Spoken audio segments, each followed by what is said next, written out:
Chapter 1. The ancient ruins' darkened windows offered silent warning of the temperament of the master of the house. From Chapter 1 of The Ruin by Mirris. Amelia York, the mad monk of Monkcrest, brooded in front of the fire. It was as if he stood at the edge of a well and looked down into the dark waters of melancholia. He had not yet fallen into the depths, but lately on occasion he sensed that his balance was disturbingly precarious. For many years he had resisted the temptation to gaze into the shadows. His scholarly studies, together with the task of raising two lively, motherless sons, had gone far to ensure that his attention remained fixed on more important matters. But a month and a half ago his heir, Carlton, and his younger son, William, had departed for the continent in the company of their old tutor. They were on the grand tour. The mad monk had been surprised to discover how empty the old halls of Monkcrest Abbey were these days. He was alone now except for his faithful staff and his great hound Elf. He knew that when Carlton and William returned, things would never be quite the same. At 19 and 17 years of age, his sons hovered on the brink of manhood. They were strong, intelligent, and independent, young eagles ready to fly on their own.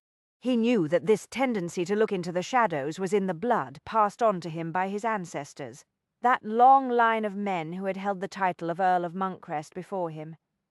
There were several among them who had been responsible for the unfortunate epithet that haunted all the rest, the mad monks. The great hound, stretched out in front of the fire, stirred as if he sensed his master's restlessness.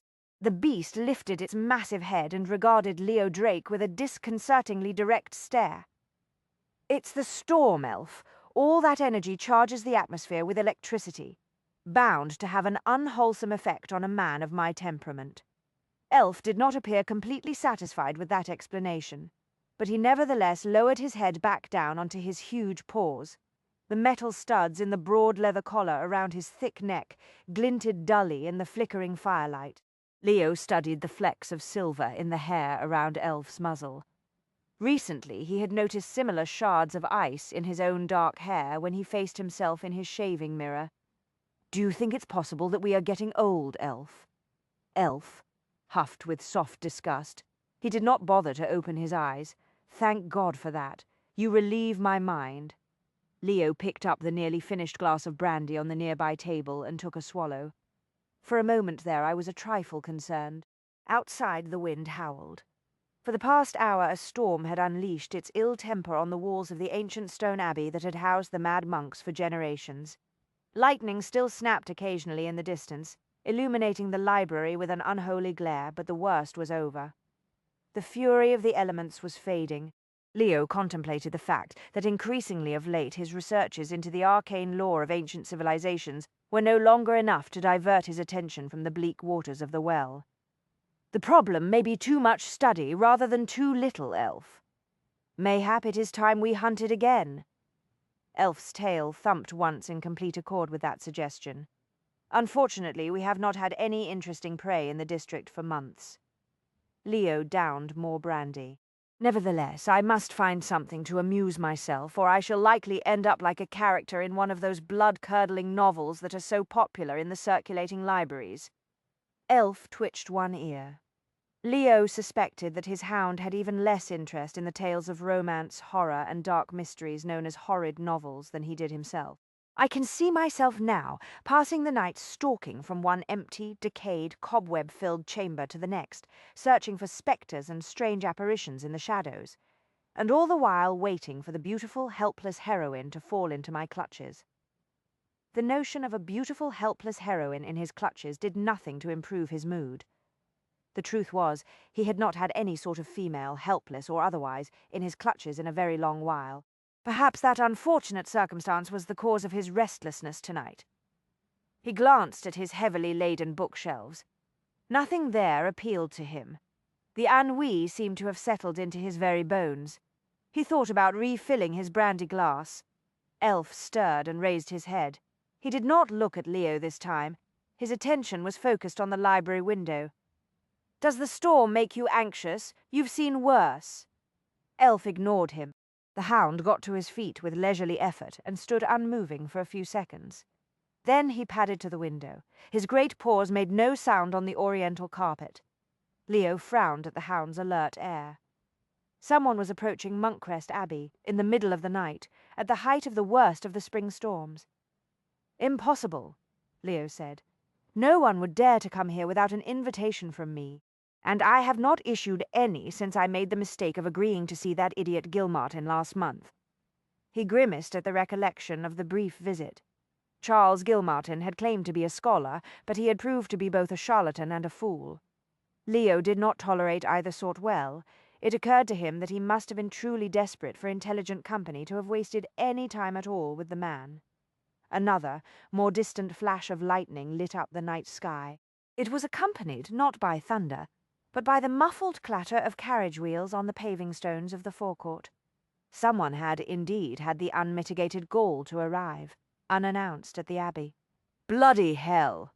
Leo wrapped his hand around the fragile neck of the crystal decanter and splashed more brandy into his glass. "Whoever he is, he'll no doubt expect me to offer him shelter for the night."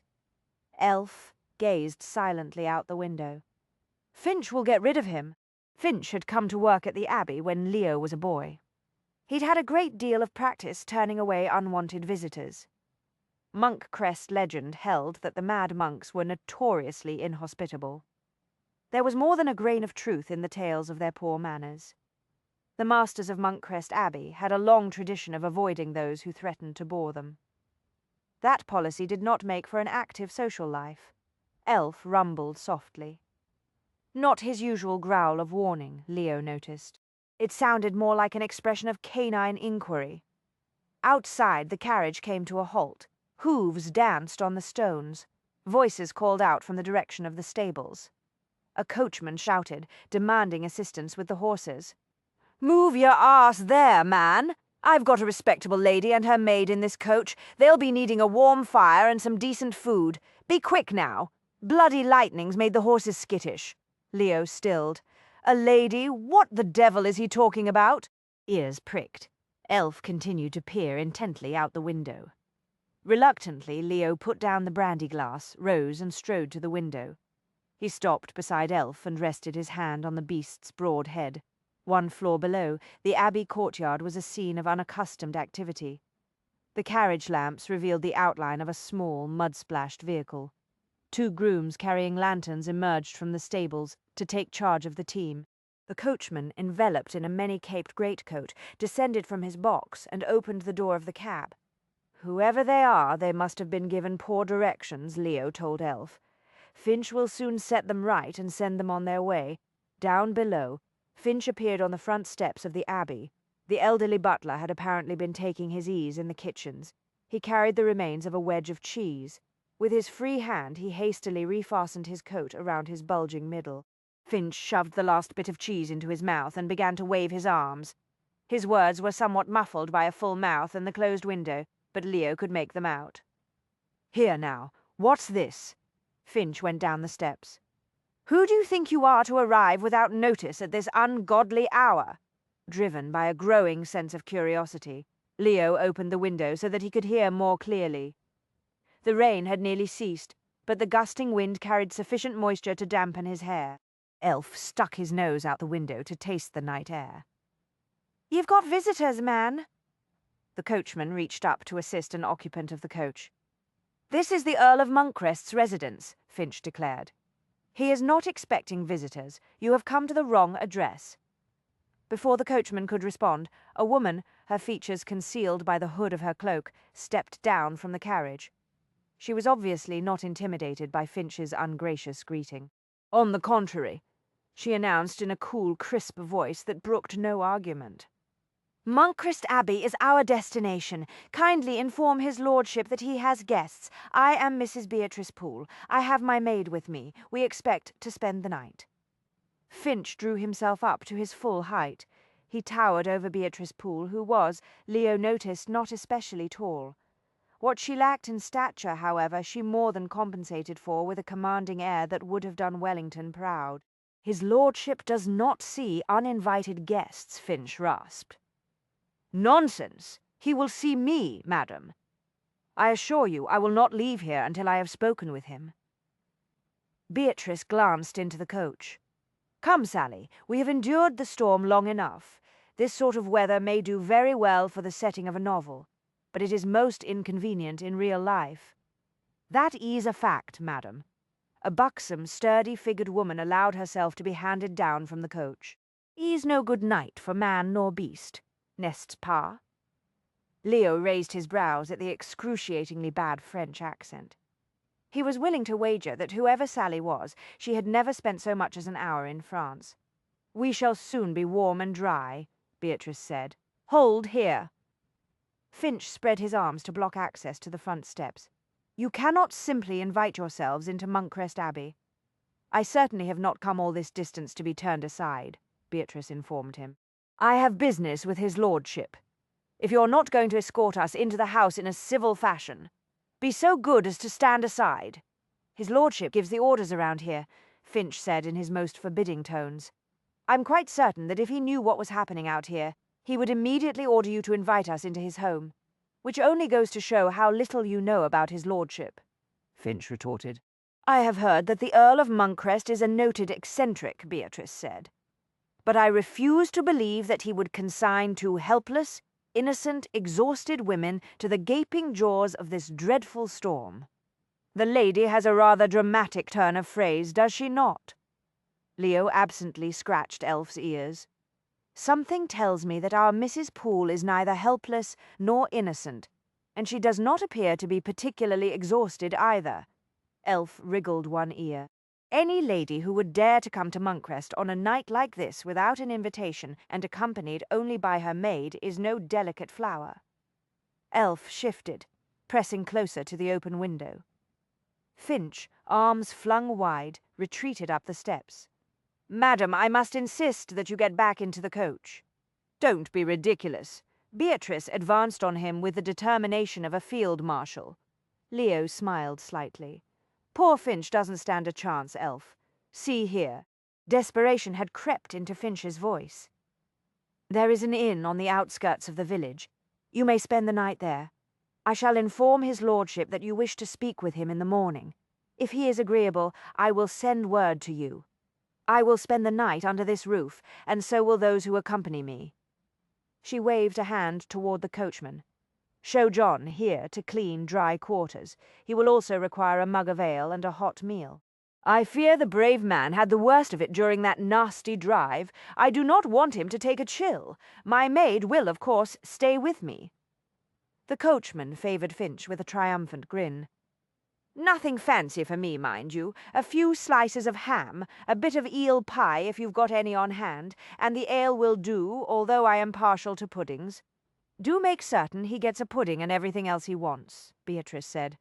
"He deserves it after that unfortunate encounter with the highwayman." "Highwayman?" Finch stared at her. "It was a most horrible experience." Sally put her hand to her throat and gave a visible shudder. "Such villains! They do not hesitate to ravish innocent females such as Madame and moi, you know, bloody good luck it was that we wasn't—" "That's quite enough, Sally," Beatrice interrupted briskly. "There is no need to add more melodrama to the tale. We both came through it without any ill effects." "What's this about a highwayman?" Finch demanded. "There are no highwaymen on Monkcrest lands. None would dare come here." "Yes, what is this about a highwayman?" Leo repeated softly. He leaned farther out the window. "The thief was operating on the other side of the river," Beatrice explained. "Just beyond the bridge, a nasty sort. Fortunately, I had my pistol with me, and John was also armed. Between the two of us, we managed to discourage him." The coachman grinned at Finch. "The villain didn't take much notice of me, mind you. It was Mrs. Poole who put the fear, oh God, in him. I got the impression he'd never confronted a lady with a pistol. Mayhap he'll think twice before he tries to rob the next coach." Finch dismissed the minor details. "If you encountered him on the other side of the river, then he was not on Monkcrest lands." "I don't see what difference it makes," Beatrice said. "A highwayman is a highwayman. So long as he stays off Monkcrest lands, it will not be necessary for his lordship to concern himself with the problem," Finch pointed out. "How very convenient for his lordship," Beatrice said. "Madam, you do not appear to understand the situation," Finch snapped. His lordship is most particular about certain things. As am I. After you have seen to John, you may have a tray of hot tea and something substantial sent up to Sally and me. Once we have refreshed ourselves, I will see his lordship. Ere now, put a pint o' gin on that tray, s'il vous plaît, Sally said, for medicinal purposes. Beatrice picked up her skirts and made to step around Finch. If you would be so good as to get out of the way. Monkcrest Abbey is not a bloody inn, Mrs. Poole, Finch roared. In which case the service and the fare should be vastly superior to the sort we were obliged to put up with on the road last night. Kindly inform his lordship that I shall be ready to meet with him in half an hour. The wind caught the hood of Beatrice's cloak at that moment and tugged the garment back from her face. For the first time, Leo saw her features illuminated in the light that spilled through the open doorway. He was able to discern a clear profile composed of a high, intelligent forehead, an assertive nose, and an elegantly angled jaw before Beatrice got the hood back over her head. She was in her late 20s, perilously close to 30, he concluded, and adept at wielding her innate gift for authority. Definitely a woman of the world, the sort who always got her own way. Tell his lordship you'll see him in half an hour. Finch hunched his shoulders and lowered his head as if he were a bull preparing to charge. One doesn't order his lordship about as if he were a bloody footman, madam. Heavens, I would not think of giving orders to the Earl of Monkcrest, Beatrice said smoothly. But I would have thought that his lordship would wish to be kept apprised of events under his own roof. I can promise you, madam, that his lordship has ways of knowing everything that happens in his own house and on Monkcrest lands, Finch said ominously. Ways that are beyond the ken of ordinary folk, if you take my meaning. I assume you refer to those interesting rumours concerning his lordship's habit of dabbling in supernatural matters. Personally, I don't believe a word of it. Mayhap you should, madam, for your own sake. Beatrice chuckled. Do not try to frighten me, my good man. You waste your time. I don't doubt that the local villagers relish such tales, but I consider myself an authority on that sort of thing, and I do not put any credence in the nonsense I have heard. Leo frowned. An authority? What the devil does she mean by that, I wonder? Elf sniffed the air. On the forecourt, Beatrice had obviously reached the limits of her patience. Sally, we are not going to stand out here another moment. Let us go inside. She moved with a swiftness that clearly took Finch by surprise. Leo watched with reluctant admiration as she stepped nimbly around the butler. She swept past him up the stone steps and disappeared through the door into the hall. Sally followed close on her heels. Finch stared after the pair, open-mouthed. The coachman clapped him sympathetically on the shoulder. Don't blame yourself, man. In the short while that I've been in her employ, I've discovered that Mrs. Poole is a force of nature. Once she's set her course, the best thing to do is get out of her way. How long have you been with her? Finch asked blankly. She hired me just yesterday morning to bring her here to Monkcrest. But that's long enough to tell me a good deal about the lady. One thing I'll say for her, unlike most of the fancy, she looks after her staff. We ate well on the road. And she never shouts and curses at a man like some I could name. Finch stared at the empty steps. I must do something about her. His lordship will be furious. I wouldn't fret about your master if I were you, the coachman said cheerfully. Mrs. Poole will deal with him, even if he is a bit odd, as some say. You don't know his lordship. No, but as I said, I do know something of Mrs. Poole. Your mad monk is about to meet his match. Leo stepped back and closed the window. The coachman may have a point, Elf. A prudent man would no doubt exert a great deal of caution in any dealings with the formidable Mrs. Poole. Elf gave the canine equivalent of a shrug and padded back to the hearth. I wonder why she has come here. Leo shoved a hand through his damp hair. I suppose there is only one way to discover the answer to that. Elf, as usual, did not respond. He settled down in front of the fire and closed his eyes. Leo sighed as he reached for the bell-pull to summon Finch. I shall no doubt regret this, but on the positive side, the evening promises to become vastly more interesting than it was an hour ago. Beatrice took a deep swallow of the piping hot tea. Wonderful. This is just the tonic I needed. Sally studied the contents of the tray the maid had brought up from the kitchens. "There ain't no bloody gin." She glared at the hapless girl. "See 'ere, where's me gin?" The maid flinched. "Cook sent some of her own. It's in the decanter. In that fancy little bottle, is it?" Sally eyed the small crystal decanter dubiously. "I reckon it'll do." She poured herself a hefty draught and swallowed half of it in one gulp. Mais vastly relieved, the maid bent to the task of arranging the toast and slices of cold fish pie. Bloody L.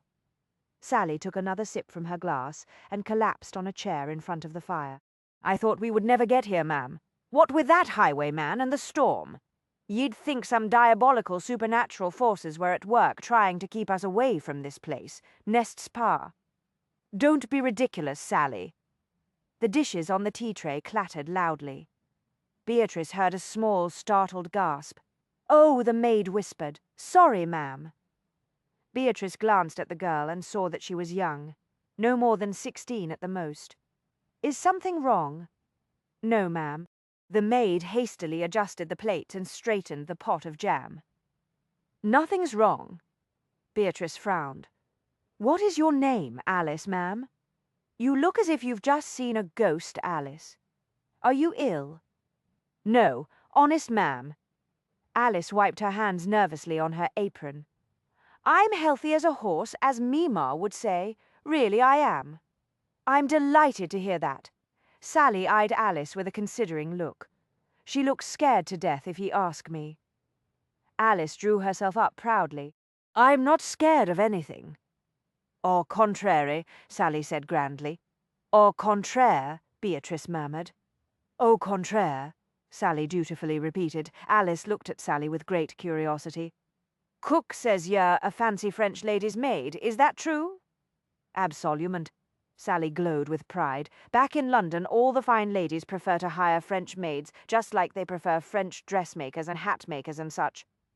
Oh, Alice was suitably impressed. Beatrice frowned. "Alice, surely you do not fear your master's reaction to my unexpected visit here tonight? In spite of what the butler said, I cannot believe his lordship would blame his staff for my presence under his roof." "No, ma'am," Alice said quickly. "It ain't that. I've only worked here for a few weeks, but I know that his lordship wouldn't blame me for something that wasn't my fault. Everyone knows he's peculiar." She broke off, obviously horrified by her own words. "Peculiar?" Sally prompted sharply. "Qu'est-ce?"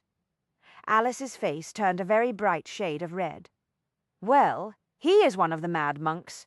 Me ma says his father and his grandfather were odd too, but I never meant—" Beatrice took pity on her. "Calm yourself, Alice. I promise not to tell his lordship that you called him peculiar." Alice struggled valiantly to undo the damage.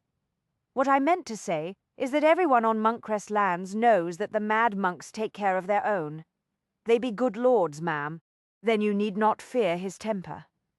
Beatrice smiled. "But just in case anyone in this household has a few concerns on the subject, rest assured that I fully intend to explain matters to your master. When I have finished meeting with him, he will comprehend everything perfectly." Alice's eyes widened. "But, ma'am, he already does." "Know everything perfectly, I mean." Sally glowered at her. "What the bloody hell do ye mean by that?" Alice did not appear to notice the lapse into English cant, or mingled with excitement on her young face.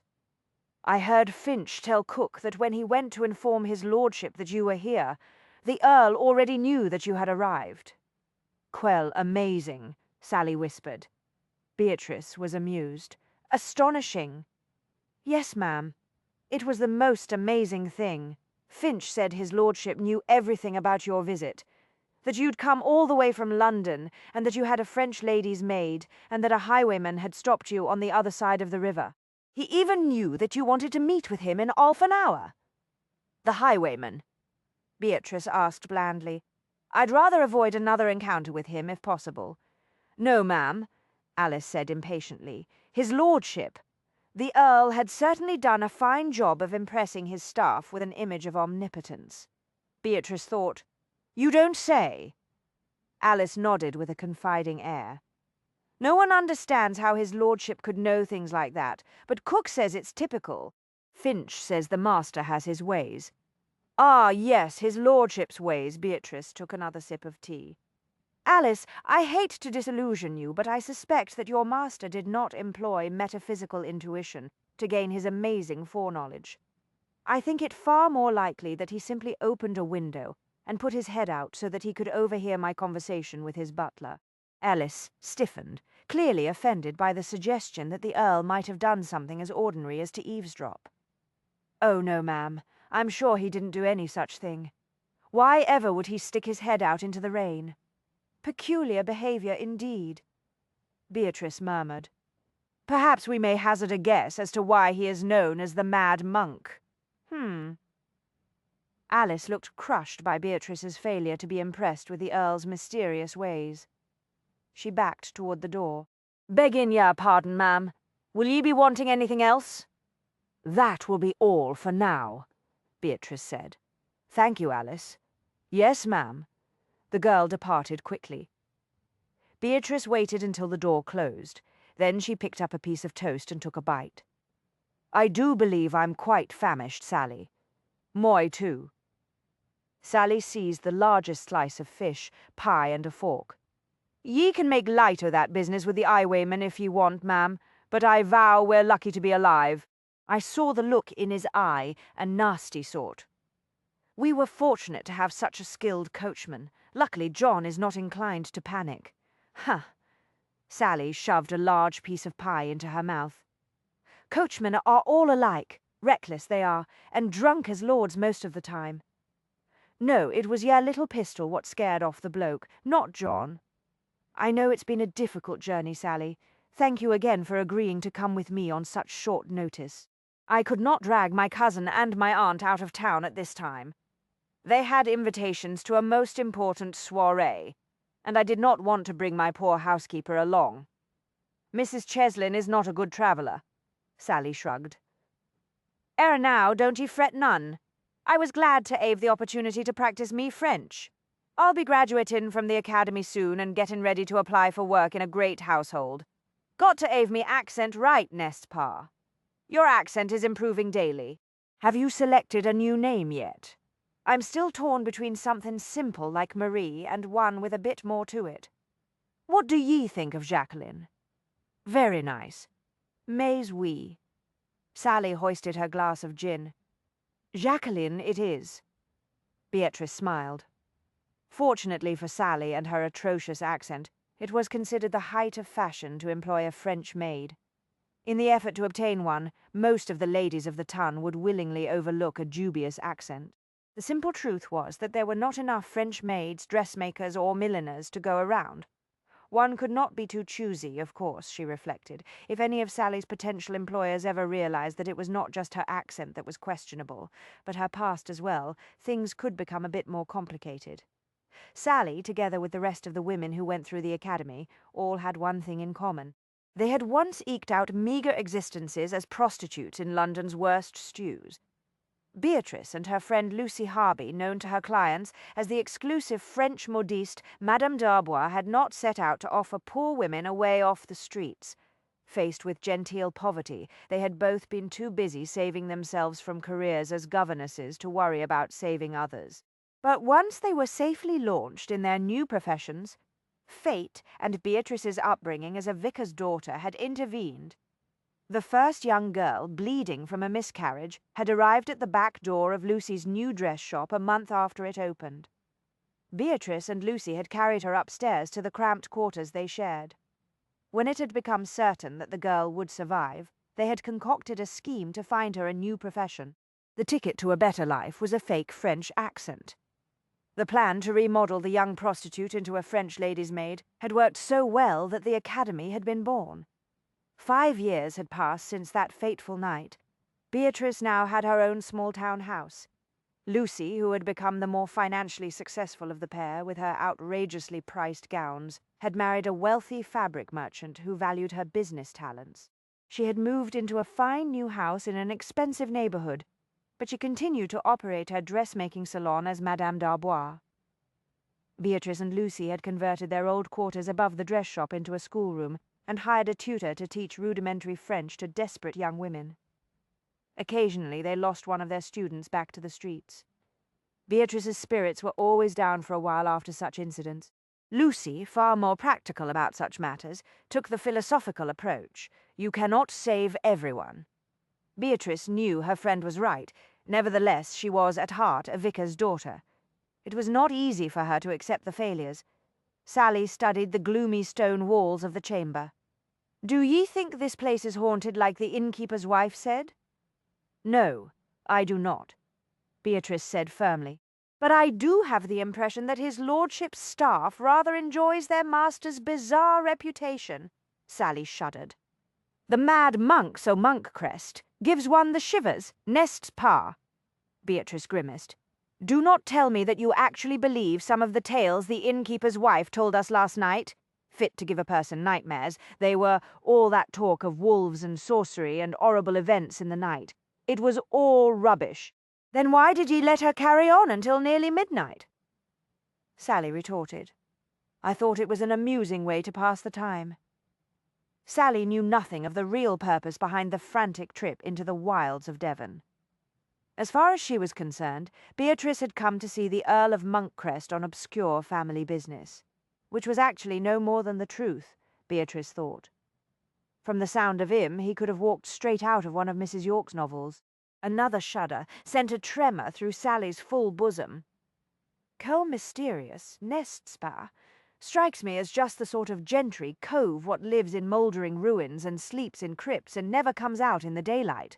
Beatrice was surprised. "Do you mean to tell me that you read Mrs. York's novels?"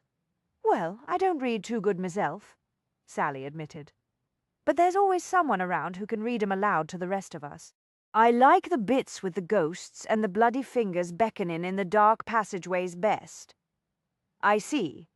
We're all looking forward to Mrs. York's new one, The Castle of Shadows. Rose says her mistress bought a copy. As soon as the lady's finished reading it, Rose is going to borrow it and read it to us. I had no notion that you were interested in horrid novels." A small, familiar rush of pleasure went through her. "I shall be happy to lend you my copy of The Castle of Shadows." Sally's eyes widened with delight. "That's very nice of ye, Mrs. Poole. We'll all be ever so grateful." Not as grateful as I am, Beatrice thought. It always gave her a quiet thrill to learn that someone enjoyed the novels she penned under the pseudonym Mrs. Amelia York. She said nothing to Sally about her secret identity as an authoress, however. Only Lucy and the members of her family knew that she wrote for a living. She followed Sally's glance around the room. Perhaps she would make some notes before she left. Monkcrest Abbey was nothing if not picturesque. Thick stone walls, arched doorways, and what appeared to be endless miles of gloom-filled passageways all went together to create a house that would fit quite nicely into one of her novels. En route to their chambers, she and Sally had passed through a long gallery filled with a number of artifacts and antiquities. Greek, Roman, and Zamarian statues gazed with impassive stone faces from a variety of niches. Cabinets filled with shards of pottery and ancient glass occupied odd corners in the halls. In addition to being a scholar, Beatrice reflected, Monkcrest was obviously a collector of antiquities. She closed her eyes and allowed herself to absorb the atmosphere of the ancient stone walls. Awareness fluttered through her. For an instant she could feel the weight of the years. It was a vague, wispy, indescribable sensation, one she often had in the presence of very old buildings or artifacts. The invisible vapors flowed around her. There was melancholia, of course. She often felt it in structures this ancient, but there was also a sense of the future. The house had known times of happiness in the past, and it would know them again. The heavy layers of history pressed in on her. But there was nothing here that would give her nightmares or keep her awake tonight. When she opened her eyes, she realized that her dominant impression of Monkcrest Abbey was that of a sense of loneliness. "Imagine living in a ruin such as this," Sally said. "Mayhap his lordship really is a madman." "Monkcrest Abbey is not precisely a ruin. It is quite old, but it appears to be in excellent repair. This is not the house of a madman." Beatrice did not attempt to explain her sensibility to atmosphere to Sally. It was a part of her that she had never been able to put into words, but she was quite certain that she spoke the truth. The Earl might well be reclusive, inhospitable, and eccentric, but he was not crazed. Sally took another bite of pie. How can ye be certain the mad monk won't lock us in the cellar and perform strange occult rituals on us? From what little I know of that sort of thing, I am under the impression that one needs virgins in order to perform most occult rituals. Beatrice grinned. Neither of us qualifies. May we? Sally brightened. Well then, that's a relief, ain't it? I believe I'll have a bit more gin. Beatrice was as certain of Monkcrest's disdain for the occult sciences as she was of his sanity. He was a respected authority on antiquities and ancient legends. He had written extensively on his subject, and always from a dry, scholarly perspective. Unlike herself, she thought ruefully, he did not seek to heighten the supernatural or the romantic in his work. During the past 2 days, she'd read several of the long, dull articles he'd penned for the Society of Antiquarians. It was painfully clear that Monkcrest felt utter contempt for the thrilling elements that were her stock in trade. If he were to learn that she wrote horrid novels for a living, he would likely send her packing in a minute. But that was an extremely remote possibility, she reminded herself. Her identity as Mrs. York was a closely guarded secret, and in spite of his staff's opinion to the contrary, she was confident that the mad monk was no sorcerer. He would not be able to look into an oracle glass and determine her true identity. Sally sipped her gin. From what that fat butler said, his lordship ain't over fond of company. Wonder why Monkcrest agreed to see ye without an argument. Beatrice reflected on the empty feeling that shimmered beneath the surface of Monkcrest Abbey. Perhaps he's bored. Chapter 2. Something glided through the shadows, a phantasm which had been disturbed by her presence, and which could not now return to its deep slumber. From Chapter 2 of The Ruin, by MRS. Amelia York. You came all this way, braving highwaymen, bad inns, and a storm, just to ask me about the forbidden rings of Aphrodite. Leo tightened his grip on the carved edge of the marble mantel. Madam, there is little that can astonish me, but you have managed to do so. The damned rings. Impossible. He had heard the ridiculous rumours, of course. He cultivated gossip on matters that touched upon the subject of antiquities the way a farmer cultivated crops. Recently he had heard that after 200 years the mysterious forbidden rings had reappeared, but he had discounted the tales. His source, a dealer in antiquities, claimed that the forbidden rings had materialized in a pawn shop in London, of all places, then had just as quickly vanished again, presumably sold to some gullible collector. Leo had put no credence in the authenticity of the supposed relics, nor of the reports he had heard, because there had been no confirming evidence. The world of antiquities was rife with fantastical claims and whispered tales of strange events and rare objects. Sorting out the truth from the fraudulent was his life's work. He had learned long ago not to accept anything at face value. It was a rule he applied not only in his professional investigations but also in his personal life. As legends went, the forbidden rings of Aphrodite ranked among the more obscure. As far as Leo was aware, only a few scholars such as himself and a handful of collectors had ever heard the tale. Such arcane lore was not the subject of casual drawing-room conversation. In his experience, it rarely succeeded in attracting the interest of the fashionable. But tonight, he was confronted with a woman who was not only aware of the legend, she was intent on learning everything she could about it. Of all the possible explanations for a late-night visit from a lady he had never met, this was the most far-fetched. But then, nothing about this meeting was proving to be predictable, he thought grimly. For starters, it annoyed him that he could not take his gaze off Beatrice. To avoid the appearance of staring at her, he had resorted to watching her out of the corner of his eye. It was ludicrous. There was no logical explanation for the unwilling fascination he felt. It was as if she secretly practiced some form of mesmerism on him. Beatrice sat in one of the 2 chairs that had been arranged in front of the fire. It was difficult to believe that she had just completed a long and tiring journey. There was an aura of feminine vitality about her that drew his attention the way nectar drew bees. He was no connoisseur of fashion, but her air of stylish elegance was unmistakable. Her golden brown hair was drawn up into a sleek knot that emphasized the pleasing shape of her head, and the graceful curve of the nape of her neck. The small corkscrew curls that bobbed at her temples had an artfully dishevelled appearance, as if they had accidentally slipped free of their pins. The bodice of her gown revealed the gentle curves of small, firm breasts and a slender, supple figure. The flounced skirts of the long-sleeved, copper-coloured gown fell in graceful folds around her trim, stocking-clad ankles. The soft woolen fabric was very fine. The high-waisted gown fit so perfectly, he knew it must have been designed by a highly skilled modiste, a very expensive modiste. The gown was a piece of the puzzle that did not fit. There was no other evidence of a great deal of money here. Beatrice had not arrived in a private carriage with liveried footmen and a multitude of attendants. Her coachman had in fact been hired only the previous day. She wore no jewellery. Her maid sounded as if she had recently come off the streets. The one question that had for some reason concerned him the most had been answered. She had quietly contrived to let him know that she was a widow. If he had to guess, he would have said that her husband had left her a small inheritance, but certainly not a fortune. How to explain the gown? Beatrice was... He paused, groping for the right word. His beleaguered brain finally produced interesting. It suited, but it did not go far enough, he admitted grudgingly. She was much more than merely interesting. In point of fact, she was quite unlike any other woman he had ever met.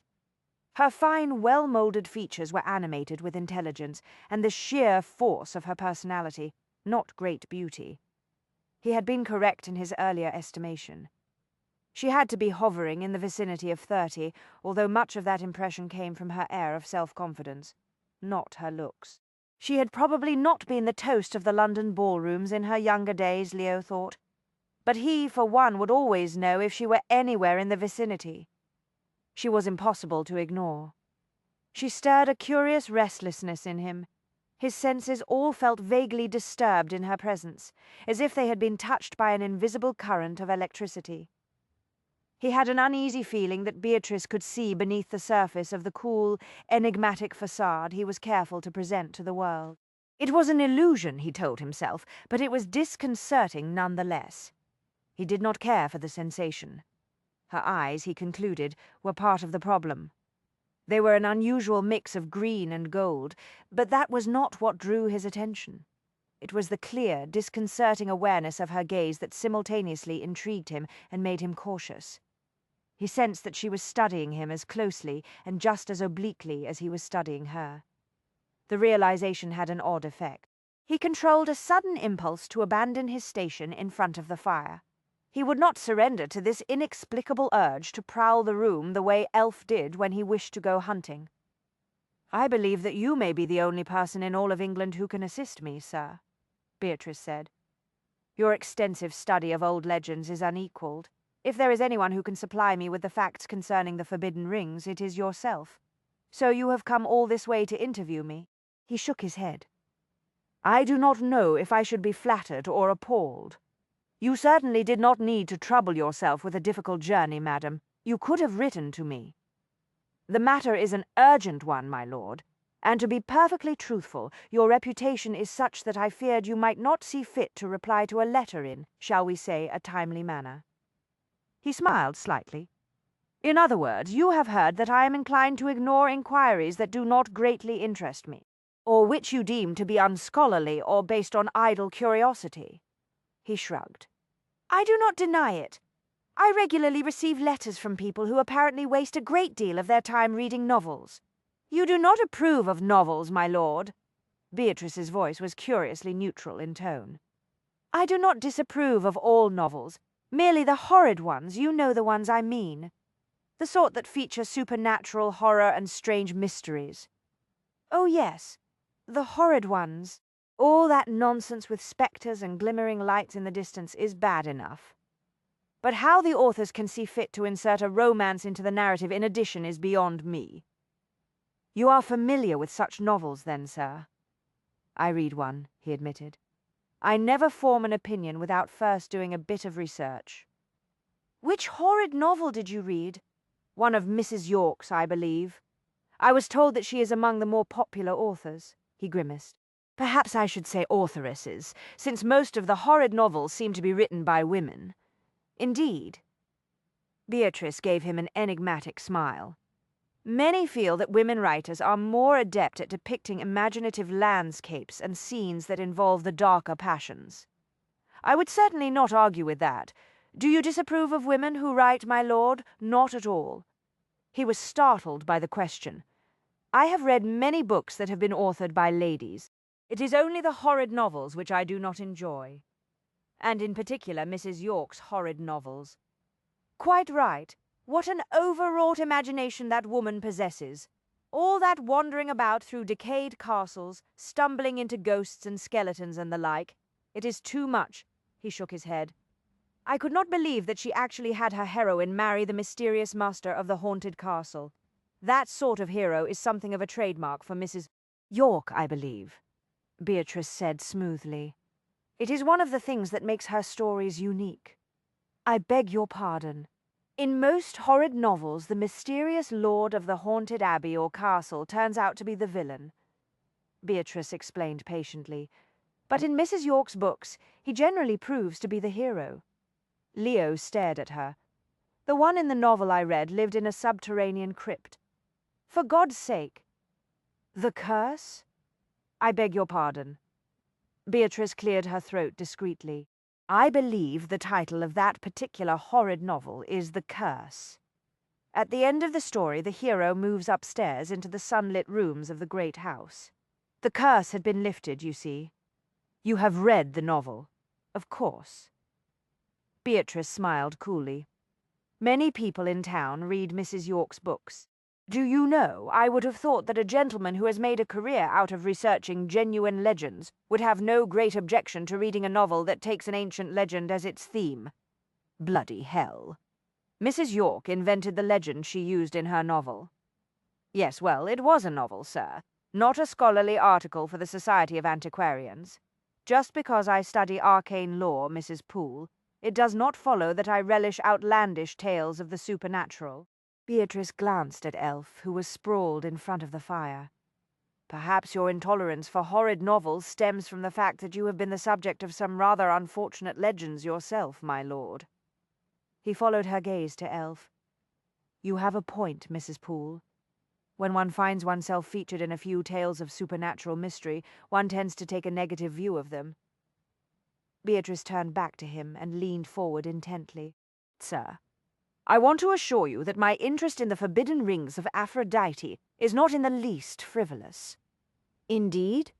He was fascinated by the way the firelight turned her hair to dark gold. He had a sudden vision of how it would look falling loose around her shoulders. He shook off the image with an effort of will. May I ask how you came to learn of the rings and why you are so determined to discover them? I am in the process of making inquiries into a private matter that appears to touch upon the legend. That is a bit vague, Mrs. Poole. I doubt that you would wish to hear all of the particulars. You are wrong. I must insist on hearing all of the details before I decide how much time to waste on the subject. Forgive me, my lord, but one could mistake that statement for a veiled form of blackmail. He pretended to give that some thought. I suppose my demand to hear the full story could be viewed in that way. Are you telling me that you will not help me unless I confide certain matters that are very personal in nature and involve only my family? Beatrice raised her brows. I cannot believe that you would be so rude, sir. Believe it, I certainly do not intend to gratify what may be only idle curiosity. Beatrice rose and walked to the nearest window. She clasped her hands behind her back and gave every appearance of gazing thoughtfully out into the night. But Leo knew she was watching his reflection in the glass. He could almost feel her debating her course of action. He waited with interest to see what she would do next. I was warned that you might be difficult. She sounded wryly resigned. Obviously, the warning did not dampen your enthusiasm for a journey to the wilds of Devon.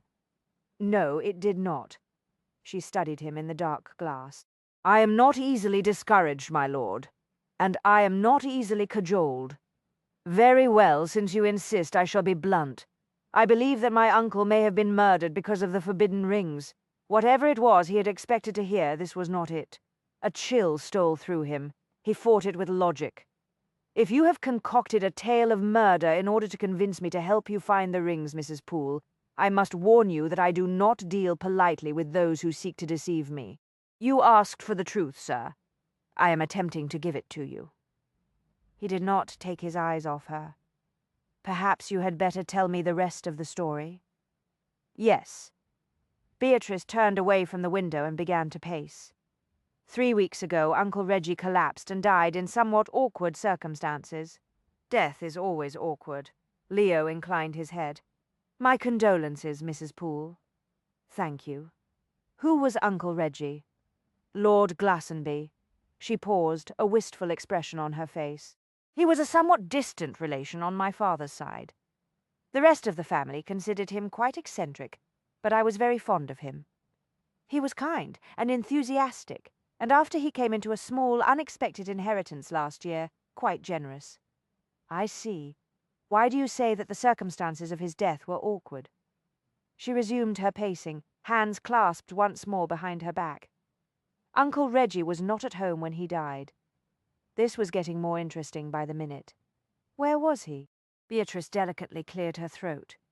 "In an establishment that I understand is frequented by gentlemen who have rather unusual tastes. You may as well spell it out, Mrs. Poole. I am certainly not going to let you get away with that meagre explanation." She sighed. "Uncle Reggie died in a brothel." Leo was amused by the colour that tinted her cheeks. Perhaps she was not quite so much the woman of the world, after all. "A brothel. Yes. Which one?" She stopped long enough to glare at him. "I beg your pardon. Which brothel? There are any number of them in London." "Oh." She concentrated very intently on the pattern in the oriental carpet beneath her feet. "I believe the establishment is known as the—" She broke off on a small cough. "The House of the Rod. I have heard of it." Beatrice raised her head very swiftly and gave him a quelling glance. "I would not boast of that if I were you, sir. It does you no credit. I assure you I have never been a client of the House of the Rod. My own tastes in such matters do not run in that direction." "I see," Beatrice muttered. "It is, I believe, a brothel that caters to men whose sensual appetites are sharpened by sundry forms of discipline.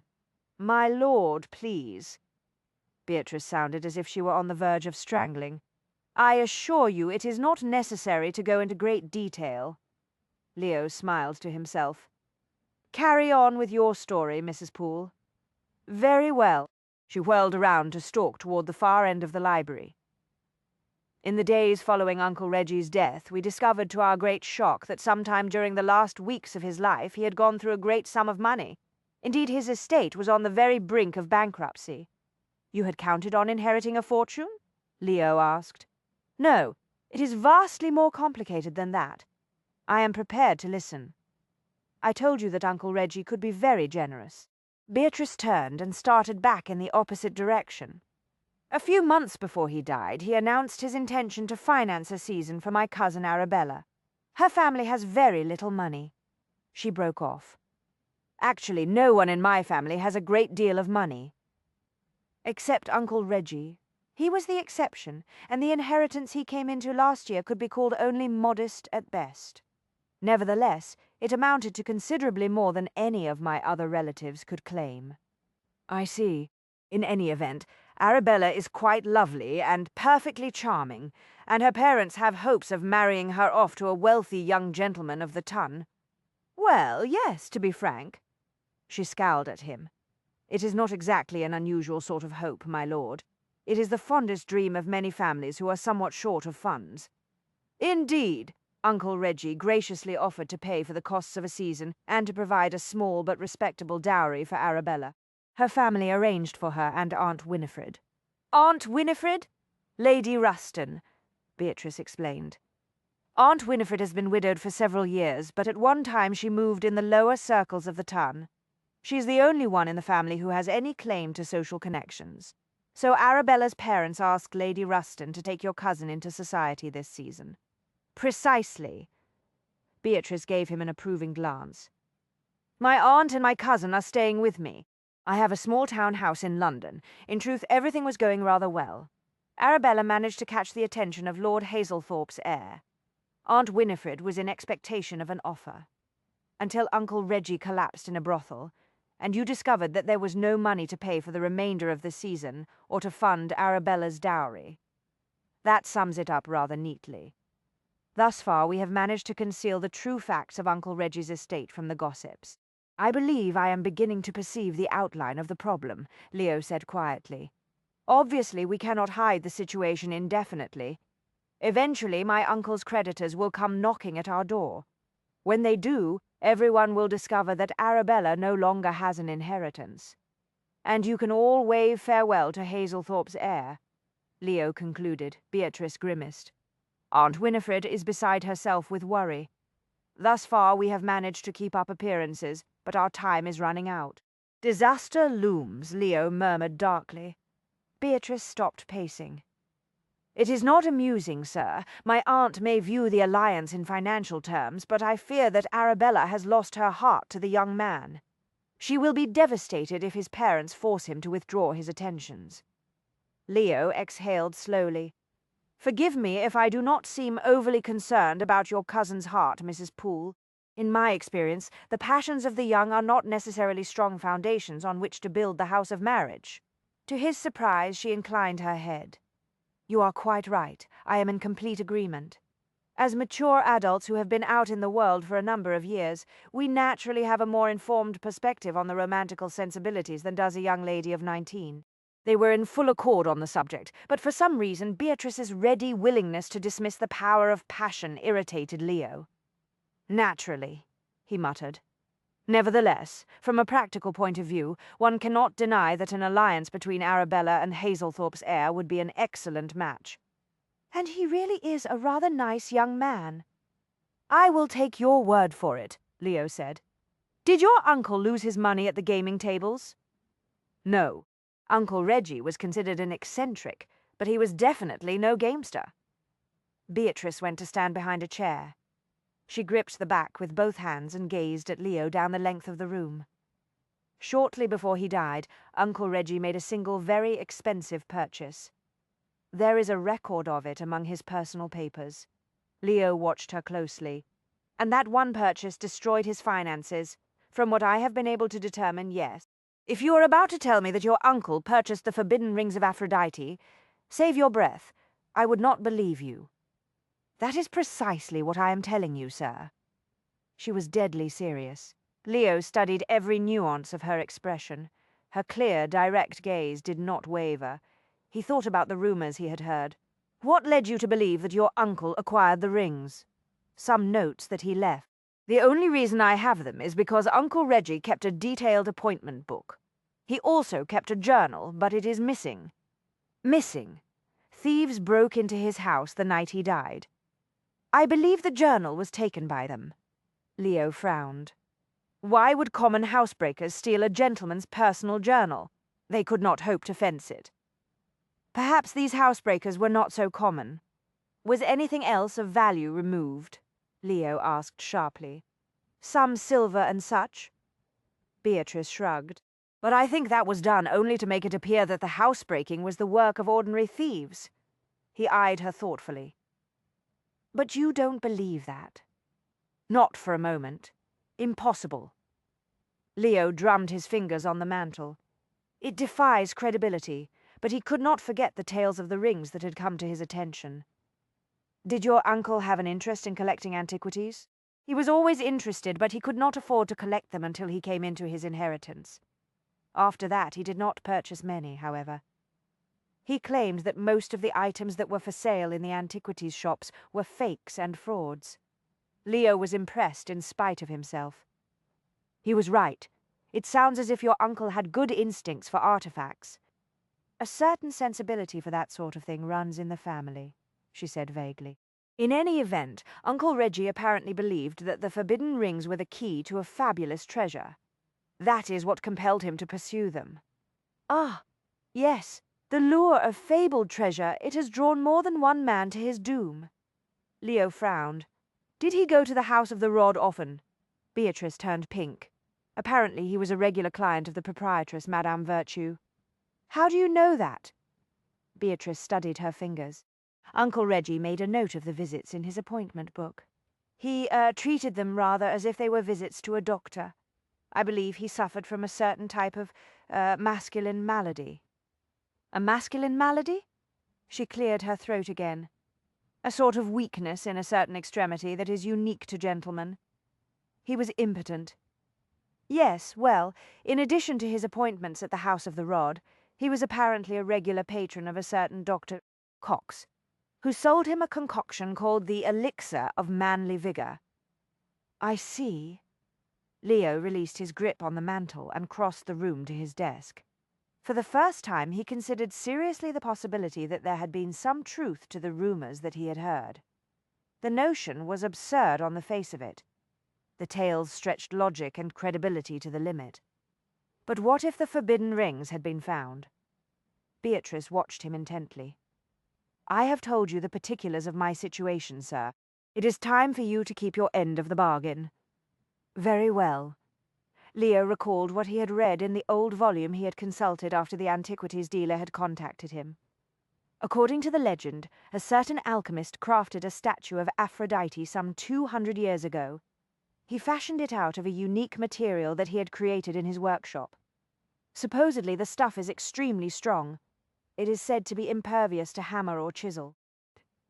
Beatrice's brows drew together in a small frown of concentration. I see. It is also said that the alchemist hid a fabulous treasure inside the statue and sealed the Aphrodite, locking it with a key fashioned from a pair of rings. The statue and the rings disappeared shortly thereafter. Leo spread his hands. Treasure seekers have searched for them from time to time down through the years, but neither the rings nor the statue has ever been found. Is that all there is to the tale?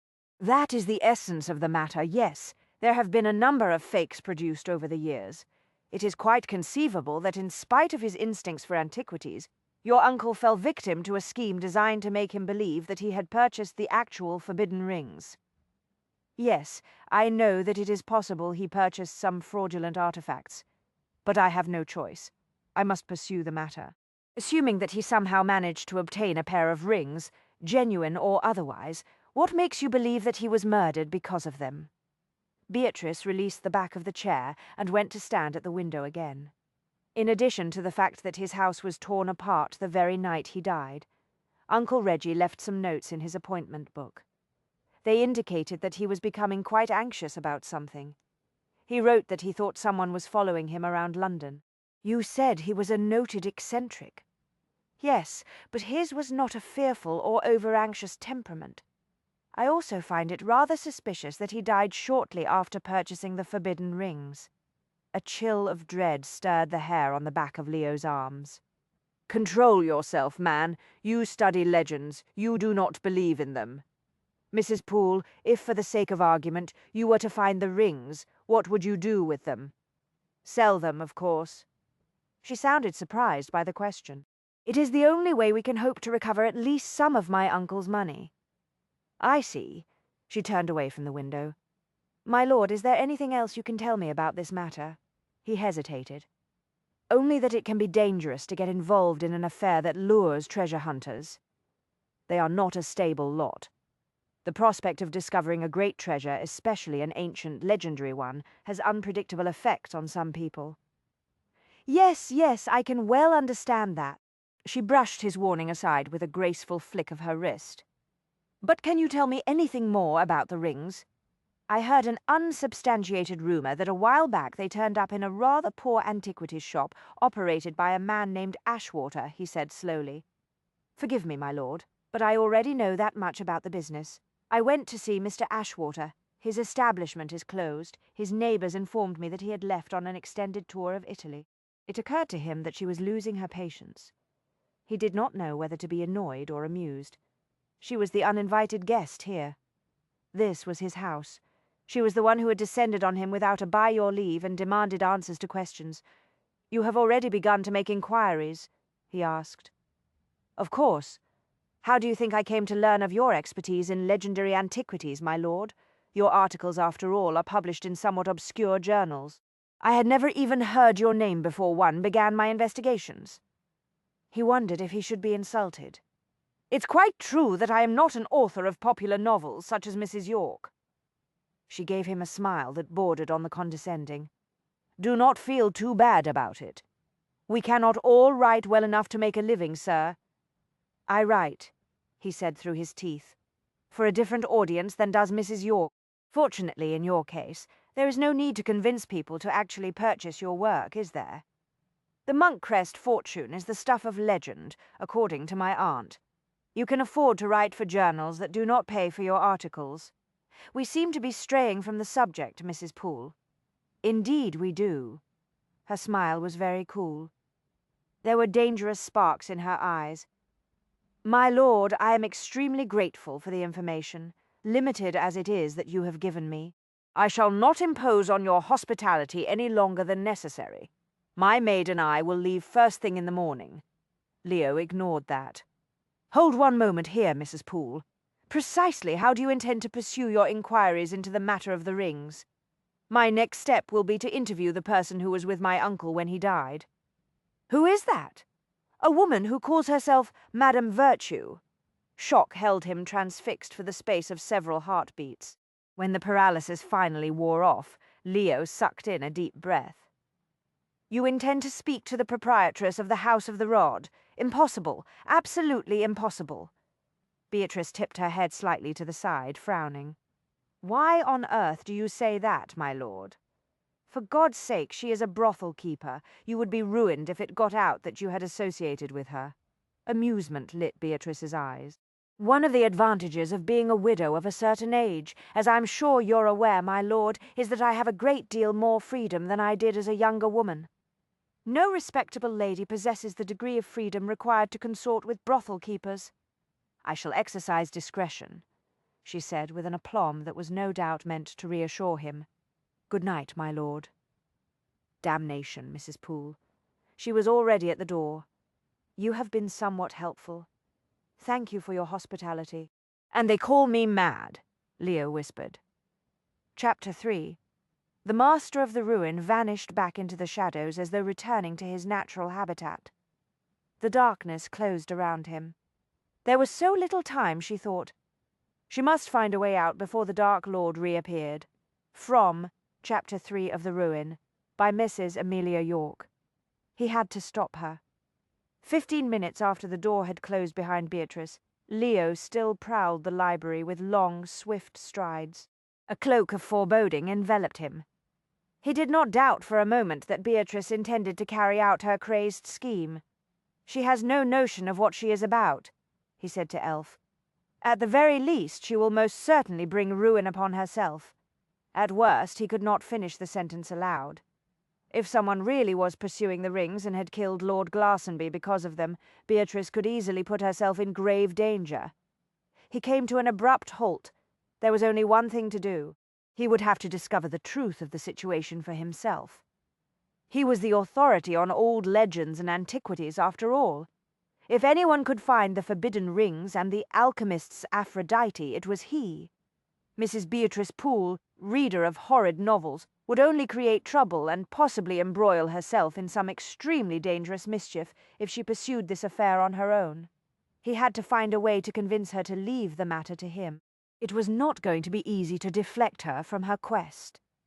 From the little he had seen thus far, it was clear that Beatrice was a formidable, extremely strong-willed woman. In the course of her widowhood, she had obviously gotten out of the habit of taking advice, let alone instructions, from the male of the species. He doubted that she had ever been particularly adept at it. He needed some time to try to talk her out of her intentions. If that effort failed, which seemed quite likely, he required some time to prepare for the trip to London. His staff could handle most of the routine matters on the estate, but there was one piece of business that required his personal attention before he left. He tugged hard at the velvet bell-pull. By the time Finch arrived, Leo had finished the glass of brandy he'd poured himself. "Meord, in the morning you will inform Mrs. Poole that she cannot leave Monkcrest until the day after tomorrow at the earliest." "You wish me to stop Mrs. Poole from leaving?" Finch's jaw unhinged. He swallowed twice, very quickly, and recovered his composure. "My lord, such an action may not lie within my power. Mrs. Poole is a very forceful lady. I'm not sure the devil himself could stop her if she took a mind to vacate the premises. Fortunately, we need not look to the devil for assistance. I think I can handle this on my own. I beg your pardon, sir. Leo went to the window. At dawn you will send word to Mrs. Poole that the river is in full flood. The bridge is under water and will not be passable for at least another day. But the rain stopped an hour ago. The bridge will be quite passable in the morning. You do not comprehend me, Finch, Leo said very softly. The bridge will be under water for at least a full day. Under water, I see. Yes, my lord. Thank you, Finch. I knew I could rely upon you. Leo turned around. You may inform Mrs. Poole that I shall join her for breakfast. Afterward, I shall conduct her on a tour of the greenhouse. The greenhouse? Yes, m'lord. Dazed, Finch bowed and left the library. Beatrice inhaled the rich, earthy scents of the greenhouse and wondered if she had been tricked. She could hardly blame the Earl for the flooded river, she thought. Not unless she was willing to subscribe to the Monkcrest legend and attribute supernatural powers over the elements to him. She refused to succumb to such foolishness. As intriguing as Monkcrest was, he could not command the forces of nature. On the other hand, the longer she spent in the Earl's company, the easier it was to believe that he was no ordinary man. Intelligent, enigmatic, and imbued with an unsettling degree of self-mastery, yes, but definitely not ordinary.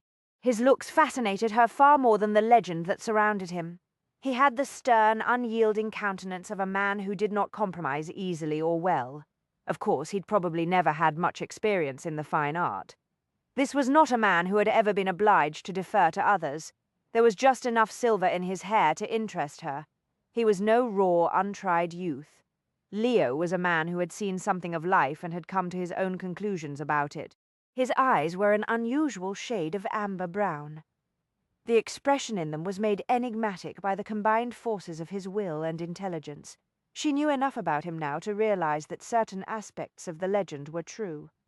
He was arrogant and opinionated, but there was no denying that he stirred her imagination in a way that not even Justin Poole had done in the days of their courtship. She was a bit too old to be reacting this way, she thought, annoyed. The quickening of the pulse, the compelling curiosity, and the sense of acute awareness were for young ladies such as Arabella. A mature widow of 29 ought to be well beyond this sort of thing. Monkcrest would be shocked if he knew what she was thinking. The tale of his short-lived marriage was part of the Monkcrest legend. Aunt Winifred, always a fountain of information on such personal details, had given her the essentials of the story. Everyone knows that the mad monks are an odd lot, Winifred said. Unlike most people, they follow their hearts in matters of love. I believe that the current Earl was married when he was 19. So young? Beatrice asked, surprised. They say she was the woman of his dreams. A paragon of a wife and a loving mother. He gave his heart to her, and she gave him his heir and a spare. But only a few short years later she died of a lung infection. How sad! It is said that Monkcrest was heartbroken, vowed never to remarry. The mad monks love only once in a lifetime, you see. And having gotten himself 2 sons, there was no pressing need for him to wed again, was there? Beatrice said dryly. Winifred looked thoughtful. Actually, his story is very much like your own, my dear, a tragedy of great love found and then lost much too soon. Beatrice was well aware that her own brief marriage had been elevated to the status of a minor legend within her family. She pushed aside the memory of Winifred's gossip and glanced at Leo. He shifted his position slightly against the pillar. The small movement stretched the fabric of his coat across his broad shoulders. Beatrice wished that she was not quite so conscious of the way the well-cut garment emphasized the sleek, strong line of his physique. It should not matter to her that the front of his linen shirt was unruffled, or that he tied his cravat in a strict, stern style rather than in one of the elaborate chin-high arrangements so popular in town. But it did. He obviously did not concern himself overmuch with fashion, but his cool, supremely self-confident style would have been the envy of many. There was a dark, brooding quality in him that put Beatrice in mind of one of the heroes of her own novels. She stifled a groan. This was ridiculous. It was only her writer's imagination that caused her to envision deep, stirring depths in this man. She must keep her common sense and her wits about her.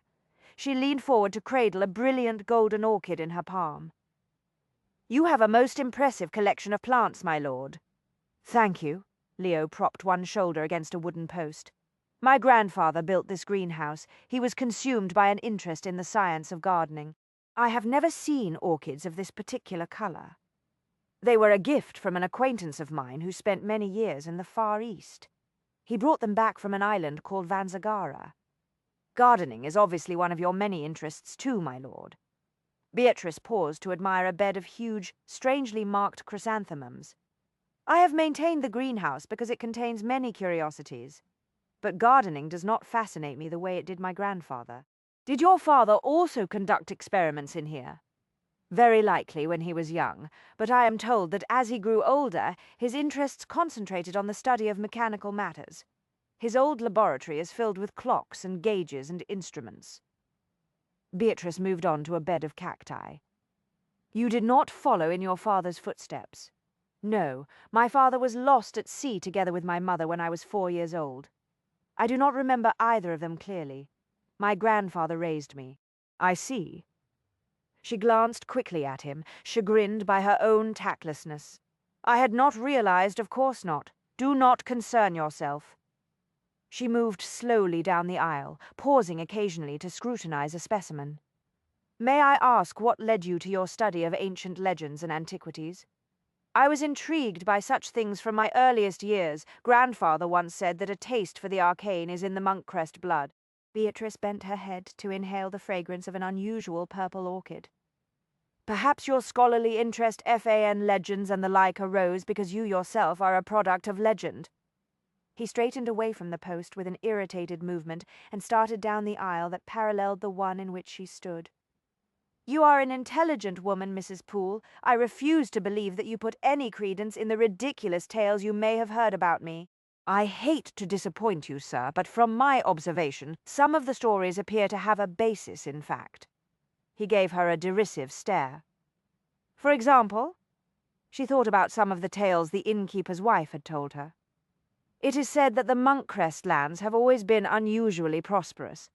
The crops are abundant, and the sheep provide some of the best wool in all of England. That is most definitely not due to the influence of legend or the supernatural."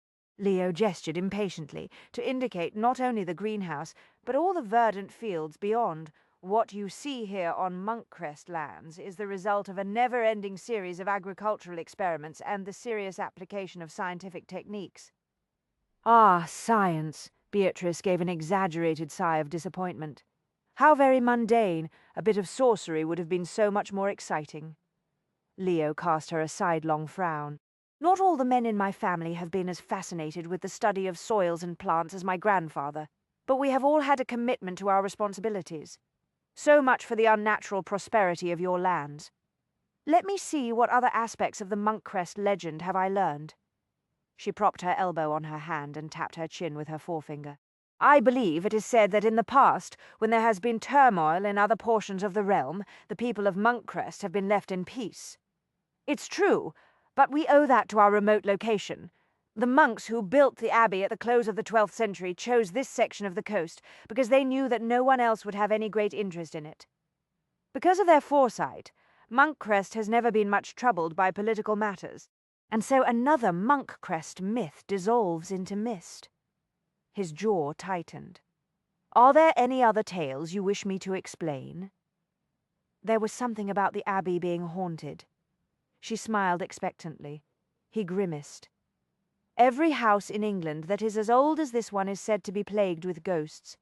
There was one rather odd rumour to the effect that the mad monks have been known to consort with wolves on occasion." Leo startled her with a crack of laughter. "There are no wolves here, only elf." "Elf?" "My hound." "Oh yes, of course. He is quite large and fearsome looking for an elf." "Perhaps, but he is certainly no wolf. Pray, continue with your list of Monkcrest legends." She cupped a strangely striped parson in the pulpit in her fingers and wondered how far she should push the matter. She sensed that her host did not have a great store of patience for this subject. I assume I can dismiss those rumors of the Monkcrest males studying sorcery at an age when other young men learn Latin and Greek. Absolute drivel. Leo's mouth curved with reluctant humor. I admit that the men of my family tend to pursue their chosen interests with what some would call obsessive enthusiasm, but I assure you none have employed sorcery in their pursuit of knowledge, at least not in recent years. Beatrice wrinkled her nose. Why must you persist in turning an excellent legend into a series of very boring explanations? His amusement vanished so quickly, she could not be certain it had ever been there in the first place. She was surprised by the grimness that replaced it. You may take it from one who knows legends have their drawbacks, Mrs. Poole. Perhaps, but they also have their uses, do they not? What do you mean?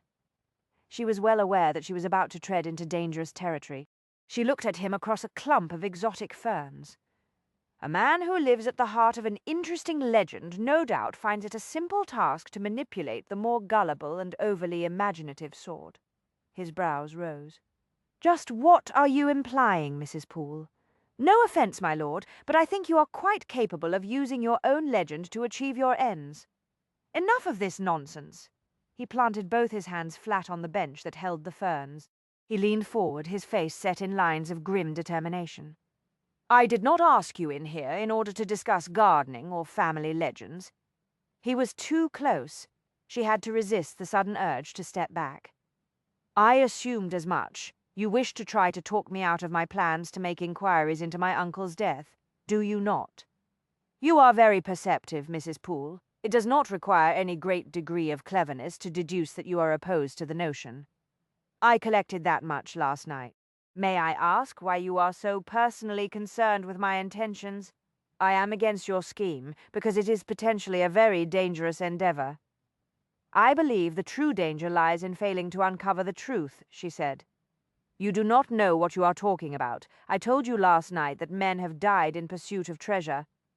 Uncle Reggie may be among that number. If that is the case, I intend to discover who murdered him, and then I will try to recover some of the money he lost. I understand your concerns. Leo straightened. After thinking the matter over last night, I came to the conclusion that if the rings exist, it would be best if they are found quickly. She watched him warily.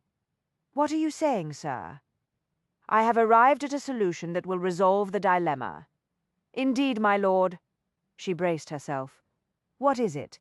I have decided to accompany you back to London tomorrow, he announced. I myself will make inquiries into the affair of the rings. You will search for them. Beatrice stared at him in amazement. I do not comprehend you, sir. It is quite simple. You will stay out of the matter entirely. I will deal with it. Realization dawned. You want the forbidden rings for yourself, do you not? Mrs. Poole, even if it were possible for you to discover the whereabouts of the rings on your own, which is highly unlikely, it would be extremely dangerous for you to possess them. I am far better equipped to handle that sort of thing. How dare you, sir? She drew herself up and glared at him over the tops of the ferns. If you think for one moment that I will abandon my inquiries and leave the field to you, you are very much mistaken. Those rings and the money they will fetch belong to my cousin Arabella. Uncle Reggie intended her to have an inheritance. Damnation, it is not the money that concerns me. I comprehend that perfectly. He looked slightly mollified. I am relieved to hear that. Money would never be a primary consideration for a man of your temperament. She narrowed her eyes. But there are other things which would no doubt arouse the, shall we say, acquisitive side of your nature. I beg your pardon, admitted Monkcrest. You wish to get your hands on those rings because you wish to discover the truth of the legend. You seek the treasure that is supposedly hidden in the alchemist's Aphrodite. Hell's teeth, madam. I do not blame you. It would be a brilliant coup, would it not? Just think of the paper you could write for the Society of Antiquarians. After all, how often does it come about that a man who studies legends gets an opportunity to prove one true? The legend has nothing to do with it. Leo took his hands off the plant bench and flexed his fingers with a quick, savage motion, at least not directly rubbish. You have just told me that it is the nature of the mad monks to pursue their interests with obsessive enthusiasm. You are passionate about the investigation of ancient legends, And one, fool that I am, have dropped the possibility of a fabulous discovery concerning one straight into your hands?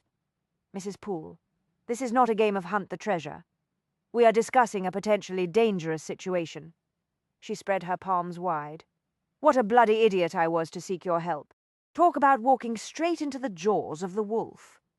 Kindly forgo the melodrama. As it happens, you have come to the one man in England who just may be able to salvage matters for you." "Forgive me, my lord, I am overwhelmed by your modesty and humility." She whirled and walked quickly toward the far end of the greenhouse.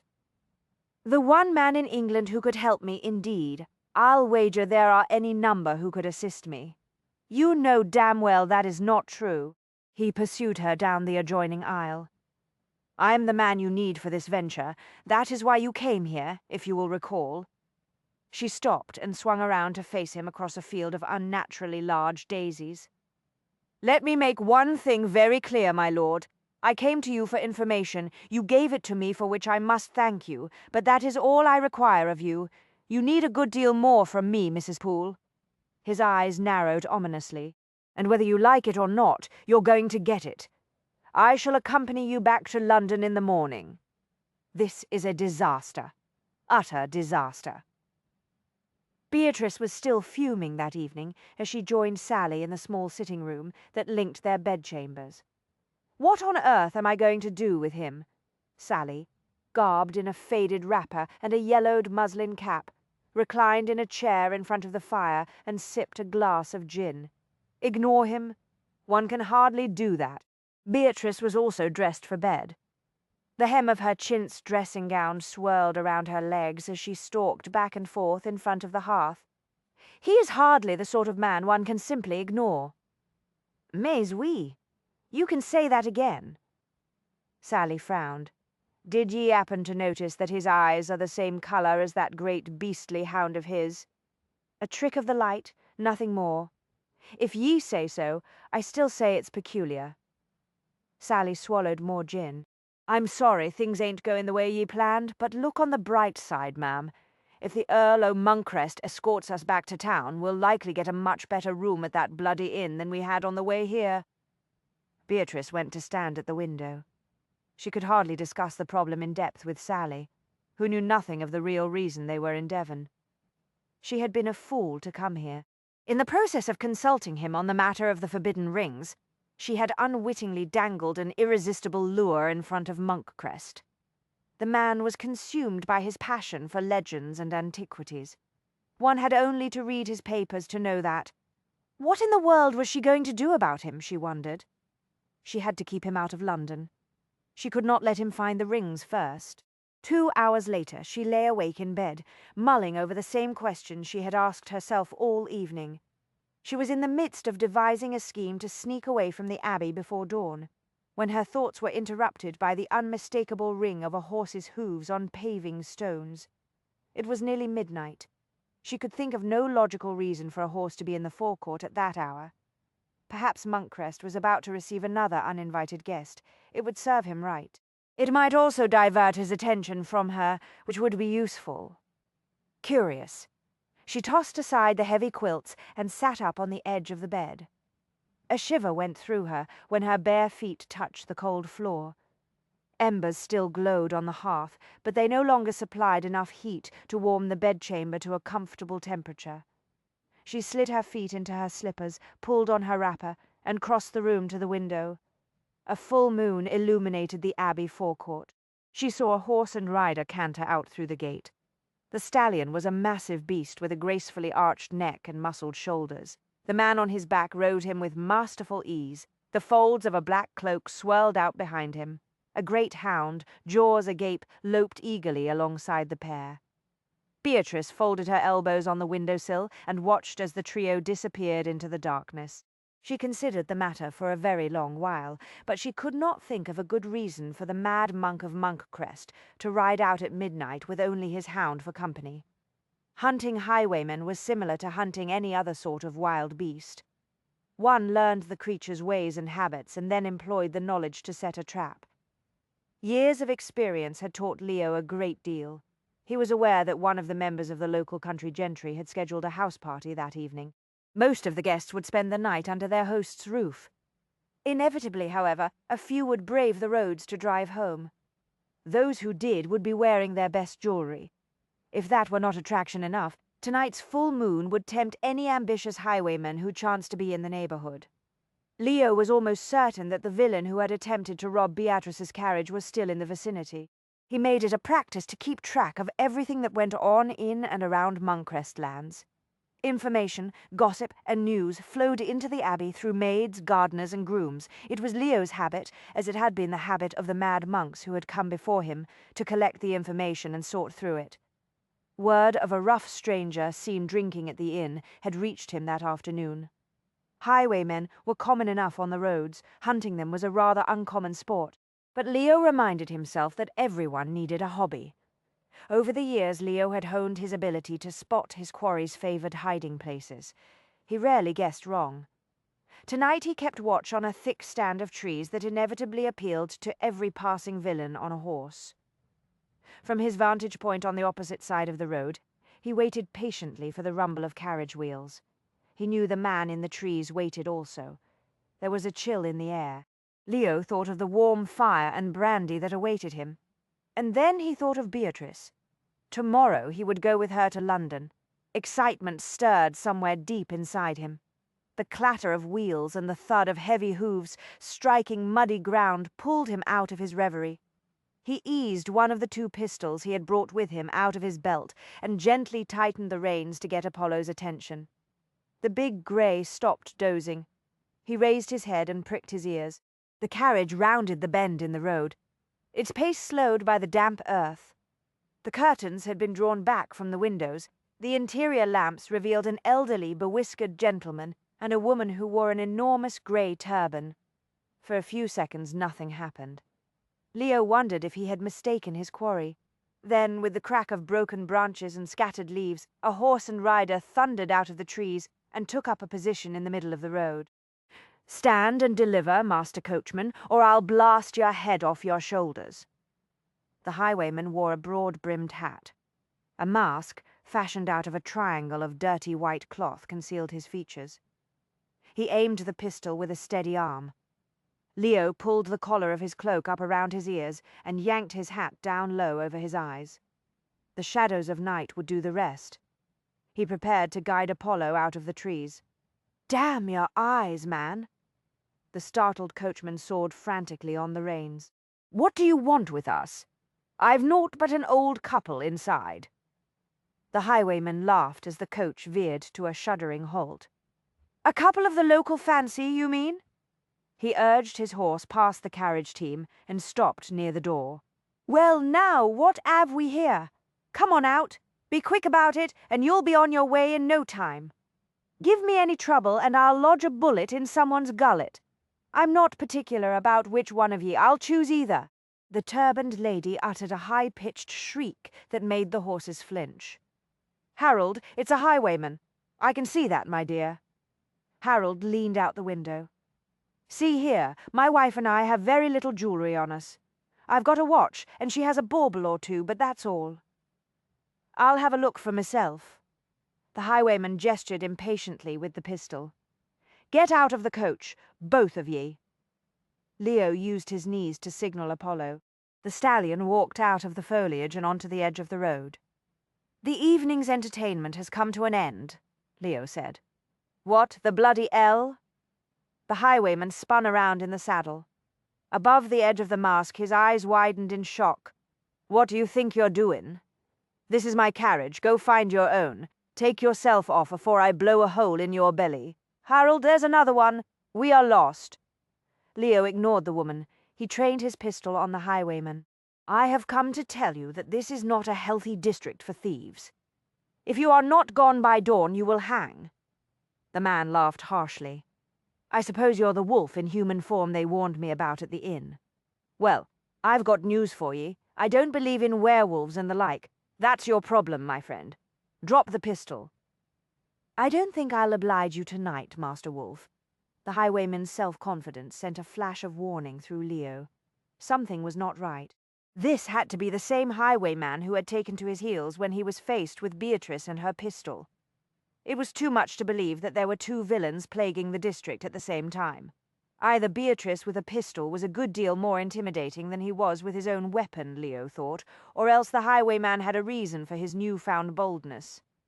Leo heard the crackle of a broken twig behind him, a fraction of a second too late. Another horse and rider emerged from the trees. Moonlight glinted on the barrel of a pistol.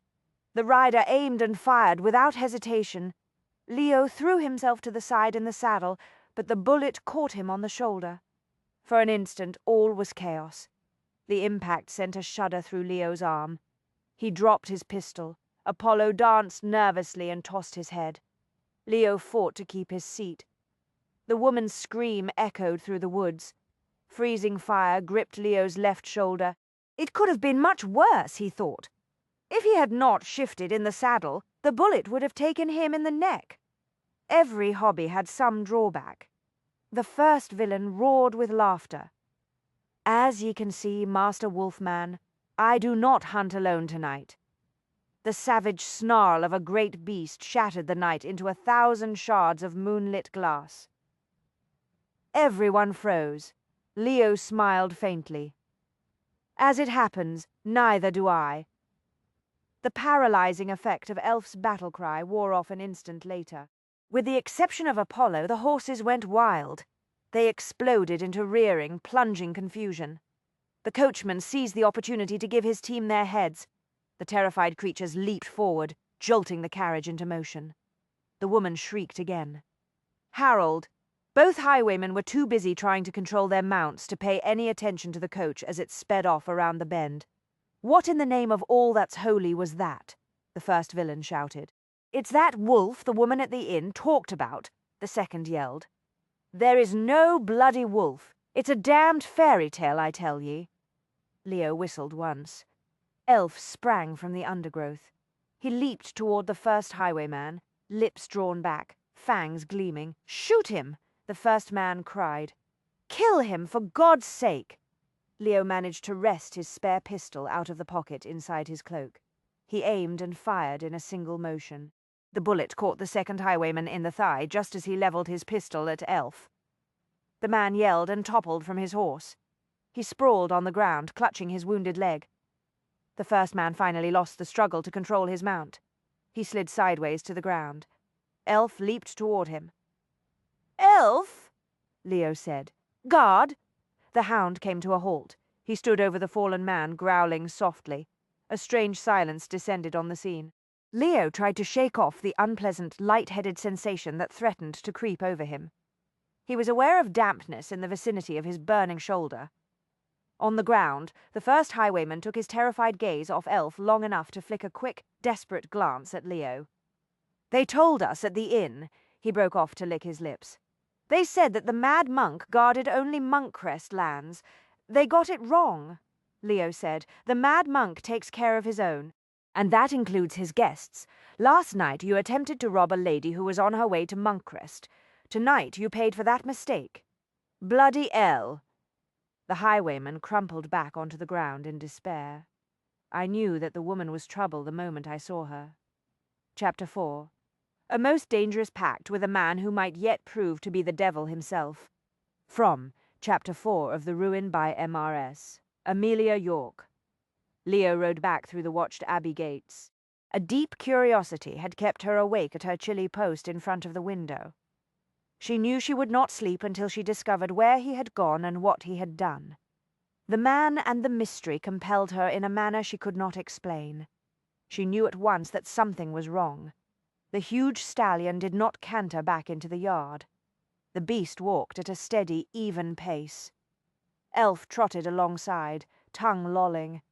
Moonlight glinted on the metal studs in his leather collar. Leo was upright in the saddle, but he swayed slightly, as if exhausted. The stallion came to a halt and stood quietly. Elf bounded up the steps to the door and barked once in a demanding fashion. Leo started to dismount, but he paused abruptly in the middle of the fluid. Practiced movement. He clutched his shoulder. Alarmed, Beatrice watched as he slowly kicked his booted feet free of the stirrups and slid gingerly off the horse. Safely on the ground, he kept his footing, but Beatrice saw him grip the edge of the saddle to steady himself. As if he sensed her watching, he glanced up at her window. She stepped quickly back from the glass, whirled, picked up a candle, and hurried toward the door. Whatever Leo had been about, he had managed to injure himself in the process. She wondered if he had been thrown from his horse. But that possibility left the most important question unanswered. What had lured the mad monk of Monkcrest out in the first place? She made her way to the top of the staircase just as voices rumbled up from the hall. "Stop fussing, Finch. The bastard only singed me a bit. I'll live. It was my own bloody damn fault. My lord, I must take the liberty of telling you that at your age a man really ought to cut back on excessive excitement." "Thank you for the advice," Leo said in tones that would have frozen the fires of hell. "Sir, you are bleeding. The wound must be bandaged. For God's sake, man, keep your voice down." "We don't want to awaken Mrs. Poole. She would demand explanations from now until sunrise." "Yes," Beatrice said as she came down the steps. "Mrs. Poole will most certainly demand some answers. What in heaven's name is going on here as a guest in this household? I have a right to an explanation." Leo groaned at the sound of her voice. He did not turn around. "Damnation! One would think I'd had my share of bad luck tonight." Beatrice reached the bottom step. "What is wrong with your arm, Monkcrest?" He paused at the door of the library and looked at her over his uninjured shoulder. In the glow of the hall lamp his saturnine features appeared even more forbidding than they had earlier in the evening. Pain and bad temper had fused into a dangerous flame in his eyes. "There is nothing wrong with my shoulder, Mrs. Poole." "Rubbish!" She set the candle down on a table and crossed the hall to where he stood. "That is blood on your cloak, is it not? I recommend that you go back to your bed, madam." "Don't be absurd. You require assistance. Finch will deal with my shoulder." Leo stalked into the library. Elf hovered close on his heels, whining softly. Finch hurried after him. "Really, m'lord, this sort of thing must cease. It was one thing when you were a young man of 20, but quite another now that you're 40. "I am not yet 40, Leo growled. "As near as makes little difference." Finch lit a lamp and rekindled the fire. Beatrice stood in the doorway. "I have had some experience with this sort of thing, Finch. Please bring clean linen and hot water." "Ignore her, Finch." Leo sank wearily down onto a stool in front of the hearth. "If you value your position in this household, you will pay no heed to Mrs. Poole." Beatrice assumed her most reassuring smile and turned it full force on Finch. "His lordship is not himself at the moment. Do as I say, quickly, please." Finch hesitated briefly, and then appeared to come to a decision. "I shall return in a moment, madam." He rushed off in the direction of the kitchens. Beatrice walked briskly into the library. Elf rested his head on Leo's knee and watched her with an intent gaze. "Let me see your shoulder, sir." Leo glowered at her. "Do you always get your own way, Mrs. Poole?" "When the matter is sufficiently important to me, I insist upon it." She eased the cloak off his shoulder and tossed it aside. Leo clenched his jaw, but he did not resist. Beatrice caught her breath when she saw the blood on his white linen shirt. Dear heaven! "If you intend to faint, Mrs. Poole, kindly do it somewhere else. In my present state, I don't think I can catch you. I have never fainted in my life." She was relieved to see that the red stain had already begun to dry. "You are fortunate. The bleeding appears to have nearly stopped. I shall need a pair of scissors to cut the shirt away from the wound. In my desk. Top right drawer." Leo reached for the brandy bottle with his right hand. "What experience?" She went quickly to the desk. "I beg your pardon?" "You told Finch you'd had some experience with this sort of thing." He splashed brandy into a glass, tossed it down in a single swallow, and refilled his glass. "Considering the fact that you have forced me into the role of your patient, I think I have a right to know the extent of your medical expertise. My father was a vicar before he retired." Beatrice opened the drawer and found the scissors. "My mother was, of course, a vicar's wife." "Meaning?" Beatrice started toward him with the scissors. She took her responsibilities very seriously. She not only involved herself in acts of charity, she frequently assisted the village doctor and the midwife. And she taught you what she learned. Leo eyed the scissors warily. When I was old enough, I accompanied her whenever she was called out to attend the sick or injured. Beatrice clipped the shirt away from the wound with swift, careful movements. I naturally learned a great deal. Your mother is, I take it, the irritating sort who devotes herself to good works. Beatrice smiled slightly. My mother, sir, is the sort who takes command of whatever project she feels requires her attention. If she had not married my father, I expect she would have busied herself giving advice to Wellington during the war. You have obviously inherited her talent for assuming command. He drew a sharp breath as she peeled away the last of the linen. Have a care, madam. That shoulder has already suffered enough tonight. She surveyed the raw, red crease, relieved to note that it was superficial. I have seen 1 or 2 bullet wounds. You appear to have led an adventurous life, Mrs. Poole. They were the result of hunting accidents. Such injuries can be quite nasty, but in this case the ball appears to have merely grazed you on its way past. Had it struck you a couple of inches lower? I had some warning. He turned his head to examine his shoulder. I told you it was not serious. Any injury such as this can become serious if it is not properly attended. Finch loomed in the doorway. The fresh linen and water you requested, madam. Bring them here, please. Then you may fetch his lordship a clean shirt. Yes, madam. Finch set the tray down on a table and hurried away once more. Poor Finch, Leo muttered. I fear he'll never be the man he once was. You have quite vanquished him, Mrs. Poole. Nonsense. He is simply displaying common sense, which is more than I can say for you, sir. Beatrice put aside the scissors and reached for the brandy decanter. Leo looked grimly amused. Do you need to fortify yourself for the task, Mrs. Poole? I do not intend to drink the stuff, sir. Brace yourself. She poured the spirits into the open wound before he guessed her intention. Leo sucked in his breath. Damnation! Waste of good brandy. My mother believes very strongly in the value of cleansing wounds with stout spirits. Beatrice set the bottle aside. She got the idea from one of the books in my father's library. Where do your parents live? They have retired to a pleasant little cottage in Hampshire.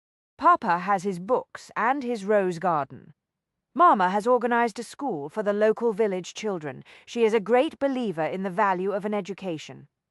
Tell me, Mrs. Poole, are your parents aware that you interest yourself in such pastimes as investigating murders and searching for dangerous antiquities? I have not as yet had an opportunity to write to them about my current project. Beatrice trimmed the linen bandage. But I shall get around to it after I have resolved the matter. I see. He watched morosely as she tied the ends of the linen. Will they be surprised to learn of your activities? I'm sure they will understand that under the circumstances I had no choice but to search out Uncle Reggie's murderer and recover Arabella's inheritance. Naturally. All in a day's work for a reader of horrid novels, eh, Mrs. Poole? One does what one must. Leo grunted and took a mouthful of brandy. How long have you been a widow, Mrs. Poole? She was startled by the question. Then she realized that Leo was no doubt attempting to focus his attention on something other than the pain of his wound. I was married for 3 years, sir. I have been widowed for 5. At what age were you wed? 1 and 20. So you are now 29. Yes. She wondered where this was all going. Damn near 30. Indeed, sir. She tugged very firmly on the bandage. He gritted his teeth and took another swallow of brandy. Any desire to remarry? None. Beatrice smiled coolly. Once a woman has known the metaphysical perfection of the most harmonious union possible between a man and a woman, once she has tasted the ambrosia of physical, spiritual, and intellectual communication with her true soul mate, she can never be content with anything less. That good was it. It was perfection, my lord. Until your husband died, he pointed out, perfection can never last. But one goes on with life knowing that one has been privileged to love as few people ever are. She paused briefly in the process of adjusting the bandage. I feel certain that you understand. I have heard that your own marriage was also quite extraordinary. She was a paragon of grace and beauty, he said very steadily. She was faithful, gentle, and a loving mother to my sons. No man could ask for more from any woman. She had the face and temperament of an angel. For some reason, Beatrice's heart plummeted at that news. She managed a polite smile. "You were fortunate, sir." He hoisted the brandy glass in a small salute. "Just as you were, Mrs. Poole, as you said, so few ever know true love, even for a short while one, too. Have no wish to dim the bright flames of memory by contracting a second marriage that could never equal the first. Indeed." Beatrice did not like the brooding quality that had crept into his tone. She struggled to find something bracing to say. "Perhaps it is for the best.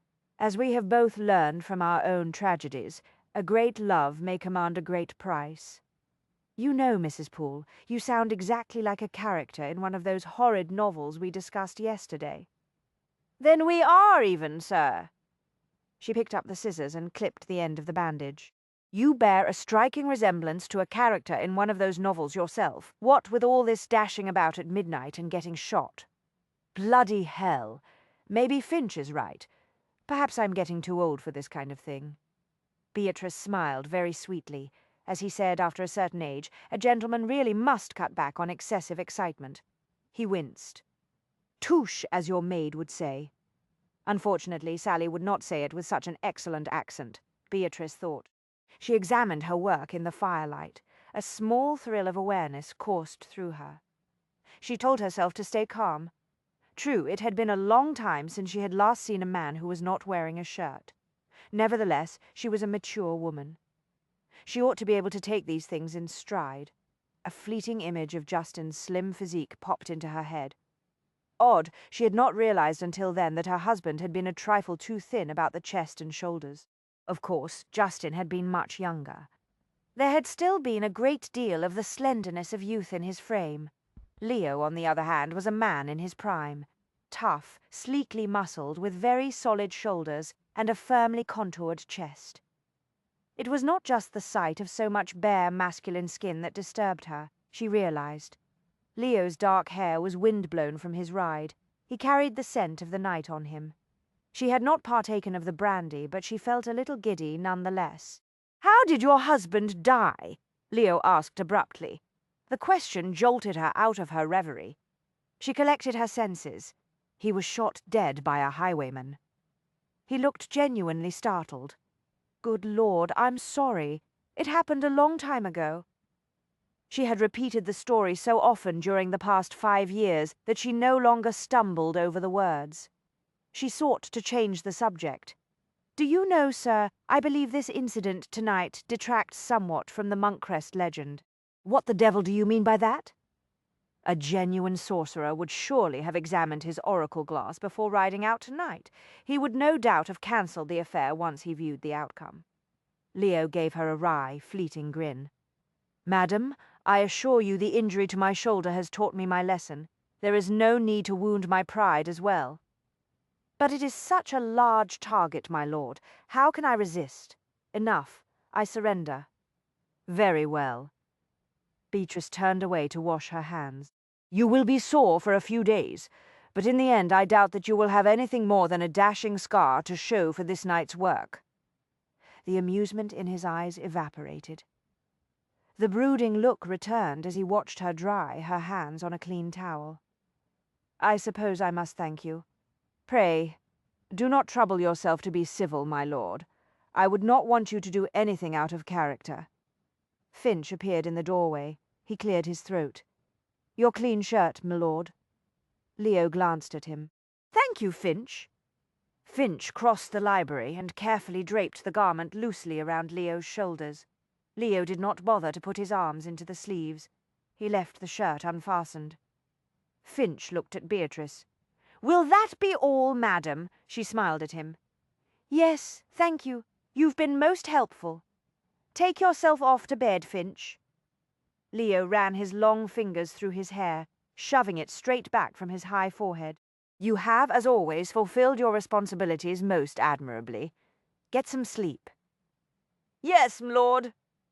Finch picked up the bloody cloths, the bowl and the pitcher, and made his way out of the library. Leo waited until the door had closed behind the butler. Then, with a lazy movement of his hand, he swirled the last of the brandy in the crystal glass. He gazed into the fire and said nothing. Beatrice sat down across from him and tried very hard not to stare at his bare chest. Unfortunately, the unfastened shirt did little to conceal the wedge of dark, curling hair that arrowed downward into his breeches. With a fierce effort of will, she jerked her gaze to his face. "Tell me what happened tonight, my lord." Leo started to raise his injured shoulder in a shrug. He stopped immediately, grimacing. "Curiosity compels me to first ask you what you believe occurred." "I see 3 possibilities." He cocked a brow. "Indeed. The first is that you rode out to meet a mistress and encountered the lady's husband instead." The firelight gleamed in the depths of his eyes. "I assure you, Mrs. Poole, I have a long-standing policy against becoming involved with married women. No lady is worth a bullet. What is your second guess? That you entertain yourself with playing the role of highwayman? Imaginative, but hardly flattering." He poured another glass of brandy. "I am crushed by your low opinion of me. I assure you, it is entirely unwarranted. Then I am left with the last possibility." She paused. "You went out to hunt the highwayman who stopped my carriage last night." He paused, the glass halfway to his mouth. Very deliberately he set the brandy down. "Impressive, Mrs. Poole. Most impressive. Tell me, who trained you in such powers of deduction? My father. He is convinced that the good Lord gave the powers of logic and reason to both men and women with the intention that those gifts be practiced equally by both sexes." A smile flickered briefly at the edge of Leo's mouth. "I believe that I would enjoy meeting your father. You were about to explain your wound, my lord." "I suppose you deserve that much." "Yes, I most certainly do." Leo patted Elf on the head and then rose languidly from the stool. Brandy glass in hand, he walked to the wing chair and sat down. Elf wandered over to his customary spot in front of the fire and settled himself. "It is a rather sordid tale, Mrs. Poole." Leo stretched out his legs toward the blaze. "One in which I do not show to advantage. Nevertheless, I would hear it." He leaned his head against the back of the red velvet cushion, and one closed his eyes. "The long and the short of it is that your third guess is the correct one. I went in search of the highwayman who accosted you last night." Although she had been expecting just such an answer, she was nevertheless appalled. "Do you mean to say that you went out in the middle of the night to search for a dangerous villain?" Leo opened his eyes and regarded her with an enigmatic gaze. "As it happens, that is the most suitable time to hunt highwaymen. They are creatures of the night. Good heavens, are you mad?" He raised his brows in silent mockery and said nothing. But Beatrice blushed and concealed her embarrassment behind a glowering frown. "I collect that you found your quarry." "The gentlemen of the road tend to be predictable in their habits," Leo sighed. "But this one succeeded in surprising me. He had a companion with him, one whom I did not notice until it was very nearly too late. There were 2 of them. Apparently, after his encounter with you last night, the villain very wisely concluded that he needed assistance." "My lord, this is not the least bit humorous. 2 highwaymen, indeed. You are lucky to have escaped with your life."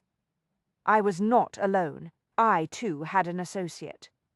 Elf twitched his ears and made himself more comfortable. Beatrice glanced at the hound. "I see what happened to the 2 villains.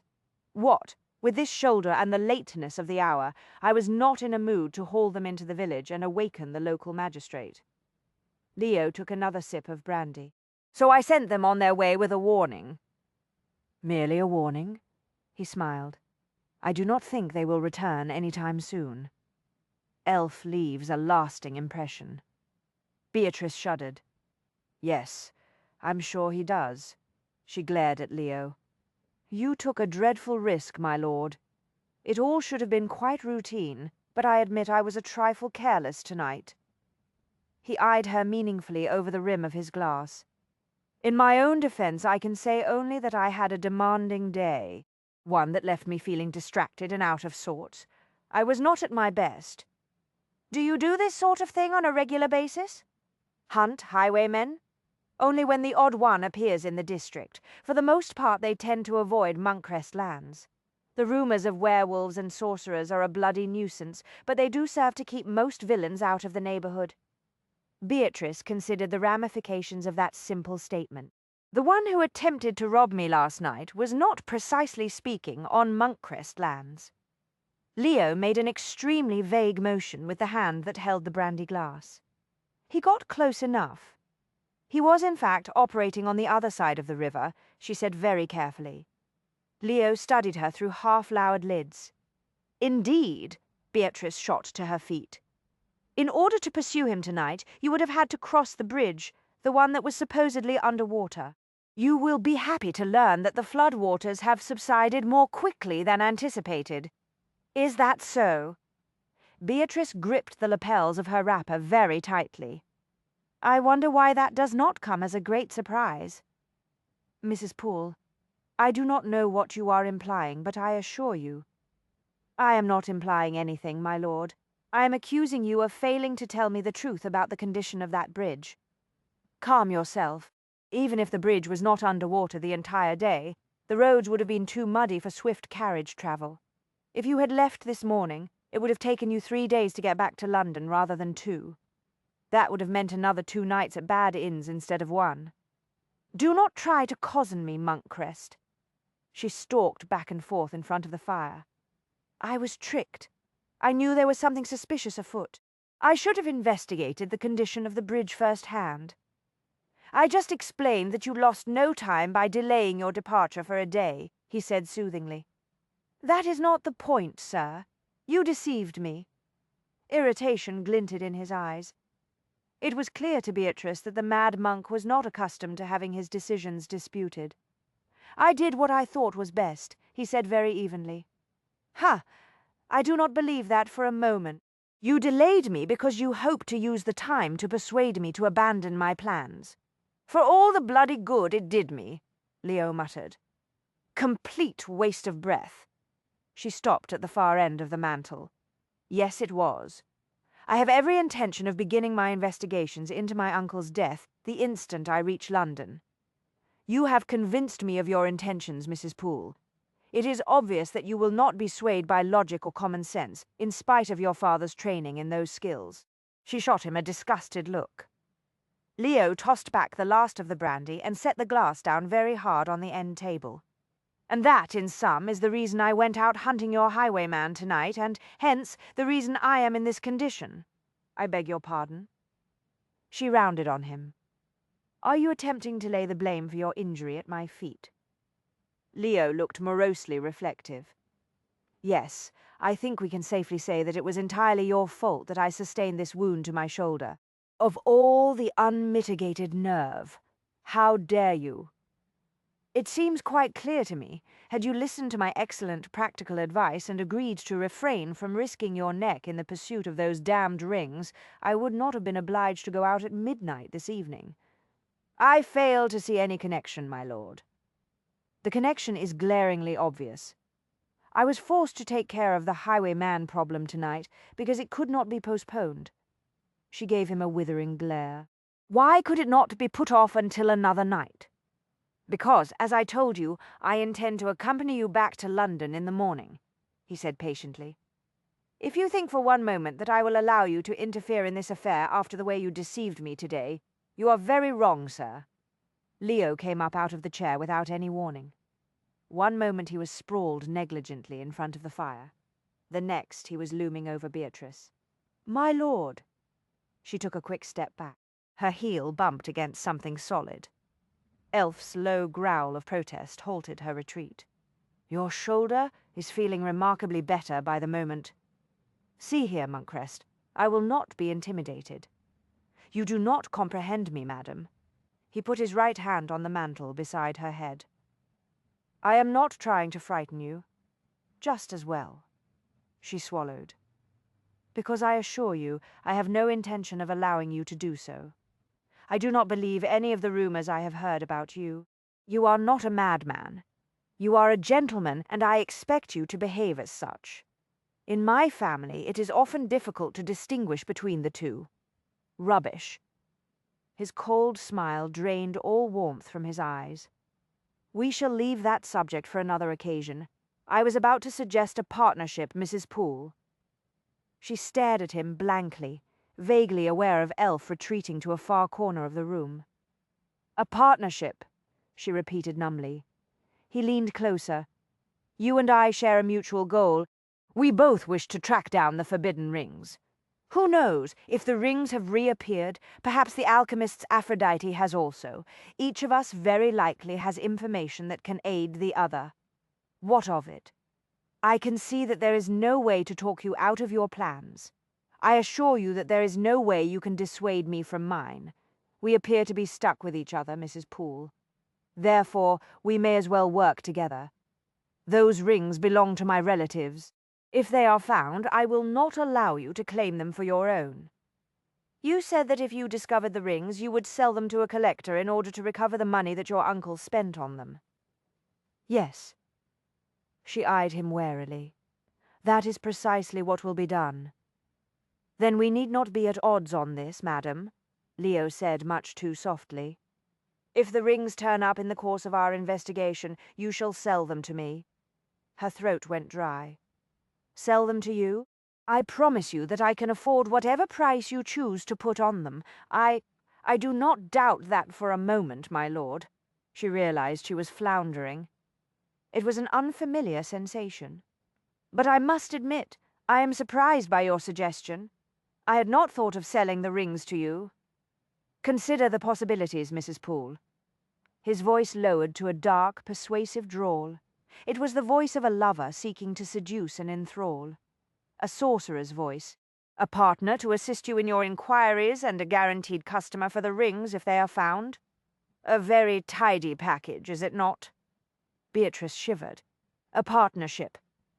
The word tasted exotic and strangely enticing on her tongue. She cleared her throat. "I shall certainly give your notion some thought. You had best do your thinking very quickly. We leave together for London in the morning. Do not presume too much, Monkcrest. I said only that I would consider the plan. You do that, Mrs. Poole, and do it swiftly." He was so close that she could have touched his bare chest with her fingertips. The heat of his body engulfed her. She was suddenly breathless, as though the full weight of him pressed down on her, crushing her. A partnership. It was a crazed notion, to say the least, but she could not deny the thrill of recklessness that sizzled through her. A partnership with the mad monk of Monkcrest Abbey. Whatever the outcome, it would be an adventure worthy of one of the heroines of her novels. If nothing else, she could always use the material as a source of inspiration for her next book. That last thought steadied her as nothing else could have at that moment. "It is possible that you could prove useful as my assistant, my lord," she said slowly. "Partner, Mrs. Poole, equal partner. Not assistant." His smile could have lured any unwary heroine into a crypt, Beatrice thought. She cleared her throat. "Very well, sir. We have an agreement. Perhaps we should seal this bargain of ours." "Seal it? How?" She scowled. "Do you wish to make a written contract, my lord?" "No, my dear Mrs. Poole. I had in mind something a good deal more interesting." Without warning, he lowered his head. His mouth closed over hers. She knew then that if anyone was mad in this chamber tonight, it was she. Surely only a crazed woman would allow a man such as this to set fire to all her senses. Beatrice wrapped her arms around his neck and held on for dear life. Chapter 5.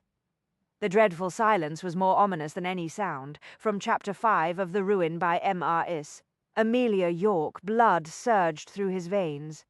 The temperature in the room rose several degrees in an instant. He felt fiercely, violently alive. The sexual desire that poured through him was so intense that it bordered on painful. He was nearly 40, well past the stage where a man fell prey to the uncontrollable lusts of youth. His passions had been under tight rein for so long that he had forgotten how it felt to have them out of control. He had not intended to kiss Beatrice. No, that was a lie. He had intended to kiss her. Indeed, he could see now that he had little choice in the matter. She affected him the way strong spices affected the tongue. She irritated and inflamed, and left him hungry for another taste.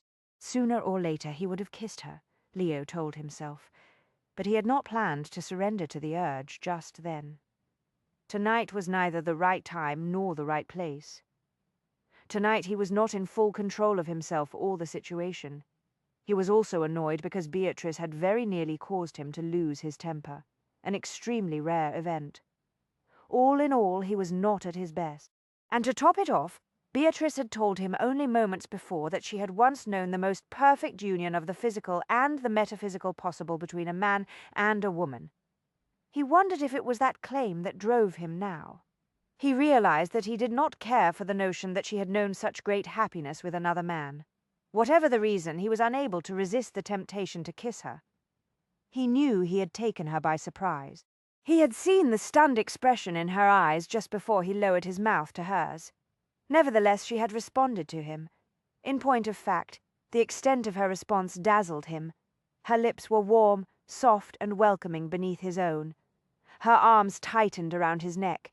She stopped trying to flatten herself against the marble fireplace surround and pressed herself close to him. He could feel the gentle swell of her breasts beneath her loose wrapper. Her body was graceful, vital, excitingly firm in all the right places. There was a fullness to her hips that begged for the touch of his hand. A flash of triumph made him light-headed. He knew that he had not been mistaken earlier when he had caught her staring at his chest. At the very least, she was curious about him. Intrigued enough to open her mouth for him. With a groan, he deepened the kiss. Beatrice murmured something unintelligible, but she did not pull away.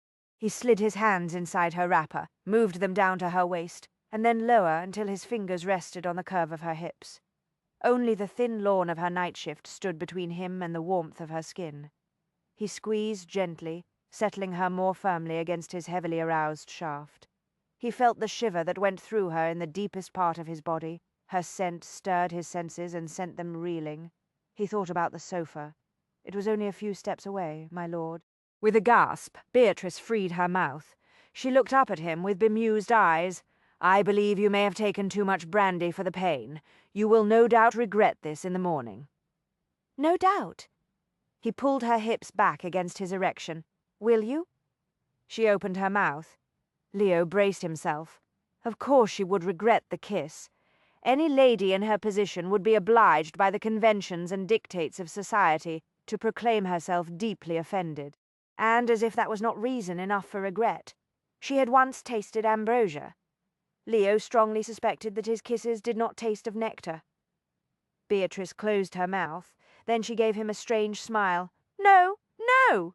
Relief surged through him. It was followed by a wave of exultant pleasure. He started to lower his mouth to hers once again. "Well, in that case—" She put her fingers against his lips, effectively halting him. It was an extremely interesting experience. He stilled, intensely aware of her fingertips. "Interesting." "Indeed. One might even say it was inspirational." He grinned against her palm. "Mrs. Poole, you flatter me." She drew a deep breath. "Kissing you is certainly a very invigorating experience." "Invigorating?" "Yes, but I believe it has gone far enough, sir. If we are to be partners, it would probably be best not to complicate the business with this sort of thing." His amusement evaporated in a heartbeat. "This sort of thing?" he repeated carefully. "I see."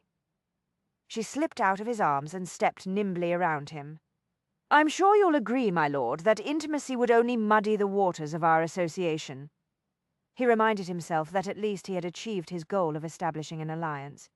He would take this one step at a time. "Indeed, Mrs. Poole." He inclined his head with grave formality.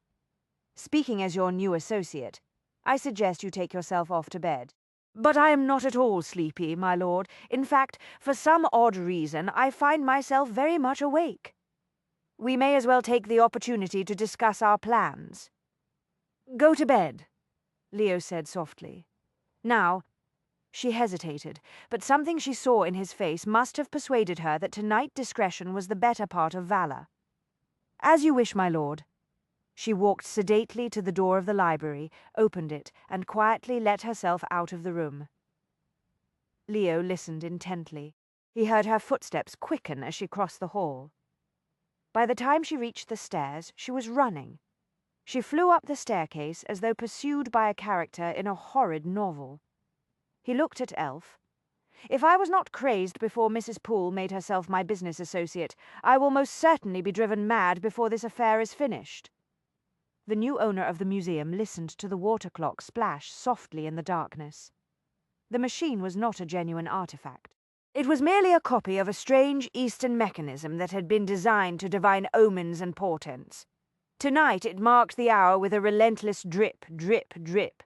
The steady, ominous sound underscored the fact that time was running out. The first rumors of the rings that had stirred the interest of collectors a few months earlier had finally faded. Most had concluded that the tales that had swirled through the antiquities shops were based on a hoax or a fraud.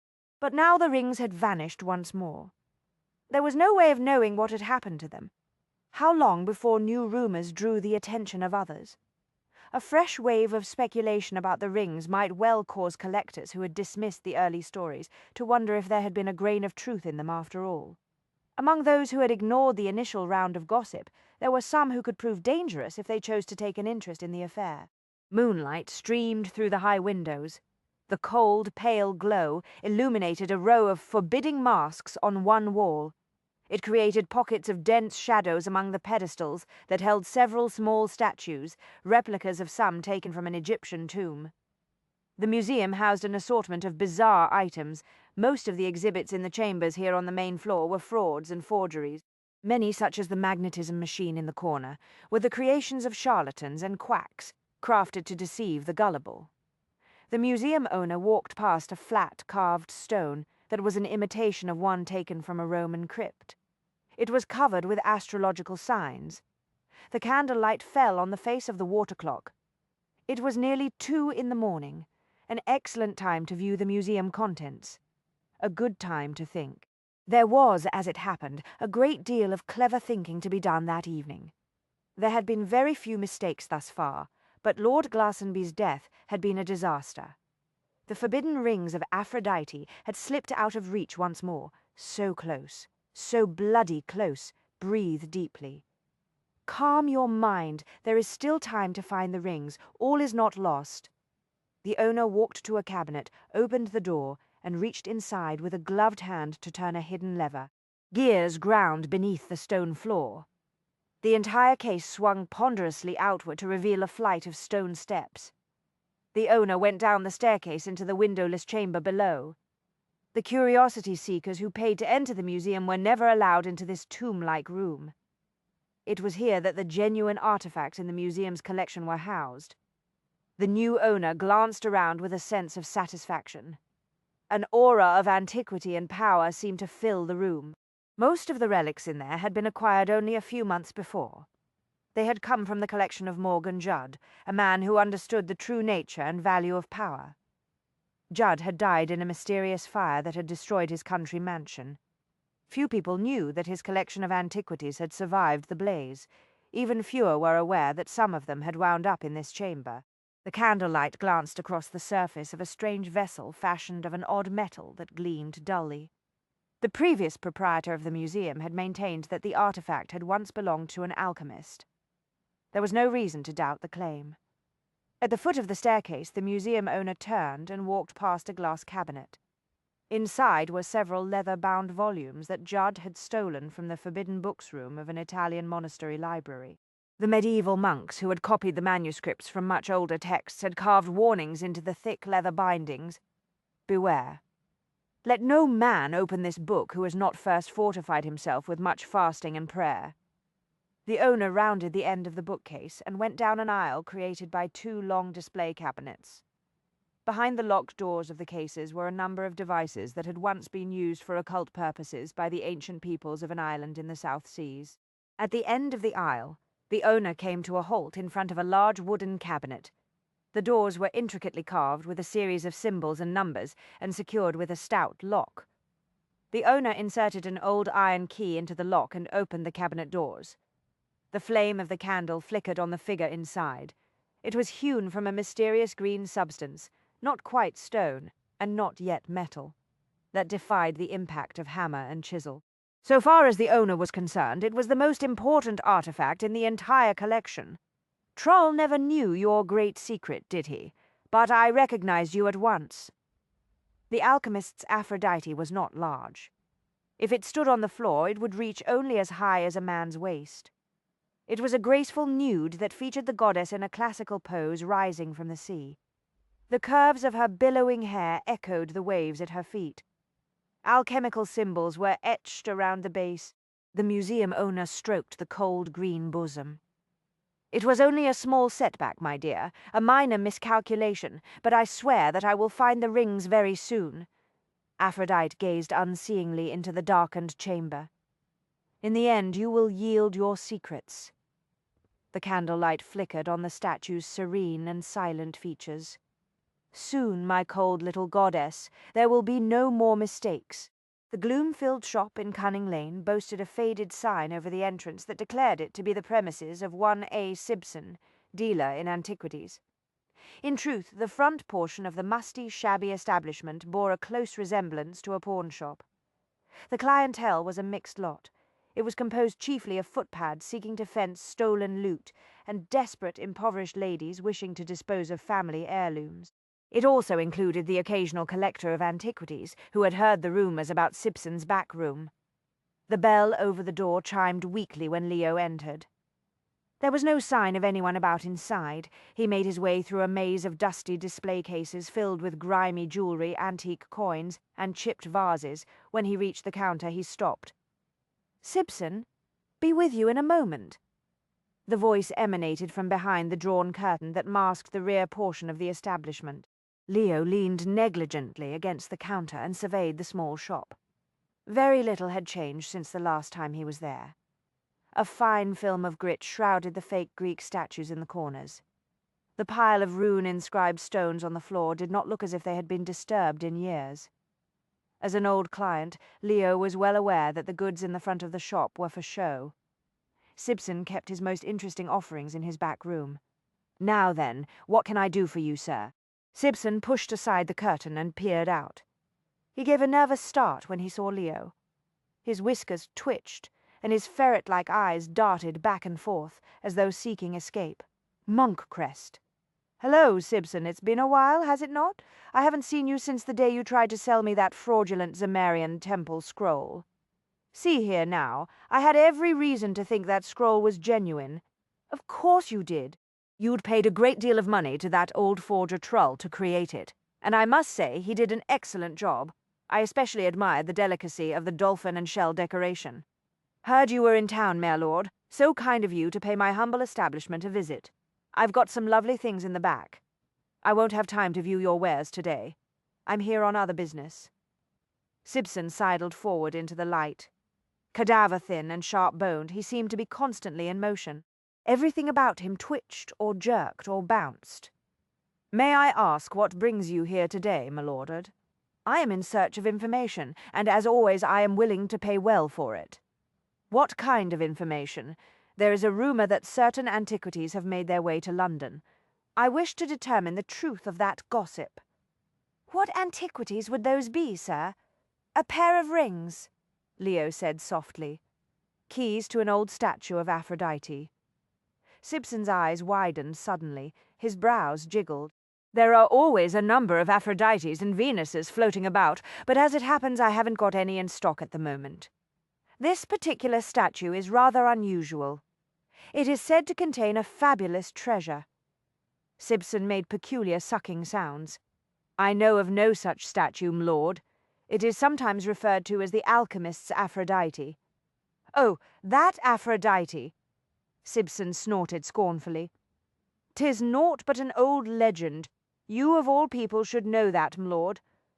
Come, Simpson, you are well acquainted with me after all these years. You know that I can be very generous."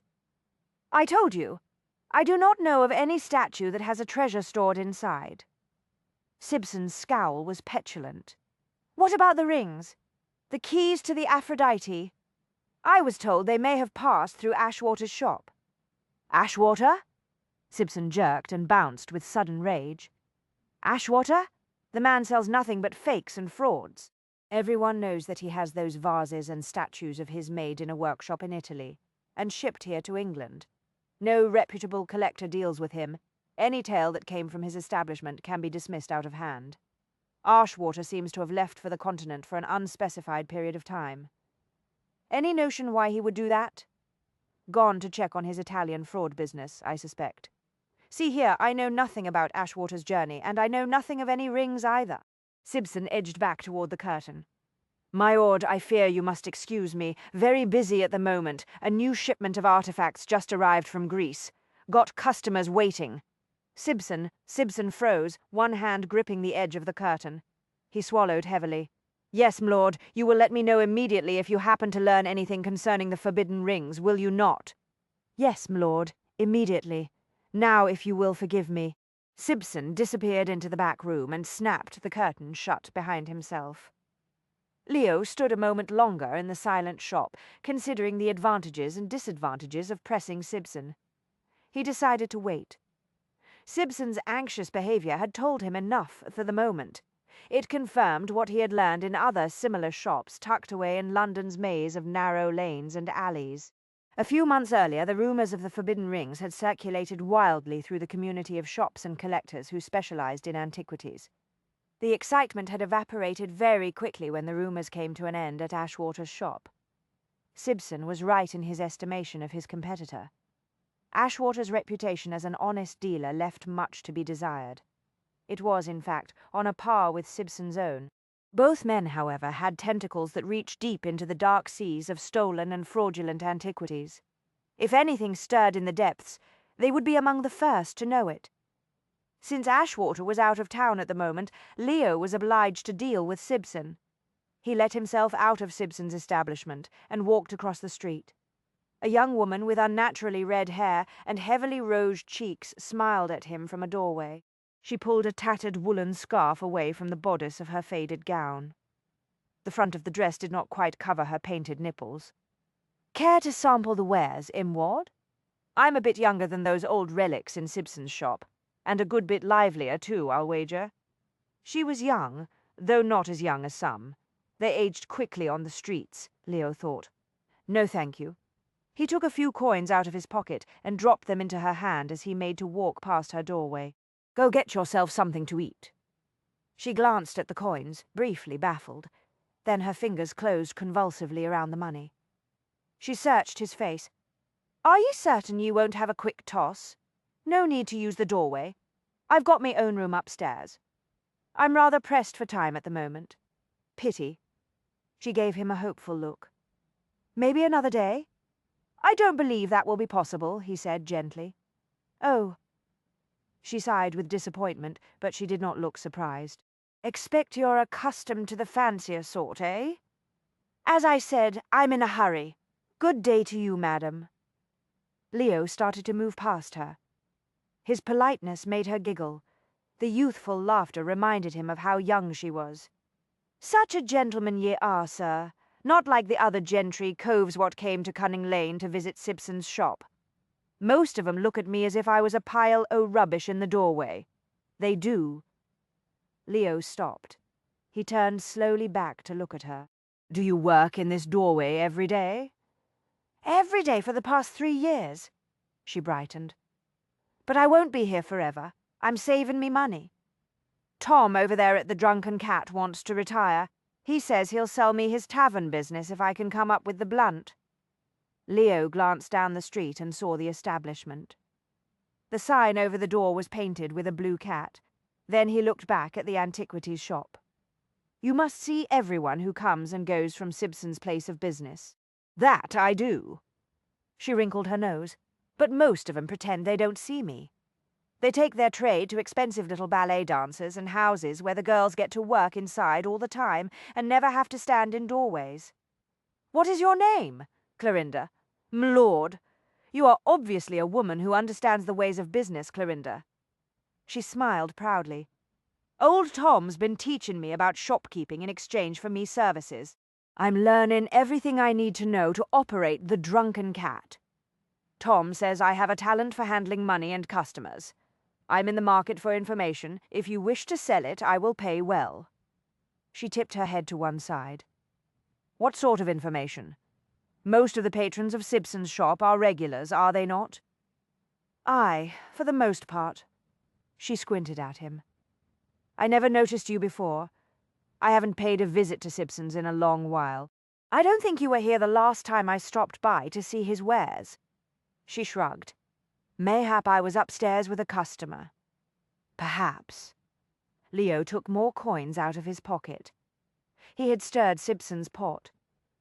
"It would be interesting to know if anything bubbled to the surface. Has Simpson acquired any new customers recently?" "Just the regulars, with the exception of yourself, sir. I would like you to keep an eye on his shop.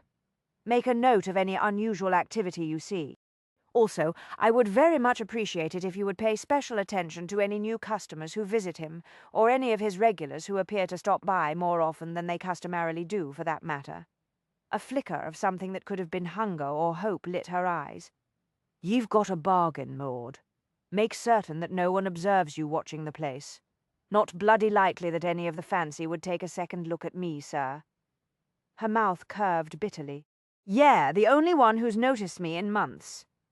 I'll come by for a report in a day or two." "I'll be here." Leo made to turn away. He paused. "In the meantime, use some of those coins to buy yourself a warmer shawl. You will do me no good if you take a chill." Clorinda's startlingly young giggle echoed in the doorway. Leo walked on through the convoluted rabbit warren of thin, twisted lanes until he reached a more respectable thoroughfare. Here, the prosperous, well-tended shops offered a stark contrast to the seedy establishments entombed in the dark streets he had just left. He glanced in a bookshop window as he raised a hand to hail a hackney carriage. A stack of novels was on display beneath a sign that announced that the proprietor was pleased to offer The Castle of Shadows by Mrs. Amelia York. The carriage rumbled to a halt in front of Leo. He vaulted up into the cab, gave the direction of his townhouse, and sat back to contemplate the little he had learned in the past 2 days. He had been busy, but he had very little to show for it. As discreetly as possible, he had renewed old contacts and notified his regular informants that he wanted anything and everything he could get on the subject of the forbidden rings. Thus far, all he had managed to acquire were vague rumors and a few intriguing whispers. He was not pleased with his lack of progress. He was fairly certain that if he did not accomplish something impressive quite soon, his new business associate would lose patience with him. He removed his pocket watch and glanced at the time. 2 o'clock. He had an appointment to take Beatrice driving in the park at 5. He did not intend to miss it. He had not seen her since they had arrived in London 2 days earlier. He had been occupied settling into his little used town house, re-establishing contacts, and making his initial inquiries. Leo gazed absently at the passing traffic, aware of a gathering sense of intense anticipation at the prospect of seeing Beatrice. He had hoped that 2 days spent out of her company would serve to put their association into a more rational perspective. The short separation had done nothing of the sort. It had only deepened the hunger. Damnation! He drummed his fingers on the door of the cab. Where would it all lead, he wondered. He knew that he was on dangerous ground when it came to Beatrice. It was probably not wise to get involved with a woman who could so effortlessly arouse the more volatile side of his nature. On the other hand, he thought, in view of his mature years, it was oddly gratifying to know that he still possessed a volatile aspect to his temperament. Leo realized that he was grinning for no good reason. Chapter 6. The figure beckoned with its transparent hand. Come, this way. Follow me into the darkness. From Chapter 6 of The Ruin by M.R.S. Amelia York. Beatrice, they are here. Arabella swept through the doorway of the study. The bound copies of your new book have arrived at last. I do believe that the binder did a rather nice job this time. Very dignified, don't you think? Beatrice looked up from the carefully folded note that she had received moments earlier. In spite of the excitement the contents of the message had induced, she was briefly distracted by the sight of her cousin. With her bright blue eyes, lustrous dark hair, and fine-boned features, Arabella was lovely by any standards. The fact that she was also a kind-hearted, extremely charming, and even-tempered young lady was icing on the cake. Under Winifred's guidance, Arabella had created a small but distinct sensation in the more modest circles of the ton. Pearson Burnby, Lord Hazelthorpe's heir, had been obliged to stand in line with a number of other eager gentlemen in order to ask for a dance. Invitations had not exactly flooded Beatrice's town house, but a pleasant trickle kept Winifred and Arabella agreeably occupied. The pair was often out until dawn. Beatrice glanced at the volume in Arabella's hand. Yes, the binder did an excellent job. Do you know, with all that has happened lately, I very nearly forgot about the Castle of Shadows. I do not see how you could forget it. The primrose-coloured skirts of Arabella's new muslin gown fluttered around her ankles as she walked to the desk. I vow it is quite your most thrilling story. The scene with the ghost in the crypt sent chills down my spine. Excellent. Let us hope everyone else who purchases the book gets the same reaction. My readers seem to have an unending need for chills down the spine. They will adore your hero.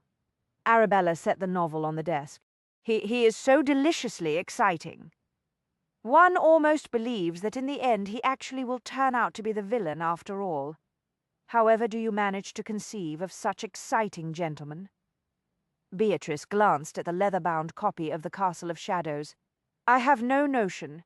It is as if my heroes have minds of their own.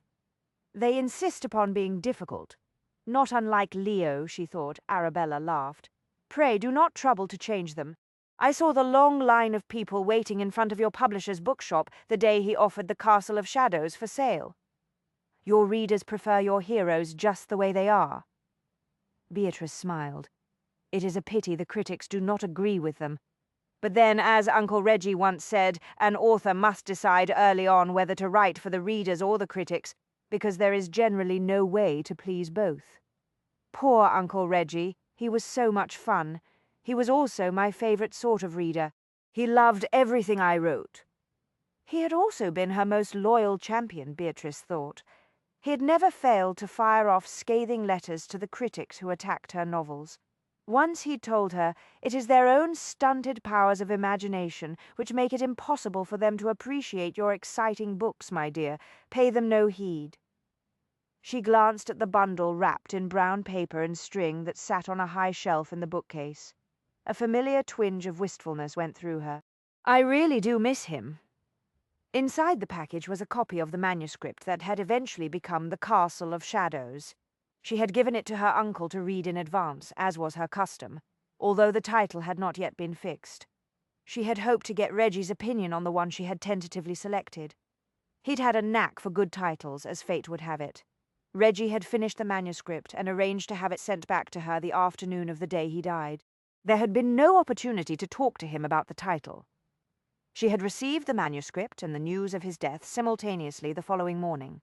Saddened, she had put the bundle on the shelf and taken her publisher's advice on the title. Mr. Whittle was very fond of titles with the word castle in them. Winifred bustled into the doorway. There you are, Arabella. I have been searching everywhere for you. It is nearly 3 o'clock. Mr. Burnby will be calling at any moment. You know how punctual he is. Small, silver-haired and bright-eyed, Winifred had more energy and enthusiasm at 70 than many people half her age. Launching Arabella into the polite world was a task perfectly suited to her spirits. She had gloried in every minute of the business, from the selection of gowns and gloves to the Machiavellian scheming required to secure invitations. Do not concern yourself, Aunt. Arabella smiled. I am ready to receive Mr. Burnby. Beatrice and I were just admiring a bound copy of her new book. The Castle of Shadows. Winifred cast a distracted glance at the volume. Oh, yes. I am told that everyone is reading it. I vow, Beatrice, if we do not manage to recover the funds Reggie threw away on those silly artifacts, you may have to teach Arabella to make her living as an authoress. Beatrice carefully refolded the note in her hand. I doubt that will be necessary, Aunt Winifred. I feel certain that we are well on our way to discovering the rings. I can only pray that you are correct. Winifred sighed. I do not know how much longer we can maintain appearances. Thank heavens we have your friend Lucy to design Arabella's gowns. We would not be able to afford any other modiste. Beatrice raised her brows. Lucy Harby just happens to be one of the most fashionable modistes in town. Arabella giggled. You mean Madame Darbois, not Mrs. Harby, do you not? Beatrice smiled. Quite. Arabella's amusement faded. It does not seem fair, does it? It is obvious that Lucy has a great talent for designing beautiful gowns. But if you had not hit upon the notion of giving her a French name, she might never have become one of the most exclusive and expensive dressmakers in all of London. Beatrice shrugged. When it comes to matters of fashion, one must never forget the importance of a French accent. It is the way of the world, Winifred said airily. Now then, Arabella, do not forget that you are to wear your new blue gown tonight. It looks as if it cost a fortune. We must not allow anyone to guess for an instant that Reggie's money has disappeared. Arabella made a face. You fret too much about the matter of money, Aunt. Winifred rolled her eyes toward the ceiling. Naive child, it is impossible to fret too much about money when one does not have any. I vow I live in utter terror that the news of our financial ruin will become common gossip among the ton. If that occurs, we are lost. Hazelthorpe's heir will vanish in an instant. An unusual expression, that of irritation, flashed in Arabella's eyes. That is most unkind, I assure you. Pearson's affection for me will not be altered if he discovers that I no longer possess a respectable inheritance. Beatrice and Winifred exchanged speaking glances. Beatrice shook her head slightly, warning Winifred not to argue the point. Arabella was still very young. It would be a pity to destroy her sweet, trusting nature any sooner than necessary. Like so many other things, Beatrice thought, innocence once lost could never be regained. Mrs. Cheslin, the dour, whipcord-tough woman of indeterminate years who served as Beatrice's housekeeper, came to a halt in the doorway. "Beggin' your pardon, ma'am," she said in a very loud voice.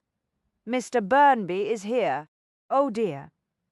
Winifred looked at the clock. "A bit early. Show him to the parlour, Mrs. Cheslin." "He's 5 minutes early, to be precise." Mrs. Cheslin scowled. "I was told he was expected at 3. "Yes, I know, Mrs. Cheslin," Winifred said in a placating voice. "But his eagerness is a good sign. See here, I cannot be expected to run this household properly without a reliable schedule." Mrs. Cheslin turned away and stalked back down the hall. Arabella started toward the door, a glowing smile on her face. "Pearson spent the weekend rusticating at the Marsbecks' country house. He has promised to tell me all about it." "Run along," Winifred said. "But remember, not a word to Mr. Burnby about this business of the missing artifacts. If even the smallest hint of our impending disaster gets out, the creditors will be knee-deep on our doorstep. I promise." Arabella paused in the doorway.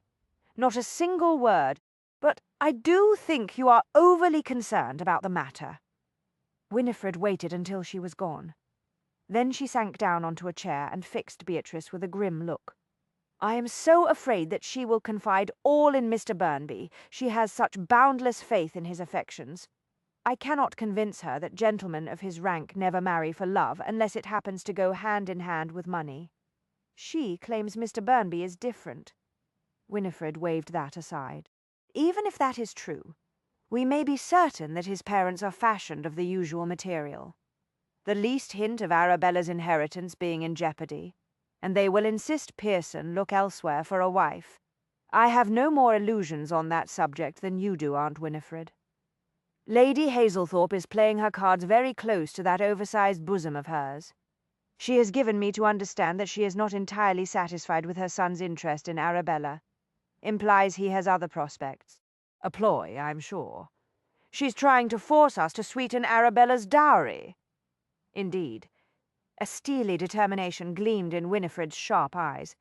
"She plays the game well, but I am no novice at this sort of thing.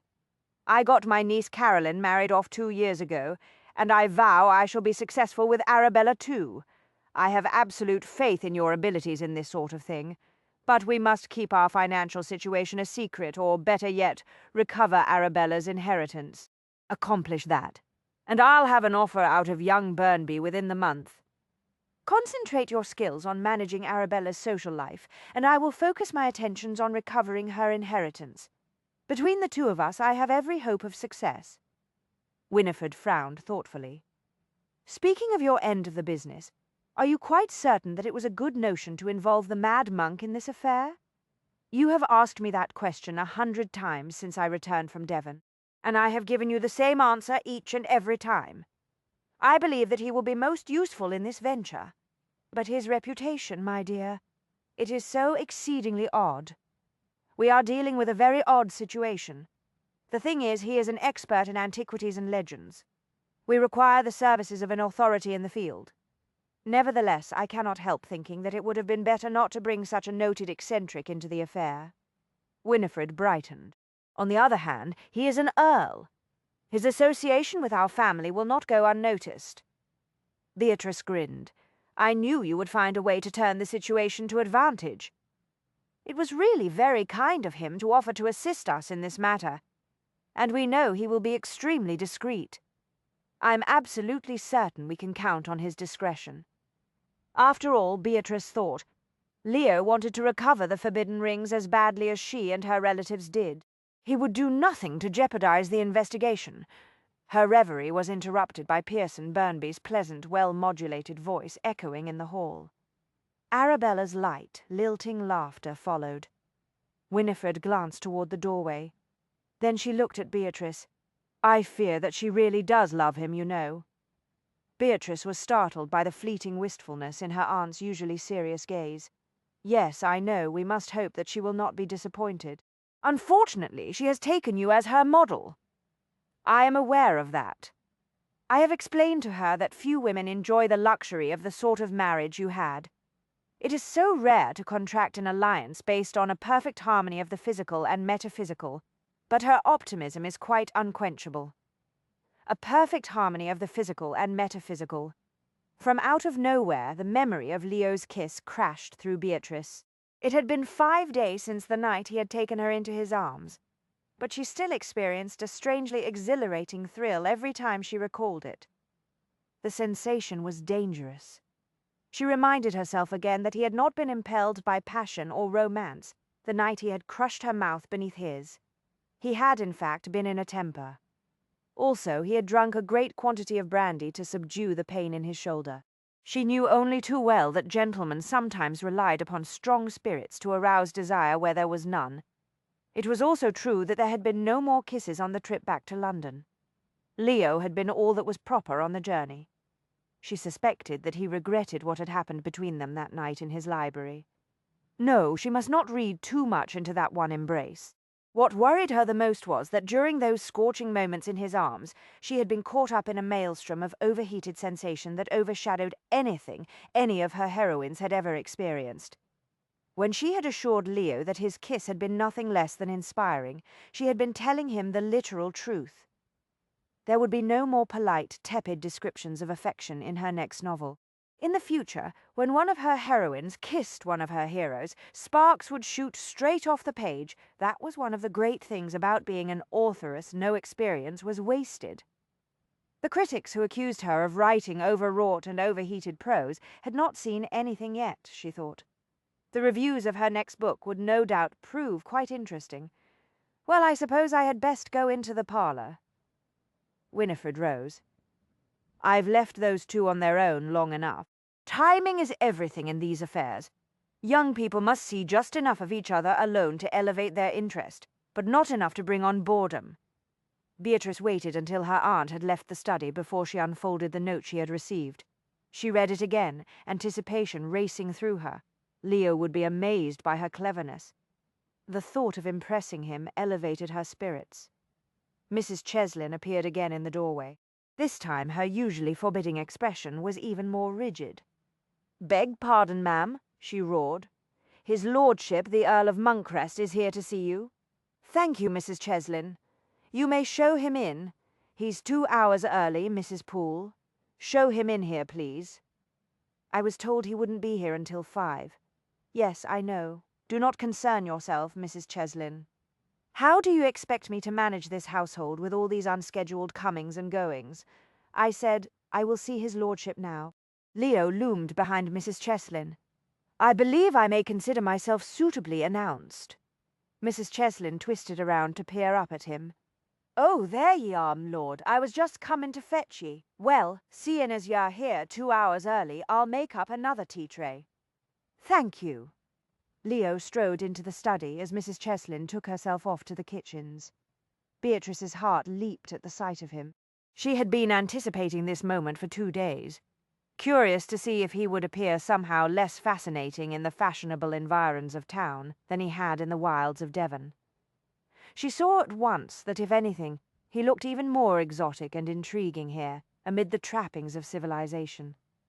The atmosphere of the Abbey suited him. The fashionably furnished townhouse, on the other hand, was not his natural habitat.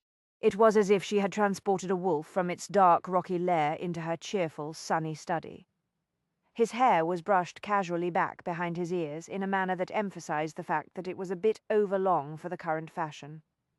His white cravat was tied with elegant simplicity in a style that made the more flamboyant designs of the dandies appear ridiculous.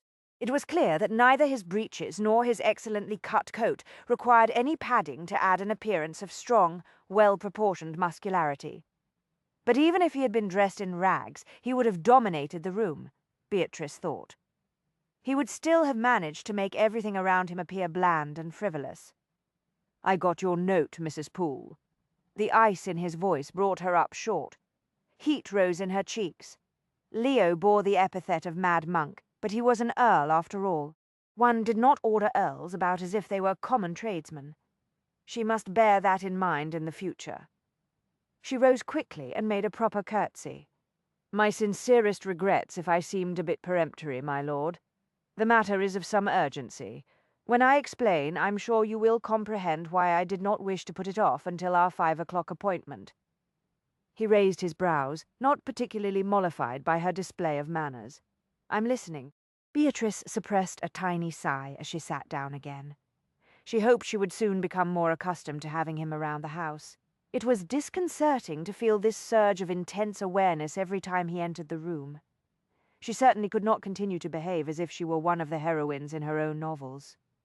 Think of him as a source of literary inspiration, she told herself sternly. For heaven's sake, do not think of him as a potential lover. "My lord, won't you please be seated?" she said. "I am sorry I alarmed you. I did not mean for you to come here in such an agitated rush." "I am not agitated." He gave her a derisive smile. "I am irritated. Again. I'm sorry for the summary way in which I summoned you," ignoring her invitation to sit. He stalked to the window. "What the devil is this about?" He jerked a piece of paper out of the pocket of his coat and read the words aloud. "An event of great import has occurred. I cannot set the details down in writing." Beatrice cleared her throat. "Perhaps my wording was somewhat melodramatic. That is putting it mildly. If this is an example of your literary skills, you could give the infamous Mrs. York some competition." Beatrice froze. "Whenever I am seized by the notion that I ought to apologize to you, sir, you contrive to say just the right thing to convince me that I need not bother." "Enough." His mouth curved wryly. "We have not been in each other's company for live minutes, and already we are snapping at each other. What is this event that is of such monumental importance that I was obliged to postpone my plans for this afternoon?" She brought her temper under control with an effort. "I merely thought that you might like to know that the proprietress of the establishment where Uncle Reggie died has agreed to meet with me." He looked at her as if she had just announced that she could fly. "I beg your pardon," satisfied with the impact she had made. Beatrice allowed her bubbling excitement to rise to the surface. "Madame Virtue and I have an appointment. I intend to ask her some questions about what transpired on the night of my uncle's death." "Hell's teeth." Leo stared at her. "You actually contacted her?" "Yes, discreetly, of course." "Discreetly, I doubt that you know the meaning of the word." Beatrice chose to pretend she had not heard that. "In her note she suggests that we meet in a park not far from here at 4 o'clock. It occurred to me that you might wish to be present when I make my inquiries.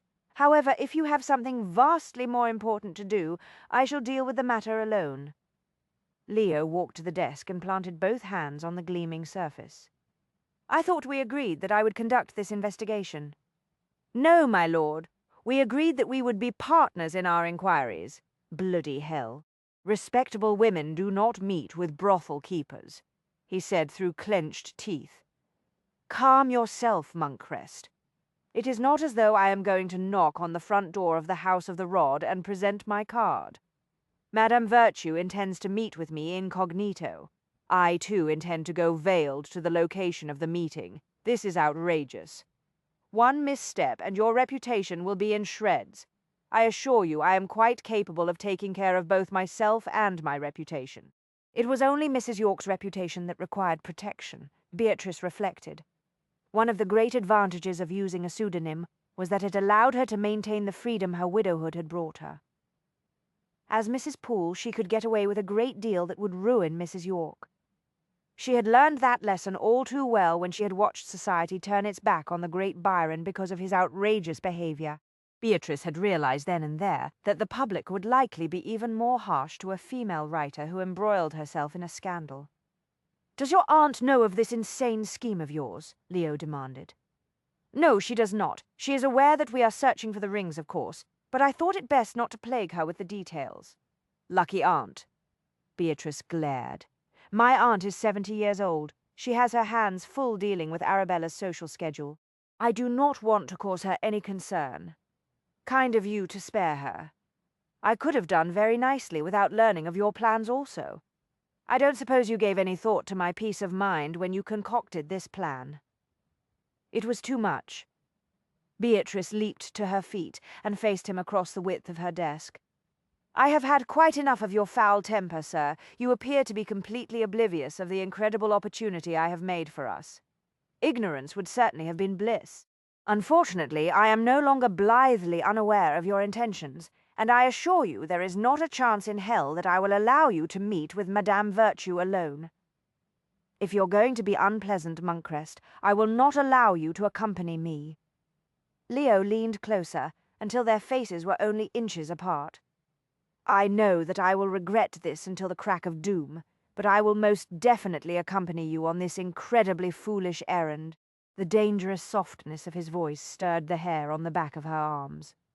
"I was under the impression that you had more important things to do," she said very sweetly. "They will keep. No need to put them aside on my account." Leo's jaw was rigid. "I said, they will keep, Lord Monkcrest." Winifred hurried into the study. She looked flustered. "Mrs. Cheslin just informed me that you had called, Beatrice, dear. Did you send for tea?" Leo and Beatrice, still confronting each other over the desk, both turned their heads to look at her. "Oh, dear!" Winifred came to an abrupt halt and looked from one tense face to the other. "Am I interrupting? Whatever gave you that notion?" Leo straightened with languid grace. "I have just invited Mrs. Poole to go driving a bit earlier than we had planned this afternoon. I wish to show her the new fountain in the park." Winifred glanced at Beatrice. "I see. She has been kind enough to agree to an earlier departure." Leo's smile was all teeth and no reassurance. "Is that not correct, Mrs. Poole?" Beatrice eyed him grimly. He was well aware that she could not continue the argument in front of Winifred without explaining everything to her. "How could I possibly resist such a gallant offer, my lord? At my age one gets so few of them." Chapter 7. She sensed the apparition watching her from the gloom-filled passageway, but every time she held the lantern aloft it disappeared. From Chapter 7 of The Ruin by M.R.S. Amelia York. Leo was still feeling grim as he guided the Phaeton's team along a little-used park path, but even through his brooding irritation he was fiercely aware of the satisfaction he felt at having Beatrice beside him. One question had been answered. 2 days apart from her had done nothing to weaken the effect her presence had on him. She was elegantly dressed in a stylish hunter-green gown and a lighter green pelisse. The snug, long-sleeved, high-waisted bodice was trimmed with a modest ruff. She carried a green, fringed parasol. The matching hat was a rakish little confection adorned with a dark green veil that obscured her features and lent her a dashing air of mystery. As if any additional theatrics were necessary, he thought. He was aware that she was enjoying the adventure. "You certainly managed to select a singularly remote location for this meeting." Leo eyed the densely wooded landscape on either side of the path. "It would appear that no one has driven this way in months. I told you Madame Virtue suggested this place." Beatrice studied the approaching bend in the path. She said I was to watch for a small folly that someone built here years ago. There it is, the sleekly muscled hindquarters of the matched greys bunched as Leo eased the horses to a walk. Ahead on the left, in the middle of that grove. Beatrice peered through her heavy veil. Yes, I see it. How interesting. Odd, I never knew it was here. I wonder how old it is. The folly was an artistically designed ruin of an ancient classical temple. It was, Leo thought, just the sort of frivolous architectural garden monstrosity that the older generation had delighted in producing. He studied the fanciful pillars that framed the small domed structure. My grandfather built something even more Gothic for the park at Moncrest, he said. Remind me to show it to you some day? It was the swift, surprised manner in which Beatrice turned her head to look at him that made Leo realize the implications of what he had just said. Remind me to show it to you some day, as if they would continue their association after they had finished with the matter of the rings. Well, why not? The possibilities burned in his brain, tantalizing and fascinating. Beatrice was proving to be an extremely difficult female, but she was also unusual and highly intriguing. If he was fortunate enough to survive their venture together with his sanity intact, there would be little more to risk by having an affair with her. The notion was oddly cheering. He wondered how she would look upon such an offer. She had made it plain that she felt they should refrain from an intimate connection until the business of the rings was finished. But she had responded with unmistakable passion to his kiss. What would she say if he were to ask her to enter into a liaison? Look, there is a small black curricle behind the folly. Beatrice's voice rose with excitement. It must belong to Madame Virtue. Thank heavens, I was afraid she would not put in an appearance. I have so many questions for her. Her enthusiasm deepened his morose mood. At the moment, Beatrice was clearly not occupied with any thoughts of a future affair. Perhaps it was time that he, too, paid attention to the matter at hand. He brought the phaeton to a halt, alighted, and quickly secured the greys. That done, he reached up to lift Beatrice down from the box. She felt firm, vibrant, and full of vitality in his hands. He wanted to tighten his grasp around her waist and pull her hard against him. Moncrest? She sounded surprisingly breathless. She looked up at him through the veil. You're squeezing me. Is something wrong? He realized that he had his hands locked very tightly around her slim waist. Nothing beyond the obvious, I beg your pardon. Very carefully he set her on her feet and released her. She looked past him toward the artificial ruin. That lady waiting on the bench inside the folly must be Madame Virtue. Heavens, she is attired from head to foot in black. She must have suffered a recent bereavement. Leo turned to see a blonde woman gowned and veiled in unrelieved black. She was seated on a marble bench just inside the temple. Her head was bent gracefully over a leather-bound book open on her lap. Even from his vantage point, Leo could discern that the cut of the black carriage gown was the creation of a very expensive modiste. It molded Madame Virtue's tall, slim figure in a manner that was both elegant and discreetly provocative. The black satin brim on the veiled hat was a striking contrast to her pale hair. Black gloves and black kid half-boots completed her attire. All in all, the proprietress of the House of the Rod could have set the fashion among the elite of the ton on Bond Street or in the park that afternoon. He took Beatrice's arm. Something tells me that she did not choose to wear black because she is in mourning. But it is very unusual to wear quite so much of it. Madame Virtue is in an unusual profession. Yes, of course. Beatrice paused.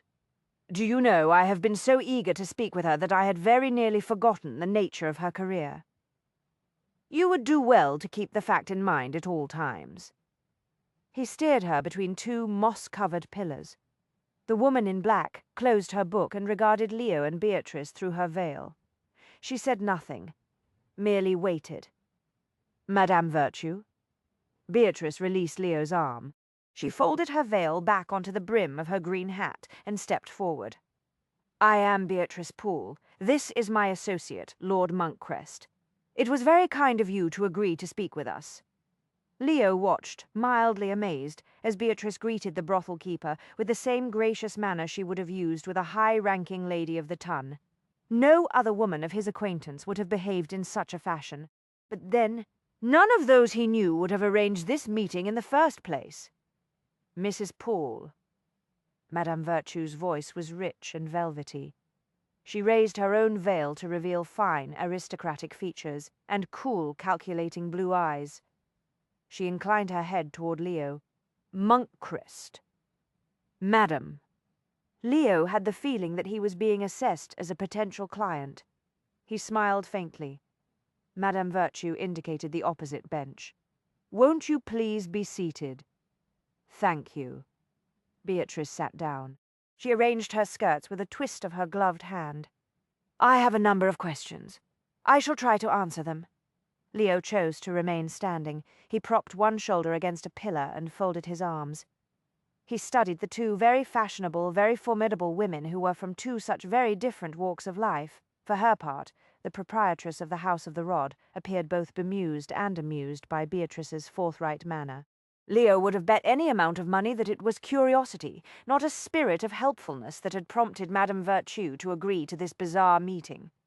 In her line of work, Madame Virtue most certainly entertained any number of respectable gentlemen, but she had very likely never had a conversation with a respectable lady. A sense of unreality gripped Leo. It suddenly struck him that his life, which less than a week before had fallen into a depressingly dull pattern, was suddenly filled with the unpredictable and the strange. It occurred to him that he had experienced a greater range of sensations and moods in the past few days than he had known all the previous year.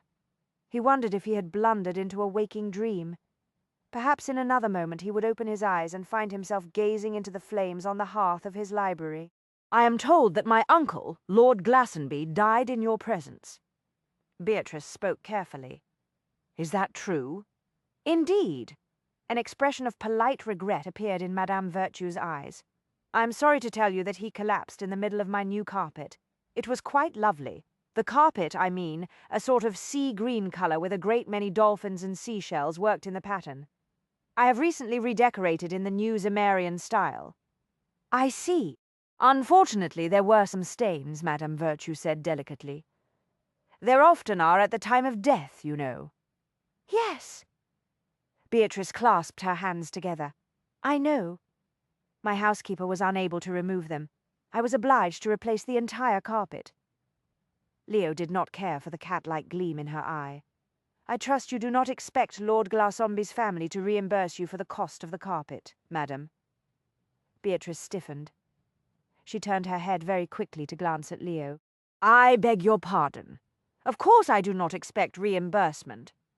Madame Virtue gave a throaty chuckle.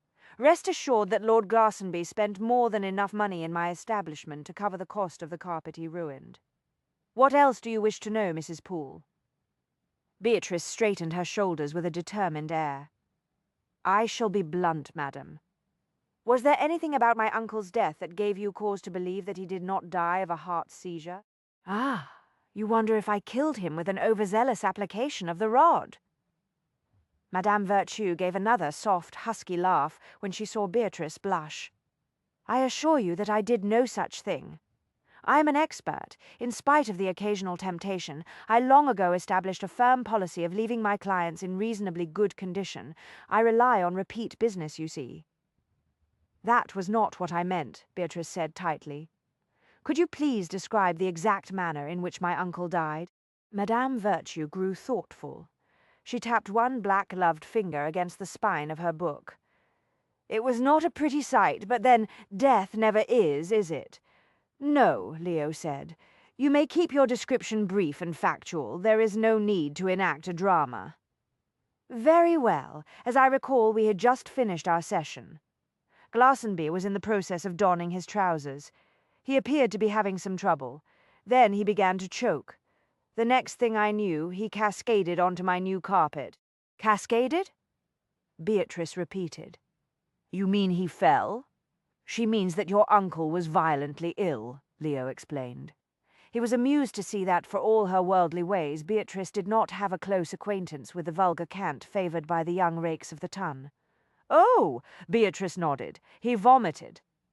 I am told that is not unusual in the case of heart seizures, Madame Virtue said helpfully. Leo glanced at Beatrice. He knew what she was thinking.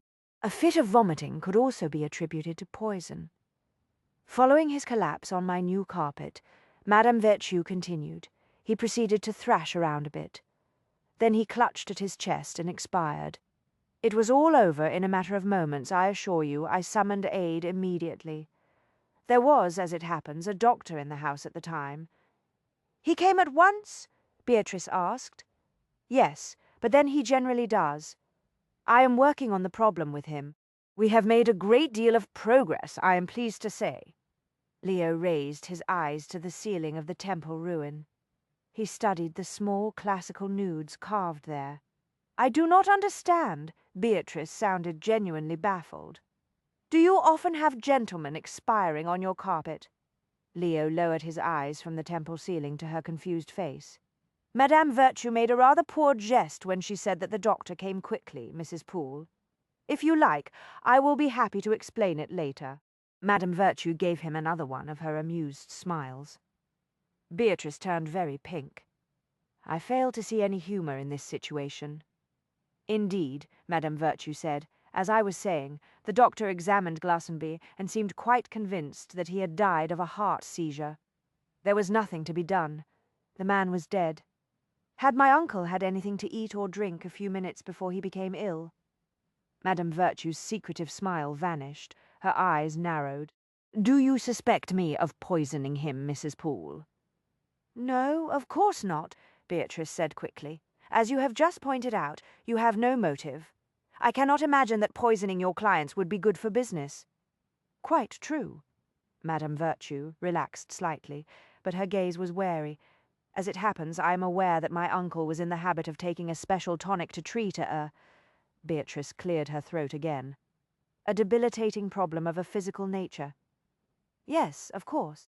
"His elixir of manly vigour." Madame Virtue resumed her thoughtful expression. "Several of my clients use Dr. Cox's tonic. I believe your uncle did indeed drink some of it before our last session, but there was nothing out of the ordinary in that. He always took a cup of his special elixir before I administered the rod. It did him a world of good." Beatrice pressed on with a gritty determination that Leo could only admire. This conversation had to be extraordinary, even by her unusual standards. When all was said and done, she had been raised as the daughter of a vicar. "Did my uncle remark on the unusual taste of the tonic that last time?" Beatrice asked. "No," Madame Virtue said. "I believe that he found it to be even more invigorating than usual." Beatrice hesitated. "Madame Virtue, I will be blunt. We are attempting to find some items that have gone missing from my uncle's estate." Alarm flared in Madame Virtue's eyes for the first time. "See here, I sent Glastonbury's clothes and personal effects off with his body. I assumed all of the items were returned to his family. If his diamond cravat pin or anything else is missing, you cannot blame me." "I am not accusing you of theft," Beatrice assured her crisply. "I certainly hope not." Madame Virtue relaxed again, but she still looked wary. "Tell me, are you acquainted with Dr. Cox? The herbalist who sold Glastonbury his special tonic?" Madame Virtue shook her head. "No, I have never met the man. He and I would no doubt have much in common, as we both treat the same ailments in gentlemen. But thus far we have contrived not to be introduced to each other." "You do not have his direction?" "No, thank you," Beatrice said. "You have been very helpful. I appreciate your time." Madame Virtue narrowed her eyes.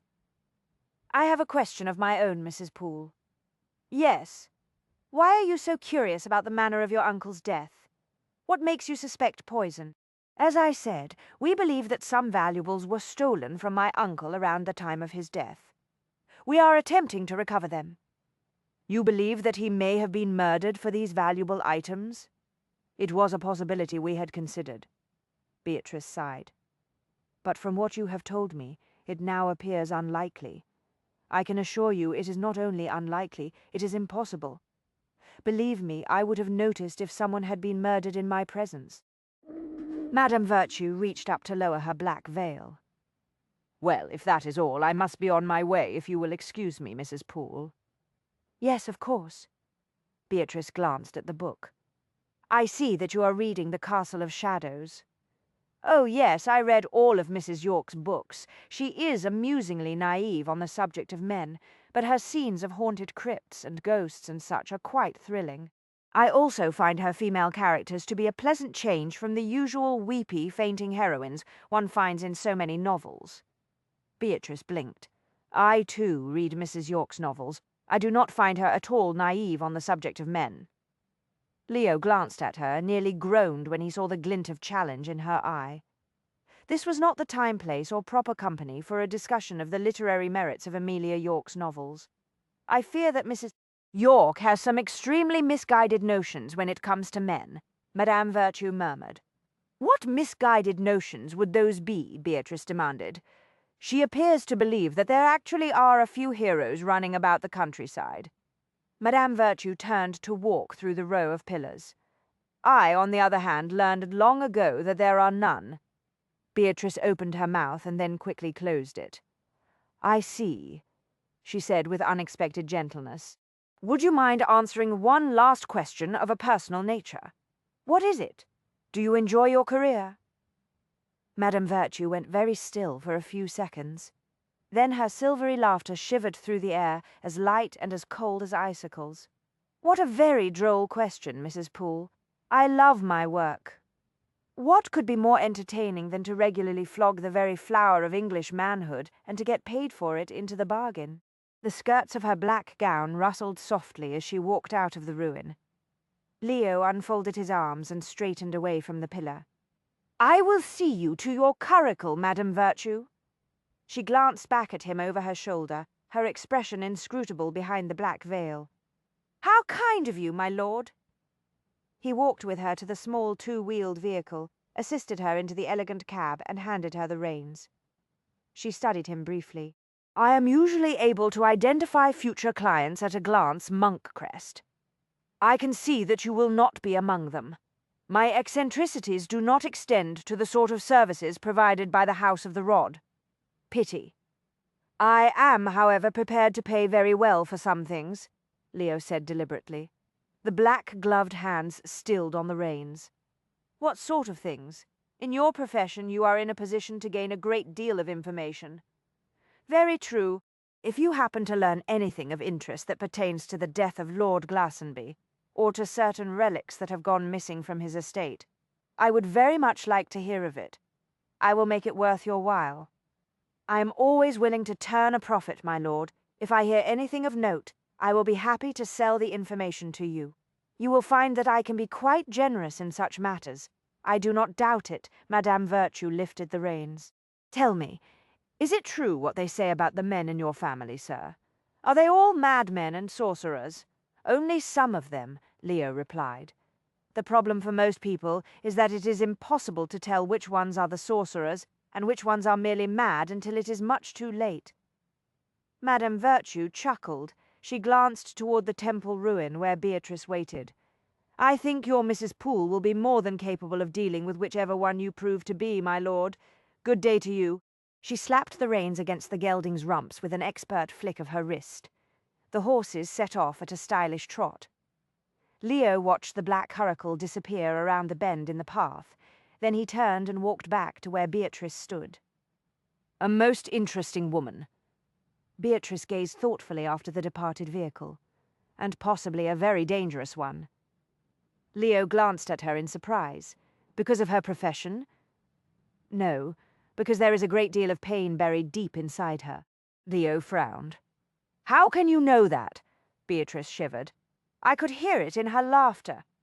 Leo thought about that for a moment. The memory of brittle icicles sleeted through his mind. He said nothing. Well, Beatrice looked at him expectantly. What do you think?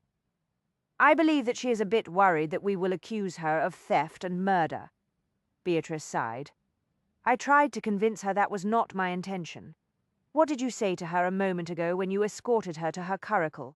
I offered to pay her for any information she might happen across. A woman in her profession sometimes learns a great deal from her clients. At heart, Madame Virtue is a businesswoman. Yes, I think you are correct. Beatrice frowned. What if we assume that my uncle was not deliberately murdered? What if Uncle Reggie's death was actually caused by a heart seizure or even an accidental overdose of his elixir? Madame Virtue might have found the rings in his clothing and stolen them before she summoned help. Leo shook his head. Not likely. In the first place, I doubt that your uncle would take such exceedingly valuable items with him to the House of the Rod, where he would be obliged to undress. He would have had to leave the rings in his clothing. I take your point. Even if he had been so foolish as to leave a pair of priceless relics in his trousers while he enjoyed his flogging, it's unlikely that Madame Virtue would have recognized the true value of the rings. That brings up an interesting point, Beatrice said. Can you describe the rings? No. I did some research in my library before we left Devon. There are some descriptions of the statue in the legend, but none of the rings. What if Madame Virtue simply discovered two valuable-looking pieces of jewelry in my uncle's clothes and decided to steal them? Beatrice persisted. Leo gazed down the path where the black curricle had disappeared. Even if we say, for the sake of argument, that she did take the rings, there is only one thing she would have done with them. What is that? She would have sold them, Leo answered, and the rumors of such a recent sale would have gone through every antiquities shop in town. I would have heard them the moment I arrived in London. Yes, of course. Beatrice said nothing more. Her expression grew pensive. Leo frowned as the silence lengthened. What the devil are you thinking now? You say you offered to purchase information from Madame Virtue. What of it? I have always found that to be the easiest way to obtain that particular commodity. I do not doubt it, my lord, but it occurs to me that before this affair is finished, we may find ourselves in the position of attempting to purchase the rings from whoever now has them. So? She narrowed her eyes.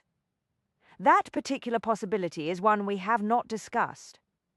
You said you would pay well for the rings, but we never considered that you might have to pay twice over for them. Twice over? Once, to retrieve them from whoever possesses them now and again to reimburse Arabella's dowry. He realized that she was afraid he would renege on their arrangement if he had to pay twice for the rings. The knowledge that she did not completely trust him angered him. Mrs. Poole, we have made a bargain. I am willing to pay whatever is necessary. I thought I had made that clear.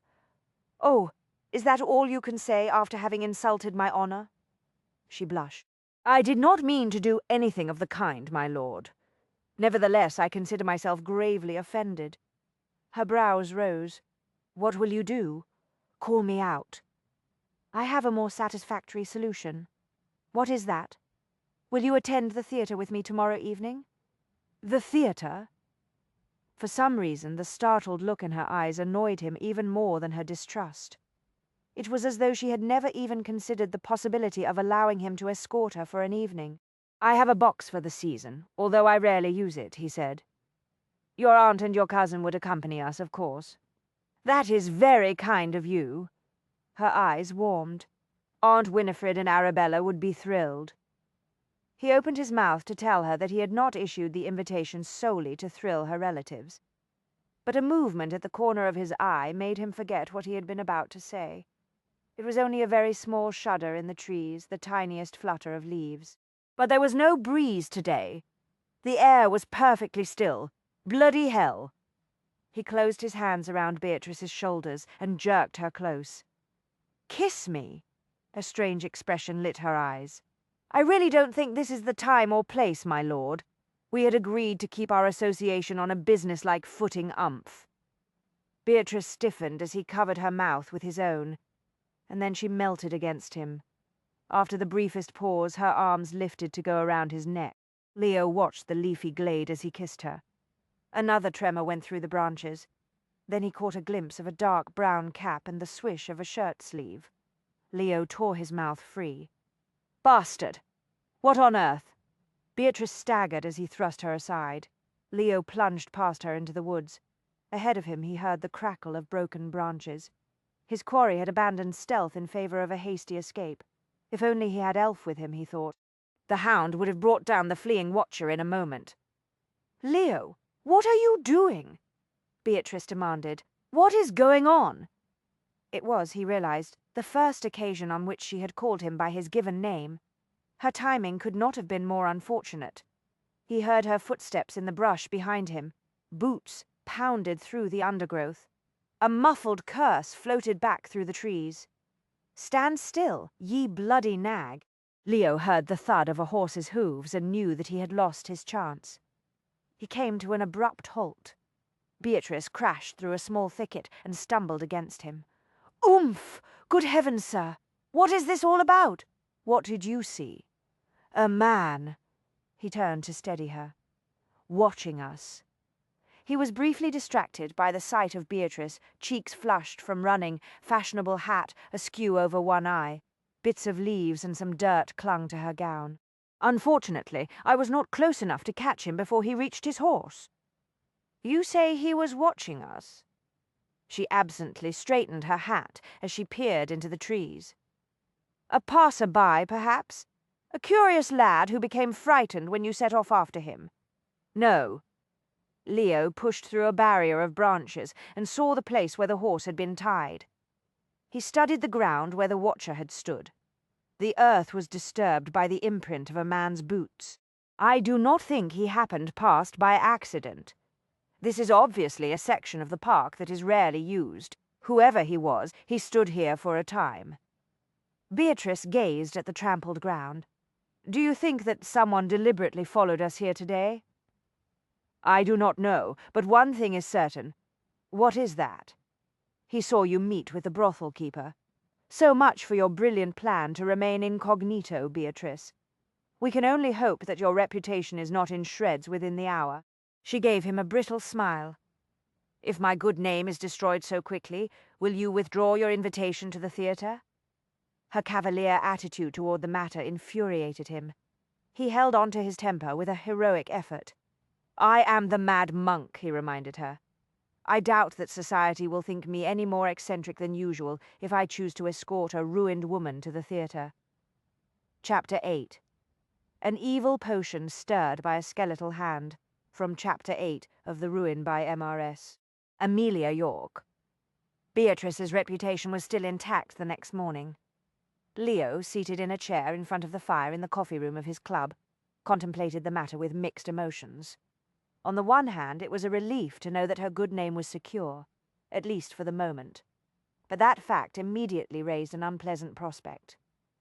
It meant that whoever had spied on the meeting between Beatrice and Madame Virtue likely had his own reasons for maintaining his silence. Leo had spent the better portion of the night contemplating what those reasons might be. He had found none of them very reassuring. He had come to his club to seek out information, but thus far he had accomplished little. He glanced at the tall clock in the corner. He had promised to meet Beatrice at Hook's bookshop in half an hour. He reached into his pocket, removed the letter from his son Carlton which had arrived that morning, and unfolded it. He was vaguely aware of the background sounds of muted conversations and the clink of china as he read towards several more ruins early this morning. "William insists upon sketching every single one of them. I regret to say they are all starting to look alike to me. One ancient, crumbling temple is indistinguishable from another. Plummer dragged us through another gallery during the afternoon. William proclaimed some of the pictures, especially those that featured nude goddesses, to be quite interesting. I agreed with him concerning the goddesses, but I am convinced that if I am forced to admire one more landscape or another picture of saints dressed in flowing robes, surrounded by plump cherubim, I shall likely expire from boredom. Tomorrow will no doubt prove to be vastly more entertaining, indeed fascinating. We have met a gentleman from England, Mr. Hendricks, who has settled here in Italy for a time. He is a man of science, and he has invited us to tour his laboratory. He has promised that we shall perform several excellent experiments with his burning lens. If time permits, we may use his electricity machine to animate some dead frogs. Mr. Hendricks has also kindly offered to show me a nearby field where flammable vapors emerge directly from the ground. It is in the vicinity of a volcano, and Mr.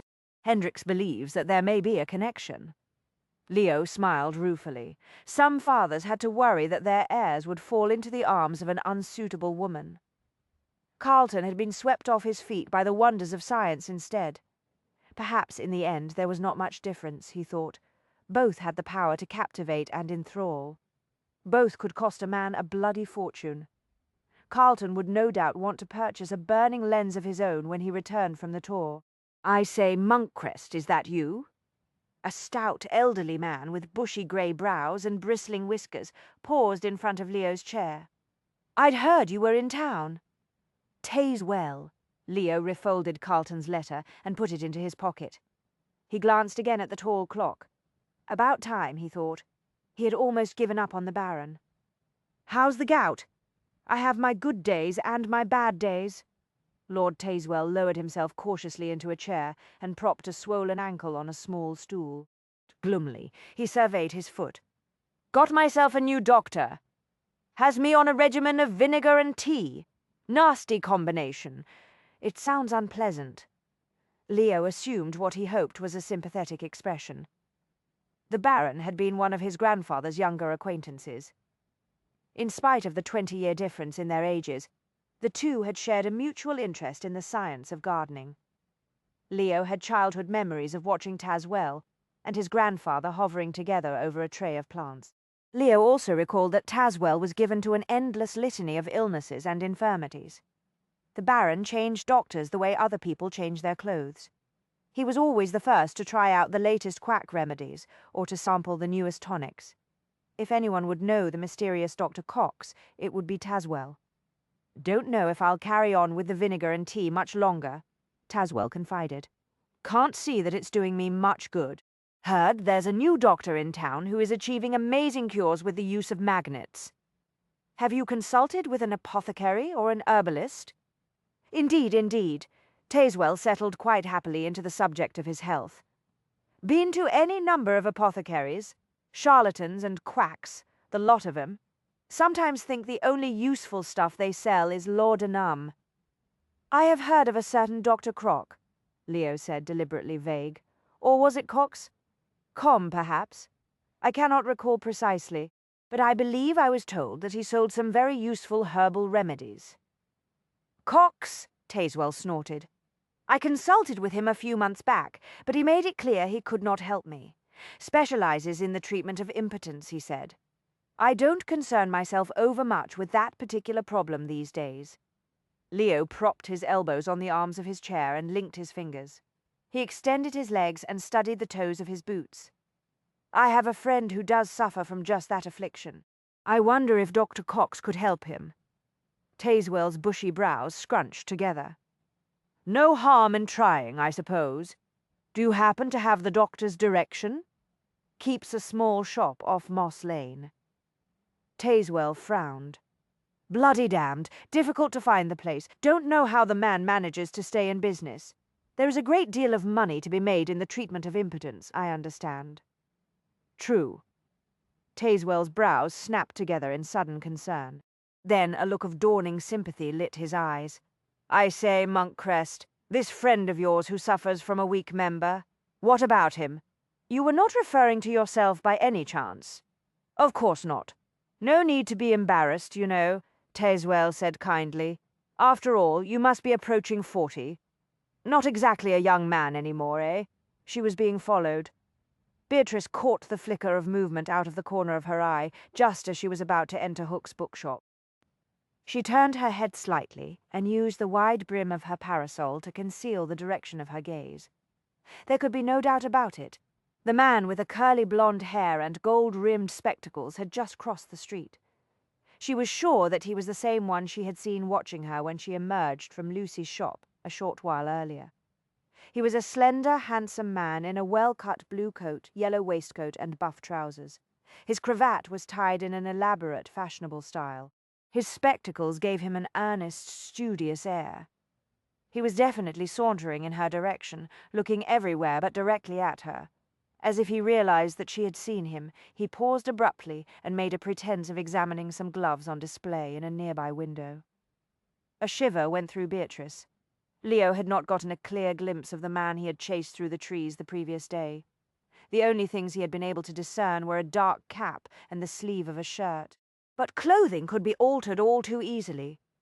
She realized that some of the maids and footmen who were hanging about on the benches outside the bookshop were watching her curiously. She snapped her parasol shut and went through the door. She made her way through the crowded establishment to stand in front of a bookcase. She pretended to study the latest novels on display, one of which she noticed was her own, while she kept an eye on the street. With any luck, she would get a close look at the blond man when he walked past the window.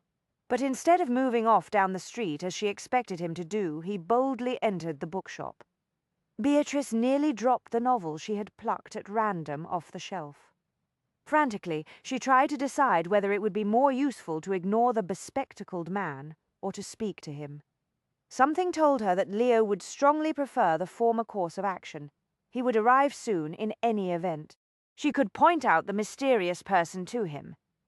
But what if the man left the shop before Leo arrived? There might not be another opportunity to confront him and demand an explanation. The situation called for action. Setting the book back on the shelf, she turned and walked straight to the counter, where the stranger stood conversing with the proprietor. She listened as he finished placing an order for some novels. "Have them sent to 21 Deeping Lane, please," he concluded. "Mr. Lake?" Beatrice interrupted brightly. "It is Mr. Lake, is it not? You do remember me, I trust? Your sister and I were such good friends." "What?" The man jerked as if he had been stung. He swung around so abruptly that his elbow struck a book on the counter. "Damnation!" He made a grab for the volume and managed to catch it before it hit the floor. Unfortunately, when he straightened, he banged his head against the overhanging edge of the counter. He winced.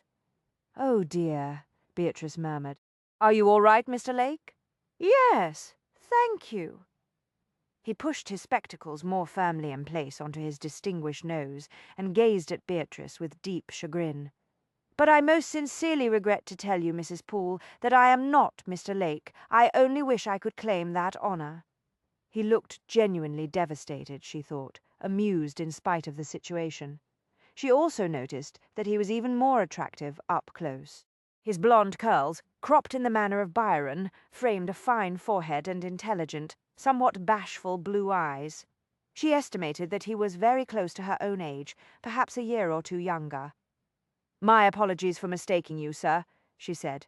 No, it's quite all right," he assured her hastily. "Unfortunately, my name is Saltmarsh, Graham Saltmarsh." He bowed his head.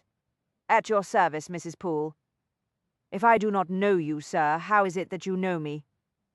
Graham sighed. "This is going to be rather difficult to explain." He glanced around the busy shop and then took a step closer to her. He lowered his voice to a conspiratorial whisper. "Please forgive me, Mrs. Poole. I know who you are. Obviously, we have already established that fact. But as we have never been introduced, would you care to explain how you learned my name?" He took another look around and moved even closer. "Your printer's apprentice," he said out of the side of his mouth. It was Beatrice's turn to stare. "The apprentice? I confess I bribed him. But I assure you that he did not sell the information cheaply." Suddenly everything fell into place. "Good heavens, sir! Do you mean to say that you really do know who I am?" "Yes. I am aware that you write the most wonderful horrid novels under the name of Mrs. York." His eyes gleamed with open adoration behind the lenses of his spectacles. "Please allow me to tell you that I would walk upon hot coals to read your books. Your imagination is inspired. Your stories are the most thrilling I have ever read. You cannot begin to know how much pleasure your novels give me." A mix of dread and delight brought a sudden warmth to Beatrice's cheeks. She told herself that she had feared this moment of revelation for 5 years, but in truth it was rather pleasant not to have to pretend that she was not Mrs. York. "Mr. Lake, I do not know what to say. Saltmarsh. Graham Saltmarsh. Yes, of course. Forgive me, Mr. Saltmarsh. I am somewhat taken aback. No one outside my family and a very close friend knows that I write novels. On the contrary, Mrs. Poole," he smiled ruefully, "I fear any number of people know your secret. There is your publisher and the printer. And the printer's apprentice, and no doubt the printer's wife." She grimaced. "You're quite right. I had not stopped to consider that someone might drag the information out of one of them." "I doubt that anyone other than myself would be tempted to try," Saltmarsh assured her. "I do not think it likely that your secret will ever be widely known. Please believe that I will never tell a soul. Thank you, Mr. Saltmarsh. I shall sleep better knowing that you will not breathe a word of this to anyone." A fervent look appeared in his eyes. "You may depend upon my discretion, madam. May I ask why you followed me here today, sir?" He turned red. "I confess, I noticed you earlier when you went into the modist's shop. I could not resist the opportunity to be in your presence for a while. You are my muse, Mrs. Poole." "Your muse?" Beatrice was delighted. "Do you mean to say that you are an author?"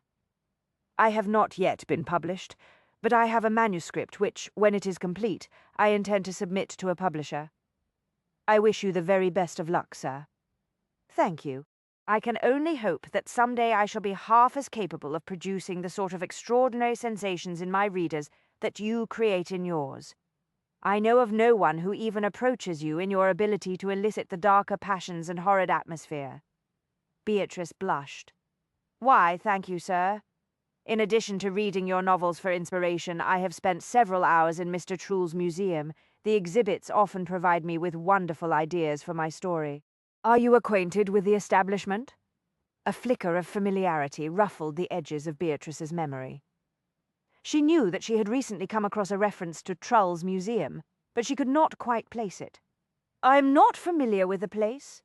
You really should pay it a visit." Saltmarsh glowed with enthusiasm. "The collection consists of the most amazing artifacts. All of them are directly related to supernatural and metaphysical matters. The very sight of them heightens one's powers of imagination." "It sounds fascinating." Beatrice suddenly recalled where it was that she had seen a reference to Trull's museum. She started to ask more questions, but at that moment the bookshop door opened. A tiny frisson of awareness touched the nape of her neck. She glanced across the room and saw Leo enter. He was not looking at her, however. The full chill of his icy attention was centered on Graham Saltmarsh.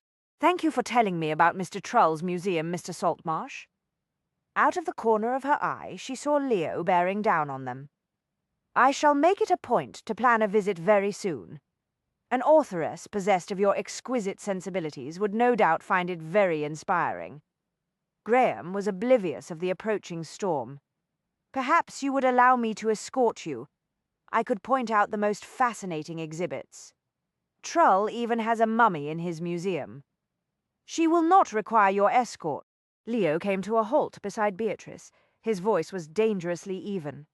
"A lady of Mrs. Poole's intelligence would be highly unlikely to have any interest whatsoever in Trull's ridiculous museum. Really, Monk Crest." Beatrice glared at him. "There is no call for rudeness. Allow me to present Mr. Saltmarsh. Mr. Saltmarsh, the Earl of Monkcrest." Saltmarsh looked as if he had just been confronted by a large beast of prey. "Sir, Saltmarsh." Leo said the name as if sampling it to see if it would make a tasty meal. "As it happens, I am quite intrigued by the notion of a visit to Mr. Trull's museum," Beatrice said smoothly. Saltmarsh threw her a grateful look. "It would be a complete waste of time." Leo eyed the younger man for a moment longer, and then, apparently satisfied that Saltmarsh had been successfully intimidated, he switched his attention to Beatrice. "I paid the place a visit a couple of years ago. It is filled with frauds and fakes designed to thrill those who are inclined toward such nonsense." "As it happens, I am inclined toward such nonsense," Beatrice said. "I quite enjoy a good thrill now and again." Leo frowned. "I cannot imagine why. I assure you the few artifacts in Trull's museum that are genuine have no great significance. Nevertheless," Beatrice said coolly, "I am much indebted to Mr. Saltmarsh for telling me about the establishment." Saltmarsh cleared his throat. "Thank you, Mrs. Poole. I cannot tell you how much it means to me to know that I have been of some small service." "Indeed, sir." Beatrice saw Leo's hard mouth curve in a smile that would have chilled the blood of many a strong man. She positioned the point of her parasol over the tip of his booted toe and leaned heavily on it. "You have been most helpful, Mr. Saltmarsh." Leo uttered a low grunt and quickly removed his foot from beneath the point of the parasol. Saltmarsh glanced uneasily at him. "I must be on my way. Got an appointment at my tailor's. If you will excuse me, Mrs. Poole." "Of course."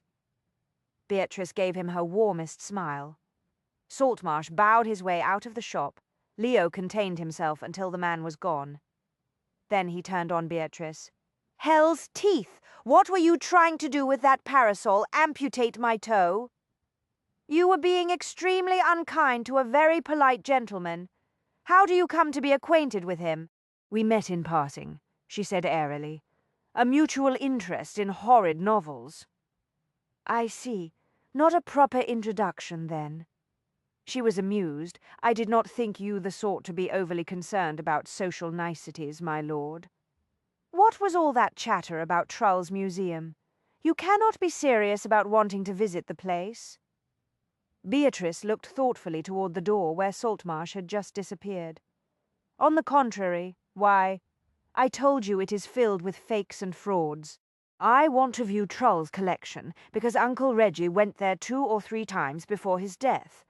That gave Leo pause. His gaze sharpened. "Are you certain?" "Yes." He noted his visits in his appointment diary. "I had not thought them important until Mr. Saltmarsh described the type of artifacts that are in Mr. Trull's collection." "It makes no sense. There are no important relics whatsoever in Trull's establishment, let alone anything so valuable as the forbidden rings. Something drew him to the place more than once." "Perhaps he wanted to get an opinion on the rings," Leo said slowly. "If so, he wasted his time. At one time Trull was considered something of an authority on antiquities, but several years ago he was exposed as a creator of fraudulent artifacts. His reputation was destroyed. No serious-minded collector has paid any attention to him since the scandal. Nevertheless, I believe I shall have a look at his collection. If you wish to waste your time, that is your business." Leo's eyes gleamed. "But if you are serious about pursuing more worthwhile clues, I have one that may interest you." That got her attention. "What clues, sir?" "I have the location for the shop of the elusive Dr. Cox. I thought you might like to accompany me when I pay him a visit this afternoon." "Wonderful!" Excitement hummed through her. "How very clever of you, my lord." "Thank you," Leo grimaced. "I can only hope that I did not start any unfortunate rumors about myself in the process." "What do you mean?" He took her arm to escort her out of the shop. "Let's just say that when a man asks for the direction of a quack who is noted for treating impotence, he invites a certain amount of speculation." Beatrice struggled to quash her laughter as they stepped out onto the walk. "I can hear the gossip now. Everyone will be wondering if the mad monk of Monkcrest has come to town to find a cure for his failing manhood."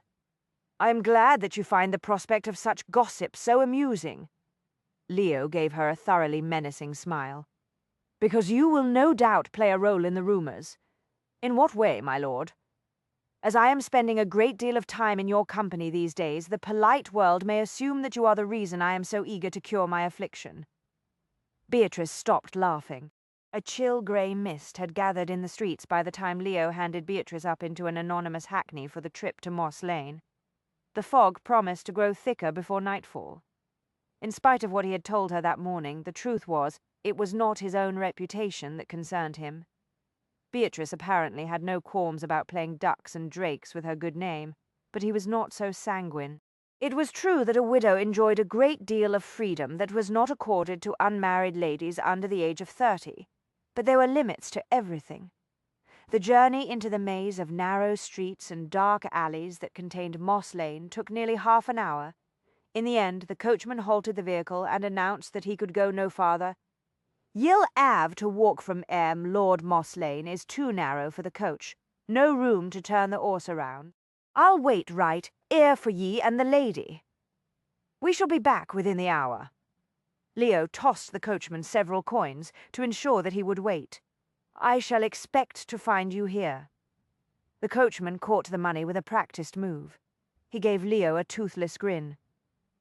"Don't ye worry none, m'lord. I won't be going anywhere." Leo took Beatrice's arm and started into Moss Lane. The looming buildings that lined the street closed in around them, cutting off what little light was left in the day. "Are you certain Dr. Cox's shop is near here?" Beatrice frowned at the dark doorways. "It does not appear to be a good location for a business. I am told that Dr. Cox does not have to pay high rent in a more prosperous section of town in order to attract business.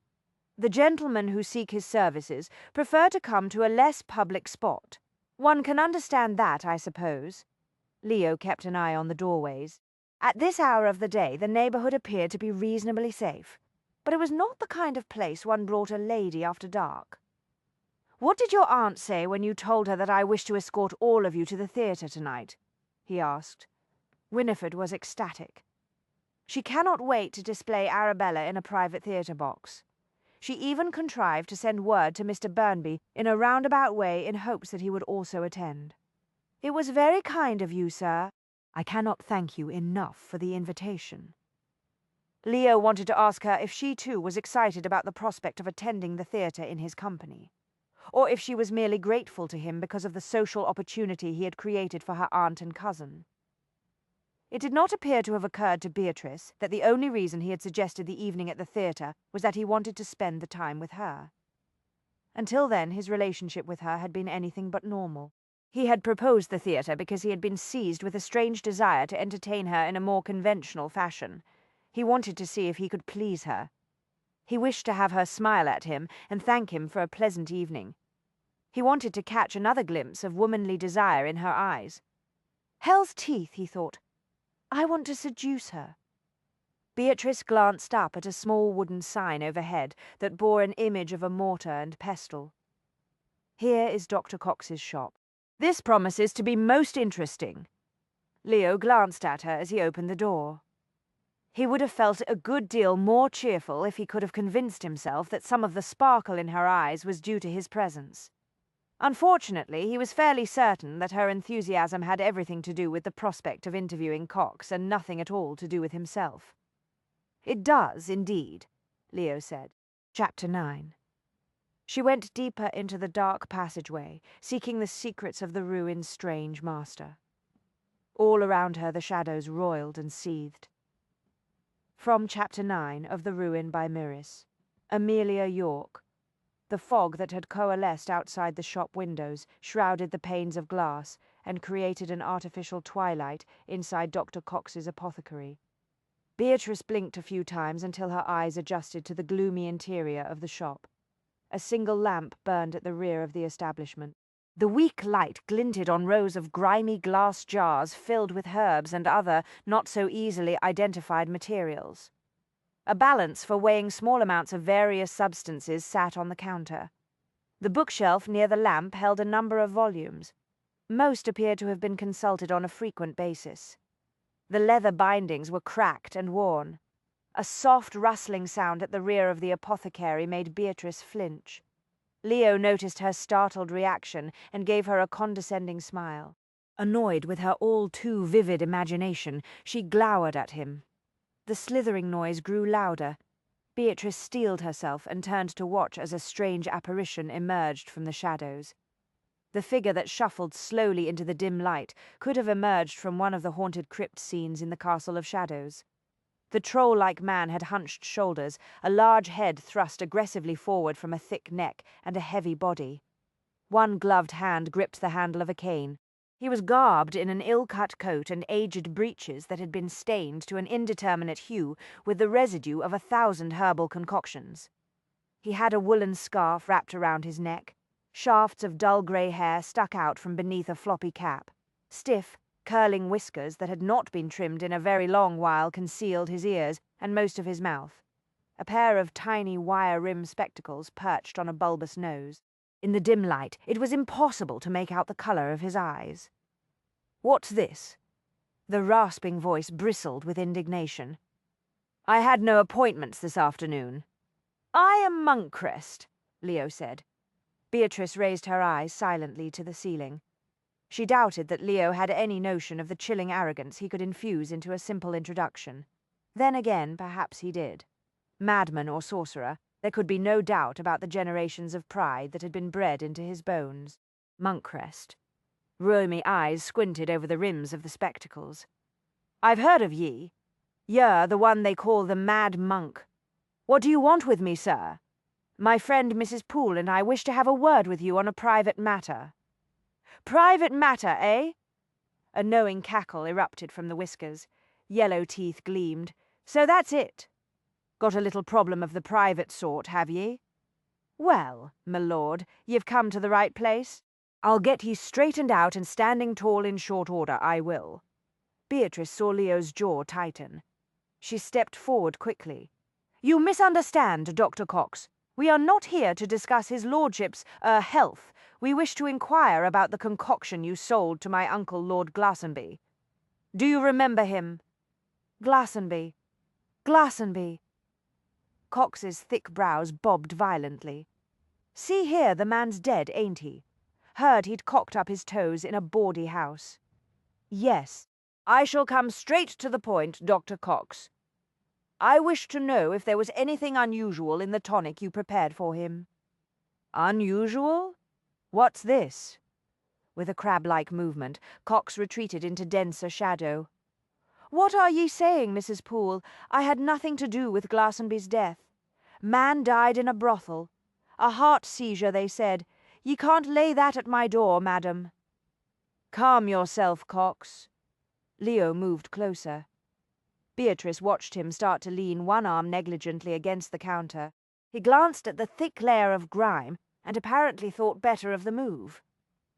Mrs. Poole wishes to reassure herself and the rest of her family that Glastonbury died of natural causes. I warned him not to allow himself to become overstimulated, Cox whined. I instruct all my clients in the dangers of too much excitement. Men who haven't been able to enjoy their full manly vigor in years sometimes overdo things when they regain their strength overnight. Not my fault if they don't listen to my advice. Beatrice took a step forward. Dr. Cox, the only thing I want to know is if there was any ingredient in that last dose of my uncle's tonic that was different from what you had mixed in on previous occasions. No, there certainly was not. Cox trembled with indignation. The elixir of manly vigor is my own special formula. I've supplied it to many gentlemen, and there have never been any accidents. Would you give me a list of the ingredients? Beatrice asked. See here, ye cannot ask a man to give up his trade secrets. Cox waved her back with a flapping hand. Go on, there's no more to be said.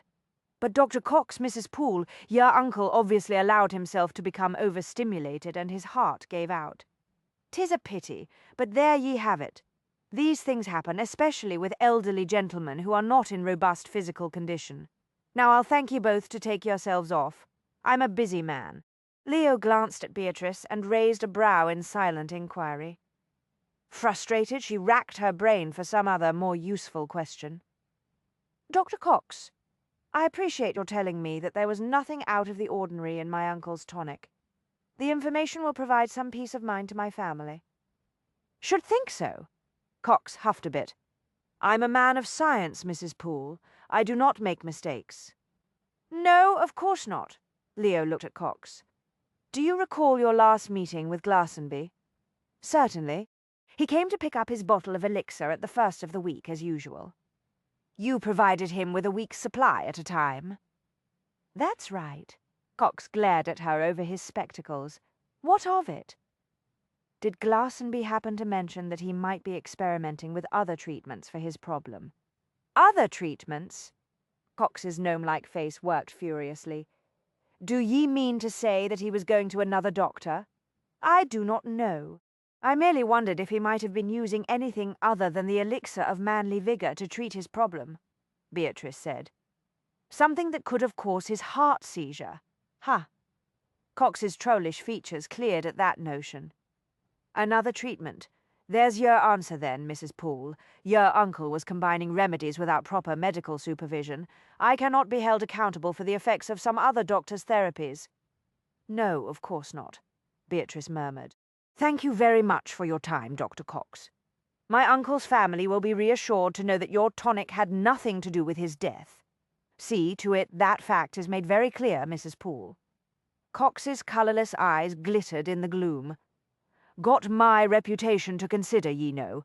Can't have the fancy going around saying untrue things about my special tonic. That sort of talk will ruin my trade. It will. I'll make sure everyone understands, Beatrice assured him. She looked at Leo. I am quite satisfied. Let us be on our way, sir. As you wish, Mrs. Poole. He took her arm and escorted her out of the shop. In silence they started back toward the waiting hackney. The fog had thickened considerably in the narrow lane. Beatrice noticed. Voices rose and fell in the mist. The hooves of invisible horses clattered eerily. Moss Lane had appeared cramped and dismal a short while earlier, but it had not offered any great threat. Now the heavy mist had transformed the atmosphere with remarkable effect. Although he kept a firm grasp on her arm, Beatrice was acutely conscious of the fact that Leo was not paying much attention to her. He was entirely focused on their surroundings. She could feel the alert, prowling tension in him. She sensed that he registered every scrape of shoe leather on stone, every figure that loomed in the fog, every vacant doorway. She did not realize how quick and shallow her breathing had become until she and Leo reached the street where the hackney carriage waited. When Leo handed her up into the cab, she heard herself release a deep sigh of relief. "We left the visit to Cox's shop a bit late," Leo said dryly. He closed the door and sat down across from her. "I believe that the next time we set out in search of information, we will make the appointment closer to noon." Beatrice gave a rueful chuckle. "Agreed." She sat back and arranged her skirts. "What do you make of Cox?" "I'm not certain, as was the case with Madame Virtue. He was extremely anxious at the prospect of being accused of murder." "One can hardly blame either of them," Beatrice said. "No." Leo lounged in the corner and studied the fog-bound street, "but I do not think that we are going to make much progress with the direct approach. Everyone we talk to fears that he or she will be accused of theft or worse. The time has come to take a more indirect route in our inquiries." Beatrice leaned forward, fascinated. "What do you mean?" Leo turned his head to look at her. The amber glow of the carriage lamp etched the high cheekbones of his face in grim relief. "I shall start with Cox," he said. "The titles of some of his books lead me to believe that he is more acquainted with arcane lore than one might expect in a quack.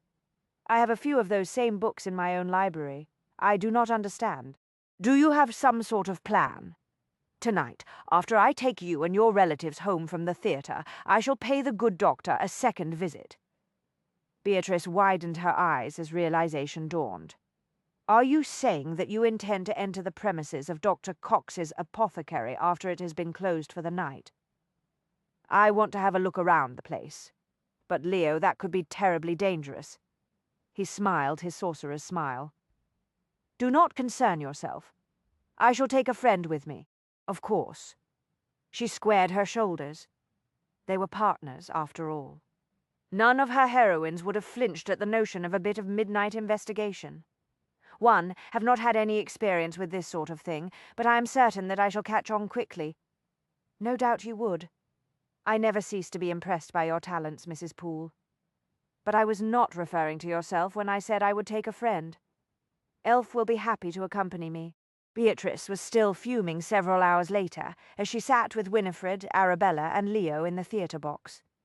She had not enjoyed a single moment of Edmund Kean's compelling Macbeth. All she could think about was Leo's unrelenting refusal to allow her to assist him when he searched the premises of the apothecary. She was well aware that her aunt, on the other hand, had elevated Leo to the level of near sainthood. Winifred was thrilled with the opportunity to display Arabella in such glittering surroundings. There was nothing like sitting in a theatre box next to an interesting earl to give a young lady a certain cachet. Beatrice had seen more than one curious eye training an opera glass in the direction of the Monkcrest box. She had to admit that Arabella was in especially fine form. She wore one of Lucy's new gowns, a whisper of transparent gauze floating over a pale pink confection of a dress. Flowers of a slightly darker hue ornamented her hair. Beatrice's own gown had also been designed by Lucy. It was a deep golden silk cut in elegantly simple lines. Leo had come for them in a carriage he had hired for the evening. He had explained that as he spent so little time in London, he did not keep a town coach. No one minded in the least. "Magnificent," Winifred declared, as the heavy curtain lowered to signal the end of the second act. "Kean may be a drunkard and a spendthrift, but the man can act." She turned to Leo. "My lord, I cannot thank you enough for inviting us to join you tonight. It was my pleasure." Leo looked at Beatrice, eyes gleaming with ill-concealed amusement. I trust all of you are enjoying yourselves." Beatrice gave him her shoulder and pretended to survey the boxes on the other side of the theatre. Some of us are less able to appreciate the performance than others. "Oh dear, don't you have a clear view from where you are sitting?" Arabella's fine brow creased gently in concern. "Perhaps we could have your chair shifted closer to mine. I can see perfectly from here. There is no obstruction to my view of the stage." Beatrice shot Leo a reproachful glare, which he ignored. "The problem lies in another direction entirely." She broke off abruptly as her gaze fell on a familiar figure in another box. Good heavens! She raised her glasses for a better look. Madame Virtue's elegant features came into sharp focus. Beatrice was nearly blinded by the sparkle of her diamonds. They glittered in her hair, her ears, and around her long, graceful throat. The gems formed a stunning contrast to her low-necked black satin gown. Beatrice took a closer look at the exquisitely shaped and trimmed neckline of the gown. There was something very familiar about the style. She was almost certain that the satin roses and the fine tucks were the work of Madame d'Arbois's shop. The striking courtesan was holding court. There could be no other word for it. Gentlemen came and went from her box like so many courtiers dancing attendance upon a queen. They kissed Madame Virtue's black-gloved hand and hovered over her deeply cut décolletage. When Beatrice lowered the glasses, she saw Leo watching her with an amused gaze. Before she could comment, the velvet curtain at the rear of their box opened. Pearson Burnby entered. Arabella's face lit up with happiness. "Pearson," she blushed. "I mean, Mr. Burnby, how nice to see you this evening." Beatrice smiled at him. She was fond of Pearson. He looked more like a country farmer than a young gentleman of the ton. He was solidly built with a square, honest face and competent hands. Although he could afford the most expensive tailors, he was not a mirror of fashion. His sturdy physique did not show the current styles to best advantage. His light brown hair was neatly brushed rather than crimped and curled. His neckcloth was tied in an uncomplicated design. "Miss Arabella." Pearson inclined his head. "Lady Ruston. Mrs. Poole, allow me to tell you that you are all in excellent looks this evening." He turned toward Leo. His voice dropped several degrees in temperature. "Monk Christ." Leo raised his brows at Pearson's chilly tones. "Burnby." Pearson's mouth thinned as though he were about to throw down a gauntlet. "I came to ask if I might fetch the ladies a glass of lemonade." "I would dearly love a glass of lemonade," Arabella replied quickly. "So would I," Beatrice said. Winifred twinkled at him. "A lovely thought, Mr. Burnby." "It seems to be unanimous, Burnby," Leo said. "You may fetch 3 glasses of lemonade." Pearson hesitated. His scowl deepened as he appeared to realize that he had just excused himself from the box. He nodded brusquely, swung around on one heel, and stalked back through the curtain. Beatrice frowned. "What on earth is wrong with Mr. Burnby this evening? He is acting rather odd, don't you think?" Arabella bit her lip. "I believe he is overset about something. I wonder what it is." Winifred chuckled knowingly. Her eyes sparkled with satisfaction. "I think we can lay the blame at Monkcrest's feet." Leo held up one hand, palm out. "No call to look in my direction. I assure you I have done nothing to annoy young Burnby. I am barely acquainted with him." "But it is obvious to Mr. Burnby that you are closely acquainted with Arabella, my lord," Winifred said. "Indeed, you have contrived to entertain her and the rest of us tonight, and therein lies the source of Mr. Burnby's agitation." Beatrice groaned. "Good heavens, you've hit upon it, Aunt Winifred. Burnby is jealous." Arabella started. "Oh, no." A distinctly Machiavellian gleam appeared in Winifred's eye. "This is perfect, my dear. Mr. Burnby will assume that Monkcrest is pursuing you. Why else would he bother to pay so much attention to our family?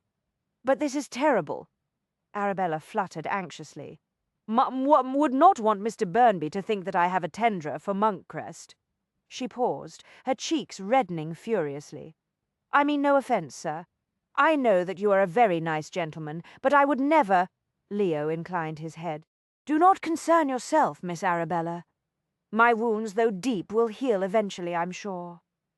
Arabella gasped. "Sir, I assure you I never meant to do you an injury." "He is teasing you, Arabella," Beatrice said crossly. "Pay him no heed." Leo smiled his enigmatic smile. Arabella breathed a small sigh of relief. "Thank heavens. But what about Mr. Burnby?" There, my dear." Winifred patted Arabella's hand reassuringly. She exchanged a meaningful look with Beatrice. "No harm done. If there is a small misunderstanding here, it will soon be straightened out." Beatrice was not deceived for a moment. Whatever she claimed to the contrary, Winifred was secretly delighted with Pearson Burnby's erroneous conclusion concerning Leo.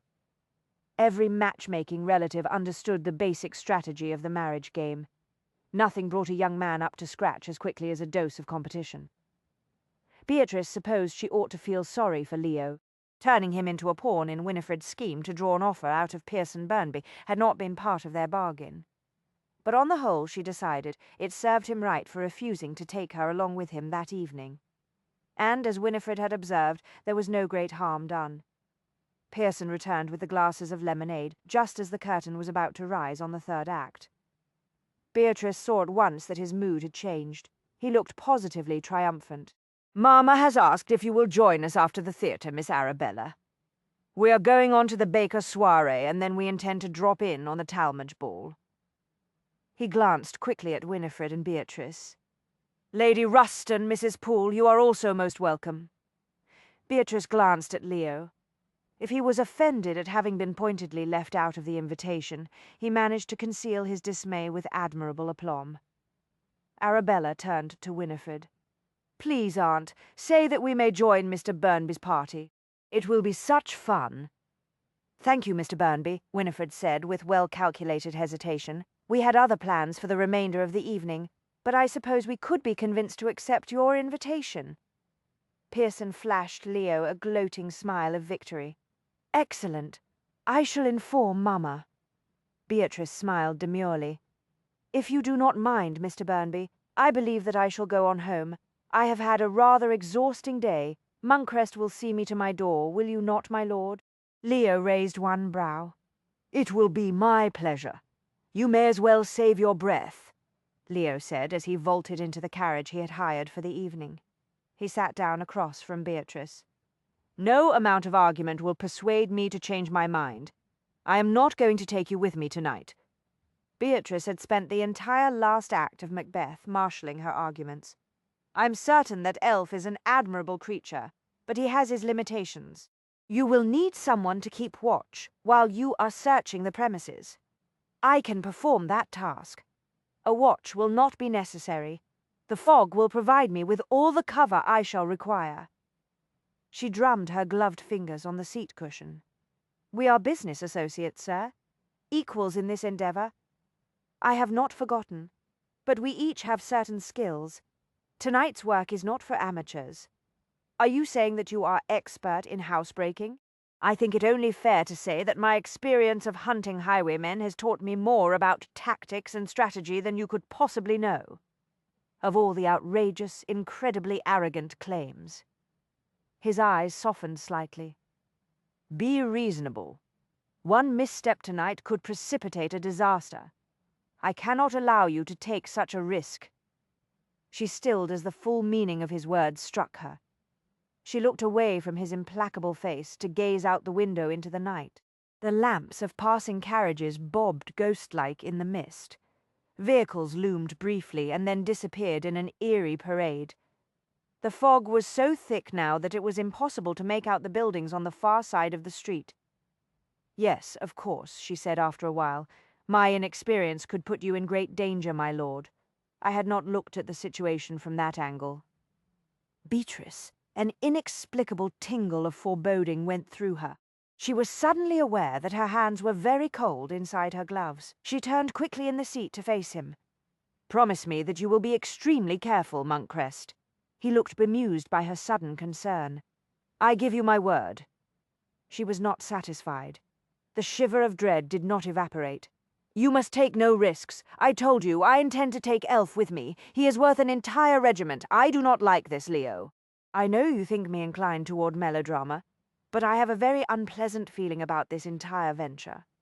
His mouth curved slightly. "Will you give me a kiss for luck?" "Oh, Leo!" Beatrice did not stop to think.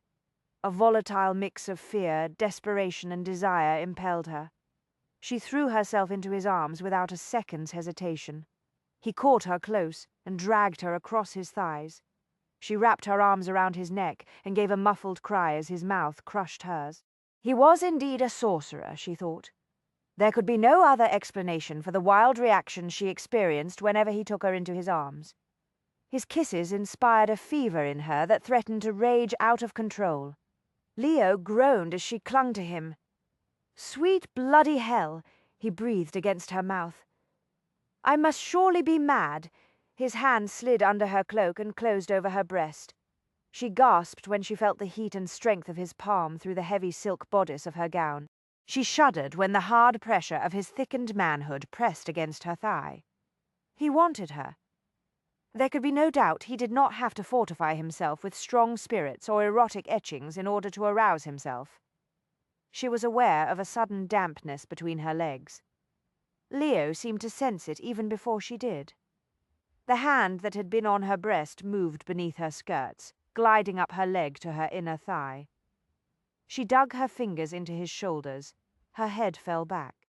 When his mouth moved to her throat, she thought she would scream with the sheer pleasure of his touch. Damnation. Leo's hand stilled abruptly on her thigh. No. Her eyes snapped open. An old despair shot through her. She seized the lapels of his jacket. "I swear, if you tell me that you cannot make yourself want me—" "Hush!" He yanked his hand out from beneath her skirts and covered her mouth with his palm. Something is wrong. It was happening all over again, just as it had so many times in the course of her marriage. She could have wept with rage and disappointment. Then she realized that the carriage was slowing. Perhaps Leo had ended the embrace so abruptly because they had reached her town house. She struggled to sit up and adjust her clothing. "Have we arrived already?" "We have arrived somewhere." Leo pushed her off his lap with scant ceremony. "But not at your address. What on earth?" Confused, Beatrice glanced out the window. The fog swirled in the street, but she was able to make out the vague outlines of nearby buildings. They were much too close, she realized. This street was much narrower than the one on which she lived, and there was no sign of the new gas lights that had recently been installed in her neighborhood. A deep chill swept over her. "Where are we?" Leo did not answer. He was on his feet, shoving open the trapdoor in the roof of the carriage. "What the devil are you about up there?" he said to the coachman huddled on the box. "This is not the right street, sorry, m'lord." The man's reply was muffled by a heavy scarf. "Got lost in the fog. Could happen to anyone on a night like this. Don't ye worry none. We'll get ye home safe and sound. Turn this coach around at once." "Can't do that, m'lord," the man whined. "Not enough room, but I'll swing about at the top of the lane, I promise ye." "See that you do so." Leo sounded annoyed, but not alarmed. Beatrice raised her brows as he allowed the trapdoor to slam back into place. He dropped down onto the seat beside her and held up a finger to ensure her silence. Then he leaned very close so that his mouth was almost against her ear. "Do exactly as I say. Do not ask any questions. Do you comprehend me?" She opened her mouth, closed it quickly, and nodded. He squeezed her gloved hand briefly. "I am going to open the carriage door and leap out. You must follow immediately before the coachman realizes what is happening. Leo, you must not hesitate. I will catch you." 100 questions pounded through Beatrice's brain. There would be time enough to ask them later, she told herself. She gathered her skirts, raising them to her knees so that they would not hinder her. Leo reached out to unlatch the door. After that, everything happened so swiftly that Beatrice did not have time to think. Leo was through the door before she could blink. She took a deep breath and scrambled madly after him. In spite of her preparations, her cloak snagged on the door handle. She lost her balance. Instead of leaping nimbly to the pavement, she tumbled awkwardly out of the moving vehicle. The hard paving stones loomed beneath her. She flung out her hand in an attempt to break her fall. Leo, loping alongside the coach, reached out and caught her before she struck the ground. He set her on her feet, grabbed her hand before she could regain her balance, and pulled her into a dead run down the dark, fog-shrouded lane. She stumbled wildly after him. A shout went up from the coachman. "Damn and blast, they're away!" A shot rang out. Beatrice heard it thud into a nearby wall. "Don't kill 'em, ye bloody fool!" the coachman yelled. "They're no good to us dead." Beatrice struggled for breath as Leo jerked her around a corner and plunged down another densely shadowed passage. "What happened, footpads?" "If I am not mistaken, someone just tried to kidnap us," Leo said. Chapter 10. And fled straight into the very heart of an unknown fate. From Chapter 10 of The Ruin by Mrs. Amelia York. Leo got his bearings at last when he turned the third corner and found himself in a crooked street overhung with small shops. He allowed Beatrice to slow to a walk. She was breathing quickly, but she had not slackened her pace during the mad flight. He supposed he ought not to be surprised. He had known from the outset that she was not the delicate type. There was enough moonlight to give the fog an unnatural luminescence. The mist glowed strangely, but it was impossible to see more than a few paces ahead. It was nearly midnight. The narrow street was almost too quiet. It was as if the vapors had muffled the normal noises of the evening. Up ahead, a yellow glow spilled from the windows of a tavern. "Are you all right?" Leo asked. "I think so." Beatrice shook out her cloak. "Did you mean what you said back there? Was someone actually attempting to kidnap us? I'm almost certain of it. The entire affair was far too well staged to be the work of ordinary footpads. That was not the same coachman who drove us to the theatre. Why would they want to grab all of us, including Aunt Winifred and Arabella? I doubt that they wanted your relatives. They must have been watching when we came out of the theatre. When they saw us put your aunt and cousin into the Hazelthorpe coach, they no doubt decided to take advantage of the opportunity to grab us. But why would anyone want to carry us off?" Leo glanced at her. There was no hysteria in her voice, he noted. An astonishing female. He pulled her closer against his side. "I cannot be certain, but we have to consider the possibility that this piece of mischief is connected to our investigation." "I was afraid you were going to say that." She pulled the hood of her cloak up over her head. "How unfortunate that I did not think to put my pistol into my reticule before I left home this evening. From now on, I will not leave it behind." His mouth quirked. "Do not be too hard on yourself, Beatrice. A pistol is not a normal accessory for a lady who plans to attend the theatre." He reached into the pocket of his greatcoat and withdrew the small weapon he had put there earlier. "I, on the other hand, feel somewhat undressed without one." She glanced at the pistol. "I admire your forethought. 'Twas habit, not forethought. Too many nights spent pursuing your hobby of hunting highwaymen, I imagine. I would just as soon not have to use it tonight. I suspect both the coachman and his companion are armed. Not the best odds." A small shudder went through Beatrice. "Have you any notion of where we are?" "Cunning Lane." She studied the darkened shops. "I have never been in this neighborhood." "I have. Yesterday I came here to speak with a man named Simpson. He owns an antiquities shop in this street. I find it most interesting that our kidnappers were heading toward this part of town.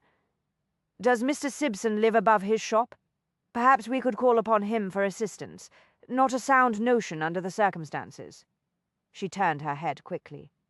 "Do you suspect him of being involved in the kidnapping?" "At the moment I do not know what to think. I prefer to take as few risks as possible." He glanced back over his shoulder. "We require a carriage, and we are highly unlikely to find one in this street at this hour. We must make our own way out of this neighborhood. Actually, I am not particularly keen on the notion of climbing into another hired carriage," Beatrice admitted. Before he could respond, Leo caught the echo of a man's voice in the distance. "Bloody hell! Is someone following us?" "Perhaps." Leo came to a halt and drew her into a heavily shadowed doorway. Not a sound. Leo tried the door. It was securely bolted from the inside. Forcing the lock would make too much noise. There was nothing to do but wedge Beatrice as deeply as possible into the dark corner. He pushed her up hard against the stone and positioned himself in front of her. Facing the street, he gripped the weapon in his right hand and waited. Pistols were notoriously inaccurate, even at close range. If he was obliged to shoot, he had to make certain of his target. There would be no opportunity to reload. The oddly glowing fog swirled in Cunning Lane, forming a supernatural river of mist. Boot steps echoed again, closer now. Leo felt Beatrice stiffen against him, but she did not make a sound. The fog shifted slightly to reveal the outline of a man in a coachman's coat and hat. He was no more than 3 paces away from the doorway where Leo and Beatrice waited. "Where the bloody 'ell are they?" the coachman snapped. "Yeah, the one what lost 'em, ye stupid bugger," the second man hissed. "We won't get paid if we don't deliver 'em by dawn. 'Ow was I to know they'd leap out of the coach like a couple of foxes fleeing the pack? The fancy generally don't move that fast. This pair did, and now they've disappeared." "Can't figure out what made 'em take off the way they did," the coachman said. "Thought his lordship was too busy getting under the ladies' skirts to notice that we wasn't in the right part of town. Well, they're gone, and we've got to find 'em soon, or we'll be out the blunt ye promised." "We'll find 'em. His lordship won't get far dragging the lady behind him. She'll likely be fainting and having hysterical fits by now. How are we going to find 'em in this damned fog? I know this part o' town. Most o' these little lanes and alleys end in brick walls. Anyone who doesn't know his way around will soon get trapped. We can't watch the entrance to every damned alley by ourselves," the second man pointed out unhappily. "I got some friends here," the coachman said. "They'll be in the Drunken Cat on a night like this. For a cut o' the purse, they'll help us find his lordship." There was a short silence as the 2 men moved off in the fog, and then the second man spoke once more. "Jack." "Aye." "Ye don't really think it's true what they said about that particular Gentry Cove, d'ye? He can't really turn himself into a wolf, can he?" "Of course not. Try not to be any more of a bloody ass than ye already are." A few minutes later, a burst of noise down the street told Leo that the men had opened the door of the tavern. When the sound faded again, he tugged Beatrice out of the doorway. He felt her questioning glance, but she kept silent as he guided her through the moonlit vapor. When they passed beneath the sign that marked Simpson's Antiquities shop, he stopped. "What now?" Beatrice whispered in his ear. "Now we hope that we too have a friend in this part of town." "I thought you said we could not trust Mr. Simpson. I have someone else in mind." With Beatrice's hand clamped firmly in his own, Leo started across the tiny street. A figure shifted in the shadows of a doorway. The dim flare of a small lantern lit the folds of a much-patched cloak. "Someone is there," Beatrice said urgently. "I rather hoped there would be," Leo continued, walking toward the doorway. "Clorinda, is that you?" "Well, well, well." Clorinda, heavily bundled up against the fog, stepped out of the shadows. She held the lantern aloft. "Good evening to ye, your lordship. Who's the fancy lady?" "Her name is Mrs. Poole. A couple of footpads tried to rob us a few minutes ago. They are still looking for us. My friend and I need a place to stay until they abandon the search in this street. I will pay you well for the use of your room upstairs." Clorinda looked Beatrice up and down. "Your friend is accustomed to fancy trade by the looks of her. Ain't she got a nice room of her own to take ye to, lord?" "My lodgings are in another part of town," Beatrice said before Leo could come up with a suitable response. "See here, this is my street." "I've been working it for nearly 3 years," Clorinda said. "If you're thinking of moving into this neighborhood, ye can think again. The tavern trade is mine." "I beg your pardon," Beatrice said blankly. Leo decided it was time to correct Clorinda's impression that Beatrice was a prostitute. "I told you Mrs. Poole and I are friends. She is not in your line of work, and I am not her client." "Oh, well, in that case," Clorinda's voice lightened with relief, "ye can help yourselves to my room if ye like. I don't have much use for it tonight. Business has been off this evening. I was about to take myself down the street to the tavern for a meat pie and a mug of ale, and a chat with Tom before going to bed. The footpads who are looking for us are in the tavern now." Leo dug a number of banknotes out of his pocket and put them in Clorinda's hand. "They are seeking friends to assist them in their search. In addition to our other arrangement, I shall pay you extra for anything useful you happen to learn while you are eating your pie." "Done." Clorinda's fingers closed fiercely around the banknotes. "I'll come back and tell ye when it's safe to leave me room." Leo took the lantern from her. "Knock 3 times so that we will know it is you. I understand, m'lord. 3 times." Clorinda made the banknotes disappear into the bodice of her old dress. "Off ye go, then.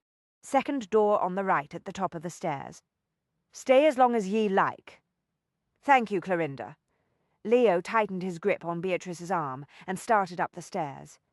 He paused at the first step.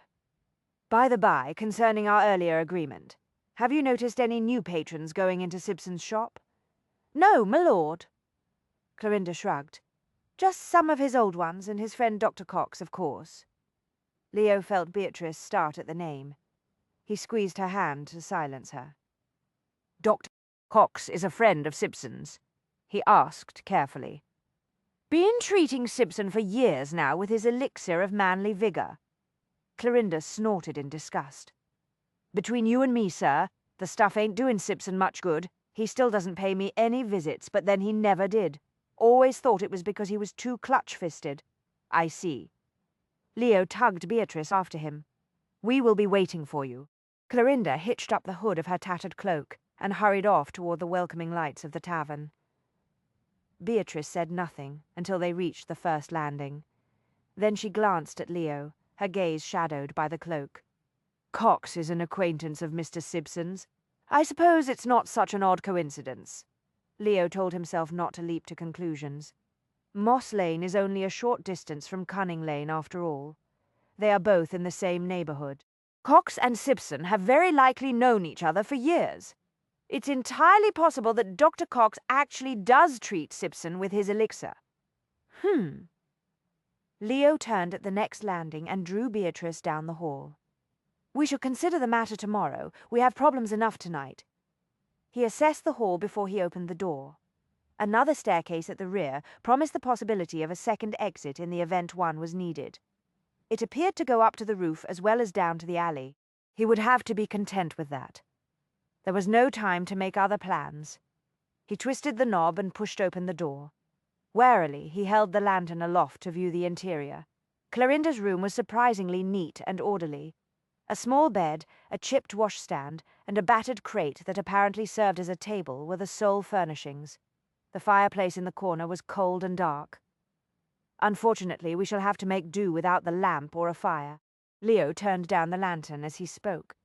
"A glow from that window over there might arouse some curiosity in our pursuers, especially if they notice that Clorinda is in the tavern."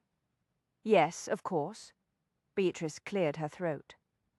"I suppose it is none of my affair, Leo, but may I ask how it is that you come to have an acquaintance with Clorinda?" Leo set down the darkened lantern. "I met her after I talked to Simpson yesterday. She agreed to keep an eye on his shop and to give me a description of any unusual customers." "Why are you so concerned with that particular shop?" "Simpson has excellent contacts in the stolen antiquities markets. If there are flesh rumors of the rings circulating, he will hear of them, and so will others who will likely come to his shop for information." "I see." Beatrice was a graceful silhouette against the window. "Then your association with her is not of a personal nature?" "My association with whom, Clorinda?" Leo went to the window to stand beside her. He looked down into the street. From this vantage point he could see the amber light that lit the tavern windows. Occasional bursts of muffled laughter and the drunken cries of gamesters reached him. "Personal?" he said absently. "What the devil do you mean by that?" Then it struck him. "Oh, I see. Personal." Beatrice concentrated very hard on the street scene. "As I said, it's really none of my affair." Leo turned his head to study her proud profile. In the luminous glow of the fog he could see that her hair had tumbled free of its pins.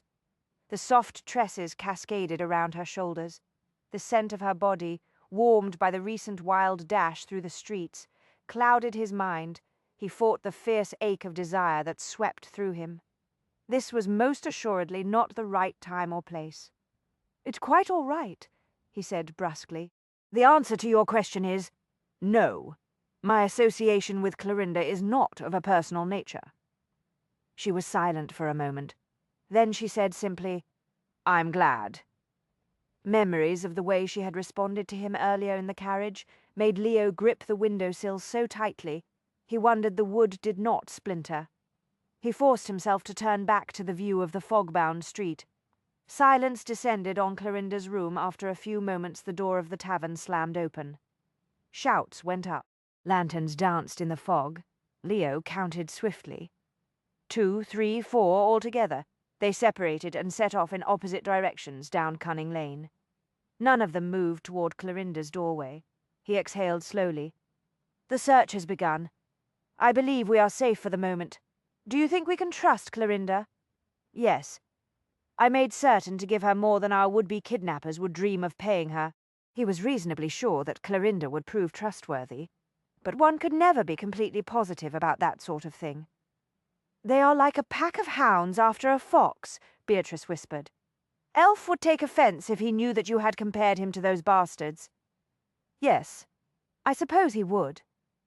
He felt her shiver in the darkness. He put his arm around her shoulders and pulled her close. "All will be well, Beatrice. It will never occur to them that we might have gone to ground. They will assume that we are on the run." "Yes." Silence fell once more. Down in the street, the last of the lanterns disappeared into the mist. "I fear that we are going to be here for a while," Leo said. "When will it be safe to leave?" "When they have abandoned the search. We cannot leave now. We would likely run straight into some of those bastards. We may be here for hours," Beatrice said.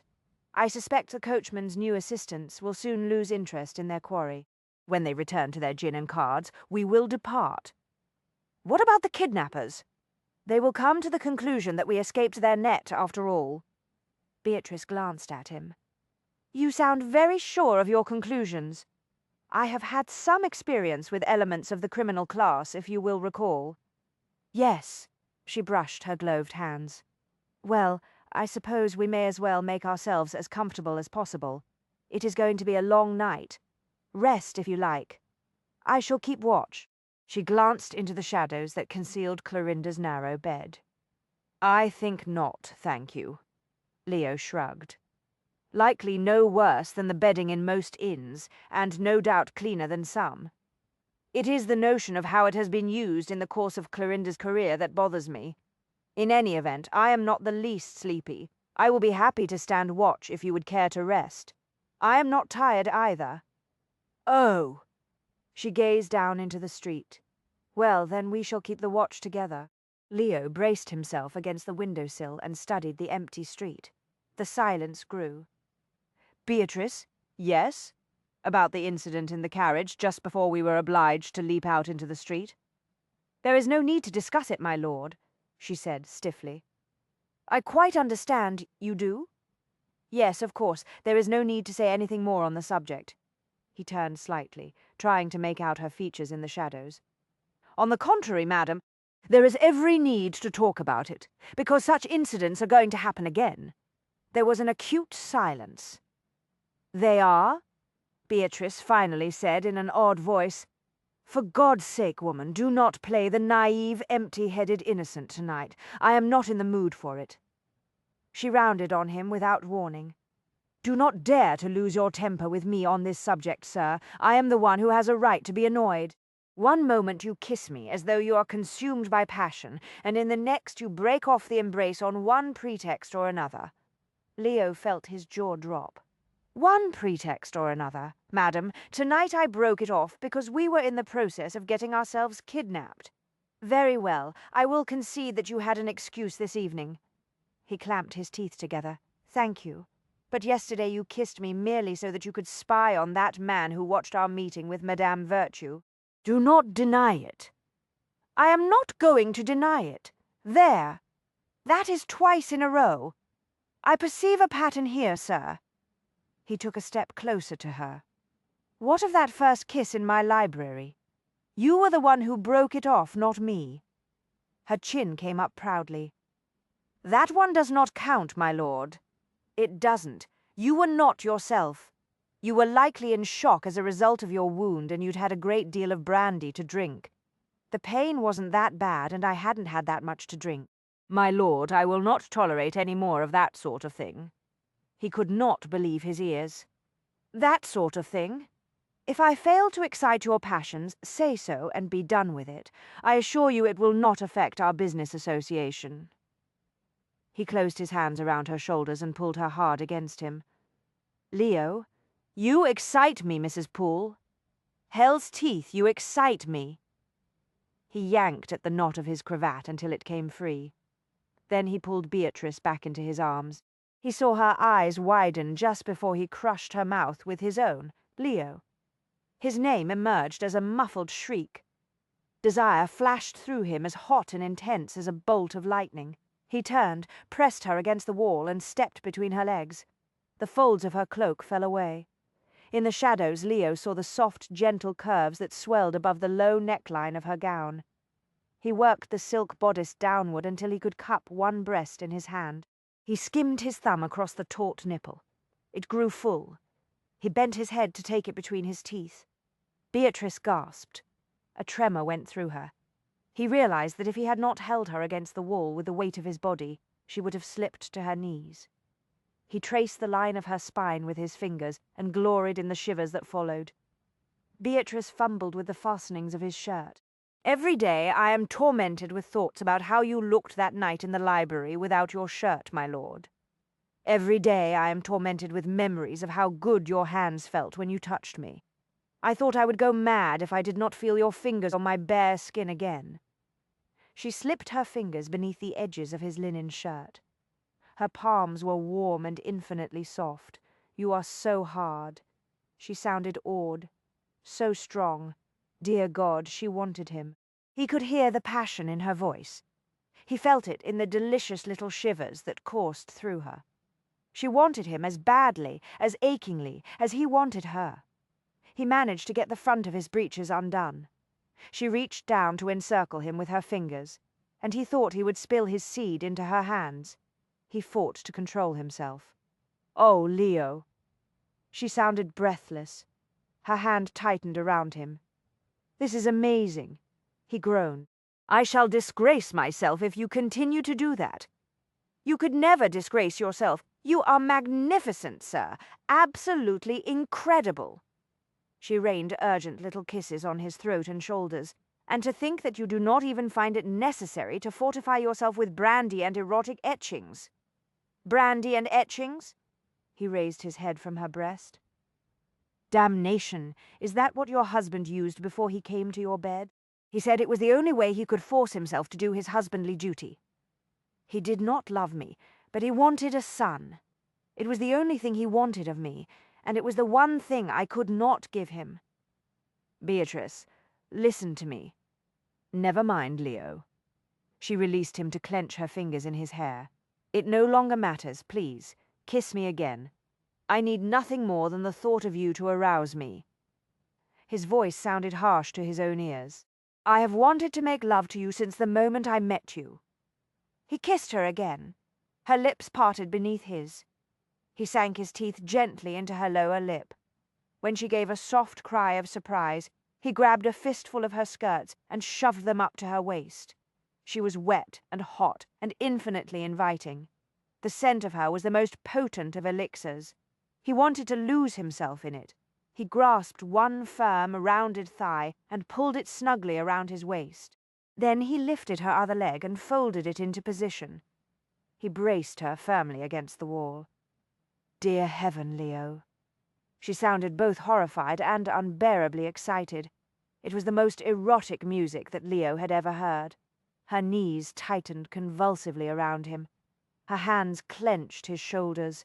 Exultation roared through him. He stroked her until he felt her start to tremble, until his fingers were drenched, until he could no longer stand the torture he was inflicting on himself. He cupped her buttocks and planted his shaft at the entrance to her damp passage. "Dear heaven." Her voice was only a breath of sound in the darkness. He urged her relentlessly downward. He felt small muscles tighten along the way, at first in resistance and then in snug acceptance. And then he was deep inside her. The sizzling shock of the union went through both of them simultaneously. For a few seconds it was all Leo could do to stay on his feet. Beatrice opened her mouth, but no sound emerged. For a timeless moment they stared at each other in the darkness. "You are so tight," he whispered hoarsely. "It has been so long." Her fingers clenched in his hair. "And it was never like this. Indeed, I did not know it could be like this." "Neither did I," he groaned. He steadied her against the wall with one hand and reached down with the other. He found the firm bud and tugged gently. She sank her nails into his shoulders. He moved once, twice, 3 times. Her whole body tensed around him. Her mouth opened on a soft, soundless scream, and then he felt the tremors of her release. It was too much. He crushed her against the wall and pumped himself into her. Some time later, still pressed against the wall, Beatrice stirred. "There is something I should tell you," she said quietly. Leo held her steady with one hand and planted his other palm flat against the wall. He eased himself slowly, reluctantly away from her. "What is that?" The room reeked of spent passion, he thought, hardly for the first time. The reality of what had just happened hit him with a force that left him stunned. Bloody hell, what had he done? It was not possible. Surely he had not just made love to Beatrice for the first time in a harlot's bedchamber. She would likely never forgive him for this. "I lied about my marriage," Beatrice said very precisely. "I beg your pardon." A sense of desperation clutched his insides like a vice. He must indeed be mad. She cleared her throat. "Contrary to family legend, my marriage to Justin Poole was not a perfect harmonious union of the physical and the metaphysical." "I see." Leo, steeled for her withering outrage, stared at her blankly for a moment. Then the full import of her words struck him. Out of nowhere, he felt laughter well up inside him. "Leo," she gave him a small shake. "What is it? I do not see anything particularly amusing in this situation." "Your husband must have been a bloody idiot, Mrs. Poole. You do not understand. Justin was a man who experienced passion and desire in a way that few can. He had the soul of a poet. His only crime was that he loved too deeply. But it was not you he loved. No, he gave his heart to another woman before he met me. But she was forced to marry a man who was old enough to be her grandfather. Justin could not bear it. On our wedding night he called out her name, and then he wept. I was obliged to comfort him until dawn." Beatrice paused. "Things never improved in the course of our marriage." "I was right," Leo said dryly. "He was a dolt. I tried to save him from his obsession, but in the end I failed." "What do you mean you failed?" She sighed. "I told you that Justin was shot dead by a highwayman, but that was not true. How did he die?" "At the hands of a jealous husband, her husband. The elderly man who was married to the woman he wanted." Beatrice nodded. "The husband collapsed immediately after he pulled the trigger. The doctor said the cause was a surfeit of unhealthy excitement. It affected his heart. The whole thing was hushed up, of course. The widow, who inherited a vast estate, had no more interest in having the truth come out than anyone else." "Who invented the highwayman tale?" "I did." Leo could not help himself. He started to laugh again. "It is not amusing," Beatrice said reproachfully. "I know it is not." He laughed harder. "Really, Leo, I shall tell you something even more entertaining," he said when he finally got control of his laughter. "What is that?" "I also have a confession to make." He paused to kiss the tip of her nose. "I, too, lied about the state of my marriage. It was not a model of connubial bliss." She searched his face in the shadows. "You said she was perfect in every way. An angel. She was." He smiled briefly, ruefully. "Absolutely perfect. I do not understand. Do you have any notion of how bloody difficult it is to live with a paragon? She was as fragile and delicate as fine porcelain. I was obliged to watch every word I said for fear of sending her into a spate of tears." "I see." "My physical passion shocked her to the core. She found that side of marriage dirty, unpleasant, and unsatisfying. The more I tried to please her, the more repulsed she was, but she did her duty." "Your sons?" "Yes." She gave them to me, and I shall always be grateful to her memory, but I was consumed with guilt and anger every time I went to her bed, and I shall never forget that either. You need say no more, Leo. Beatrice put her fingertips on his lips. I understand far better than you can possibly know. He caught her fingers in his own and kissed them. She would have fainted if I had brought her to a whore's room and taken her against the wall. Good heavens. That is precisely what has happened, has it not? Beatrice stepped away from the wall and hastily jerked her bodice back into place. I will say one thing, sir. Life is never dull in your company. He smiled slowly, his eyes on the pale apple of her breast as it disappeared into the top of her gown. Oddly enough, Beatrice, I was about to make the same observation of you. Chapter 11. The spectre hovered there, mouth agape in silent warning, but it was too late for a change of heart. From Chapter 11 of The Ruin, by MRS. Amelia York. The 3 short knocks came less than 15 minutes later. Beatrice was not startled. She and Leo had watched the lanterns of the returning searchers moments earlier.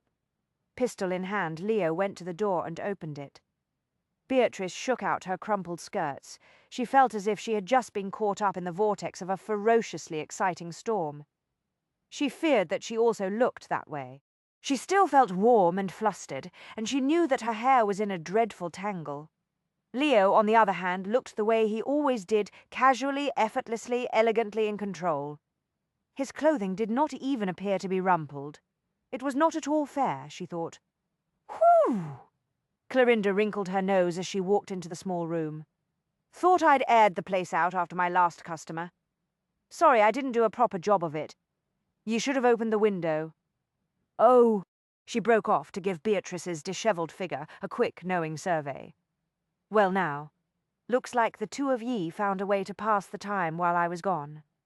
Leo glided smoothly in front of Beatrice, shielding her from Clorinda's view. What did you learn in the tavern? Yes, Clorinda. Beatrice stepped out from behind Leo and smiled at the other woman. Any useful news, 1 or 2 things? Clorinda tossed aside her worn cloak, plopped down on the edge of the bed, kicked off her shoes and began to massage one stocking-clad foot. Ye can rest easy. The hunt is over for the night. Gin Willie Jack's assistants lost interest once the fog sank into their bones. They're all back in the tavern, warming themselves with ale and gin. Gin Willie Jack? Leo repeated softly.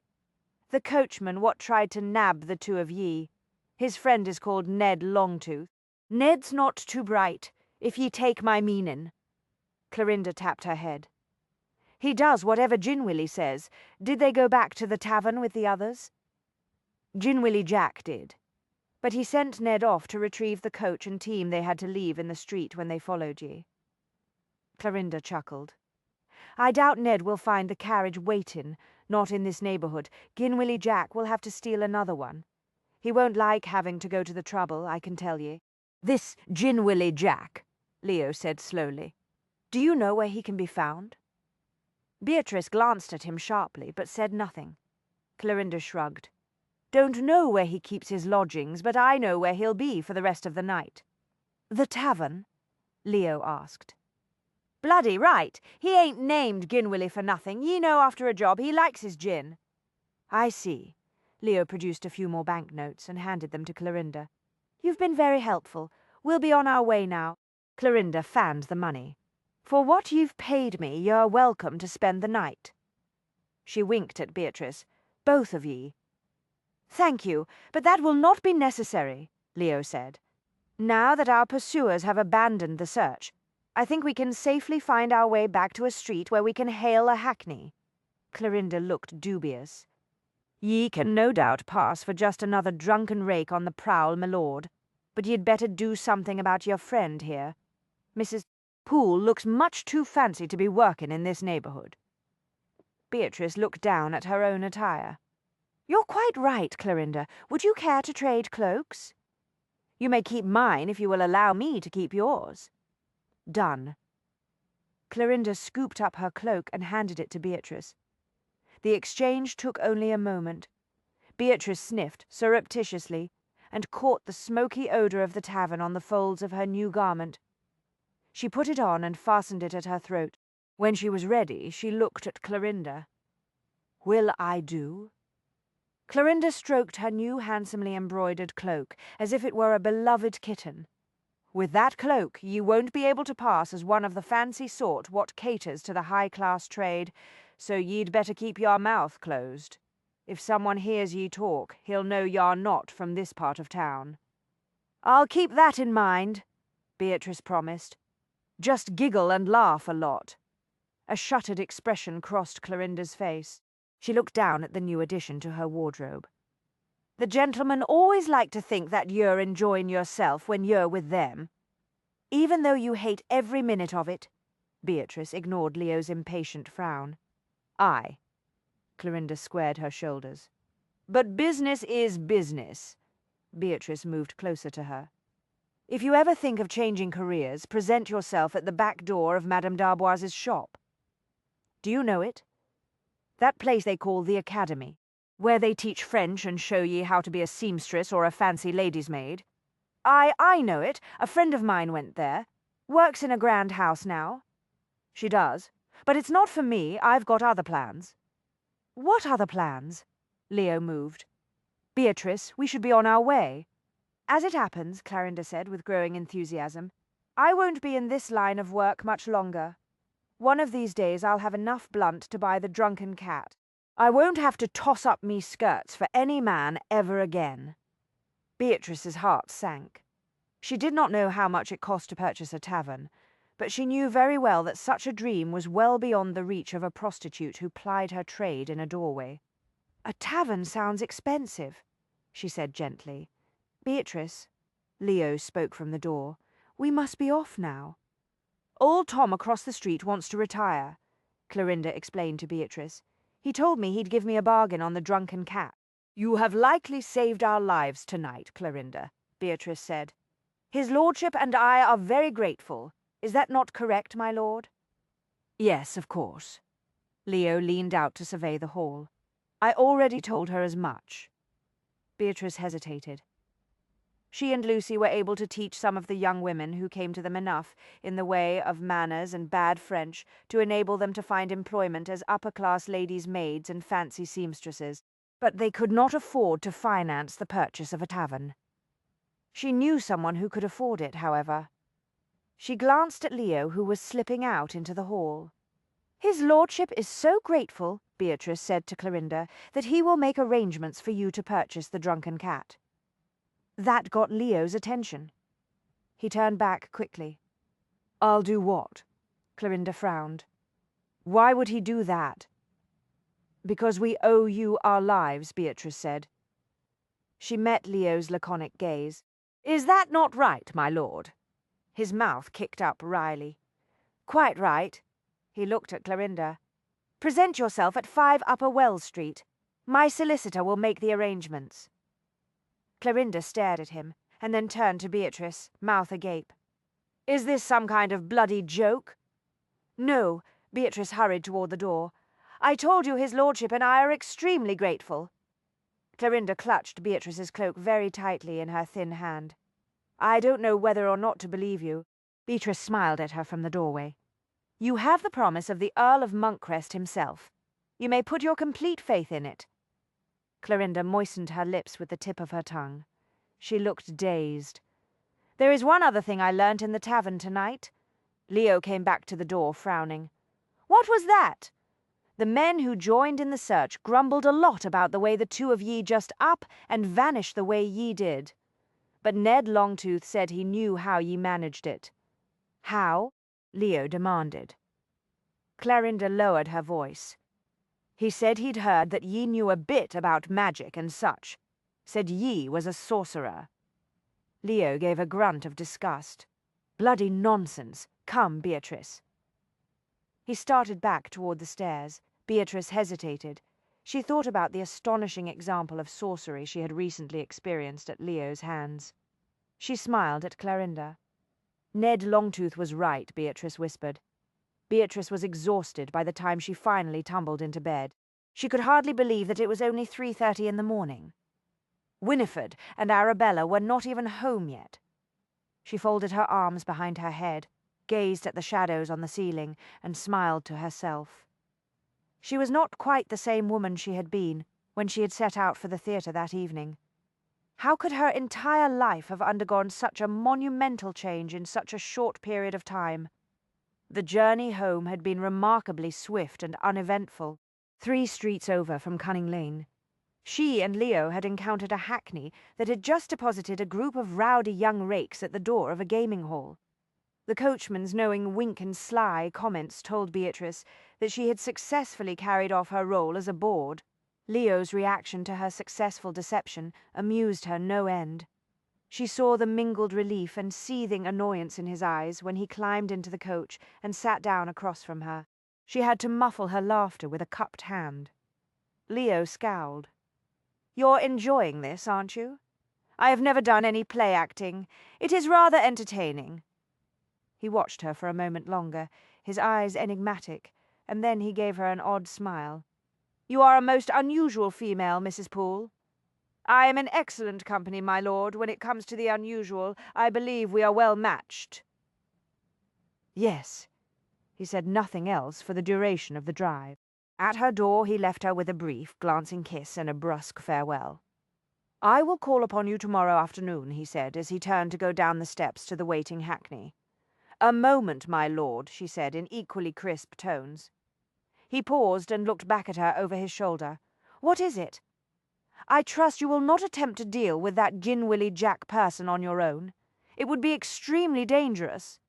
I would not think of taking any risks." He went on down the steps and got into the coach. He was lying through his teeth, she thought, as she climbed the stairs. But there was not a thing she could do about it. He was as fiercely independent as herself. She could not hope to chain him with the bonds of her concern for him. She could only pray that he would be careful. As she prepared for sleep, she listened to the sound of carriages in the street and thought about the glorious excitement she had experienced in Leo's arms. His desire had been unmistakable and overwhelming. For better or worse, he had made her shatteringly aware of her own capacity for passion. But she must not read too much into what had happened tonight, she told herself. It was highly doubtful that Leo had been as transfixed by the love-making as herself. He was a man in his prime who had no doubt had a great deal more experience of physical passion than herself. Very likely he had frequently been transported by the sensations which she herself had discovered only for the first time that night. A sorcerer. After a while Beatrice curled on her side and pulled the bedclothes up to her chin. Whatever happened, she must not make the grand mistake that she frequently allowed her heroines to make. She must not confuse sensual passion with true love. An hour later Leo waited in the thick, dark shadows of an alley and listened to the scrape of uneven boot steps on paving stones. Beneath his hand he felt Elf's ears prick to sharp attention. Sleek muscles strained under dark fur. "Not yet," Leo murmured. The flickering light of a lantern danced, wraith-like in the heavy fog. Spectral shadows spilled wildly about. "Bloody bastard!" Gin-Willy Jack's voice rose in drunken protest against the fates. "God-damned bloody bastard! Where the hell did ye vanish? Cost me a fine coach and team, blast your eyes. Where did ye go?" There was no murmur of response. Jack was alone. "Elf, hold." Tongue lolling, Elf paced eagerly to the alley entrance and glided out into Jack's path. From the depths of the dark passage, Leo watched the lantern light splash across the hound's massive head and muscled shoulders. Fangs gleamed in the yellow glare. The spikes on Elf's leather collar glinted. "What's this?" The lantern light flickered madly as Jack came to a shambling halt, lost his balance, and lurched against the side of a wall. "Get away from me!" His voice rose on a thin scream. "Go on, ye bloody damned hellhound! Get away from me!" Elf did not move. His eyes reflected the glare of the lantern. A deep growl emanated from his throat. "Christ have mercy!" Jack started to sidle back along the wall. "Are ye a demon from the pit, then?" Elf rumbled softly and took a single pace forward. "No," Jack shrieked. Leo went to stand at the entrance of the alley. "I'd advise you not to run, Jack. It's been a while since he's done any hunting. He misses the sport. He would like nothing better than to bring you down as though you were a fleeing rabbit. You." Jack raised the lantern to stare at Leo. "How did you get here? You weren't there earlier." "I looked in that alley myself." "Did you?" Leo smiled faintly. "Perhaps you did not look closely enough. Ye were not there." Jack's voice rose on a shrill note of panic. "You could not have been in there. I'm here now, and that is all that need concern you. Call off your damned hound. Not yet. I require answers to some questions that I'm about to ask you, Ginwilly Jack. If you respond promptly and honestly, I may indeed call off the hound." Jack made to take another step back, but he froze when Elf growled a low warning. "Bloody hell, he'll tear me throat out." He could, but he won't. Leo paused. "At least, not until I give the word. Look here," Jack pleaded. "What happened earlier, that was just a business matter," Wand awed. "A man in your position understands about business, nothing personal. I was paid to do a job of work, that's all." "Who paid you?" "I don't know his name. I just got a message saying to pick ye up when I saw me chance. I was to take ye to a street not far from here." "What was to happen next?" "I was told that a man would come for ye. He was supposed to pay me afore he took ye away. And the lady who was with me." "What of her?" Jack grunted. "She weren't important. He didn't want her. I was going to let her out somewhere along the way. But I figured as long as ye was occupied with getting your cock between her thighs, ye wouldn't be inclined to give me any trouble. This man who was to pay you, do you know what he looks like?" "No. I never saw him, I tell ye. And that's the honest truth, your lordship."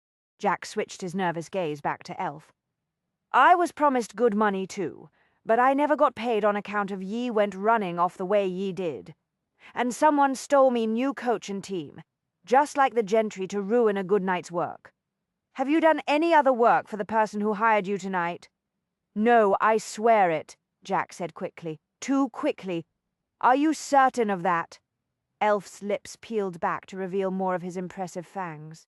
Jack blinked several times and appeared to reassess his situation. "Well, there was one other small chore. I got a message asking me to keep an eye on ye. Followed yourself and your lady friend to the park. Saw you meet with the brothel keeper. How did you make your report?" "A boy came around, said he'd been sent to ask me what I'd seen. I told him and he ran off. Expect he told the bloke what hired me." "And how were you paid on that occasion?" "I found some money left in me coach that afternoon." Jack shrugged.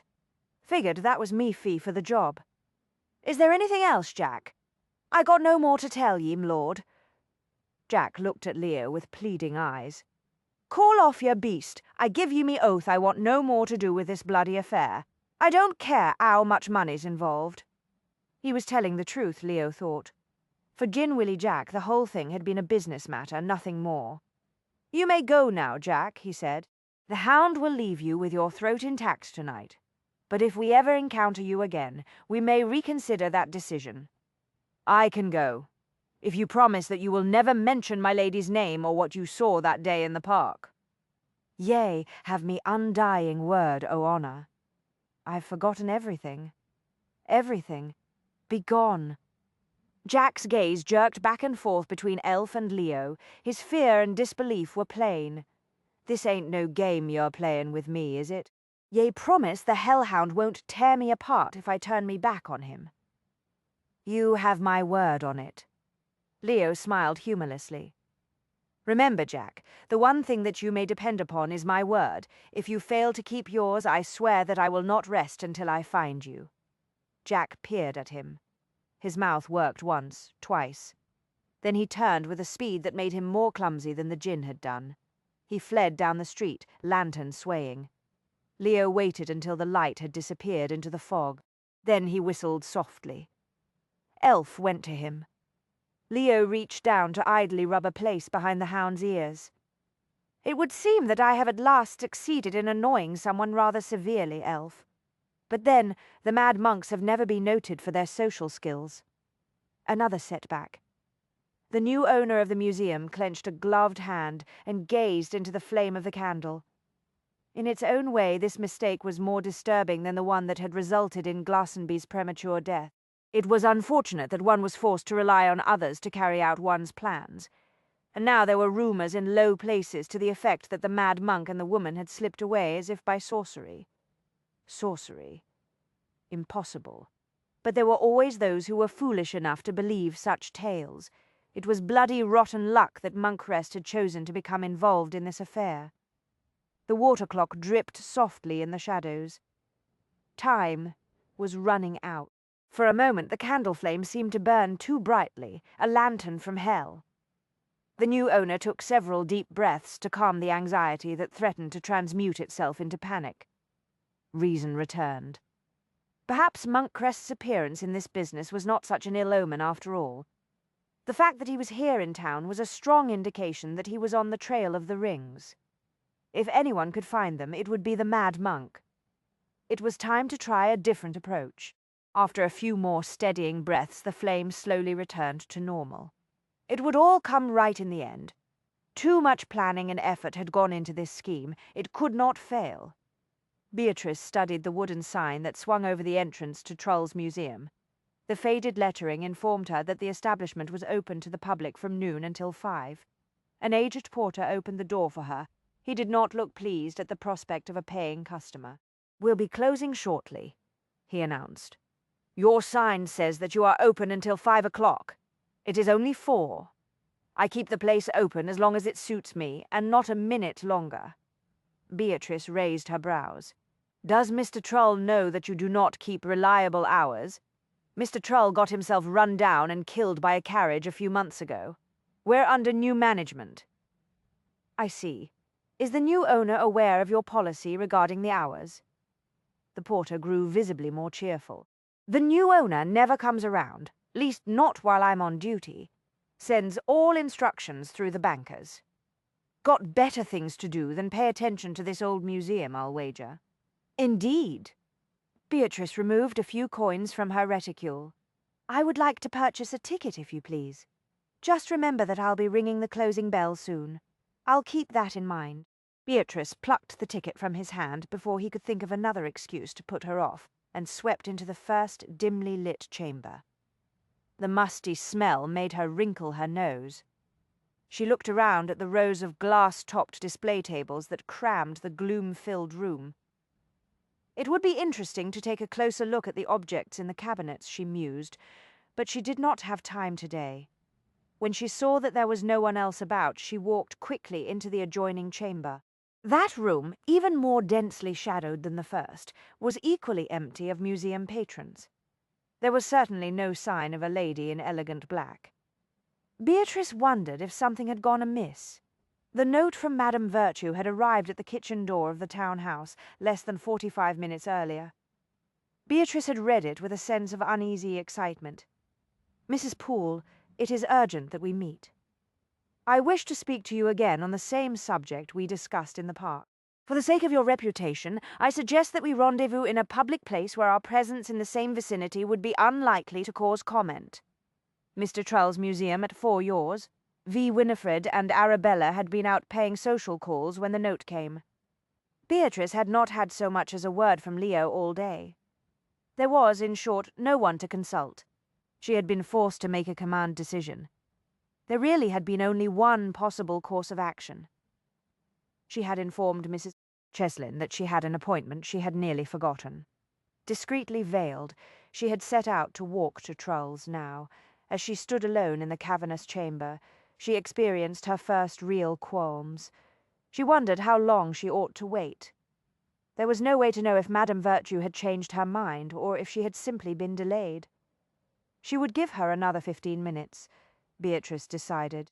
In the meantime, she thought she would take advantage of the opportunity to examine some of the displays. She had promised herself a tour of Trull's. She walked slowly among the cabinets, pausing here and there to examine the odd artifacts inside. An array of knives fitted with strangely carved hilts caught her eye. She went closer to get a better look. Out of the corner of her eye she saw a massive display cabinet standing at an odd angle at the far end of the chamber. There was something wrong with the position of the case. It was as if it had been partially moved away from the wall. Then she saw the dark opening behind it. The sense of foreboding that flooded her at that moment was strong. It was so insistent that she had to fight the urge to turn and flee back toward the front door of the museum. Get hold of yourself, Beatrice. It is only an opening in the wall. Perhaps it leads to another display chamber. Is anyone there? A soft moan floated out of the darkness behind the cabinet. Dear God! Beatrice rushed forward. Madame Virtue? Is that you? There was no response. Beatrice reached the cabinet and came to a halt. She found herself standing at the top of a staircase. The chamber below was so dark that it was impossible to see the last of the steps. Another groan emanated from the bottom of the stairs. Beatrice glanced around. There was a sconce on the wall. She seized the candle that burned there and held it aloft to peer down into the chamber. She could just make out the familiar figure lying at the foot of the stone steps. Mr. Saltmarsh. Beatrice raised her voice so that it would carry into the next room. Porter, come quickly. There is someone here who has been hurt. Without waiting for a response, she started down the staircase. She was halfway to the bottom when, with a grinding scrape of wood on stone, the heavy cabinet swung ponderously back into place, sealing the opening in the wall.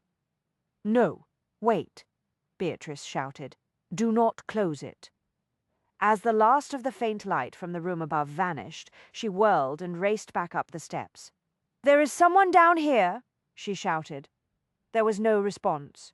She set down the candle and shoved with all her strength against the back of the cabinet. It did not budge. She pounded on the thick wood with both fists. No one came to see what all the commotion was about.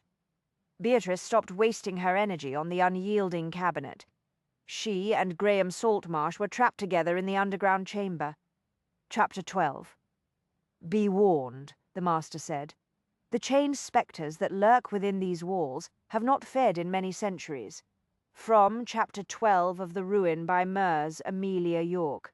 Damnation, Monkrest. What are you doing back here in my shop? I've already told you that I know nothing about this business of the rings. Simpson's whiskers twitched in disgust. Furthermore, I cannot believe that a man of your reputation is wasting his time on such foolishness. The rings are naught but a silly legend. Sometimes legends live on because there is a grain of truth in them. Leo examined an ancient medallion in one of Simpson's dusty display cases. I refuse to believe that you have heard no rumors at all. Such gossip is mother's milk to you, Simpson. A flicker of intense curiosity gleamed in Simpson's eyes. Are you telling me that you actually believe the forbidden rings are here in London? I'm not sure if I believe the rings even exist. Leo raised his gaze from the medallion. But I think that someone who is possibly quite dangerous does believe that they are real, and I think that person also believes that they are here in town. That puts you in danger, Simpson. Me? Simpson's brows flew upward. His fingers danced on the counter. Why should I be in danger? I have no part in this. But does the person who is after the rings know that? Leo asked softly. You have a certain reputation, after all. What the devil do you mean by that? Simpson, I do not know yet what is going on, but I have reason to believe that a man may have been murdered because someone thought that he was in possession of the rings. A shrewd expression leaped into Simpson's eyes. You speak of Lord Glastonbury? Yes. You and I have had a great deal of experience in this sort of thing. We both know that the rings, if they exist, are valuable only because they are interesting antiquities, not because they hold the key to a fabulous treasure. But men have committed murder in the past to gain a prized relic. I assure you, I know nothing of the rings. I hope, for your sake, that you are telling me the truth. Speaking as an old client, I have some advice. Stay out of this, Simpson.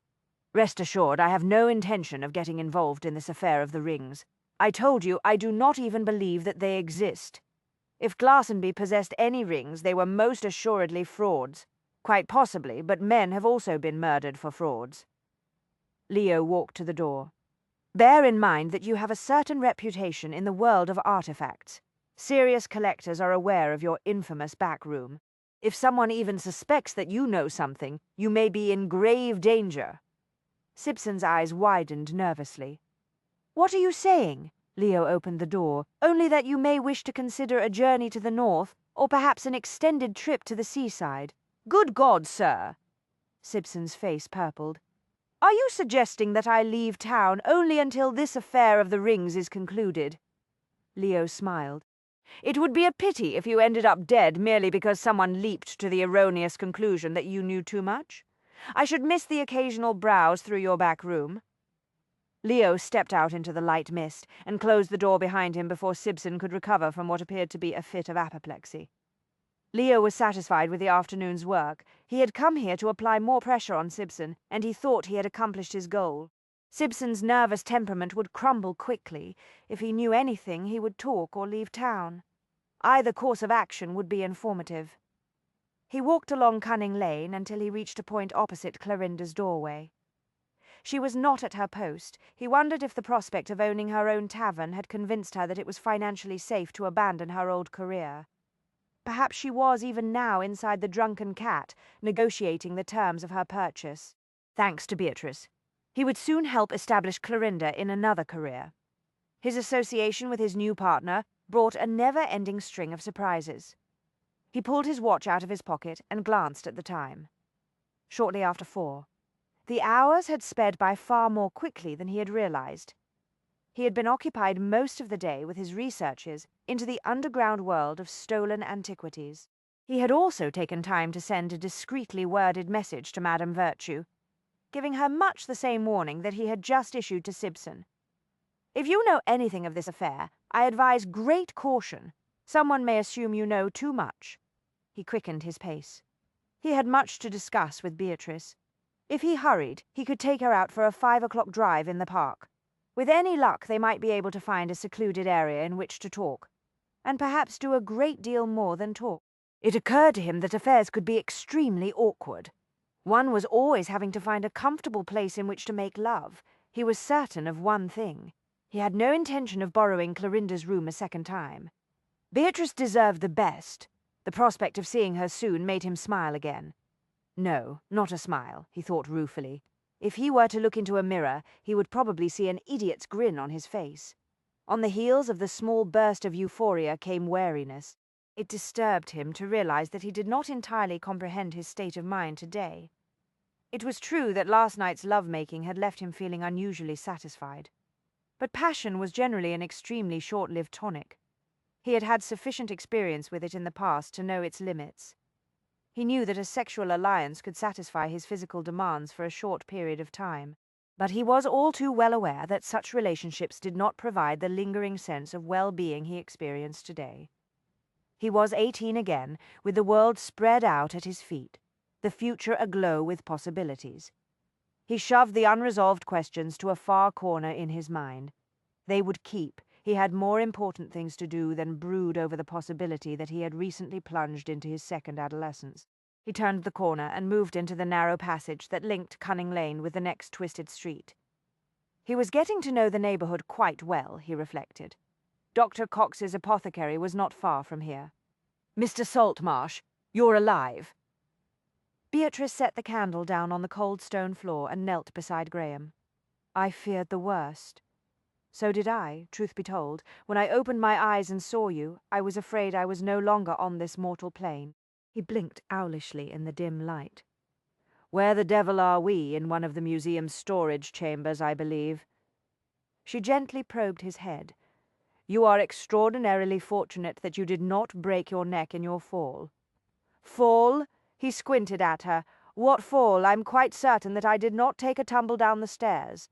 I would surely have some broken bones or have a dented skull to show for it. There was an unpleasant odor in the vicinity of his mouth, she noticed." She sat back on her heels. "You are unhurt. Quite unhurt, thank you." He winced as he pushed himself to a sitting position. Gingerly he reached around to touch his lower back. Beatrice frowned. "You appear to be in some pain, sir. A bit stiff from lying on this cold floor, that's all." He moved his hand to his belly. "But my stomach feels decidedly odd. Do you see my spectacles?" Beatrice picked up the candle and surveyed the floor. Gold rims glinted nearby. "There they are." She plucked them off the stones and put them in his hand. "Unbroken too. Amazing. That proves that I did not fall down the staircase." Saltmarsh pushed the spectacles onto his nose.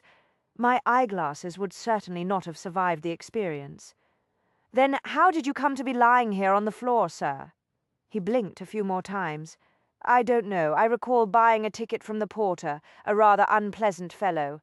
He warned me that he would be closing early today. He also sold me a mug of rather bad tea. The last thing I remember is bending over to look at a display of Zamarian artifacts, which I believe were frauds. Beatrice sniffed discreetly. Mr. Saltmarsh regarding the tea, he touched his stomach lightly and grimaced. I'd prefer not to discuss it. I fear it did not set well. I suspect that you were drugged, sir. He stared at her. Drugged? Why would anyone do such a thing? Beatrice rose. We shall worry about that later. Our first priority is to get out of here. Yes, of course. It must be quite late. Saltmarsh got to his feet with an awkward movement. He grabbed the edge of a nearby cabinet to steady himself. Give me a moment, and I shall be able to climb those stairs. There is no point in climbing them. The entrance at the top is sealed with an extremely heavy cabinet. If there is a lever that can be used to open it from this side, it is very well concealed. I could not find it. What are we to do? We must look for another way out of this chamber, or we shall be stuck here until morning. Saltmarsh gave a visible start. Good God, it has just struck me that the consequences of our being discovered here together in the morning could be dire. One of the advantages of being a widow, Mr. Saltmarsh, is that I need not worry excessively about my reputation. That may be true for you, Mrs. Poole, he said very evenly, but Mrs. York may not be quite so safe. Beatrice stilled. He was right. Fortunately, I know I may count on your discretion. Mrs. Poole, I assure you, I would die before I would reveal your secret, but we cannot assume that no one else is aware of it. I do not like to mention the obvious, but I must. What are you saying, sir?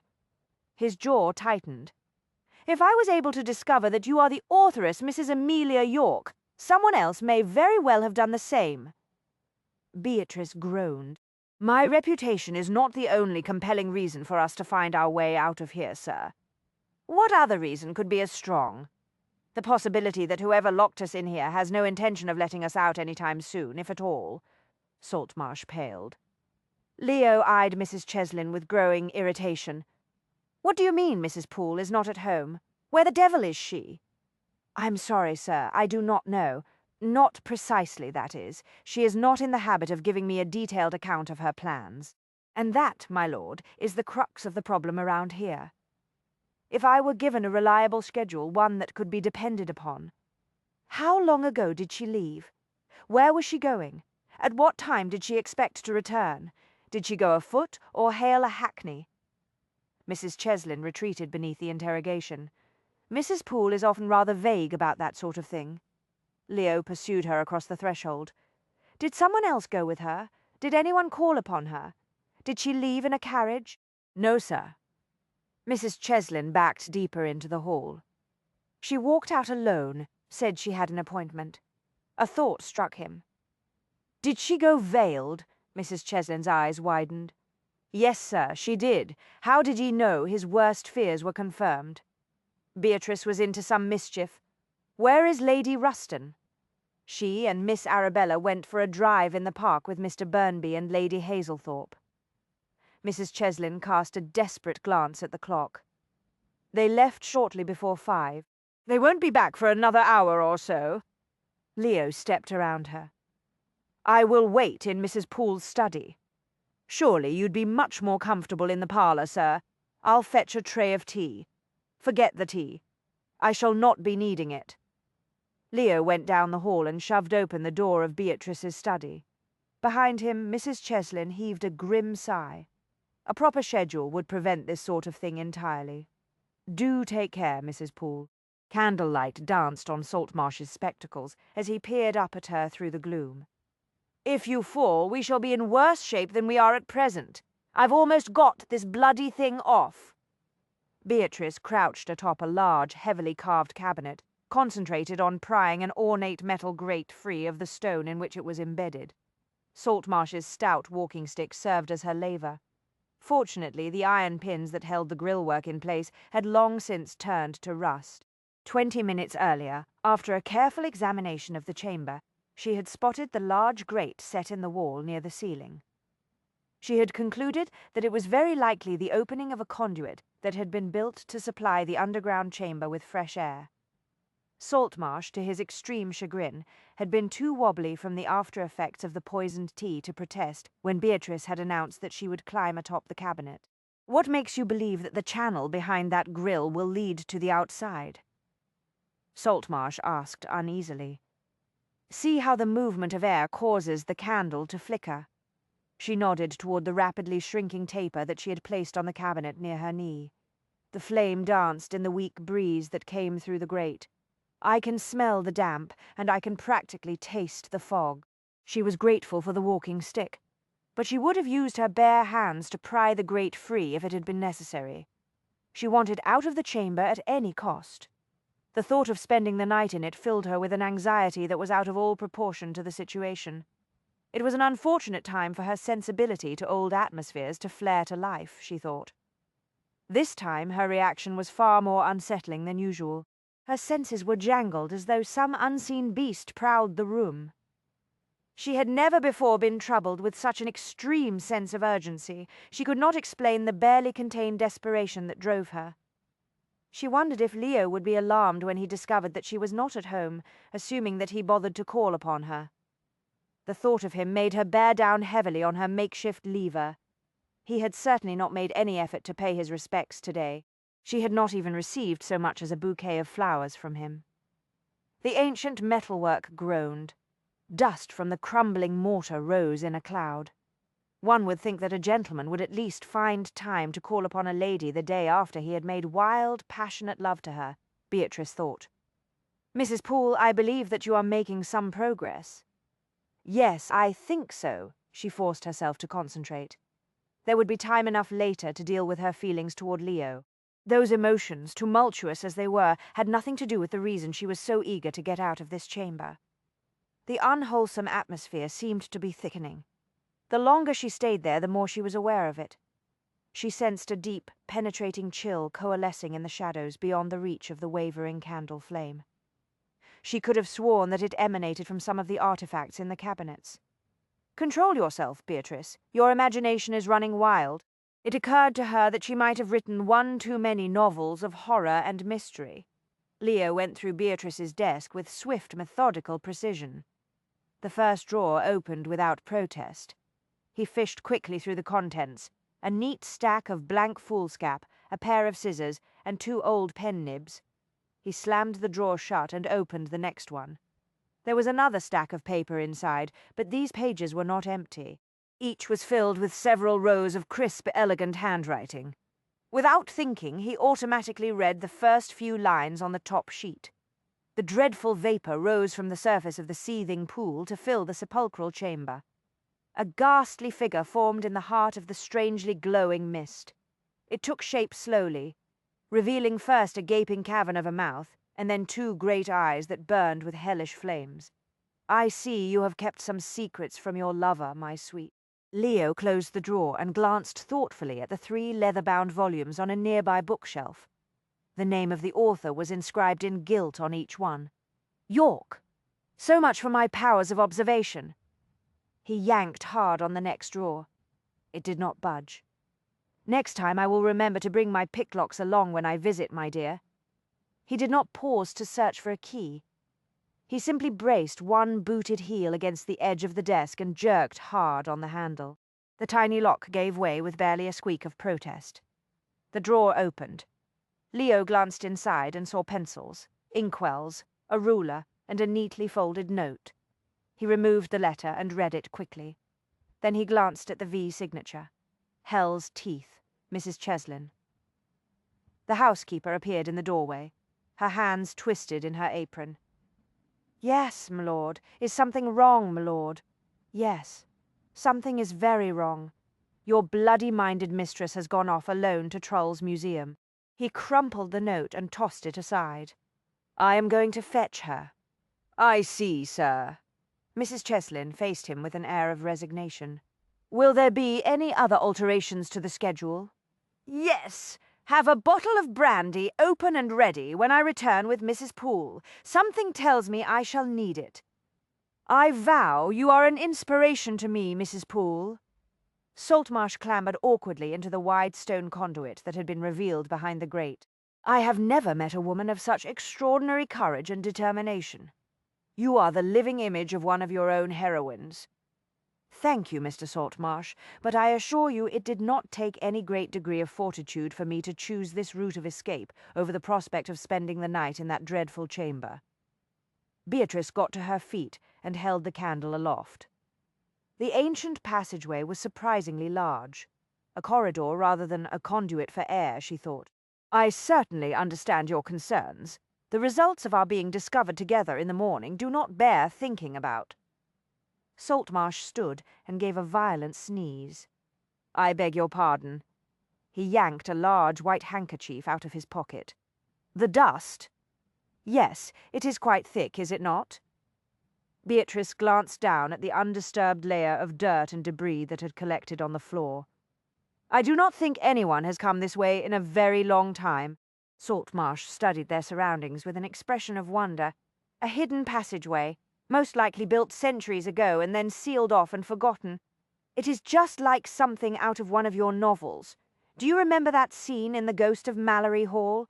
The one where the heroine opens a secret door and finds herself in a concealed passage?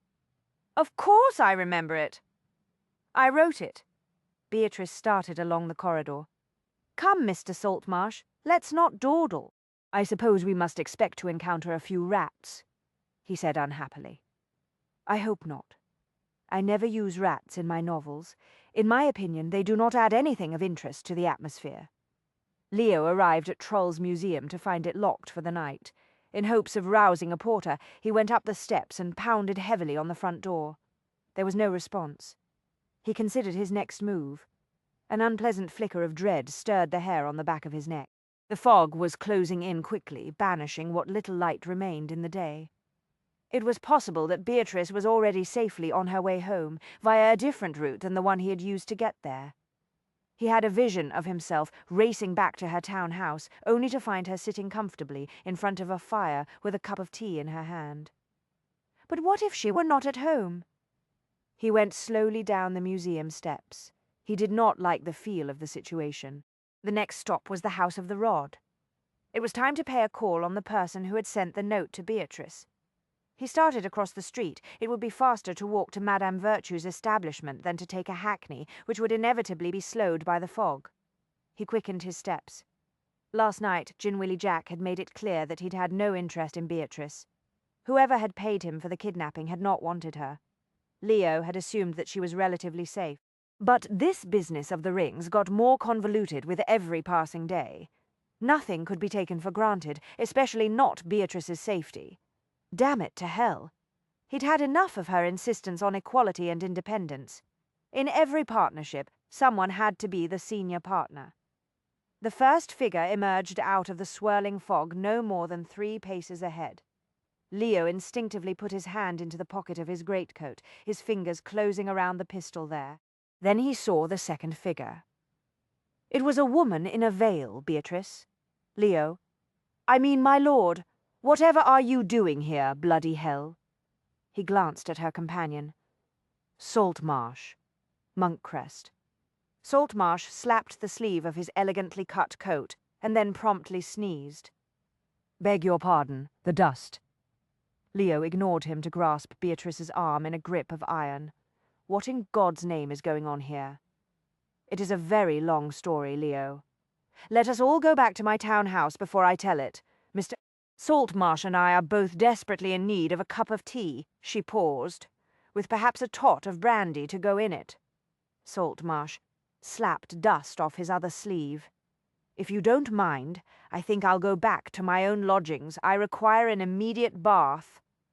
You are not going anywhere, Saltmarsh, Leo said softly, until I get some answers. Do not growl so, Monkcrest, Beatrice said.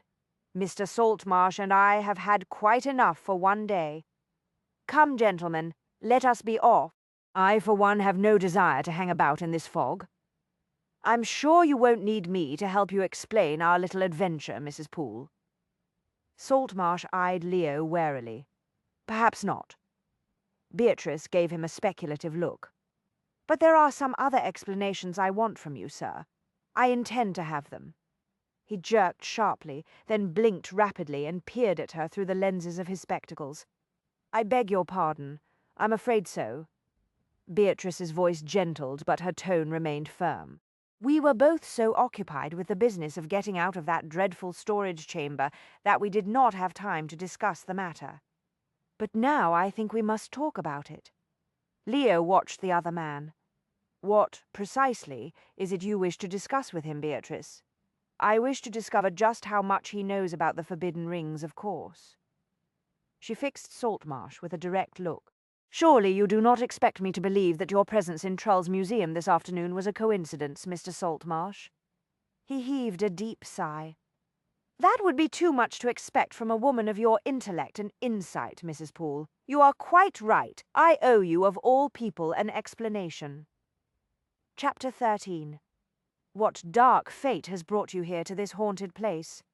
From Chapter 13 of The Ruin by M.R.S. Amelia York. The rumours struck the small circle of serious collectors here in London a few months ago. Saltmarsh huddled over the glass of brandy Beatrice had given him. Most dismissed them out of hand. But I admit I was intrigued. I set out to see what I could discover about the forbidden rings. "And your researches led you to Lord Glastonbury?" Leo, one shoulder propped against the mantel, took a swallow from his own glass. His anger and the fear that crawled just beneath it were under control now. But the unpleasant premonitions that had gripped him for the past hour had not vanished. He was increasingly aware that not all of those dark visions were inspired by the potential danger of the business of the forbidden rings. Some of them had taken a decidedly nasty and disturbingly personal twist. En route back to the town house, it had become obvious to him that Graham Saltmarsh was enthralled with Beatrice. Yes, Saltmarsh's mouth curved in a wryly apologetic smile. "Forgive me, Mrs. Poole. I could not resist the quest. Everything I told you about myself is true. I am a great admirer of your work, and I am in the process of writing my own novel of horror and mystery." Leo felt Beatrice's quick, searching glance as it slipped across his face. He kept his own expression deliberately unreadable. They would get to the matter of her career as an authoress later. Beatrice turned back to the younger man. "I understand, Mr. Saltmarsh. You no doubt felt that the experience of searching for the forbidden rings would provide wonderful inspiration for your own novel." "Precisely." He sipped his brandy. "It was a great game at first. I met with little success for weeks. But one afternoon my luck changed. I went to Trull's museum. As I told you, I often visit the establishment when I wish to put myself in the mood to write." Leo watched Saltmarsh, who was in turn looking at Beatrice with a sheepish expression that she appeared to find endearing. "Go on, Mr. Saltmarsh." Beatrice smiled encouragingly. Her eyes were wide, limpid pools brimming with warm approval. Leo's fingers tightened around his glass. She never used that angelic tone with him. She was always far more direct. Demanding would not be too strong a word for the manner in which she dealt with him, in fact. Furthermore, he was quite certain that she had never looked at him with just that degree of fascinated interest. Little wonder Saltmarsh practically wriggled at her feet as if he were a worshipful puppy pleading to be taken up into her lap. Leo tried to shake off the flash of raw jealousy that squeezed his gut. He had to keep the affair in proper perspective. Both affairs, he corrected himself. The one involving the rings as well as the one he had begun with Beatrice. "On the day of that particular visit, I saw Lord Glastonbury in one of the rooms at Trull's," Saltmarsh said. "I had never noticed him there before, but I thought nothing of his presence until I heard him question the porter." Leo forced his attention back to the matter at hand. "What sort of questions did he ask?" Saltmarsh glanced at him briefly, and then pointedly switched his attention back to Beatrice. "Your uncle did not see me. I believe he thought he was alone in the room with the porter. He asked if there were any statues of Aphrodite in Trull's collection." "Good heavens!" Beatrice flicked another glance at Leo, but her gaze did not linger. She turned immediately back to Saltmarsh. "You must have realized instantly that my uncle was also looking for the rings." He grimaced. "I admit his questions got my immediate attention." "What was the porter's response?" Beatrice asked. "He claimed that, to his knowledge, there were no statues of the goddess in the collection." He shrugged. a fact of which I was already aware, of course. Nevertheless, your uncle's inquiry made me very curious about his intentions. I could not help but wonder if he was any closer to finding the rings than I was." "Did you speak to him about the rings?" Leo asked sharply. Saltmarsh sighed. "I approached him as discreetly as possible, and suggested that we might have a common interest in certain antiquities. It had occurred to me that we might combine our efforts." "What did he say?" Beatrice asked. "Your uncle became extremely angry." Saltmarsh peered into the depth of his brandy. "In truth, his rage made me uneasy. He turned purple, his eyes bulged, his breathing became unsteady. I feared he would have a fit of some sort." Beatrice frowned. "A fit?" I confess I was not entirely surprised when I learned that he later died of a heart seizure. Leo exchanged a glance with Beatrice. He relaxed slightly when he sensed her silent agreement. Neither of them would mention the possibility that Glastonbury had been poisoned. "I retreated at once, of course," Saltmarsh continued. "It was clear that Glastonbury wanted no part of my help. I continued my investigations on my own, but I made no progress. Then, a fortnight later, I saw him on the street near Trulls, and I realized that he had just come from the establishment." "Did he learn anything there, do you think?" Beatrice asked. Saltmarsh met her eyes. "We'll never know, Mrs. Poole. You see, he died later that night." A short silence descended on the study. Leo swirled the brandy in his glass. "And you decided that the only remaining clue to the rings was the fact that Glastonbury had visited Trulls once more before his death?" Saltmarsh shrugged. "It was all I had, but it got me nowhere. Then you showed up in town Monkcrest, and it was obvious that you had a particular interest in Mrs. Poole and her family. I could hardly overlook the coincidence of your presence." "No," Beatrice pursed her lips in a thoughtful expression. "One could hardly ignore his lordship's reputation as a scholar in the field of legends and antiquities." Leo did not like the way she said that. He frowned at her, but she ignored him to smile at Saltmarsh. "Was it my association with Monkcrest that aroused your interest in me, Mr. Saltmarsh?" Aroused indeed, Leo thought. Under the circumstances, he considered Beatrice's choice of words particularly unfortunate. He reminded himself that he was supposed to be questioning Saltmarsh, not contemplating a dawn appointment with him. He forced himself to unclench his jaw and pay close attention to the man's response. "Until I saw that you were acquainted with Monkcrest, I had believed that your uncle had died knowing no more than I about the rings." Saltmarsh looked at Beatrice. "At that point I did not know that you were my muse, Mrs. York. I saw no reason to contact you until the mad monk appeared and showed an interest in this household."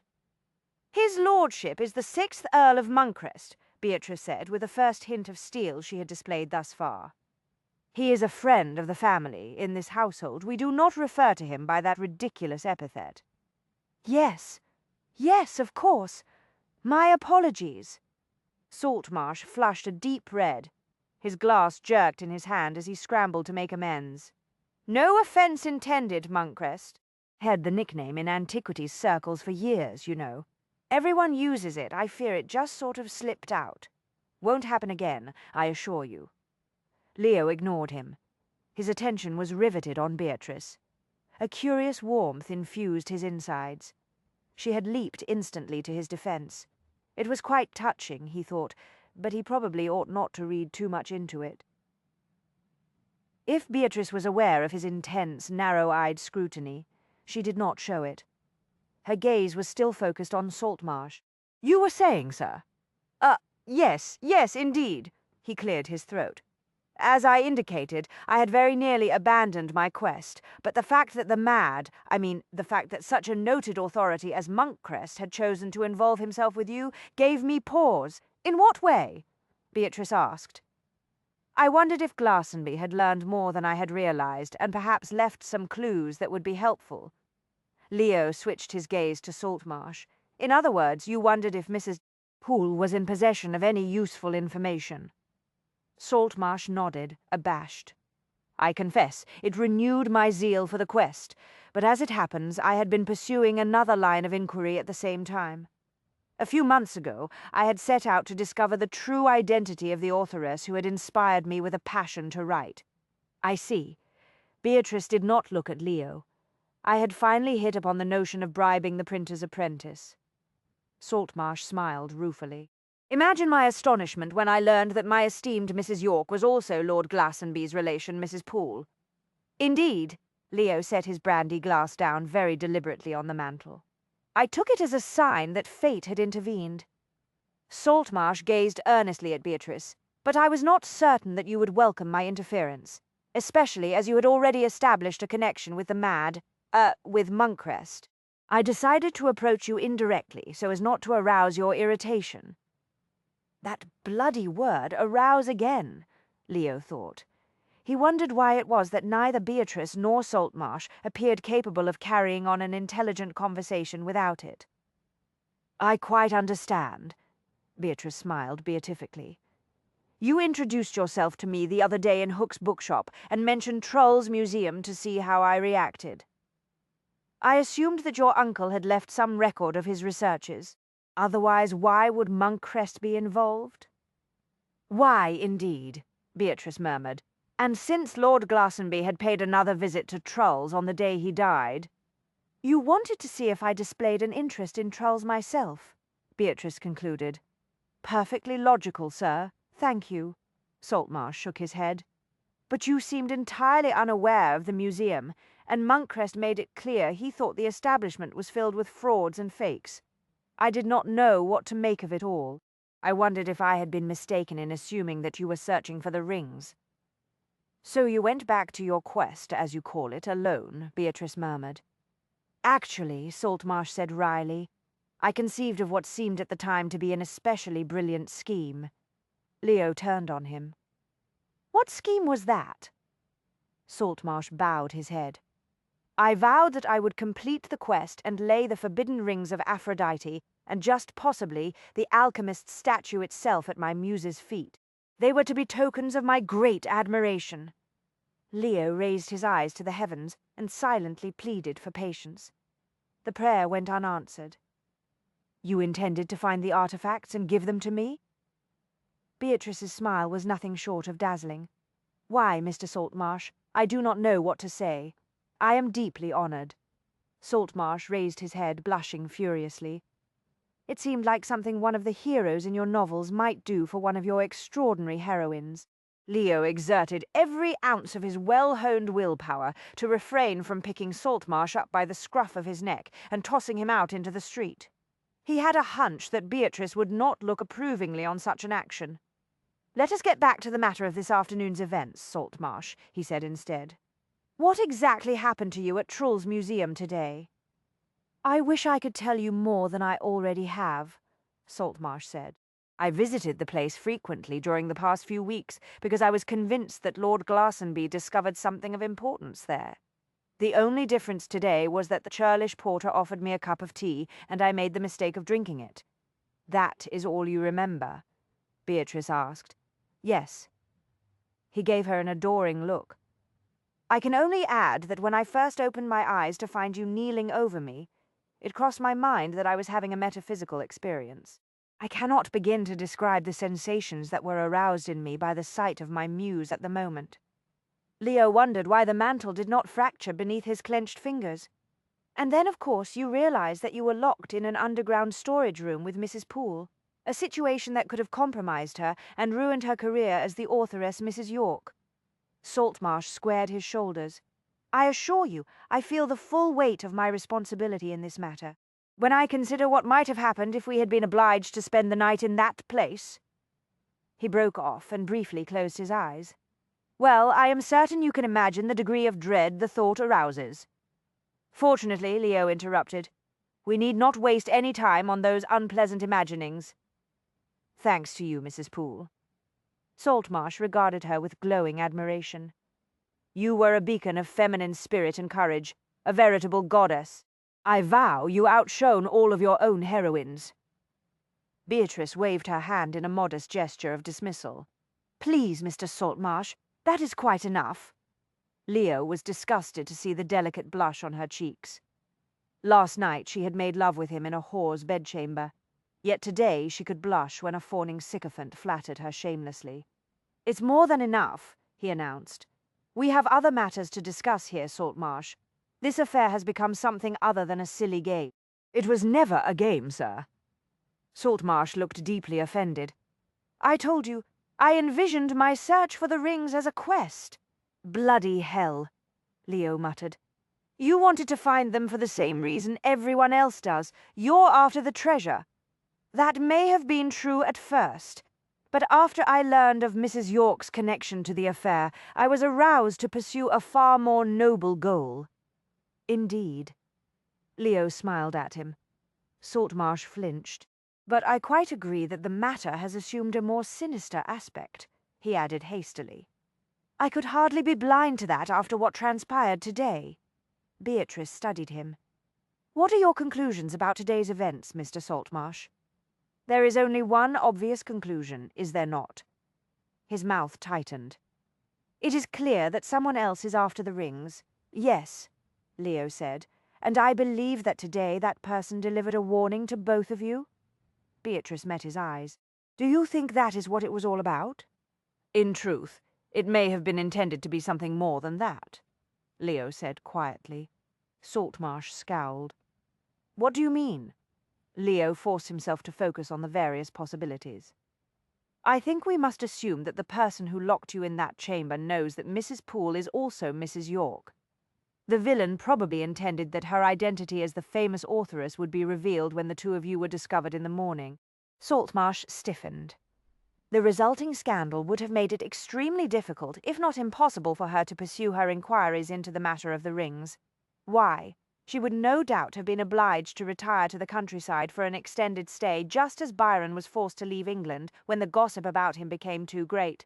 And I, of course, would have been utterly devastated to know the great harm I had wrought. "You'd have been a bit more than devastated after I finished with you," Leo said, Monk-Christ. Beatrice gave him a quelling look. "That is quite enough. There is no call to threaten poor Mr. Saltmarsh. But as no scandal ensued, we need not go into the particulars," Leo concluded politely. "I cannot argue with your deductions."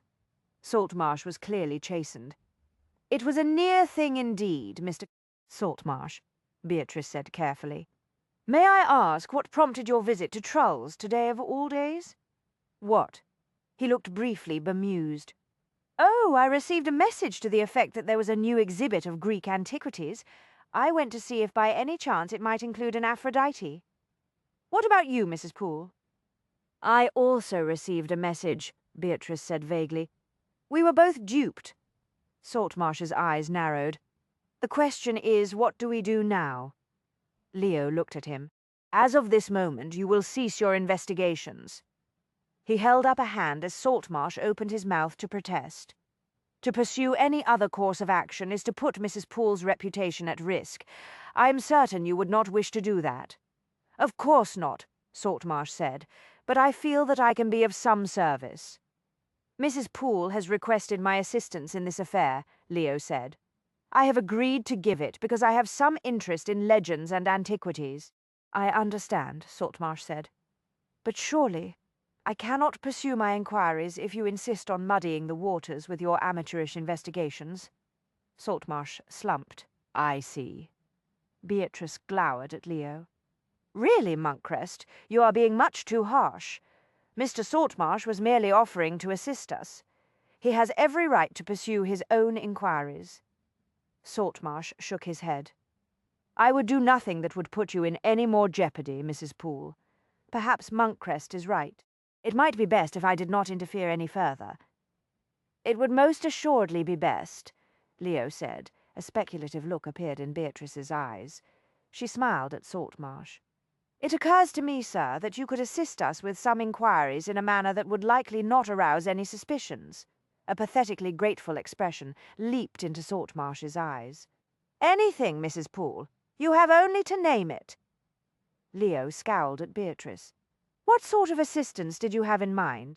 "The porter at Trull's Museum mentioned something that I found rather interesting," she said slowly. "He told me that Mr. Trull died a few months ago. The new owner has never visited the place. All of the porter's instructions come through bankers. Leo frowned. Trull is dead, killed in a carriage accident, I understand. Saltmarsh looked at Beatrice with lively curiosity. Why do you find that fact interesting, Mrs. Poole? Does it not strike either of you gentlemen as rather odd that the death of the former proprietor of Trull's museum took place at about the same time that Uncle Reggie took a keen interest in the establishment? Bloody hell! Leo wondered if incipient jealousy always sabotaged a man's brain. He should have seen the significance of her observation at once. Another coincidence, is it not? You're right. It would not hurt to discover the identity of the new owner of Trull's. Saltmarsh leaped to his feet, fairly quivering with renewed enthusiasm. I do not know what good it will do, but never fear, Mrs. Poole. I shall discover the answer to that question for you. You will be discreet, Mr. Saltmarsh, Beatrice said urgently. Absolutely discreet. He bent gallantly over her hand. You have my word on it. My passion for the quest has been aroused once more, madam. As always, my muse inspires me. Leo noted the way the light gleamed on Saltmarsh's somewhat dusty but still golden head. It occurred to him that it would be extremely satisfying to wrap his fingers around the young man's throat. He waited until he heard the front hall door close behind Saltmarsh. Then he stepped away from the mantel, crossed the short distance to where Beatrice sat in her chair, and hauled her to her feet. Her eyes widened. Leo, for heaven's sake, my lord. He seized her around the waist, lifted her off her feet, and brought her face very close to his own. What in the name of every bloody devil in hell did you think you were about today? Really, Leo, there is no need. Do you have any notion of how I felt when I arrived here this afternoon and discovered that you'd gone to Trull's damned museum? Do you think that we are playing a child's game the way that idiot Saltmarsh apparently does? Do you have any conception of what could have happened to you? A curious expression lit Beatrice's eyes. Calm yourself, sir. You dare advise me to calm myself after what you put me through. I did nothing to you, sir. She braced her hands on his shoulders. Her toes dangled several inches off the floor. It is your own fault that you were not aware of my plans. My fault. If you had called upon me in a timely fashion this afternoon, we could have gone to Trull's together. I was occupied with other business. You should have waited for me. Mocking surprise flashed across her face. But there was no way of knowing when or even if you would condescend to visit. I told you that I would call upon you today, did you? I got no message saying when I might expect you. She took one hand off his shoulder to push back the swath of loosened hair that had fallen over her brow. Surely you did not think I would sit home all day, my lord. I told you I had other business. She smiled much too sweetly. Just as well that I was occupied with my own business in that case. Otherwise I might have wasted the entire day waiting to hear from you. You knew damn well I'd get here eventually. Did I? Yes, you bloody well did. Leo set her on her feet, yanked her into his arms, and kissed her full on the mouth. Beatrice gave a muffled protest, more surprise than anger. Then she flung her arms around his neck. She returned his kiss with a fierce passion that brought back vivid memories of the events that had taken place in Clorinda's room. He groaned. His erection was sudden, heavy, almost painful in its intensity. Driven by a ruthless need for the satisfaction he had experienced during the night, he deepened the kiss. It was the sound of footsteps in the hall that broke Leo's trance. The housekeeper, he thought, or perhaps Winifred or Arabella. He dragged his mouth away. With an effort, he raised his head and looked down into her flushed face. Good Lord, anyone could walk in on us here, he muttered. Yes, of course. She stepped back so quickly that she staggered slightly. It would never do for someone to see us in such a situation, would it? No, it would not. Your reputation. She rounded on him without warning, eyes overbright with anger. Do stop harping on my reputation, my lord. So long as it does not get out that it is Mrs. York who is having an affair with you, all will be well. Speaking of Mrs. York. She turned her back on him. When did you discover my secret? This afternoon when I went through your desk to see if I could find anything that would tell me where you had gone. You searched my desk? She glared at him over her shoulder. Have you no shame, sir? Very little when it comes to your safety. In addition to your manuscript, I found the note from Madame Virtue. Why did you not tell Saltmarsh the truth? That it was Madame Virtue who sent me the note. Beatrice sighed. Because I happen to agree with you, sir. I think it would be best if Mr. Saltmarsh were not drawn any deeper into this tangle. I do not want him to come to a bad end because of me. I only hope he will be safe while he looks into the ownership of Trull's museum. Leo walked to the window. I shall confront Madame Virtue later this evening. We shall go together to confront her. Beatrice, you may dare many things, but not even you could successfully masquerade as a client of the House of the Rod. Perhaps if I were to put on men's clothing, she suggested hopefully. Lucy could no doubt alter some masculine garments for me in a couple of hours. No. Now, Leo. He turned to face her. No. She eyed him for a moment, and then apparently decided not to pursue the issue. That reminds me. She swung around on her heel and went behind her desk. It occurred to me while I was making my way through the secret passage this afternoon that I should have checked something before I set out. He did not like the quick change of topic. It did not bode well. What are you talking about? She yanked open a desk drawer and peered inside. It's gone.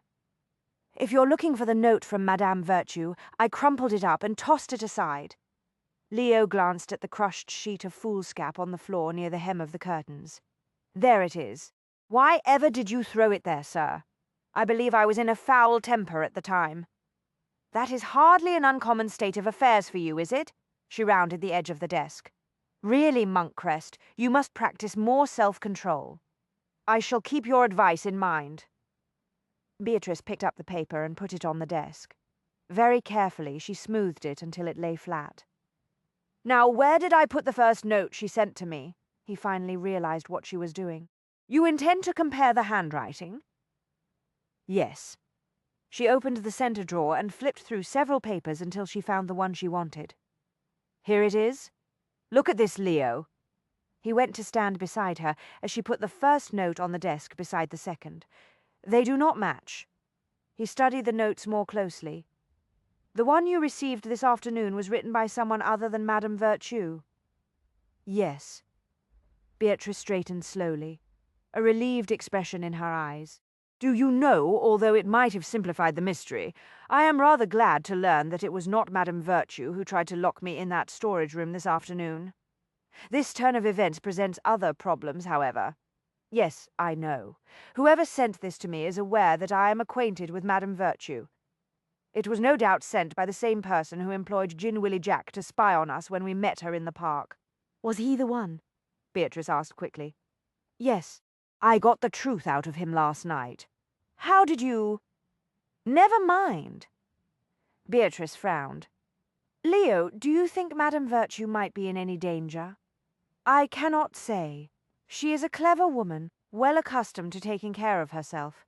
But this afternoon I sent her a message instructing her to be on her guard, just in case. I am relieved to hear that. Beatrice sank down into her chair, a pensive look on her face. Do you know, Leo, at first I was only concerned with regaining Arabella's inheritance and discovering whether or not Uncle Reggie had been murdered. But the deeper we delve into this affair, the more it arouses my curiosity. Leo exhaled heavily. I would take it as an act of merciful kindness if you would avoid the use of the word arouse. I seem to have encountered it with alarming frequency this afternoon. Beatrice stared at him in open-mouthed astonishment. Then her eyes flicked briefly to the front of his breeches. She turned a brilliant shade of pink. Oh, I see. My apologies, my lord. I had not realized the effect it had on you. She broke off. Her lips twitched. The twitch became a grin. A second later she threw herself forward on top of her desk, convulsed in laughter.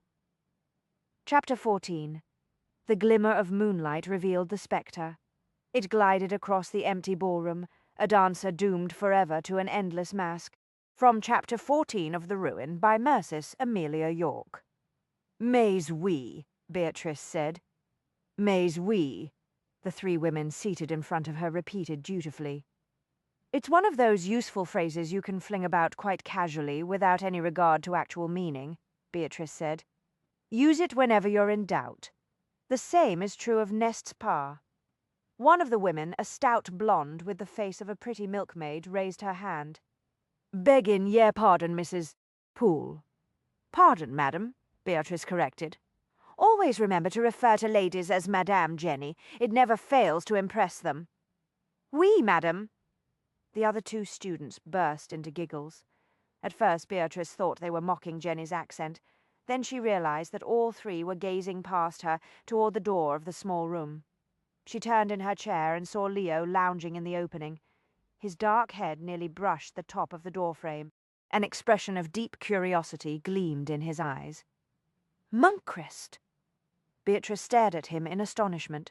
She had not seen him since the previous day, when he had taken his leave of her after the incident in Troll's Museum. What on earth are you doing here, my lord? Mrs. Cheslin told me that I would find you here this afternoon. Beatrice realized that her three students were eyeing Leo with considerable interest. That is enough for today, she said. Remember to practice using mais oui and n'est pas whenever possible. The women jumped to their feet, still giggling as though they really were the innocent young ladies fate had prevented them from becoming. They made their curtsies, said their goodbyes, and filed past Leo down the stairs. When the last one had disappeared into the fitting rooms below, Leo met Beatrice's eyes. I assume this is where your travelling companion Sally gained her atrocious French accent. Her name is Jacqueline now. Not Sally, Beatrice said smoothly. She is from an extremely remote village in France. Her accent is, therefore, not Parisian. I see, Leo smiled. I met your friend Lucy a few minutes ago. Tell me, how long have you two been turning young prostitutes into French seamstresses and ladies' maids? About 5 years. Some time ago we hired a tutor to give the language lessons, but she sent a note saying that she was ill and would not be able to teach today, so I took on the task. How did you get started in such an unusual undertaking? Beatrice gazed around at the low-ceilinged quarters she and Lucy had once shared. It all came about by chance, but once we had begun, we could not seem to stop. Some things happen that way, Leo said softly.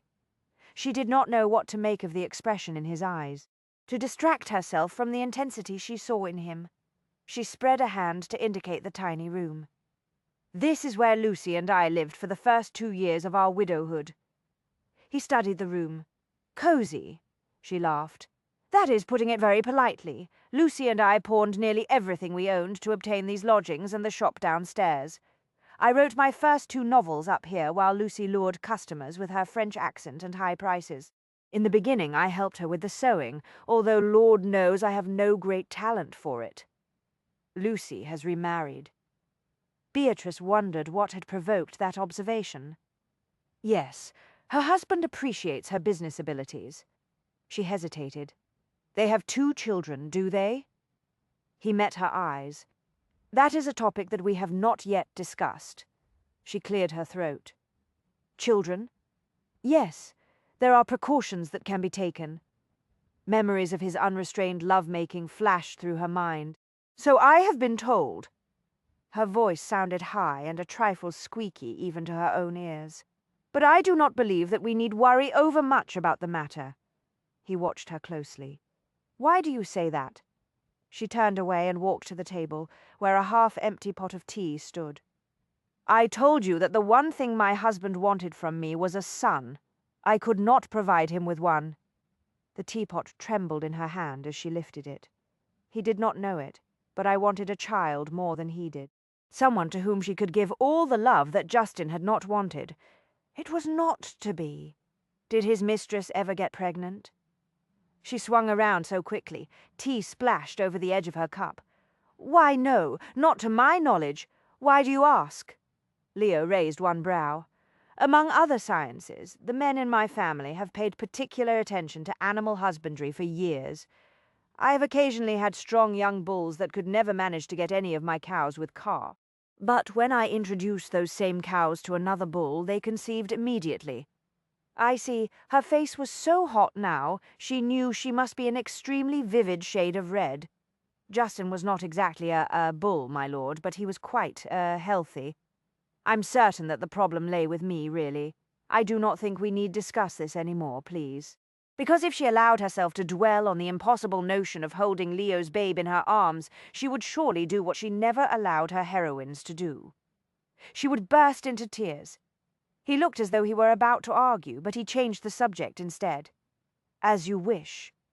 She took a large swallow of tea to fortify herself. Then she banged the cup down on the saucer. You have not yet told me why you came to find me here this afternoon, sir. To give you a report of the results of my inquiries this morning. I went back to Trull's. You will be interested to know that the porter has vanished and the establishment is closed to the public. So much for discovering who prepared that tea. Indeed, I shall pursue the matter, but in the meantime I have made some plans for tonight. I thought I had better tell you about them. That statement got her immediate attention. What do they involve? The visit to Cox's apothecary. I have put it off long enough. I will go with you. I have already said no. This affair of the rings grows increasingly strange, my lord. I have decided that we must work more closely together. I will accompany you tonight. He raised his brows. Do you intend to quarrel with me over the matter? She gave him her brightest smile. Of course not, my lord. I would not dream of involving myself in a vulgar quarrel. She paused. I intend to blackmail you. Hold still while I adjust the seam, madam. The seamstress, her mouth full of pins, scowled up at Beatrice from her position on the floor. If ye keep wiggling like that, I'll likely stick ye, nest pa. Sorry, Polly. Beatrice looked down at the girl. She could not have been more than 15. It seemed that with every passing year the women who came to the back door of Madame d'Arbois's dress salon got younger. Are you nearly finished? Aye, oui. Beatrice corrected Polly absently. Have you selected your new name? I fancy Antoinette Marie, but Madame d'Arbois. Right. Madame d'Arbois says she thinks Ameline would be best. It's a lovely name. Are you going to train to be a lady's maid? Or did you finally choose to be a seamstress? Madame d'Arbois says that I sew such a fine seam that I may continue to work here in her shop. Polly has a wonderful talent. Lucy smiled as she walked into the fitting room. She will make an excellent seamstress. Beatrice looked at her friend. Dark-haired, blue-eyed, vivacious, and after 2 children appealingly rounded. Lucy looked very attractive in a new maroon gown. Hello, Lucy. How is everything going in here? Lucy asked. Very well, madam. Polly eyed her work. Strange to see a lady in a pair of trousers, though. It is indeed. I rather like them. Beatrice gazed down the length of her legs and examined the trousers that were in the process of being tailored to her figure. Quite comfortable, actually. Perhaps they will one day come into fashion. I doubt that. Lucy looked at Polly. Lady Danbury is here for her fitting. Run along and see to her. I'll finish Mrs. Poole. Oui, madame. Polly spat out some pins and jumped to her feet. She disappeared through the curtain. Beatrice looked at Lucy. What do you think? Lucy knelt to finish the fitting. I think Polly will make it. She has been on the streets less than a year. Her spirits have not yet been crushed. Yes, I believe you are right. They both knew that the only women they could help at the academy were those who had somehow managed to survive their wretched lives with their spirits unquenched. Far too many fragile flames were extinguished long before anyone could save them. Lucy pinned a pleat in the trousers. Can I assume that the sudden need for masculine clothing has something to do with your search for those antiquities of your uncle's? Yes. I wish to be able to go about in the evening with monk rest, and there are places where a lady cannot go in a gown. I will not ask what sort of places you mean, Lucy said dryly, but I will advise caution, not that it will do any good. Do you make progress with the search? Some. I will not bore you with the details, and you must still keep the matter a secret. I understand. Lucy got to her feet and met Beatrice's eyes. What of you and Monkrest? What do you mean? Beatrice, today I met the man. I saw the two of you together for a few minutes, and I know you better than anyone else does. Do you think I cannot see the effect he has on you? Beatrice groaned. "Is it that obvious?" "It is to me." Lucy frowned. "You are falling in love with him, are you not?"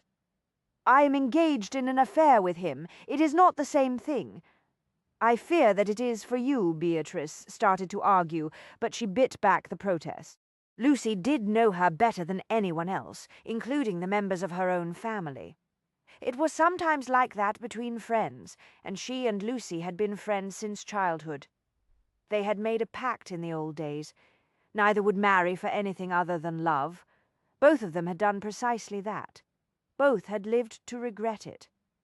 A year before Beatrice had wed Justin Poole, Lucy had married her Robert. He had proved to be an incurable gamester. Beatrice had a fleeting memory of the icy winter night. Lucy had arrived on her doorstep, clutching a small, battered case that held all of her worldly possessions. "What on earth are you doing here?" Beatrice asked. "I have nowhere else to go." Lucy's voice was hoarse from crying. Her eyes were dull with despair. "Robert lost everything at cards. Put a bullet through his head a fortnight ago. His creditors have taken everything. I have nothing left. Oh, Lucy, I am so sorry. But if it is money you want, I cannot help you with much. Justin left me with very little. I'm really quite desperate." "Come in." Beatrice held the door. "We will think of something. In the morning they talked. It was all so very tragic." Beatrice sniffed into a hanky. "Justin loved her. He pined for her the whole time we were married. He died climbing a tree to enter her bedchamber. It was a great star-crossed love, the sort you read about in novels." "Bah!" Lucy narrowed her gaze over the rim of the teacup. "Sounds to me as if Justin Poole loved no one but himself. He was a self-indulgent, melodramatic fool. A good bit like my Robert, I should say." Beatrice blew her nose and gave that statement close thought. "One think I know now why I have always considered you to be my best friend, Lucy." Lucy sighed. "I cannot impose on your friendship for long. I must think of what I shall do. I could teach, I suppose, but I dread the thought of being a governess." "So do I. My parents cannot afford to help me, and neither can anyone else in the family. My relatives have never been very successful with money, as you well know. At least you have some relatives. I have none." Beatrice could not argue with that bald statement. "I have decided to try my hand at writing a novel before I give up and apply for a post as a governess. Unfortunately, I have no talent for writing anything more than a letter." Beatrice studied Lucy's gown. It somehow managed to look fashionable, though it had been redyed and remodelled at least 3 times. Lucy had always had a gift for style. "How is your French?" "A bit rusty. Why do you ask?" Beatrice smiled slowly. "I am told that it is the language of fashion." Hope gleamed in Lucy's eyes. "What are you suggesting?" "It would mean going into trade," Beatrice warned. Lucy considered that briefly. "My grandfather and his father before him were in trade. There was plenty of money in the family in those days. I believe I could get accustomed to the notion." With the exception of her decision to marry a gamester, Lucy had always been blessed with a practical nature, Beatrice reflected. Theirs was a great tragical love, Arabella explained that evening. The sort one reads about in novels, a perfect union of the physical and metaphysical. Poor Beatrice. After Justin Poole was shot down on the road by a highwayman, she vowed never to wed again. Indeed. Leo swung her into another wide arc on the dance floor. It was the height of the evening. The glittering ballroom was crammed with expensively garbed men and women. The night was chilly, but inside, the warmth of 100 bodies plus the heat of the massed candles in the chandeliers caused sweat to gleam on some brows. Leo was aware that every time he conducted Arabella into a new turn, she used the opportunity to search the crowd. He knew she was looking for Pearson Burnby, who fortunately had not yet chosen to put in an appearance. Leo glimpsed Beatrice as he guided Arabella past the terrace windows. She stood with her aunt sipping lemonade and watching the dancers, even though he was still annoyed with her for the spot of blackmail. The sight of her had the usual effect. He was aware of a deep sense of satisfaction and a quiet throb of sensual anticipation. Her elegant turquoise blue gown was trimmed with graceful flounces of white satin. The low neckline revealed rather more bosom than Leo thought necessary, but he could not deny that it displayed her shoulders and throat to advantage. She wore matching gloves that reached to her elbows. "Do you think your cousin will ever change her mind on the subject of marriage?" Leo asked casually. "Oh, no," Arabella smiled sadly. "She is one of those rare few who has known perfection. How could she accept less? Excellent question."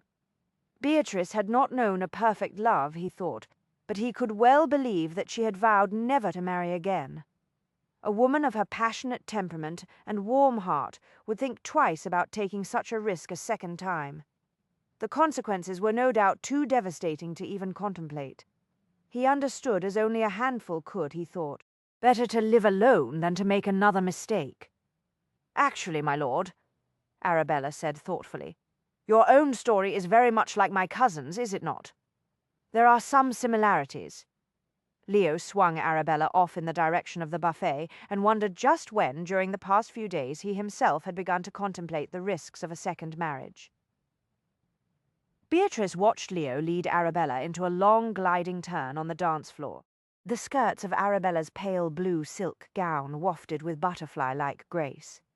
Her gloved fingers rested elegantly on Leo's shoulder. The light from the tiered chandeliers gleamed on her hair. "You may relax, Aunt Winifred. I think it is safe to say that any nasty rumors concerning the Glastonbury finances that may be circulating will be forgotten by tomorrow morning. I must admit I am deeply indebted to Monkcrest." Winifred's eyes glinted with satisfaction. "He has done us a great service by favoring Arabella with an invitation to dance tonight." "Indeed." Beatrice had no intention of telling Winifred that the only reason Leo had bothered to attend the charter ball this evening was to create a smokescreen for the activities he planned to carry out later. His appearance in the ballroom was certain to draw attention, and he knew it. Beatrice could already hear the murmurs from those who stood nearby. She smiled to herself. Those who witnessed him dancing with Arabella would be too busy discussing his marital intentions to speculate on his disappearance later in the evening. It would be assumed that he had taken himself off to another soirée or to his club. Beatrice was certain that her own disappearance at approximately the same time would go equally unremarked. No one paid much attention to widows of a certain age unless they were extremely wealthy or extremely scandalous. Thus far, she had managed to avoid both circumstances. That afternoon in the Academy's schoolroom, Leo had argued at length in an effort to talk Beatrice out of joining him in the clandestine activities he had planned. She had listened very politely until boredom set in, and then she had been forced to put her foot down very firmly. For an intelligent man, Leo could be extremely stubborn at times, she thought. "I must say," Winifred murmured, "they do make a handsome couple, do they not? I hope Helen notices. Lady Hazelthorpe cannot help but notice."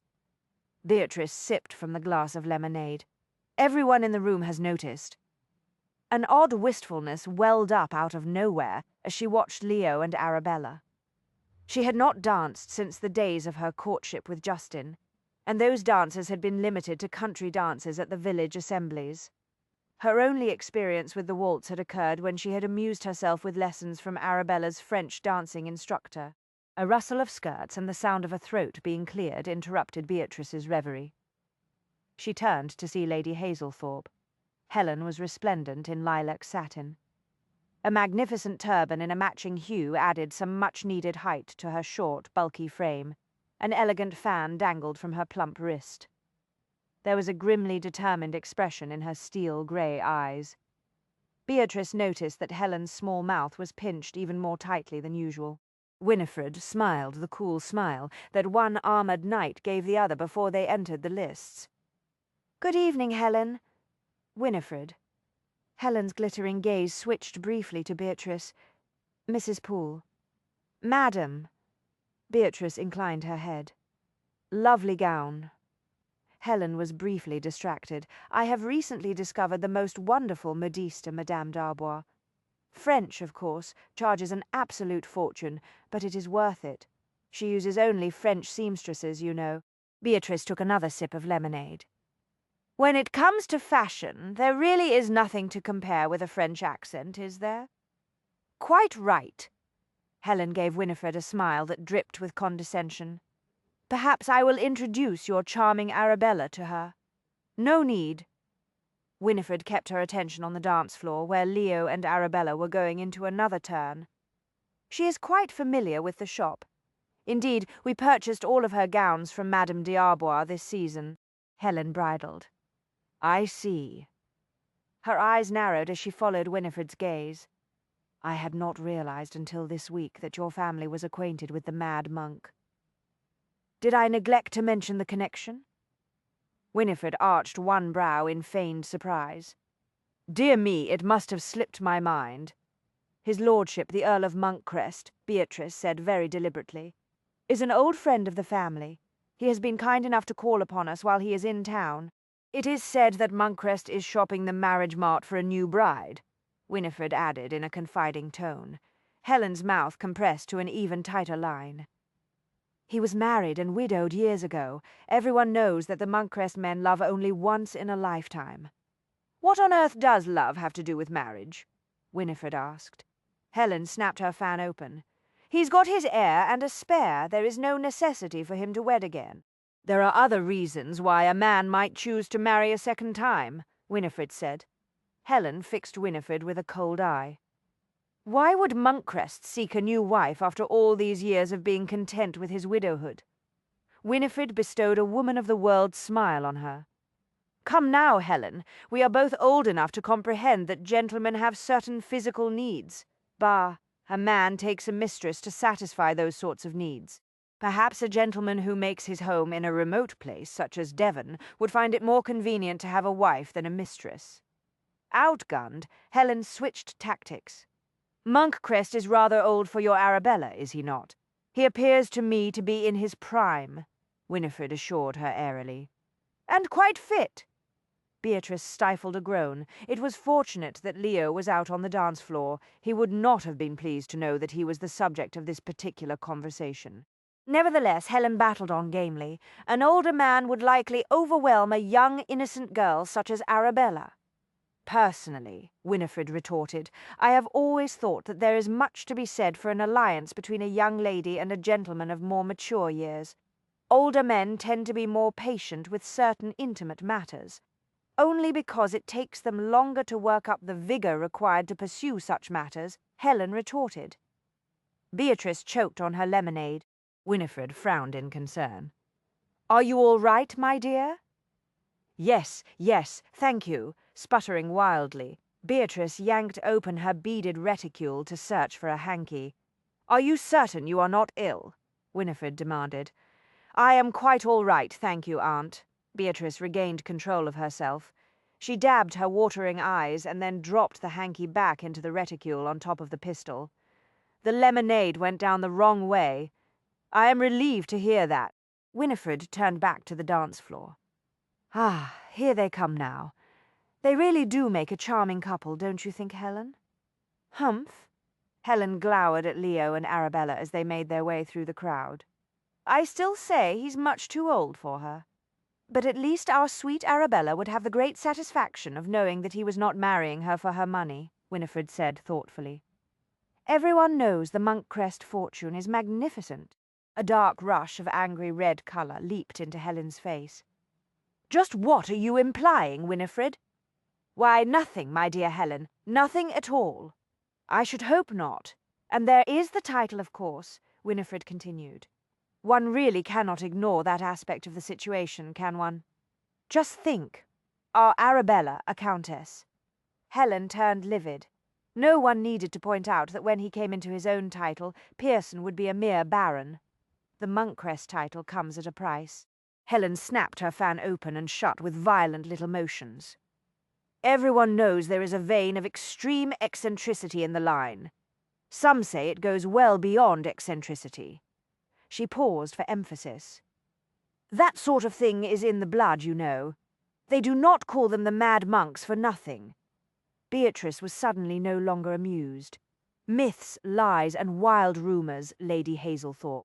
Monkcrest is, I grant you, more intelligent than most gentlemen of the ton, But that does not make him mad or even eccentric.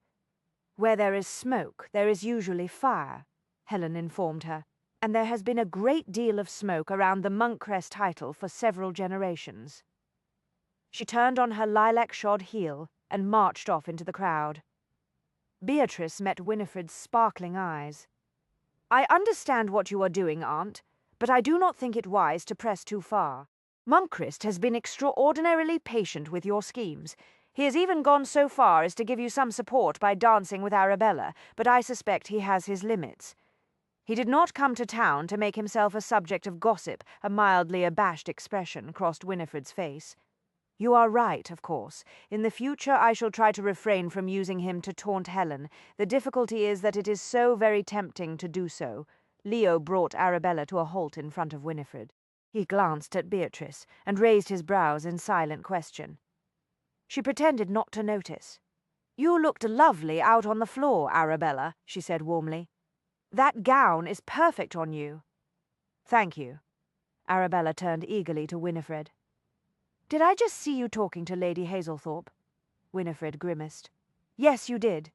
Is Pearson here with her?" She did not say. Winifred gave her a bright smile. "Did you enjoy your dance with his lordship?"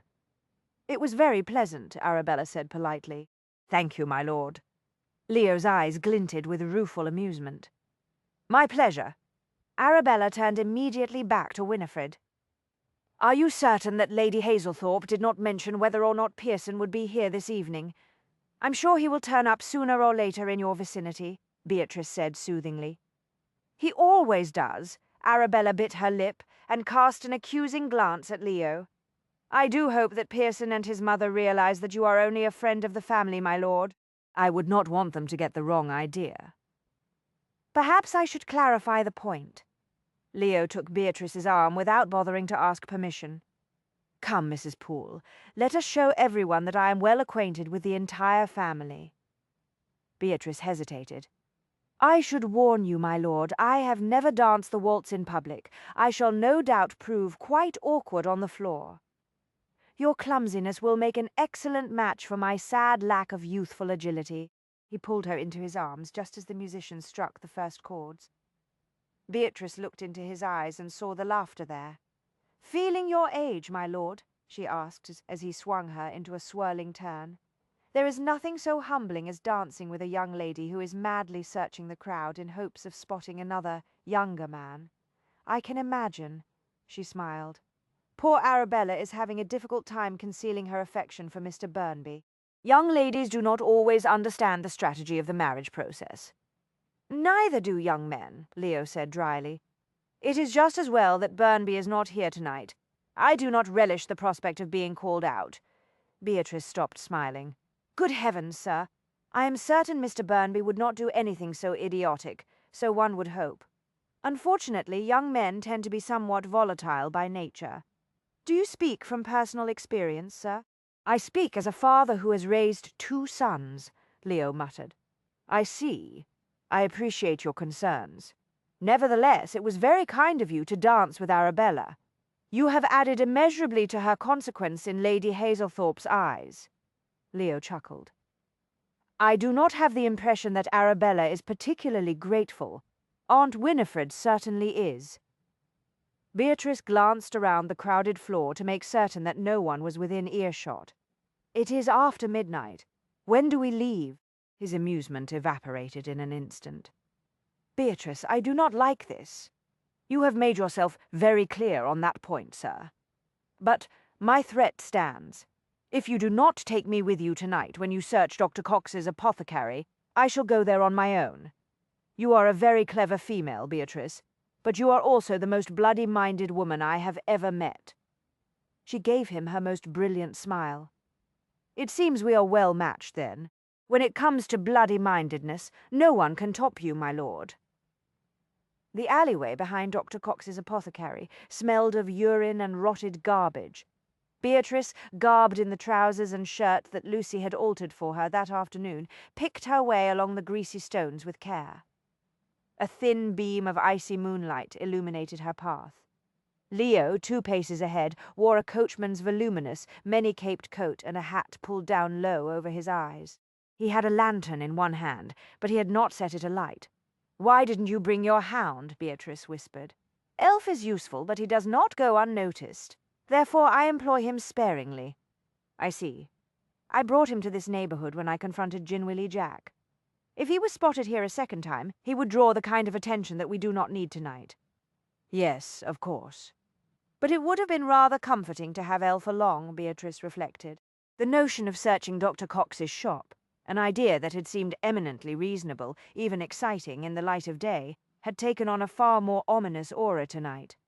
After the argument and threats she had used to force Leo to bring her with him, however, she did not feel that she was in a good position to voice her second thoughts. Leo came to a halt in front of a narrow door. "This is it. Remember, if I give you a direct order, you are to obey it without question. Is that clear?" "Yes, quite clear." Beatrice rubbed her arms impatiently. After much intense negotiation in the hackney, she had agreed that if Leo restricted his orders to those that involved serious matters of personal safety, she would comply. "I gave you my word. Now then, let us get on with it." Leo tried the doorknob, locked, only to be expected. Beatrice looked up at the unlit windows of the floor above the apothecary. "You are certain that Dr. Cox is not asleep in his lodgings up there?" "I made inquiries." Leo chose a thin metal rod from an assortment he had brought with him. "No one seems to know exactly where Dr. Cox is at the moment, but I am assured that he has not been seen in the neighborhood all day. Do you think he might have left town?" "It's possible." Beatrice watched with interest as Leo maneuvered the picklock. "Where did you learn to do that?" "My grandfather claimed that I inherited a small measure of my father's aptitude for things mechanical." He paused. "Ah, there we are." He pocketed the picklock, hoisted the unlit lantern, and cautiously pushed open the door. The sense of wrongness that assailed Beatrice was nearly as strong as the unpleasant odor that made her wrinkle her nose. "What on earth is that smell? Stay here." Leo stepped quickly through the doorway. He set the lantern on a nearby bench and lit it. Glaring yellow light illuminated the interior of the apothecary. The dusty glass jars on the shelves gleamed dully. Beatrice frowned at what appeared to be a bundle of rags lying in the middle of the floor. And then she saw the dried blood. It formed a dark, terrible pool on the old carpet. The body lay face down, but there was no mistaking the large floppy cap and bushy whiskers. One arm lay outstretched, the other was pinned beneath the body. "Dear God, is he... Yes, there is no need to come any closer." Carrying the lantern, Leo walked over to the body. He prodded one limp, gloved hand with the toe of his boot. "I would hazard a guess that Dr. Cox was killed several hours ago. It is difficult to be certain." Beatrice was suddenly aware of a queasy sensation in the pit of her stomach. But who would have done such a thing? An excellent question. Leo raised the lantern and turned slowly to study the room. Nothing has been disturbed. There is no sign of a struggle or search. Whoever did this came here with only one intent: to murder Dr. Cox. So it would seem. Leo walked around the body and crossed to a large, battered desk that occupied one wall. He set the lantern on a shelf and began to open and close drawers. Beatrice started to take a deep breath in order to calm herself. She promptly choked on the odor of decaying blood. "Are you going to be ill?" Leo asked without looking up from his task. "No." She closed her eyes. "I have seen death before." "Yes, but I doubt if you have seen murder." He riffled quickly through an untidy sheaf of papers. "It is not the same." She was grateful for his brusque understanding. It steadied her. "You are right."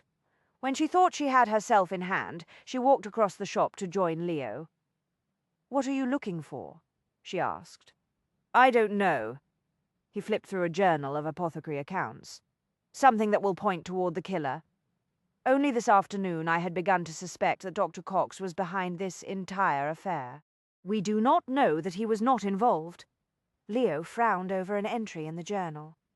"Interesting." Beatrice stood on tiptoe to look over his shoulder. "What is it?" "A record of some payments from your uncle." Leo closed the journal. "There may be other interesting entries. I shall take it with us to study later." He turned away and prowled methodically through the room, pausing now and then to take a jar off a shelf or glance into a covered container. Beatrice's gaze fell on an array of small glass flasks that sat in a nearby cabinet. She recalled how Madame Virtue had told her that Uncle Reggie had drunk from a flask shortly before he died. "Dr. Cox must have had a hand in Uncle Reggie's death," she said. "It is the only thing that makes sense, and he must have been the one who supplied the sleeping potion that Mr. Saltmarsh took in his tea." "I agree. It is unlikely that there are two people running around in this affair who are expert with dangerous herbs. But who murdered Dr. Cox? And why?" Leo crouched behind the counter and studied the items that had been stored on the shelves there. Perhaps the doctor had outlived his usefulness, or demanded more money for his poisons. Who knows? Whatever he did, he obviously went too far. Someone decided that he was expendable.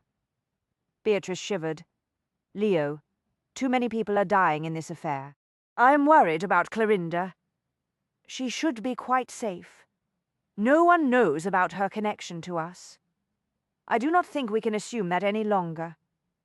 Beatrice huddled into her coat.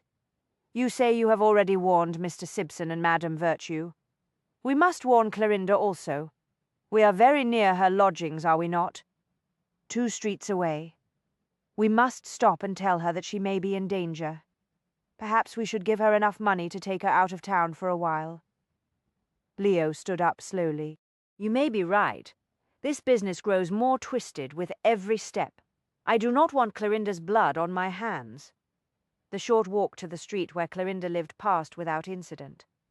Occasionally Beatrice heard echoes of drunken laughter in the night. Once, when Leo hurried her past the entrance of a dark alley, she caught the sound of men's voices raised in a violent quarrel. But no one accosted them. They passed unnoticed into Cunning Lane. Leo slowed their pace. At this hour Clorinda will no doubt be in her doorway, waiting for a few stragglers from the drunken cat.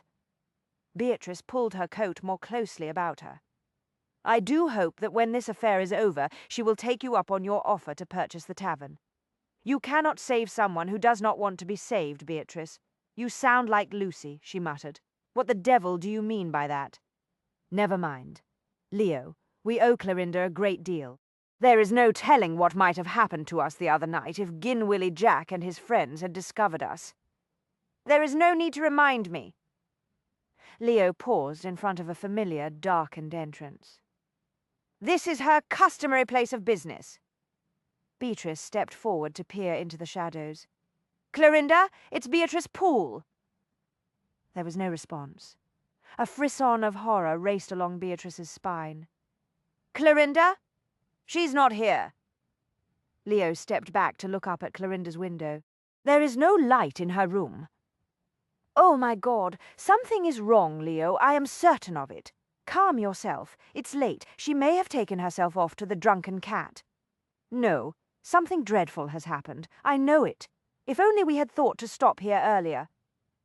Beatrice tried the door. "It's locked. Let me deal with it." Beatrice stepped aside and watched anxiously as Leo removed a picklock.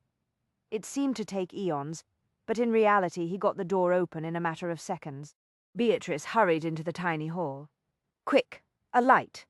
Leo obediently lit the lantern and followed Beatrice up the rickety stairs. "What if we are too late?" Beatrice whispered as she flew along the corridor to Clorinda's room. Leo did not respond. He overtook Beatrice just as she reached Clorinda's door. "I will handle this." He knocked lightly. There was no answer. Desperation threatened to overwhelm Beatrice. "Open the door, Leo. Hurry, for God's sake." He was already at work with his picklocks. A few seconds later, the door swung open with a protesting squeak. The light from Leo's lantern splashed across the bed and onto the old crate that served as Clorinda's table. Beatrice looked at the outline of a slender figure that lay very still and silent beneath a quilt. Then the lantern light glinted on the small flask that stood on the crate beside the bed.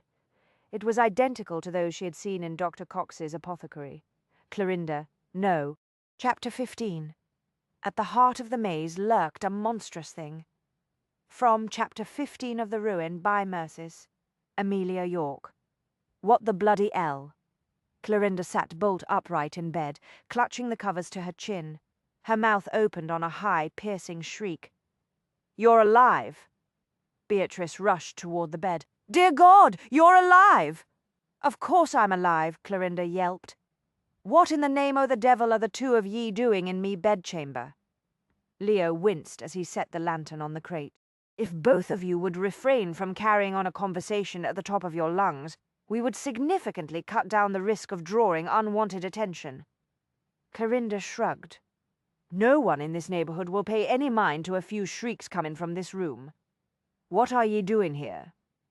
"You're alive." Beatrice clutched the windowsill and sagged against the wall in relief. "You must forgive us for frightening you half to death, Clorinda. My imagination ran wild, an entirely predictable effect brought on by an overindulgence in horrid novels," Leo muttered. He ignored Beatrice's sharp glare. "You are, I take it, feeling quite fit, Clorinda. Right as rain, m'lord." Her thin features scrunched. She stared first at him and then at Beatrice. "What's this all about? I hope the two of ye didn't come back here tonight with some notion of having a little party with all three of us. I don't do that mangy Troy stuff any more." "Ménage à trois," Beatrice corrected the young woman absently. "Clorinda, you cannot know how alarmed we were when we did not see you downstairs." "Is that a fact?" Clorinda released her grip on the bedding and scooted into a more comfortable position against the aged headboard. It was immediately obvious that she did not wear a night shift. "Why did that scare ye?" Beatrice blinked at the sight of Clorinda's bare breasts. "Would you, mind covering yourself?" "Huh?" Clorinda glanced down at her unclothed chest. "Oh, sorry, ye get sort of accustomed to being stark naked in my line of work." She obligingly tugged the covers back up to shoulder level. "My former line of work, that is. Now tell me what this is all about." "It's a long story." Leo propped one shoulder against the wall and folded his arms. "To summarize, we have reason to think that you might be in danger because you agreed to assist us." Clorinda looked baffled. "Why would I be in danger? No one knows about our little arrangement, m'lord, and no one knows I let ye hide in me room the other night." "Unfortunately," Leo said quietly, "someone may know more than we had previously believed." "I don't understand." Beatrice picked up the flask on the crate. Gingerly, she removed the stopper and sniffed cautiously. An unpleasant odor made her move her nose away from the opening very quickly. "Where did you get this concoction?" she asked. "That." Clorinda glanced at the flask with a dismissive expression. "Someone gave it to me today. Told me it was excellent for making certain a woman in my line of work didn't get herself pregnant." Beatrice exchanged a silent glance with Leo. She saw the understanding in his eyes. They had very nearly been too late. He turned his attention back to Clorinda. "Who was it who gave you the flask?" Clorinda frowned. "A street boy named Simon. He lives in the neighborhood, does whatever comes to hand. Picks a few pockets, runs errands, that sort of thing. He's a good lad, very helpful." "Did he tell you where he got the flask?" Beatrice asked swiftly. Clorinda tilted her head to one side. "He said Dr. Cox gave it to him and that it was to settle his accounts." Leo looked at her. "Dr. Cox availed himself of your services. He was accustomed to come around now and again." Clorinda grimaced. "For scientific purposes," he said. "What scientific purposes?" Leo asked. "He liked to experiment with some of the potions he mixed up to cure impotence. Cox suffered from the problem himself." "I?" Clorinda flapped one hand. "Sad to say, none of his potions seemed to work on him. He didn't come around much in the past few months. I suppose he just gave up and stopped experimenting on himself." Beatrice's pulse pounded. "But you say he sent you this potion to settle his accounts?" "That's what Simon told me." Clorinda shrugged. "I didn't recall that he owed me anything. Told Simon to take it back, but he said he couldn't do that, or he'd have to give back the coins Dr. Cox paid him." "So you took the flask." Beatrice's knees felt weak. Seemed like the easiest thing to do. Leo moved away from the wall and walked to the window. "Do you know where I can find young Simon?"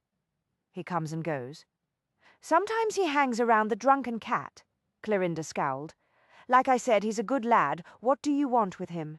Leo gazed down at the street. "I merely wish to ask him some questions." "Well, I suppose there's no harm in that," Clorinda said slowly. "But he won't be able to tell ye anything more than he told me." "You are no doubt correct." He folded his hand into a fist. "Damnation, this thing grows like some lethal weed. We must find the root." Beatrice stirred. "Clorinda, when precisely did Simon bring you this flask?" "Late this afternoon, it was." Beatrice looked at Leo. "He was likely killed no more than a few hours ago," Leo said quietly. "Early in the evening, perhaps. After he had sent the flask to Clorinda, it would appear.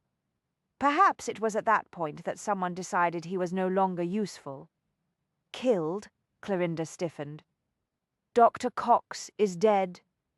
"Yes," Beatrice said. "That is the reason we are here. You say that no one knows you hid his lordship and myself here the other night." "No, I'm certain of it." Clorinda looked dazed. "I told no one, and if anyone had seen you, you can wager your petticoat that Gin Willy Jack would have come pounding on my door." "Do you think it's possible that someone knows of your financial arrangement with me?" Leo asked. "I never told a soul, m'lord." Leo was silent for a moment. "Someone could have seen me stop to talk to you after I left Simpson's shop the first time. Anyone who saw us would have assumed that I was just plyin' me trade," Clorinda argued, "and that ye declined to come up to me room. He wouldn't think anything of it. Unless he noticed that I gave you some money for services not rendered." Beatrice closed her eyes. "And unless he also knows that you are in the process of buying the drunken cat and wonders how you came into so much money so soon after talking to Monkcrest." A short, heavy silence settled on the room. "Yes," Leo said eventually. "That news would raise some questions, would it not?" Clorinda slumped. "Not many women in my line o' work make enough to buy a tavern, do they?" "No," Leo said. Beatrice glanced at the flask. "It is clear that whoever is behind this believes that you know too much. Murder always carries a great deal of risk for the perpetrator, however. The question is, what made Dr. Cox decide to poison you today of all days?" Clorinda's eyes became huge. "Are ye saying there's poison in that little bottle?" Beatrice nodded. "Very likely." Leo narrowed his eyes at Clorinda. "You told me the other night that you had seen nothing out of the ordinary at Simpson's shop. That's true. Have you seen anything unusual since then?" "No." Clorinda's brow furrowed in concentration. "It was quiet over on his side of the street today. One of his regular customers came to see him, but that was all." "When was that?" Beatrice asked. "Around noon it was. I had just come out of the Drunken Cat with a meat pie. I've been thinking that when I take over the cat, I will improve the pies. They require more spice, and I believe I'll add some jellied pig's ears and potted eel to the bill o' fare too." "Was there anything that struck you as unusual about this regular customer of Simpson's?" Leo asked. "He got into a fine row with Simpson. But that's nothing new. A lot of Simpson's customers come back to complain. I told him once that in the long run it's never good business to deceive the clientele with fraudulent merchandise, but he refused to listen to me." "Did you overhear the argument?" Beatrice asked, bits and bobs of it. Clorinda looked at her. Something about a statue in a museum, probably one of Simpson's frauds. The customer was right, furious he was. I could hear him through the windows. Nearly knocked me over when he charged out the front door. Swore at me, he did. Not a gentleman like yourself, my lord. Can you describe this man?" Leo asked. "Ye think it might be important, perhaps. He's very nice looking with hair the colour of gold. Handsome he is, always wears a fine coat, in his late 20s, I should think." Leo stilled. "Was he wearing a pair of spectacles by any chance?" "No, dear God." Beatrice's eyes flew to Leo's. "Surely you do not suspect. Do you think it's possible that it was your great admirer?" Leo asked dryly. "It certainly sounds as though it may have been Mr. Saltmarsh." "But Clorinda just told us that he was not wearing spectacles." Leo shrugged. Perhaps he does not wear them at all times. He may simply have been engaged in further inquiries, Beatrice said swiftly. He gave us his word that he would stick to the business of finding out the name of the new owner of Troll's Museum.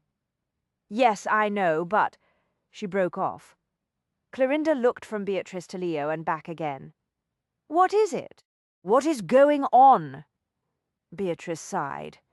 Clorinda, his lordship and I feel it would be best if you left town for a while. We will give you enough money to spend a week or two in the country. Leave town? Outrage leaped in Clorinda's eyes.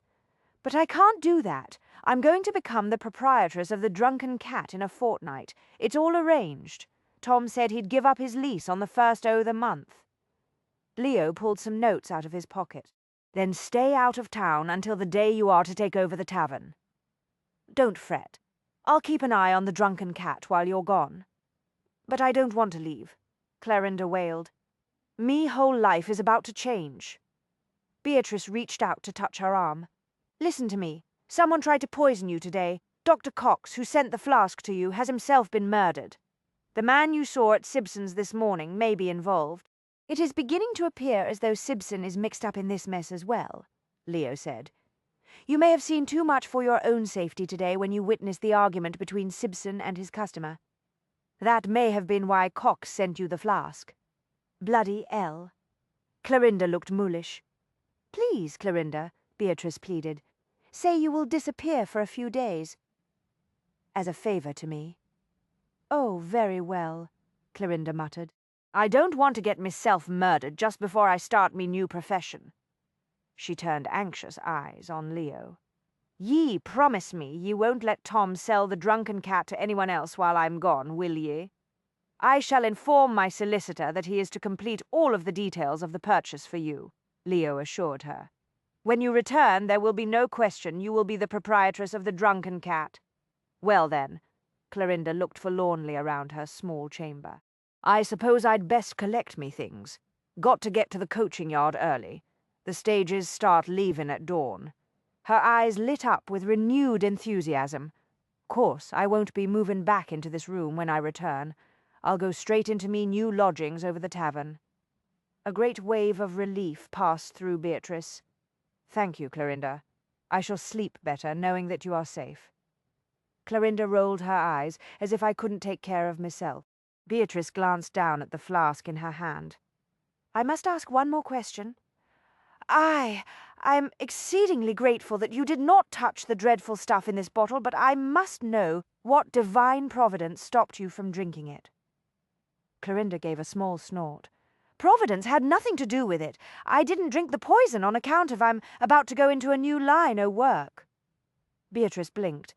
I beg your pardon. Why would I drink it? I don't need any potion to keep me from getting pregnant now. I stopped bringing clients up here to me room after ye promised to help me buy the Drunken Cat. It was that close. Beatrice swept through the door of her study. She tossed the bundle that contained her gown, evening slippers, and gloves onto the sofa. That close, Leo! Yes. He crossed to the hearth and went down on one knee to prod the embers into a comforting blaze. You do not need to remind me. Beatrice went behind her desk and collapsed into her chair.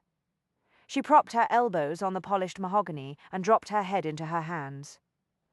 Good Lord, I cannot bear to think about it. The only reason she did not drink Dr. Cox's poison was that she planned to change her profession from that of prostitute to tavern keeper. I apologize for what I said earlier about not being able to save everyone. Leo rose from the hearth. You certainly saved Clorinda's life. No, Beatrice did not look up. I did not save her life. Leo walked to the brandy table and picked up the decanter. If you had not convinced her that she would be given sufficient money to purchase the Drunken Cat, she would have continued in her old line of work and likely taken the poison. She saved herself. Beatrice raised her head slowly. She seized the chance to alter the course of her own future, and in so doing she saved her own life. Not everyone takes advantage of opportunities when they are offered, you know. She thought of the young women she and Lucy had lost to the streets over the years.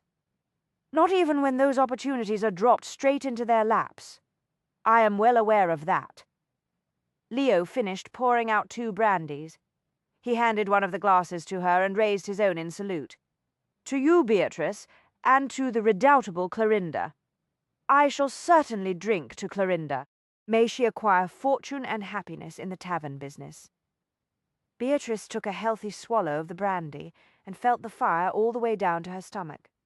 When she got her breath back, she put down the glass with great precision and glanced at the tall clock. It was nearly 5 o'clock in the morning. The town house was still and silent. Mrs. Cheslin was asleep in her private quarters downstairs. Winifred and Arabella had not yet returned home. She will be safe in the north, will she not? Clorinda? Yes, I believe so. She will be surrounded by her travelling companions for the next 2 days. After that she will be able to disappear into the countryside. She is an intelligent young woman, and she now knows better than to drink anything that she cannot readily identify. "There is poison everywhere in this thing," Beatrice whispered. "Cox was not poisoned," Leo reminded her. "He was shot at very close range." True, Beatrice recalled the grisly image of the doctor's body lying in a pool of dried blood. Who killed the poisoner? Perhaps the person who hired him to make poison, or one of his associates. My God, Leo, what a tangle this has become. Yes, he half sat, half lounged on the corner of her desk, and looked into the depths of his brandy. "But I think we have some threads to pull at last. You refer to the connection between Mr. Saltmarsh and Mr. Simpson?" "Yes, assuming it was Miss Saltmarsh Clorinda saw today. It would not be all that astonishing, would it? Mr. Saltmarsh told us that he is very involved in the world of antiquities. It stands to reason that he knows Mr. Simpson. A connection with Simpson might go unremarked, but the argument Clorinda overheard, followed by the attempt on her life, cannot be so easily dismissed." Beatrice frowned.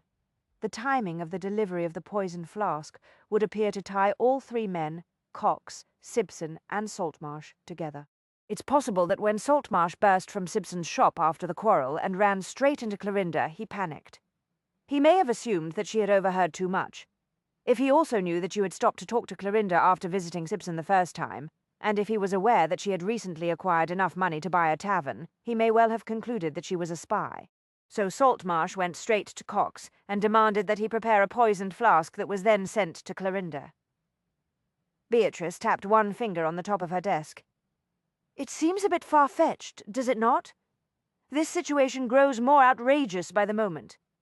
Do you believe that the statue Mr. Saltmarsh and Mr. Simpson quarrelled over might have been the alchemist's Aphrodite?" "I think we must assume it was." Clorinda said she heard something about a museum. Beatrice met Leo's eyes. "There are many statues in many museums in London."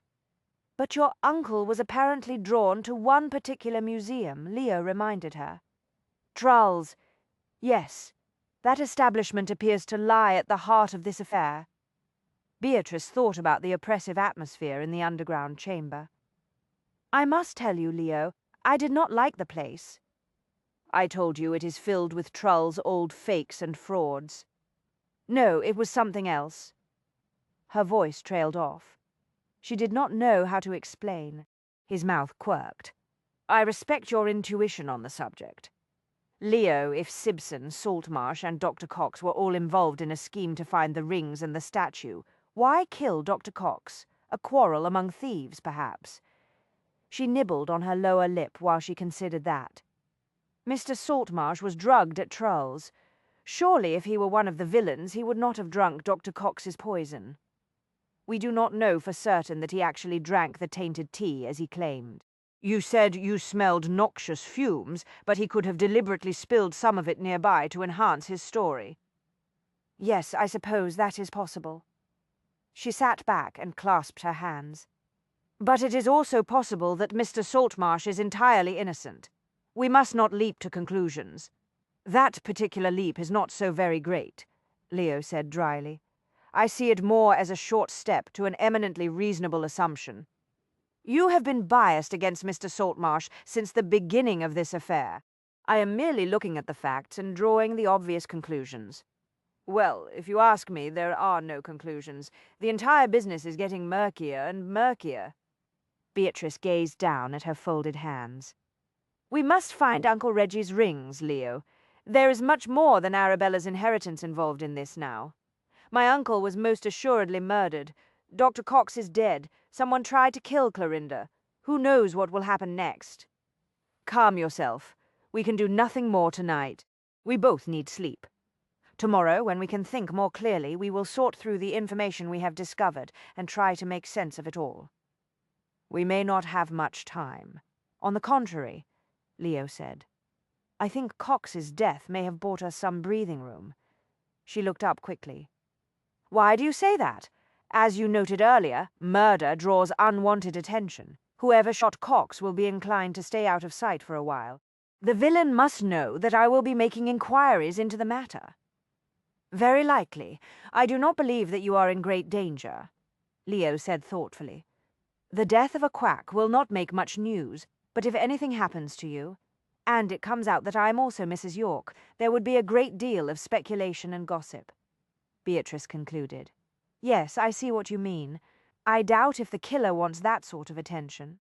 The speculation and gossip would be the least of the villain's problems, Leo said very softly. The icy promise in his eyes made Beatrice catch her breath. She understood suddenly what he meant. If anything happened to her, there would be no rest for the villain. One would think that the same logic would apply to you also, my lord, she said. One cannot go about doing in earls without expecting to draw a great deal of attention. But after that incident of attempted kidnapping the other night, I'm not so certain we can depend upon that assumption. He gave her a fleeting smile.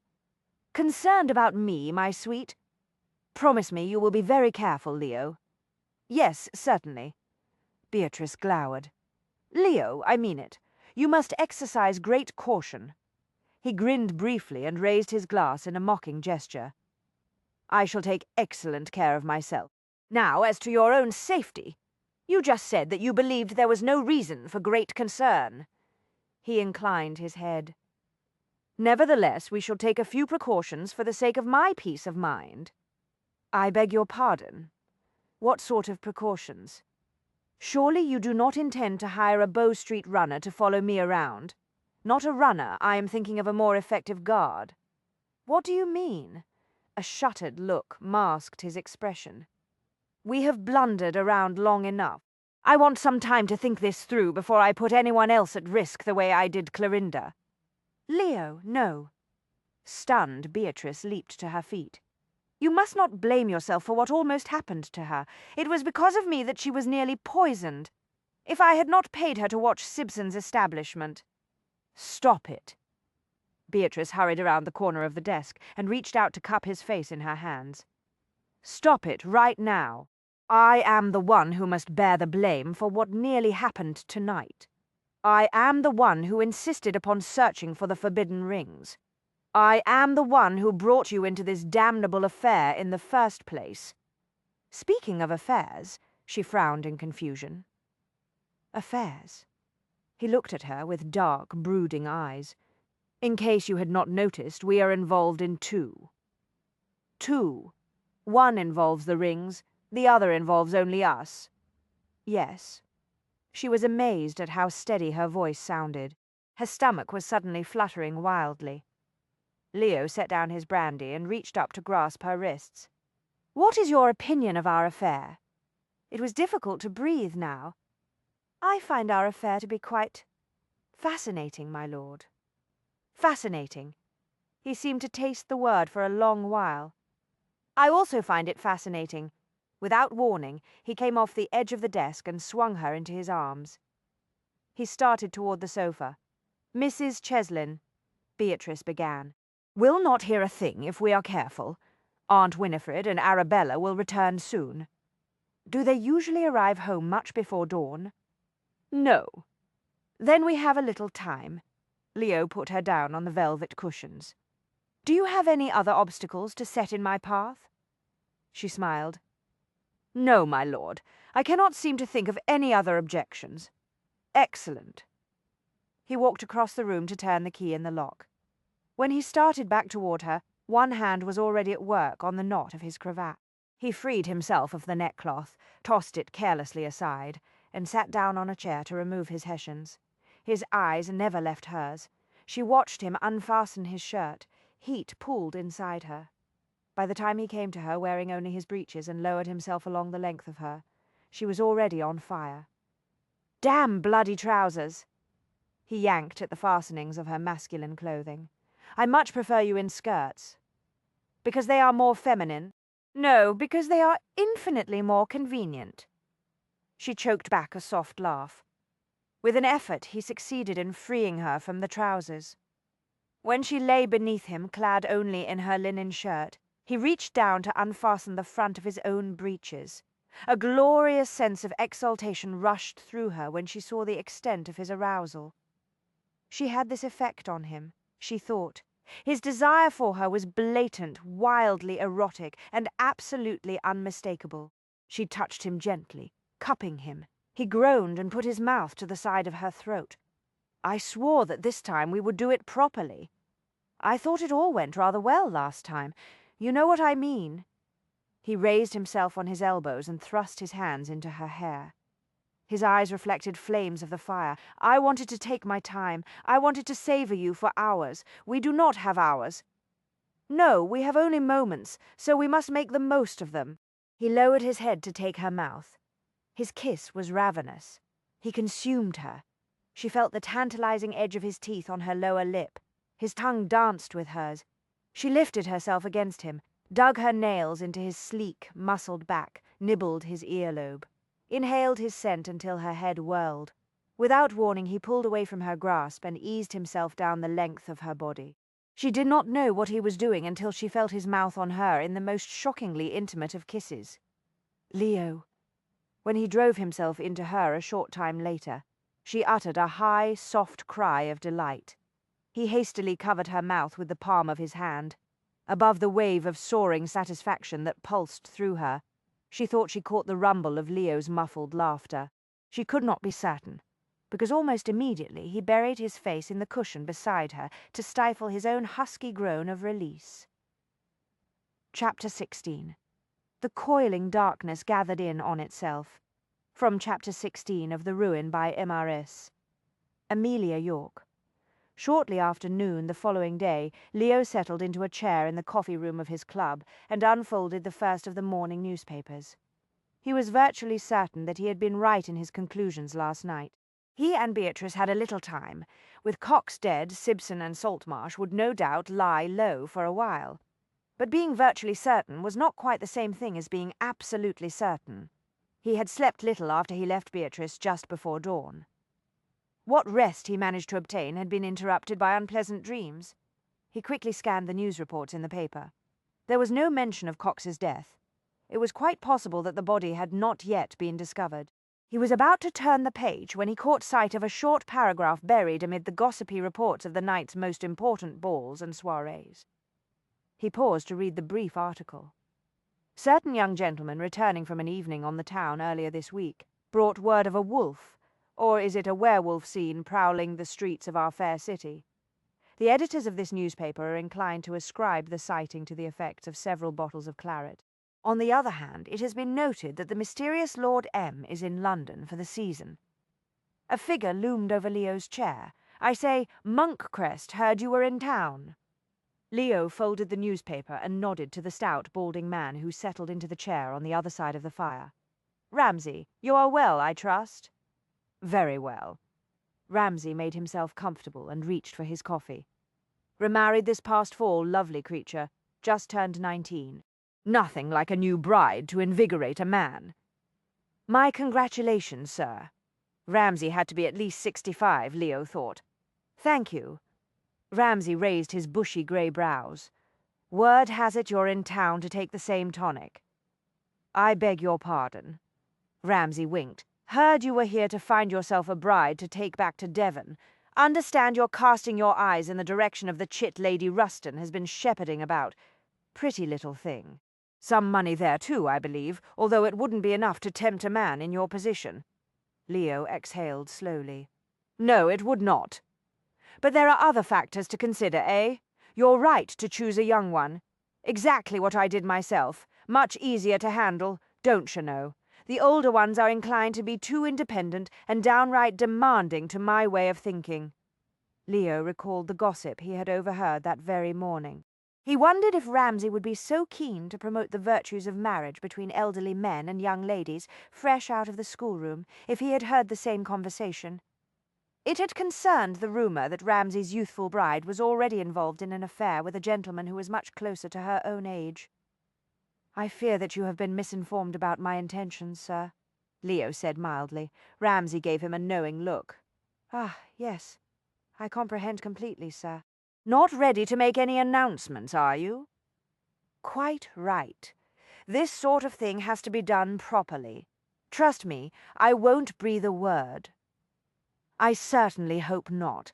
But I must say, Hazelthorpe's heir is going to be disappointed. No secret that he's lost his heart to the girl. But then every young man must go through the experience of a blighted love, eh? Fortunately, most recover quite nicely. Burnby and I are not in a competition for Miss Arabella's hand." "Course not. Burnby couldn't begin to compete with your title or your fortune. Lady Ruston will snap up your offer the instant it's made. This had gone far enough," Leo thought. It was one thing to do a favour for Beatrice and her aunt by dancing with Arabella. It was quite another to discover that everyone believed he was on the verge of making an offer for the young lady. "Let me make something very clear," Leo said deliberately. "I consider myself a friend of the family. I have no monk crest." Pearson Burnby stalked across the coffee room. His face was set in a rigid mask of barely controlled rage. "I was told you might be here. I demand to have a word with you, sir." "Bloody hell," Leo muttered. "It is this sort of thing that makes me avoid town life as much as possible." Pearson came to a halt directly in front of Leo's chair. "Believe me, sir, L too wish you had stayed in Devon. But it is plain that you have chosen to ruin the life of a lovely young lady instead." "I had not planned to ruin anyone's life, Burnby." Pearson clenched one hand into a fist. "I suppose you think Miss Arabella's family should be thrilled to accept your offer of marriage. I have made no offer. As I was just now telling Ramsay, I am a friend of the family. That is all." "You dare call yourself a friend?" "Rubbish.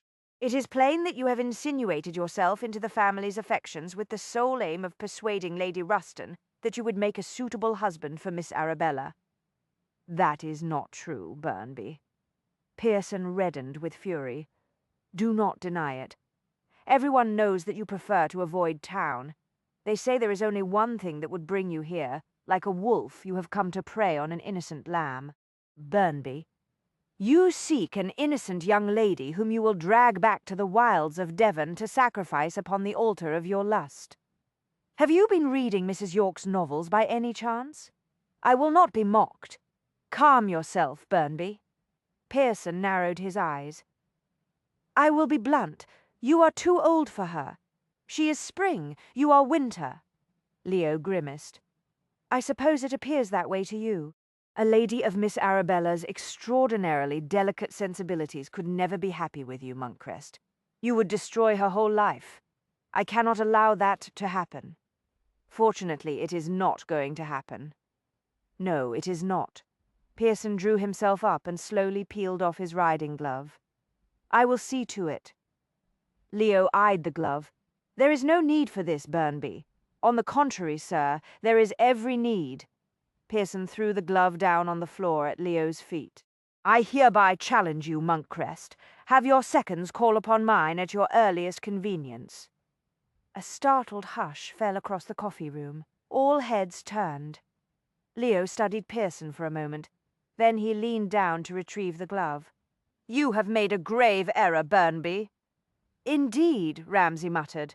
"Young, hot-headed fool, you've just signed your own death warrant." Pearson swallowed visibly, but he did not retreat. "I am not afraid of you, Monkcrest." Leo got slowly to his feet. He wondered if he had been so inclined toward melodrama when he had been Pearson's age. "It is not Miss Arabella's hand I seek," Leo said into the thunderous silence that gripped the coffee room. "I intend to make an offer to her cousin, Mrs. Poole." Pearson's mouth fell open. "Mrs. Poole." "Yes, but she is nearly 30. Given my own advanced years and the fact that I'm rather set in my ways, I thought it best to select a bride who has been out of the schoolroom for a while. Your Miss Arabella is very charming, but she is much too young for me." Pearson swallowed again. "Yes, much too young." Leo held out the glove. "I'm sure you will want to wish me the best of luck." Pearson stared, uncomprehending, at the proffered glove. Leo sighed and slapped it lightly into the younger man's unresisting fingers. Then he turned and walked out of the frozen room. The agitated buzz of speculation did not start up until he was in the hall. It rose to a dull roar as he collected his hat from the impassive porter, and it reached full volume as he walked out the door and went down the steps. By 5 o'clock the gossip would be circulating at every level of the ton, he thought. The mad monk had virtually announced his engagement to Mrs. Poole.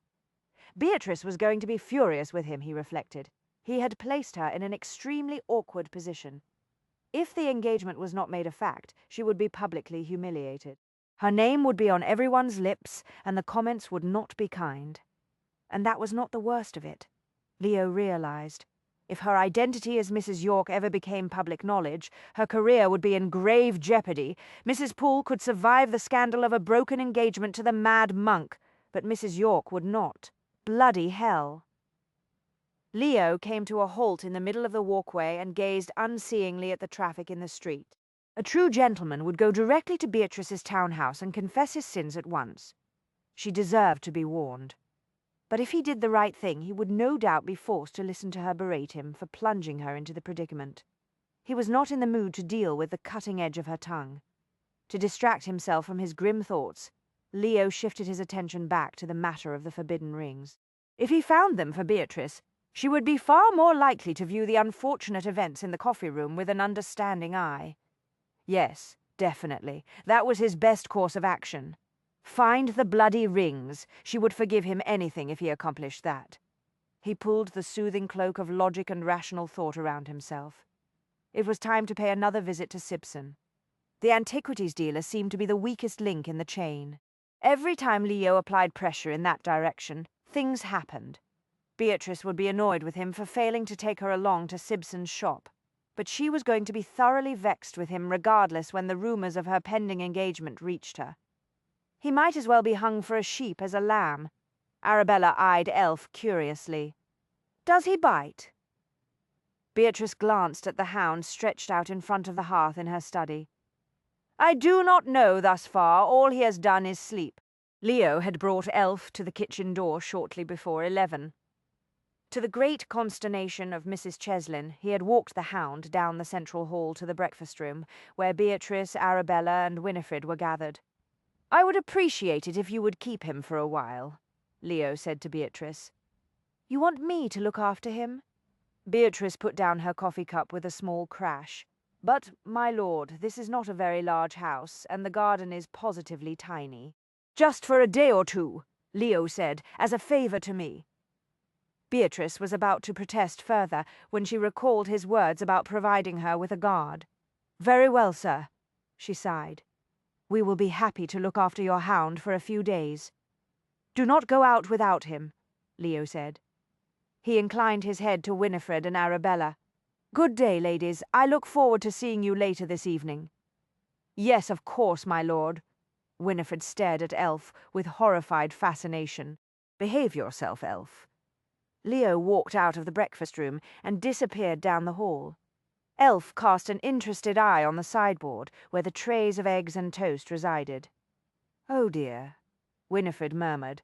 "Just when one begins to believe that the rumours concerning his lordship are somewhat overstated, he does something exceedingly eccentric, such as this.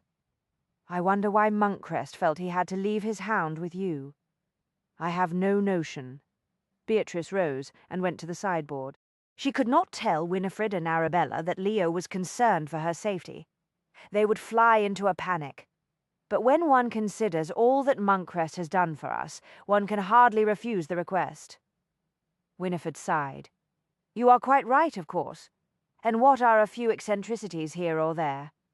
The man is an earl, after all." Beatrice exchanged a quick grin with Arabella before she selected a slice of bacon and popped it between Elf's gaping jaws. After breakfast, the hound had followed her into her study, where he had remained ever since. She was starting to wonder about such things as daily walks and trips to the garden. "He's awfully big, isn't he?" Arabella stooped to pat the massive head. Elf twitched an ear in response, but he did not open his eyes. "He looks like a huge wolf out of a fairy tale." Beatrice suddenly recalled a small item she had noticed in one of the morning papers. Something about a report of a wolf spotted late at night on a London street. "Good heavens," she muttered. "I wonder if— Oh, surely not." Arabella gave the hound one last pat and straightened. "What is it, Beatrice?" "Never mind. It's not important." Beatrice picked up a pen and examined the nib. "What are your plans for this afternoon?" "Aunt Winifred says we are to go shopping. Would you like to come with us?" Beatrice glanced dubiously at Elf. She could not envision him in Lucy's fitting room, and she knew Leo would be furious if she went out without her guardian. "I think not, thank you. I have some work to do. When I have finished my notes, I believe I shall take Elf for a walk. He is a very large animal. I expect he needs a great deal of exercise." Arabella nodded. "Well, I must go and dress. Aunt Winifred will be getting anxious." She paused at the door and turned back with a faintly troubled expression. "Beatrice, you don't think that she is right when she says that gentlemen never marry for love alone, do you?" Beatrice nearly dropped her pen. It was the first time Arabella had exhibited even the smallest doubt about the ultimate triumph of true love. She cast about for a reassuring response that would not be an outright lie. "I imagine it depends upon the gentleman in question, Arabella." "You married for love?" "Yes." Beatrice drew a deep breath. "But that does not always guarantee happiness. Everyone in the family knows that your marriage was a perfect, harmonious blend of all the physical and metaphysical bonds that can possibly unite a man and a woman." Quite suddenly, Beatrice had had enough of her own legend. After years of being content to allow it to stand, she had an overwhelming urge to rip it to shreds. "Actually, it was not all that harmonious, Arabella." "I beg your pardon?" Beatrice hesitated and then took the plunge. "I am going to tell you something that very few people know. My husband married me because he could not have the woman he truly loved. Unfortunately, I did not discover that until after the wedding." Arabella stared at her.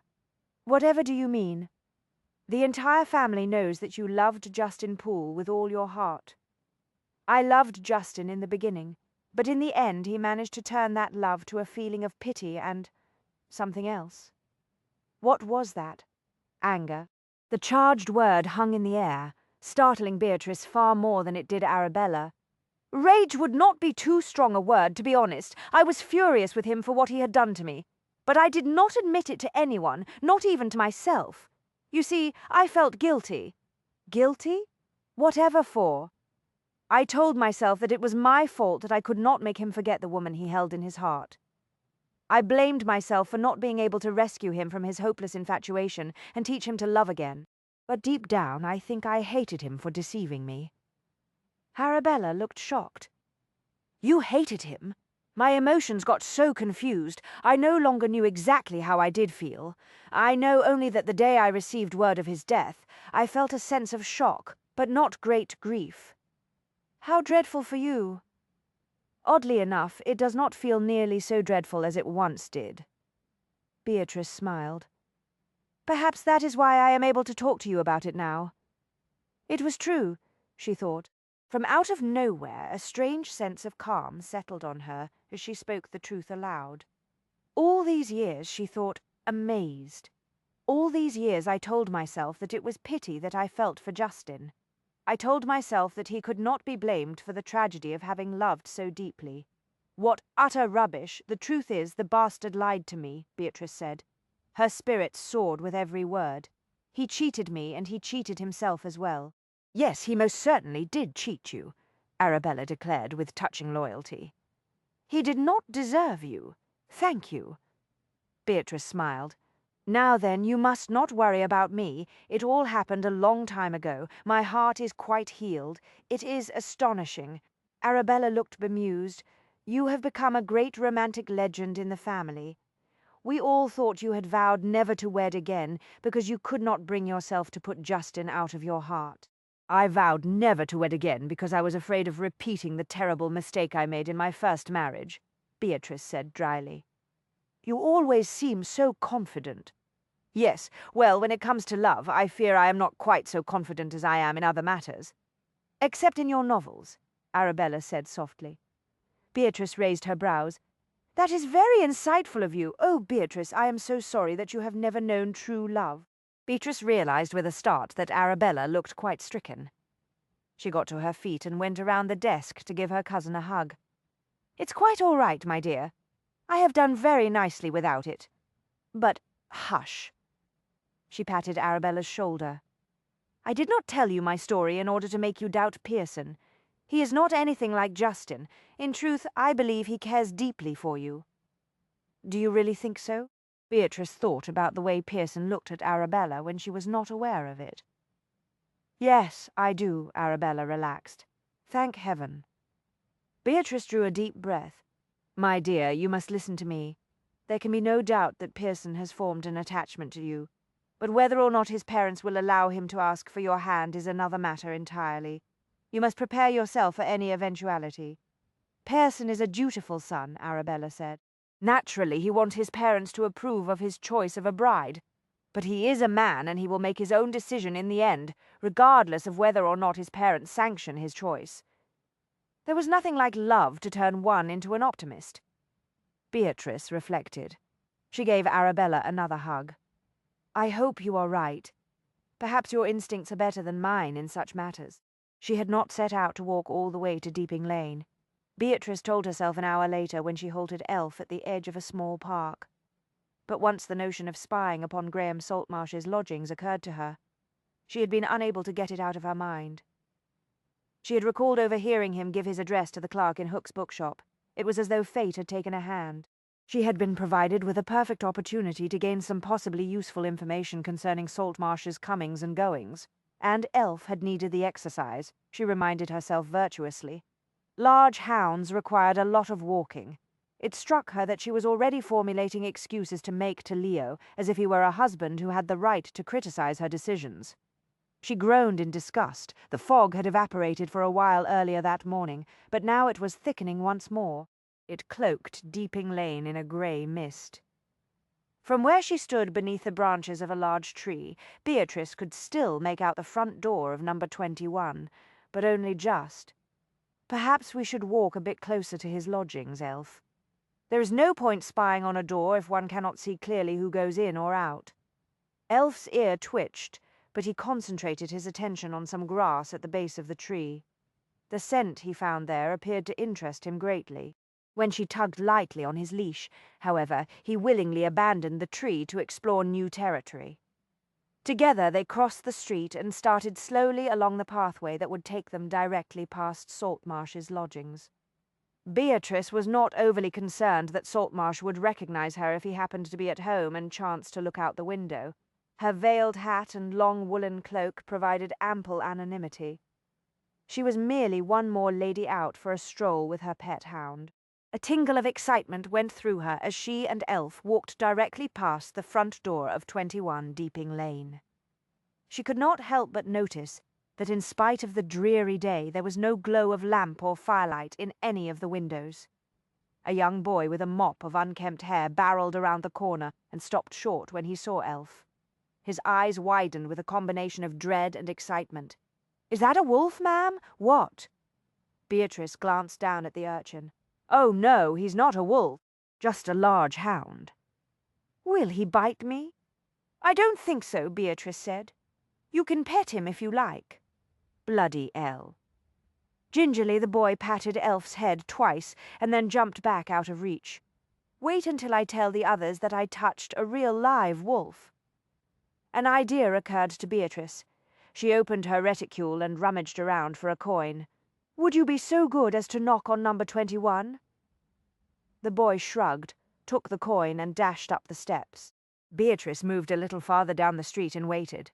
The boy stood on tiptoe and banged the knocker several times. The door did not open.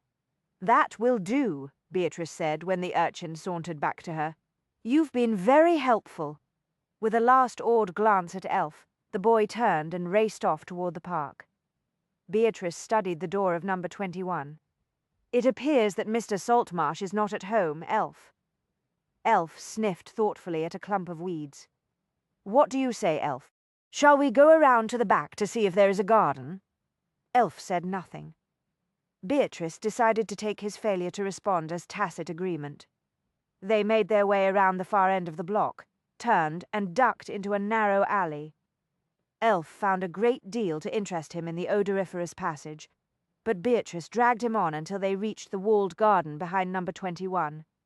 She tried the iron gate. It was unlocked. "Do not make a sound, Elf."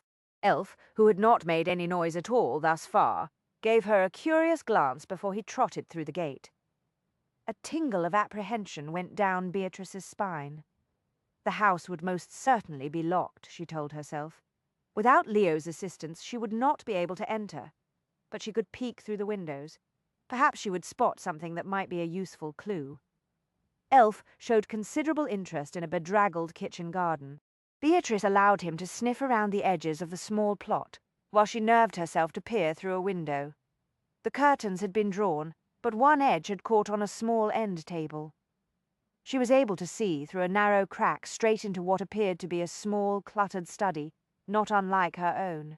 The bookcases were crammed full of leather-bound volumes. Several more books lay open on the desk. Other than verifying Saltmarsh's scholarly inclinations, she could see nothing that looked particularly helpful. Disappointed, she started to turn away. She saw that Elf was sitting patiently in front of the back door. He looked as if he expected her to open it for him. "I'm sure it's locked, Elf." But what if it were not? She went up the step. Tentatively, she reached out to try the knob. It turned easily within her grasp. "I shall take it as an omen, Elf." She opened the door and stepped into a dark, narrow hall. Elf loped eagerly through the doorway. Too eagerly. He did not pause. He kept going, claws clicking on the wooden floor. His forward momentum jerked the end of the leash out of her hand. "Elf!" she yelled sharply, horrified. "Come back here!" The hound ignored her. He disappeared through a door halfway down the hall. Bloody hell!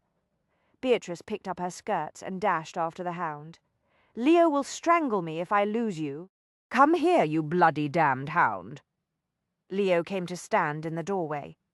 He had a handful of letters in one hand and a pistol in the other.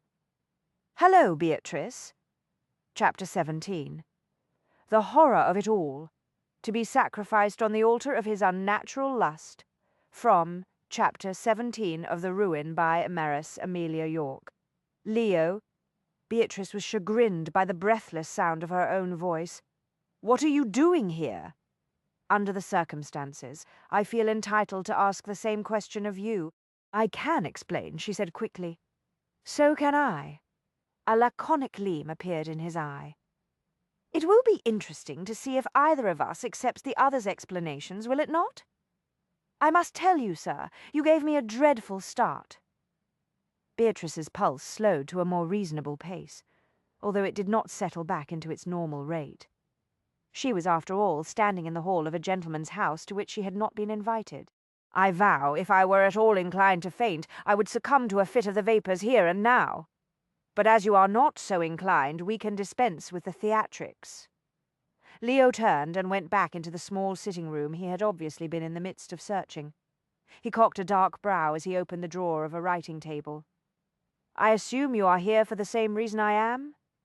"To take a quick look about for clues, of course," she said crisply. "What other possible reason could I have for being here?"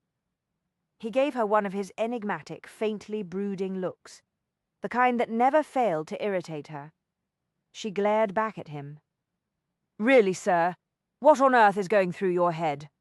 "It merely occurred to me that as you prefer to think that Saltmarsh is innocent in this business," he broke off, shrugging. Beatrice was outraged.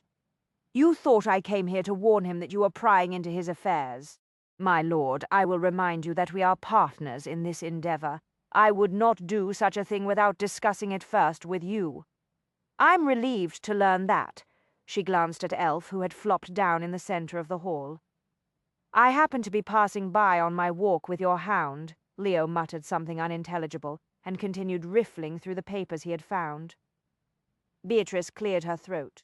"When I noticed that there was no one at home."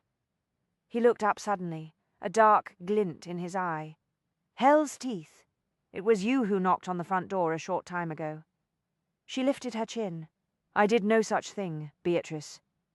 I paid a boy to do it for me," she said quickly. "I wanted to be certain there was no one at home. Talk about giving a person a start." He closed the drawer and picked up a small statue of Aphrodite that sat on a table. "I very nearly fainted myself. I thought it was Sibson at the door. Why? I suppose he was on my mind. I have just come from his shop." Leo glanced at the bottom of the statue. "A fake. Mr. Sibson's shop is a fake. No, this bit of statuary—" He put the Aphrodite back down on the table. "No more than 2 or 3 years old, I suspect. Probably got it from Sibson." Beatrice stood on tiptoe to peer behind an Italian landscape that hung on the wall. In her novels, her heroines never failed to find safes concealed in walls behind paintings. "Tell me about your visit to Sibson's." "There is little to tell. Sibson was out when I arrived. In fact, there was every indication that he may have left town in something of a hurry." "Why do you say that?" "I went upstairs to his lodgings above the shop. Most of his clothes and his shaving articles were gone. Interestingly, Saltmarsh's personal things are missing also. I have already searched his bedchamber." Beatrice frowned. "If they are both involved in this affair, as you suspect, they may have gotten nervous after Dr. Cox was murdered. Perhaps they both decided it would be wise to get out of London." "Yes." Leo walked to the door. "I have finished with this room. There is only the study left to search." Beatrice trailed after him down the hall. "Last night you suggested that we may have stumbled into a quarrel among thieves. It is beginning to appear that way, is it not?" "It fits the facts that we have at the moment." Leo walked into the study and went straight to the desk. Cox, Sibson, and Saltmarsh may have worked together to find the forbidden rings. They each had something to contribute to such a partnership. Beatrice perused the titles in the bookcase. Classical works in Greek and Latin for the most part, dealing with ancient history and old legends. It appears that Mr. Saltmarsh is indeed a genuine antiquities scholar who could well have traced the rings and perhaps the statue as well. And it is a fact that Sibson has connections that reach deep into the underground realms of the antiquities trade. He has been involved in more than one fraudulent scheme in the past. He would not scruple to join forces with Saltmarsh to get his hands on something as valuable as the forbidden rings of Aphrodite. I suppose they must have paid Dr. Cox to concoct the poisons." "Yes? Which one of them shot Dr. Cox, do you think?" Leo hesitated. "I doubt that it was Sibson. He is a man who prefers intrigues and plots, not physical violence. His is a high-strung temperament. It has been my observation that nervous persons sometimes overreact in moments of great tension. If consumed by panic, such a man might well pull the trigger of a pistol that he had intended to use only as a threat." "Very true." Leo closed one desk drawer and opened another.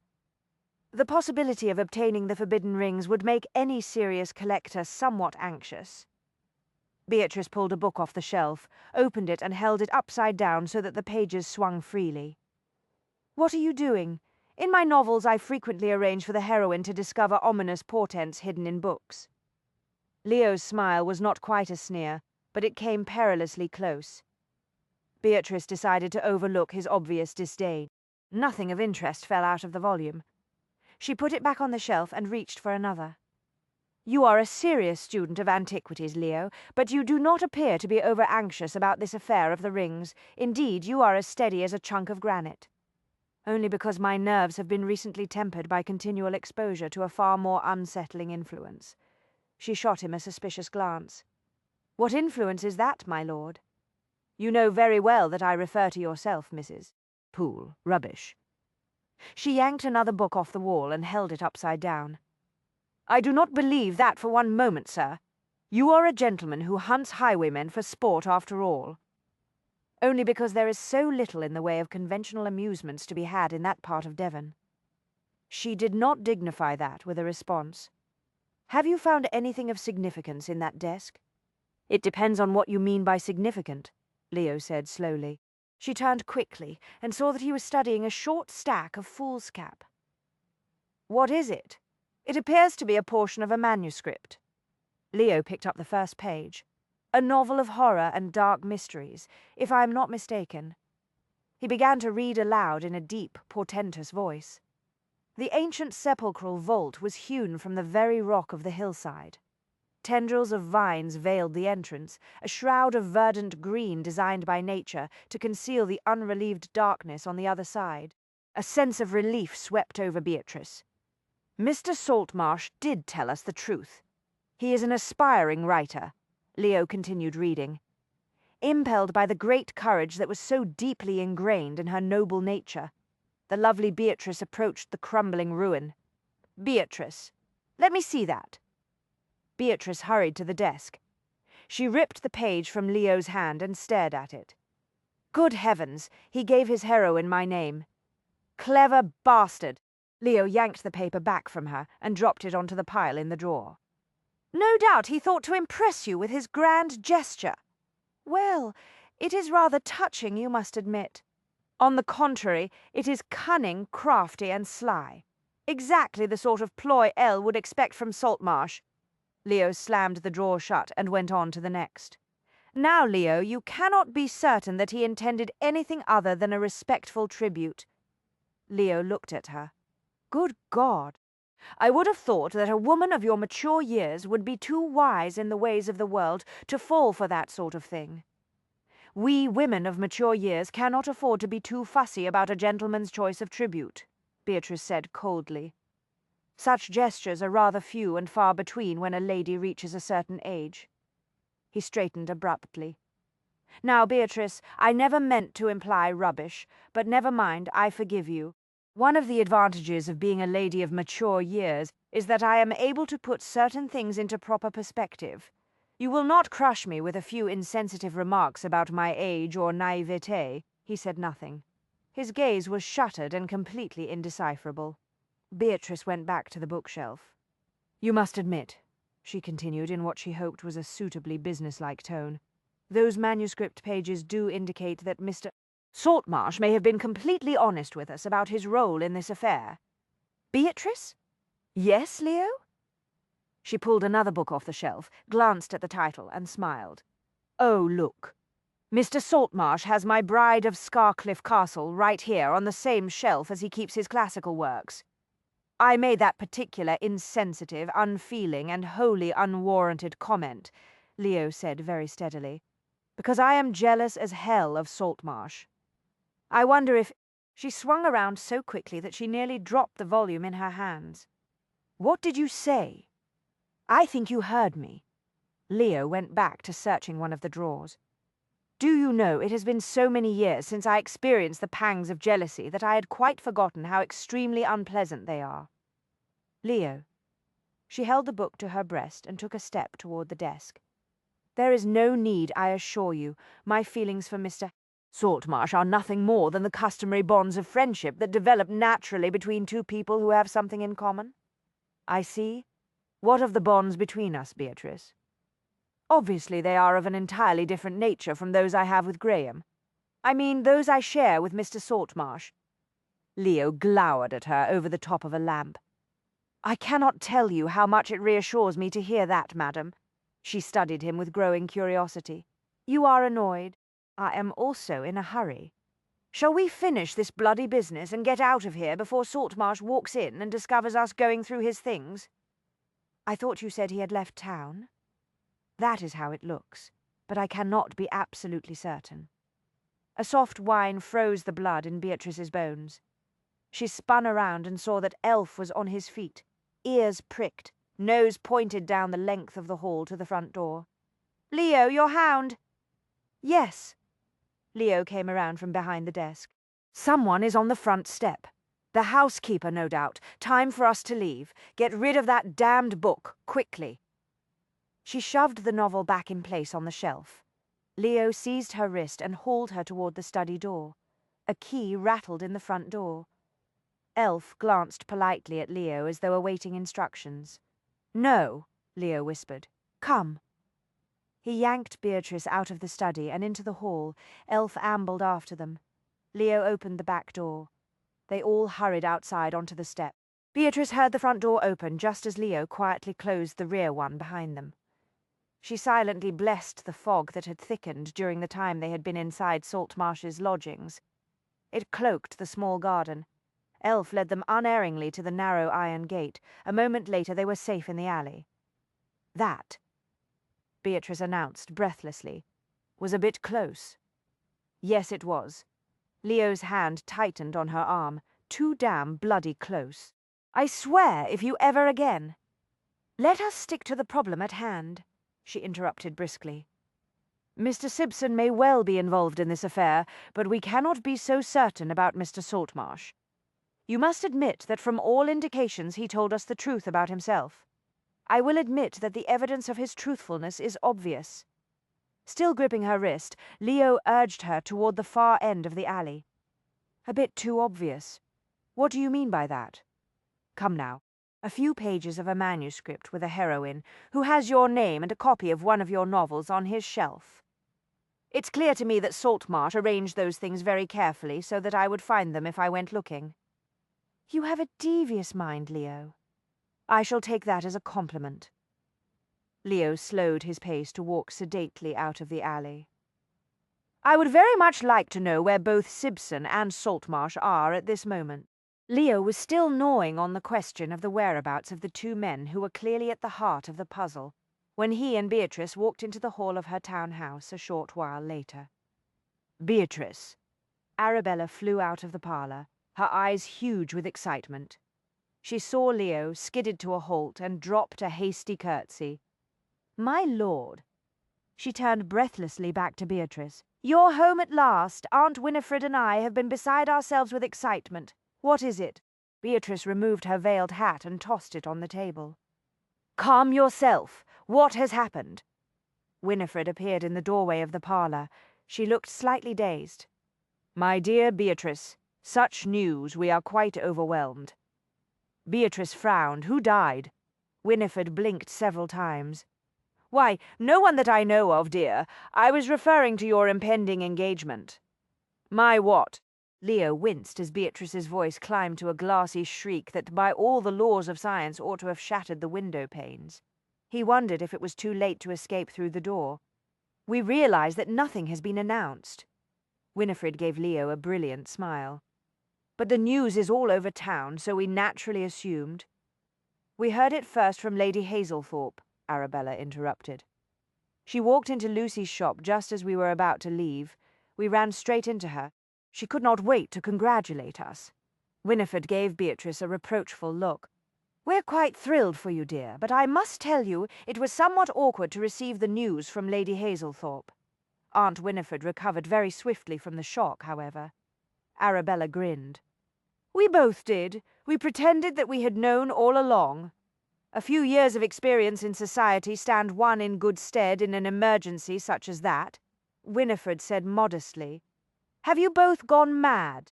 Beatrice unfastened her cloak and hung it on a hook. I cannot imagine where Lady Hazelthorpe got such a ridiculous tale. You ought to have realized that she was cozening you. Why she would do such a thing, I cannot imagine. Arabella bit her lip. Her gaze slid to Leo and back to Beatrice. She said she heard it from Pearson, who had it directly from his lordship himself. Beatrice fitted her hands to her hips and glowered. Which lordship? Leo decided it was time to do the manly thing. This lordship. She swung around, mouth agape. It took her a few seconds to get it closed. Whatever are you talking about, sir? It is a rather long and somewhat involved story. Leo took her arm. Why don't we go into your study to discuss it? She dug in her heels. A moment, if you please, my lord. This would be his only chance, he thought. She was too bewildered to put up much resistance. He applied some pressure and managed to get her across the hall and into the study. He was able to close the door before she recovered completely. This has gone far enough, sir. She pulled free of his grasp and stalked to her desk, turning around. She leaned back and braced herself with a hand on each side. Explain yourself in a nutshell. Burnby called me out. Never say so. Shock immediately replaced the outrage in her face. I do not believe it. I warned you that young men rarely comprehend the fine nuances of matrimonial plots and stratagems. Leo went to stand in front of the window. Burnby took my attentions to your cousin a bit too seriously.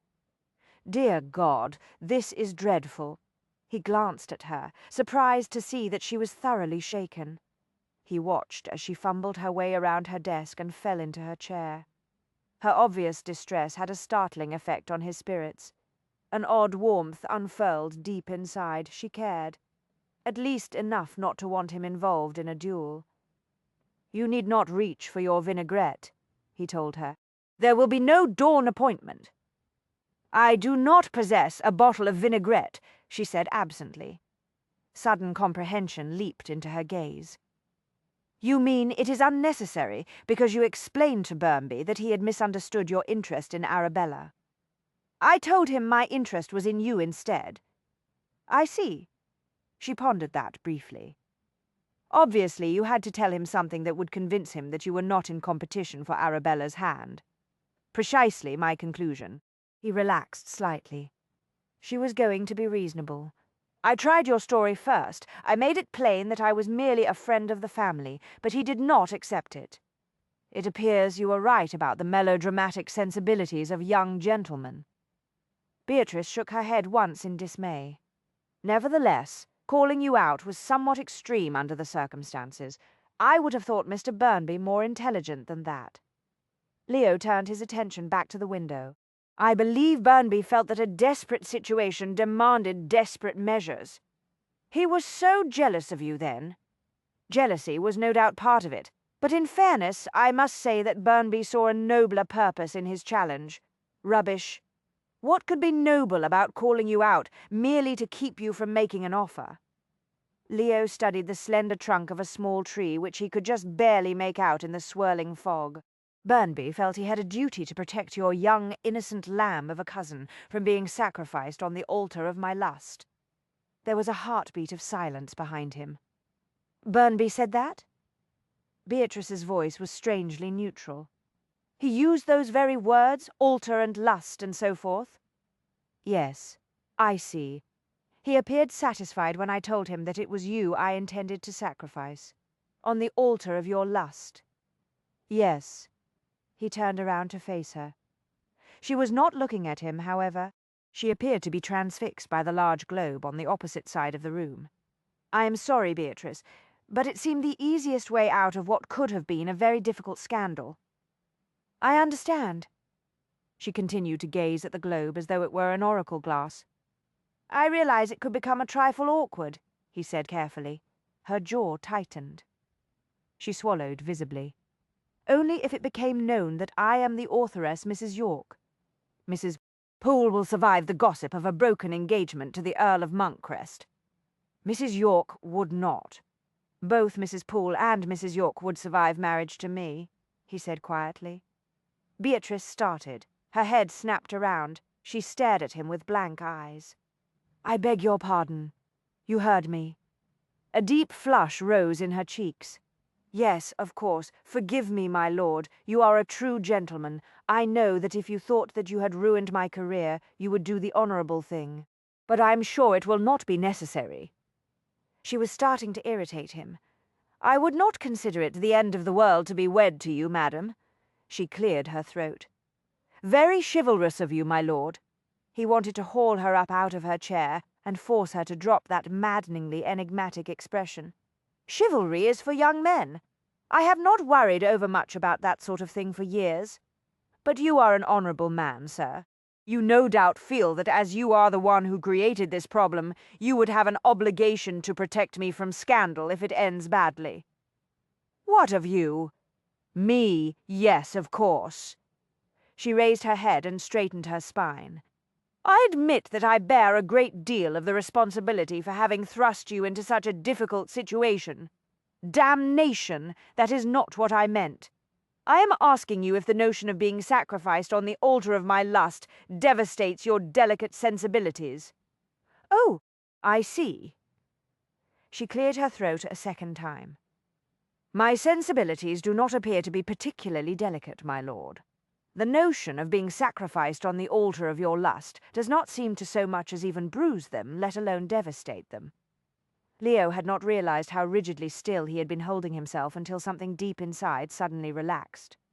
Without any warning, he found himself grinning. "You underestimate yourself, madam.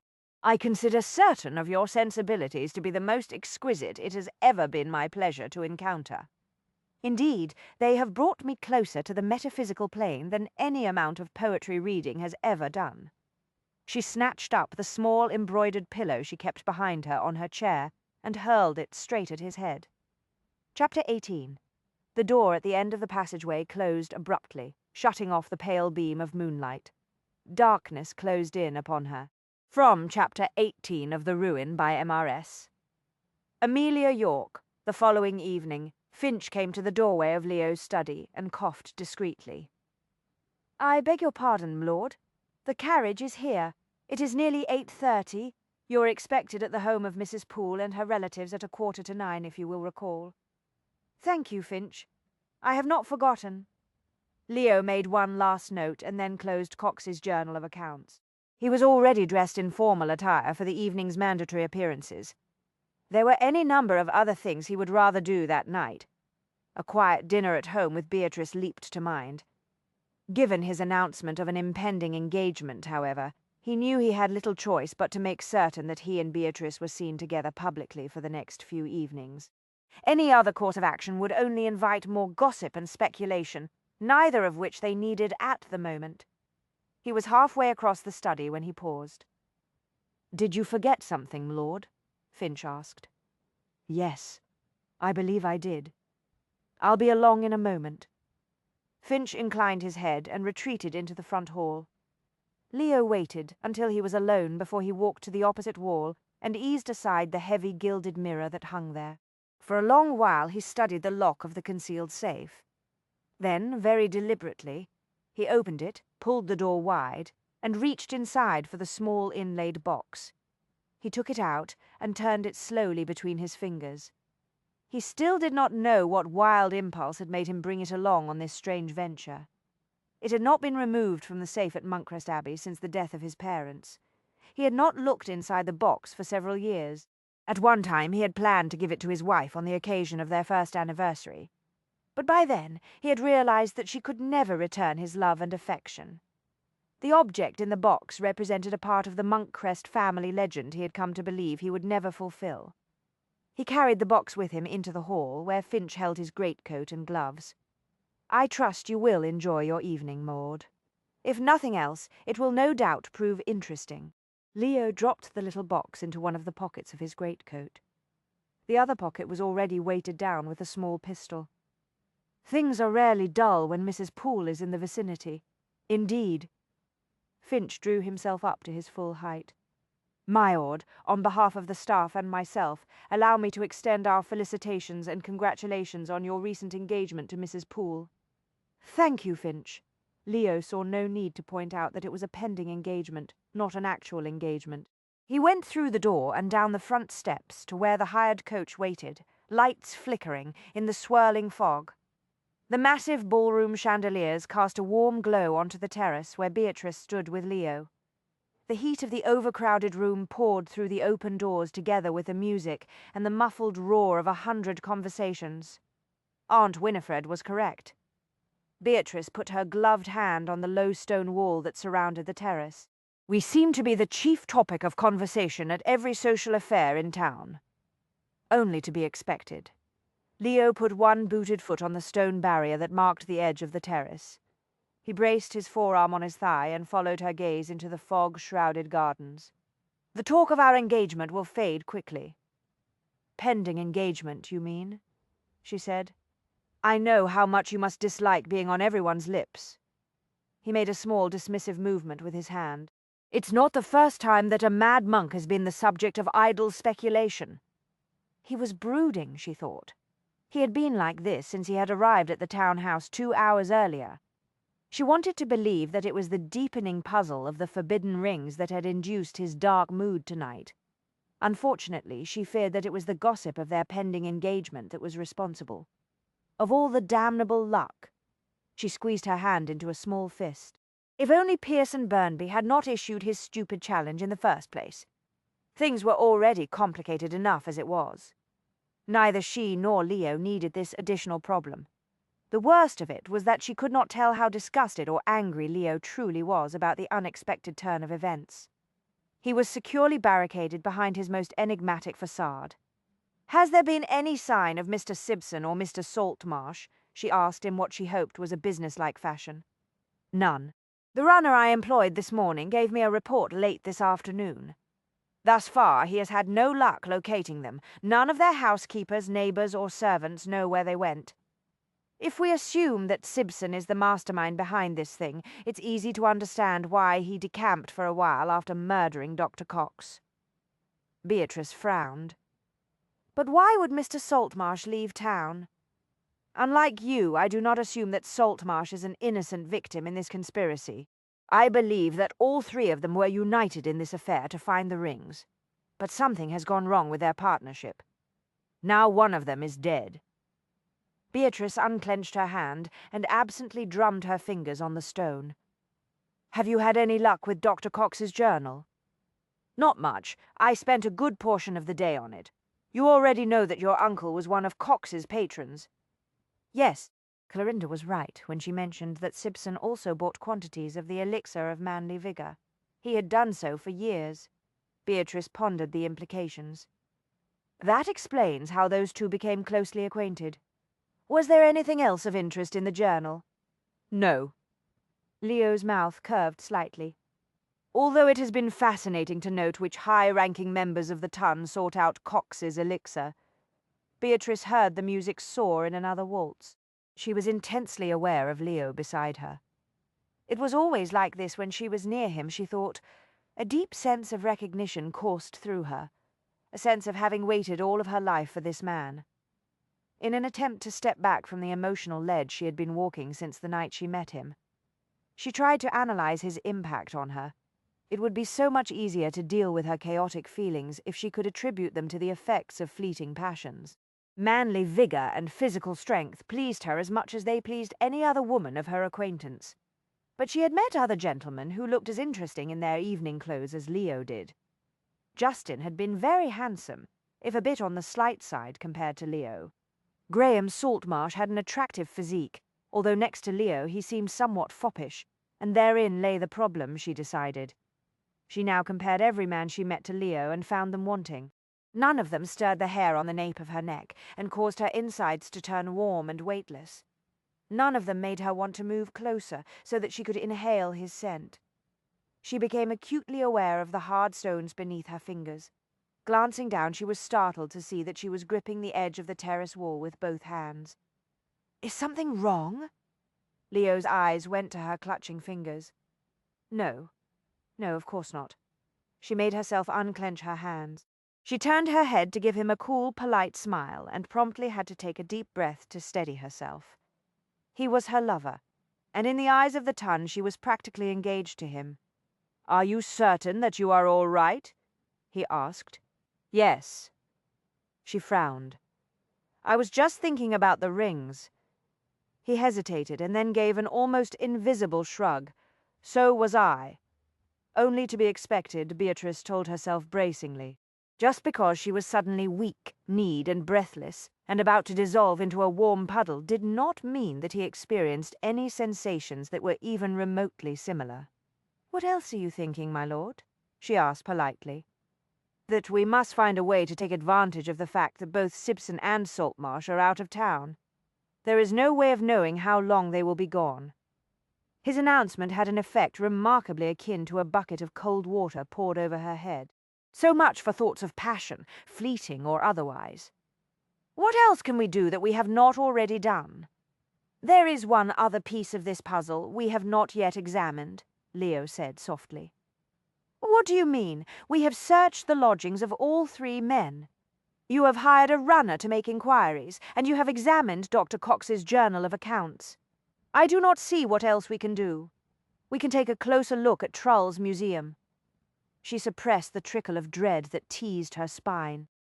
"But you said it has been closed since the afternoon Mr. Saltmarsh and I were trapped inside." "I have had a watch kept on the place. There has been no sign of activity inside, but that damned establishment seems to play a central role in this thing. I think it warrants a closer inspection. You plan to pay a visit?" She paused when she saw Arabella and Pearson Burnby emerge from the ballroom. Pearson had a gentle, possessive grip on Arabella's arm. She noticed the couple walked across the terrace to join Beatrice and Leo. "Hello, Arabella." Beatrice smiled. "Did you and Mr. Burnby come out to get some air? We came to tell you something." Arabella glowed. Pearson brought her to a halt a short distance away. He inclined his head with stiff respect. "Mrs. Poole Monkcrest." Burnby. Leo looked both bored and irritated. "Before we tell you and Mrs. Poole our great news, sir," Pearson continued gamely, "I wish to apologize for what occurred between us yesterday. I hope you will accept that it was prompted by a gross misunderstanding on my part." Leo's brows rose. "Of course, I have already forgotten the incident." A tiny frown puckered Arabella's smooth brow. "I do not understand. Why are you apologizing to his lordship, Pearson?" "I made a mistake," Pearson said steadily. He held Leo's gaze. "I acted hastily. My only excuse is that I was overcome by strong emotion." "It is never wise to be guided by strong emotion," Leo said dryly. "Unfortunately, one seldom learns that lesson until one is well advanced in years.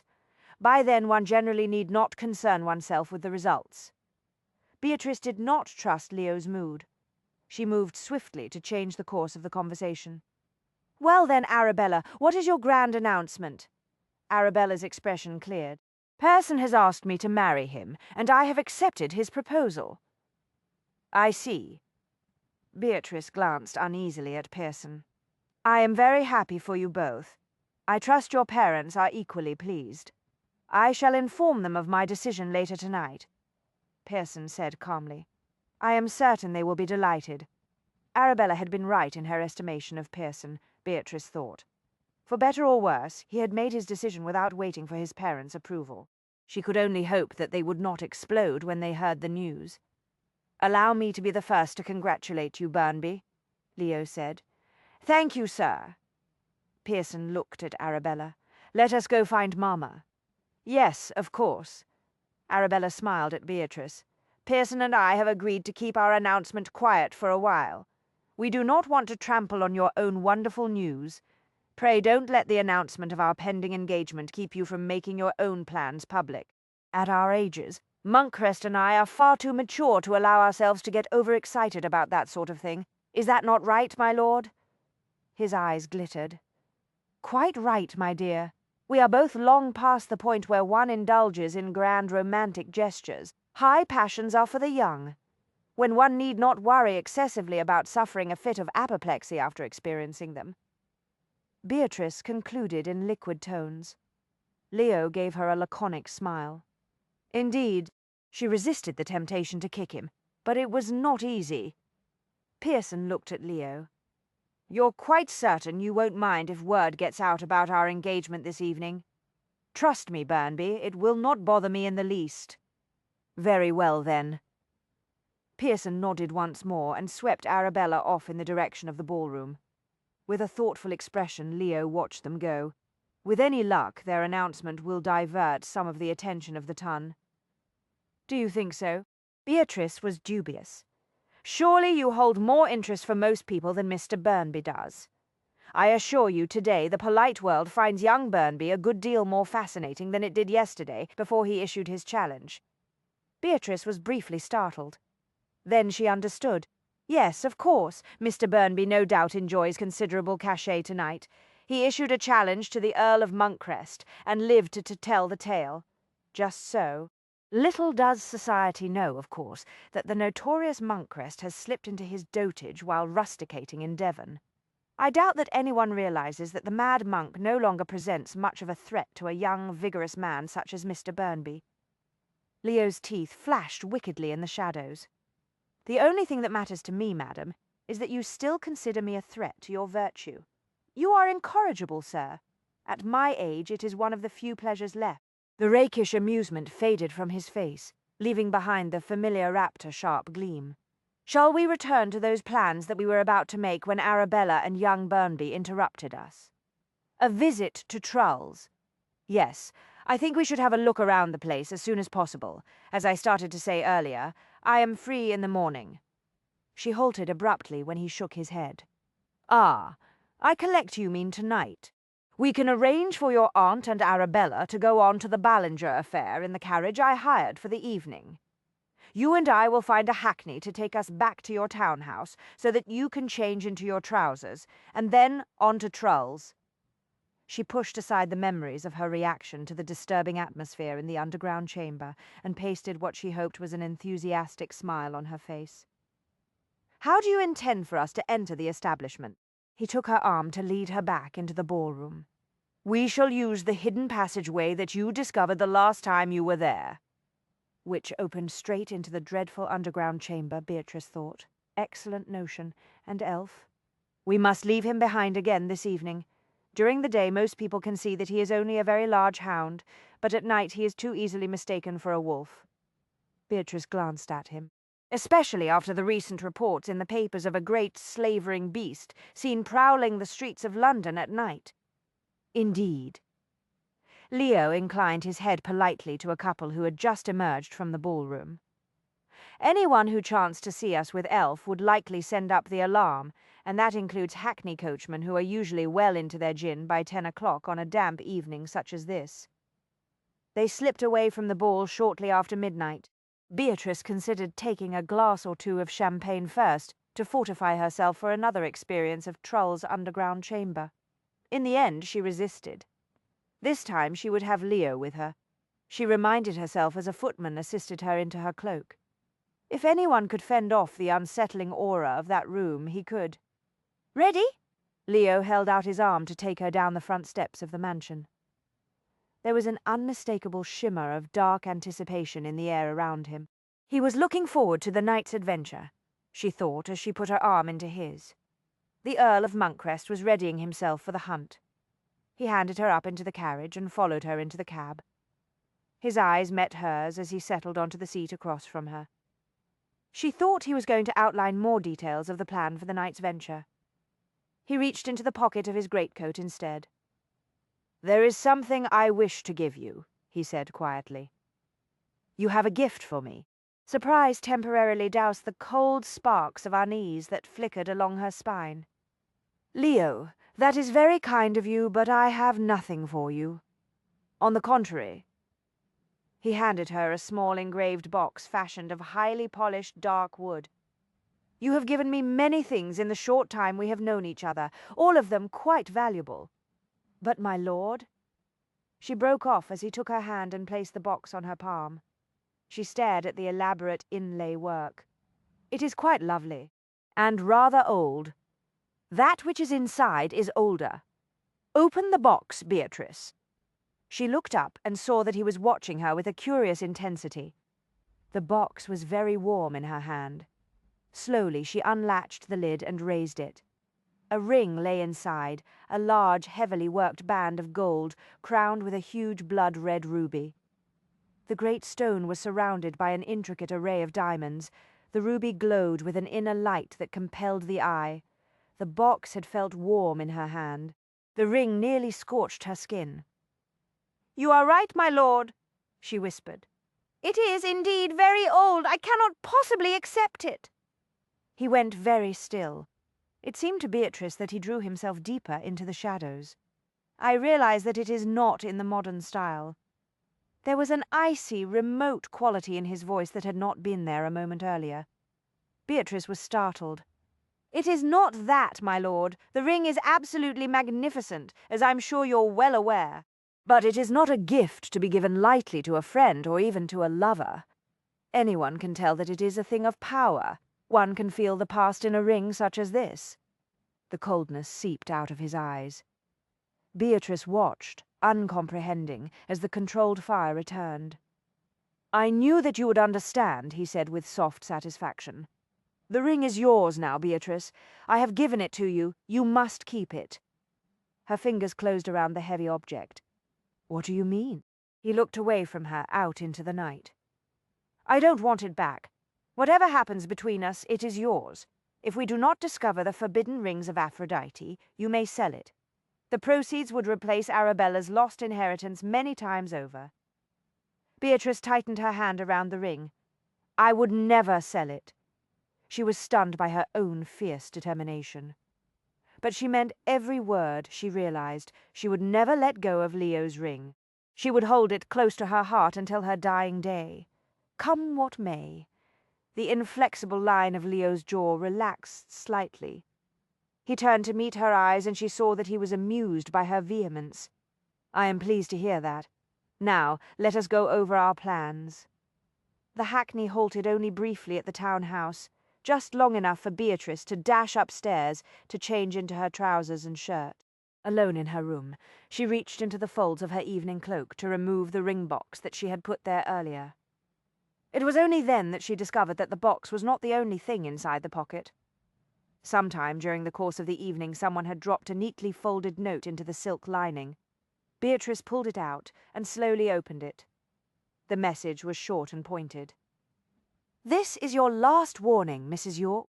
Stay out of this affair, else all of London will learn your identity. The game you're playing is not worth the candle. In the end, you will have nothing left to show for your efforts. Not the rings, not your career as an authoress, and, most assuredly, not the mad monk." Beatrice crumpled the note. For a moment she could not seem to marshal her thoughts in any logical order. When she had her wits about her again, one thing was blindingly clear. She must not tell Leo about the warning until after the visit to Trull's museum. Knowing that the killer was still very near, and not safely out of town, as he had assumed, would very likely cause him to alter his plans. He would refuse to take her with him that night. She had a swirling dread of what lay ahead, but one thing was certain. She could not allow Leo to go to Trull's alone. She went to her jewelry box and took out the plain gold chain that had belonged to her grandmother. She looped it through Leo's ring and hung it around her throat. The blood-red ruby disappeared beneath her shirt. She could feel the heat of it against her breast. She touched it as if it were a talisman. Then she turned and went downstairs to join Leo in the coach. Chapter 19. The ancient stone staircase descended into unutterable darkness. Something unwholesome shifted in the shadows at the foot of the steps. From Chapter 19 of The Ruin by Emma S. Amelia York. "I think this is the right alley," Beatrice said. She surveyed the narrow lane between the two darkened buildings. The mist moved within it, alternately concealing and revealing the slimy paving stones. A sentence from the Castle of Shadows flashed through her mind. Fog slithered in the depths, a great, ghostly serpent coiling endlessly upon itself while it awaited prey. Stop it at once, she thought. This was no novel, this was real. There was certainly no need to embellish the situation with her imagination. It was bad enough as it was. Nevertheless, she would have given a great deal not to have to go into that dark alley. In the weak glow of the small lantern Leo carried, the lane looked far more ominous than it had on the afternoon she and Saltmarsh had stumbled into it. She reminded herself that on that occasion she had viewed it as a welcome escape from the even smaller and more oppressive hidden passageway that led to the underground chamber. Everything was relative. This is where you and Saltmarsh emerged. Leo glanced across the street to the hulking shape of Trull's museum. "I remember it all too well." Beatrice breathed deeply and tried to quash the unpleasant, weightless sensation in the pit of her stomach. She refused to dwell on the note that she had found in her cloak. This had to be done, she thought. Leo was right. Trull's was an important piece of the puzzle. It was also the only piece left that had not been thoroughly explored. The entrance to the concealed passage is at the back of this alley behind a wooden door. There is a grill in the door to allow air to pass through into the corridor. The door was barred from the inside, but the bolt had rusted through. Mr. Saltmarsh and I broke it when we dislodged it. Then, with any luck, the door should still be unlocked. If someone has replaced the bolt, we may have to find another way into Trull's. A window, perhaps, although I would prefer not to have to break one. It might draw attention. The only other person who knew about the passageway was Mr. Saltmarsh. Why would he take it upon himself to replace the broken bolt? Who knows? We cannot be certain yet what role he has played in this affair. Leo moved into the alley. "Stay close to me." She refrained from telling him that she had no intention of doing anything else. The lantern light flickered and flared, a weak beacon against the dark mist. The soles of Beatrice's half-boots skidded on a greasy paving stone. She glanced down as she caught her balance and saw a patch of oily liquid. She shuddered and decided not to take a closer look. A few steps farther she heard a soft rustling sound. "Leo, a cat, most likely," he said casually. "Perhaps a rat." "Yes, of course." Beatrice bit down firmly on her lower lip. What was wrong with her nerves tonight, she wondered. There were always rats in alleys. For that matter, she and Saltmarsh had surprised a couple of large specimens inside the concealed passageway the other day. They had been nasty-looking, but they had not been a threat. The creatures had fled from the light of the waning candle. Leo paused when the lantern glow revealed a heavily timbered door. "This is the entrance, I assume?" Beatrice studied the rotted wood.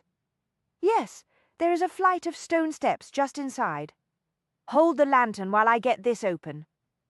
She took the light and watched as Leo set to work.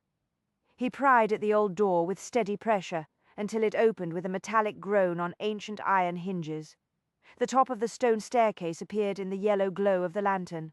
It descended into deep darkness. Leo studied the ancient stone steps for a moment. Then he looked at Beatrice.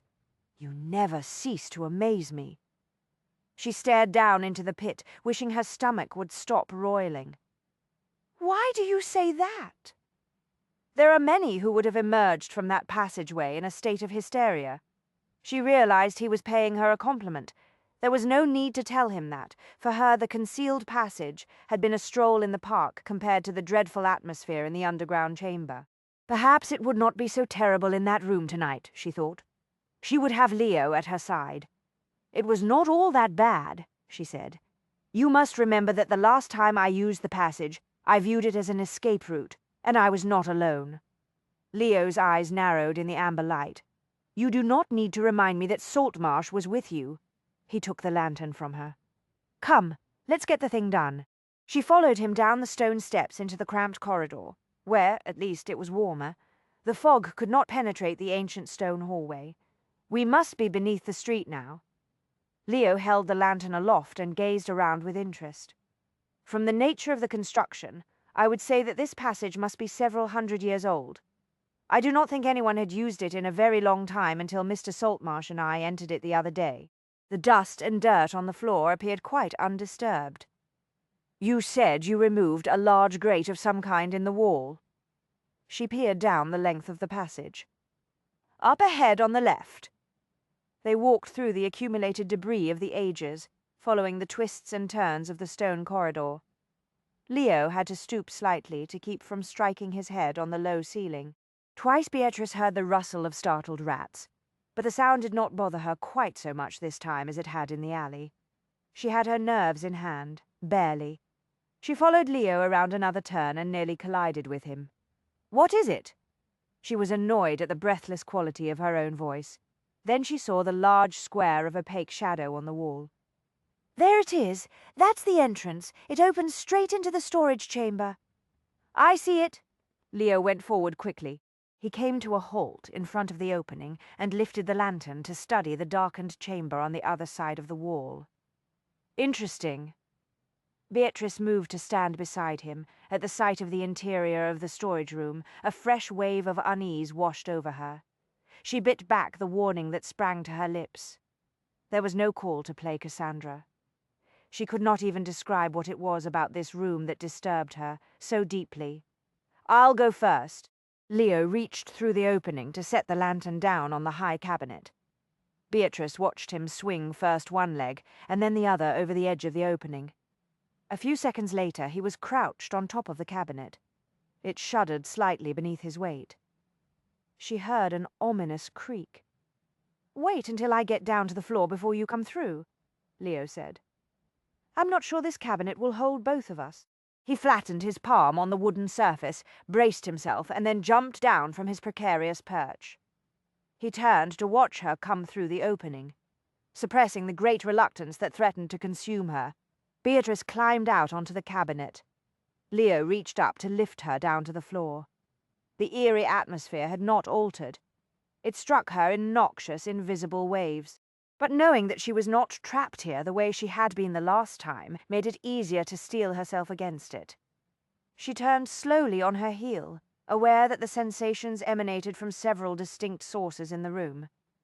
Some places in the chamber seemed darker than others. One case in particular, a gilded monstrosity secured with a heavy chunk of metal, pulsed with especially strong vibrations. Leo was clearly untroubled by any sense of atmosphere. He wandered over to a glass-topped case and gazed at the array of small figures that rested inside. "Fascinating," he murmured. "What is it?" "Some Egyptian tomb relics. Genuine, I believe." He walked to another cabinet and studied the old volumes inside. So this is where he kept the real collection. "Who, Trull?" Leo examined a row of grim-faced masks.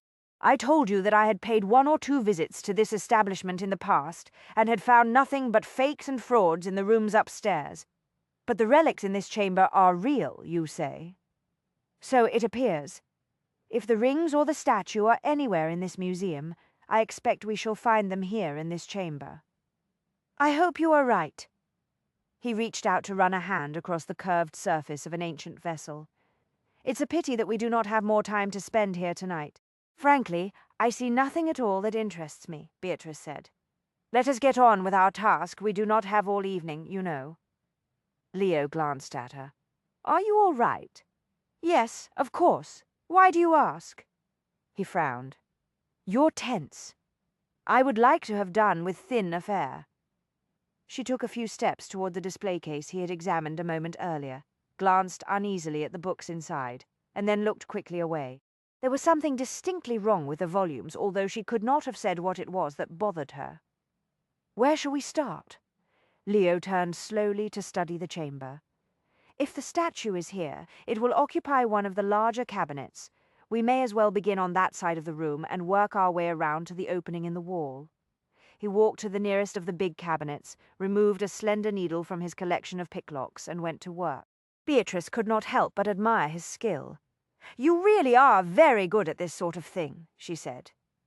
"It is fortunate for the ton that you did not choose to take up a career as a jewel thief.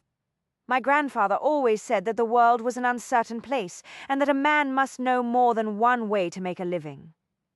"Ah, here we go." Leo eased the cabinet door open. The lantern light fell on several shelves laden with a number of large, intricately worked vases. Amazing. "What are they?" Leo examined the pictures inscribed on the vases. "If I am not mistaken, they are artifacts that were once used by a small cult of Romans who worshipped certain gods associated with the underworld. According to my studies, the members of the cult believed that they could communicate with the shades of dead relatives through the rituals prescribed by their leader." It occurred to Beatrice that Leo could very likely spend several hours exploring the contents of each cabinet. She had to keep him moving. "I see no sign of any Aphrodite in there, nor any rings. Open the next cabinet."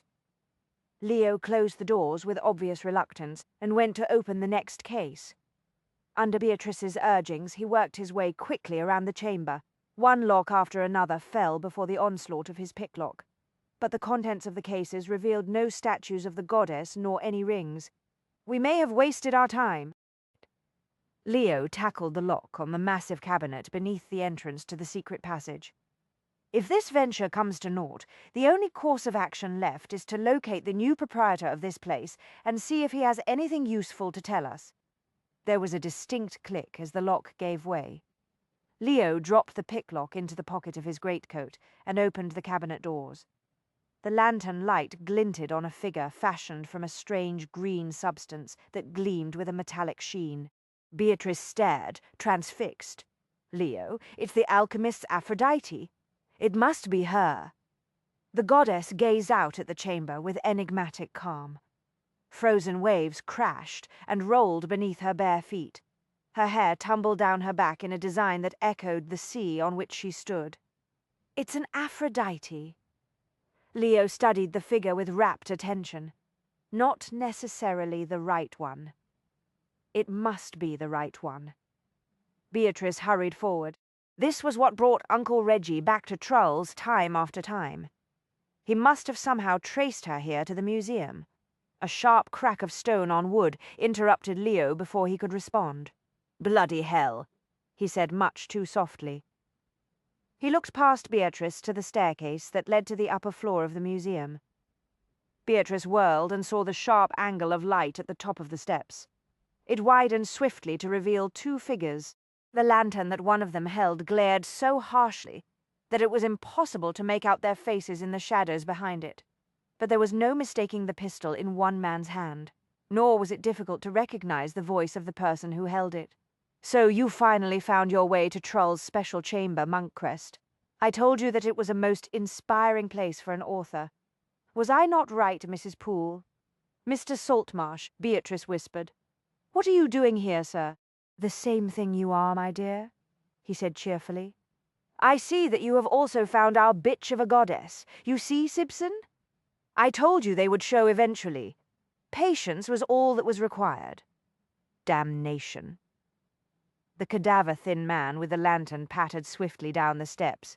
He came to a halt at the bottom of the staircase and stared at Leo with bulging eyes and bristling whiskers. "You found the rings, you bloody bastard. You actually found them. After all the time I spent looking for them. It's not fair, I tell you. It's not bloody well fair." So this was Mr. Simpson. Beatrice thought. Leo was right. He was a man who clearly suffered from a high-strung temperament. He simmered with nervous energy. Everything about him, from his fluttering brows to his twitching fingers, was in motion. Leo glanced at Simpson and then returned his attention to Saltmarsh. "There seems to be a misunderstanding here. Nothing that we cannot clear up quickly enough, Monkcrest." Saltmarsh's pistol never wavered as he came slowly down the steps. As he drew closer, Beatrice saw that he had a second pistol stuck into the waistband of his trousers. "I see you are not wearing your spectacles, Mr. Saltmarsh," she said. "Were they your notion of a suitable disguise?" "I thought they gave me a scholarly air," he smiled. "I wanted you to take me seriously, Mrs. Poole.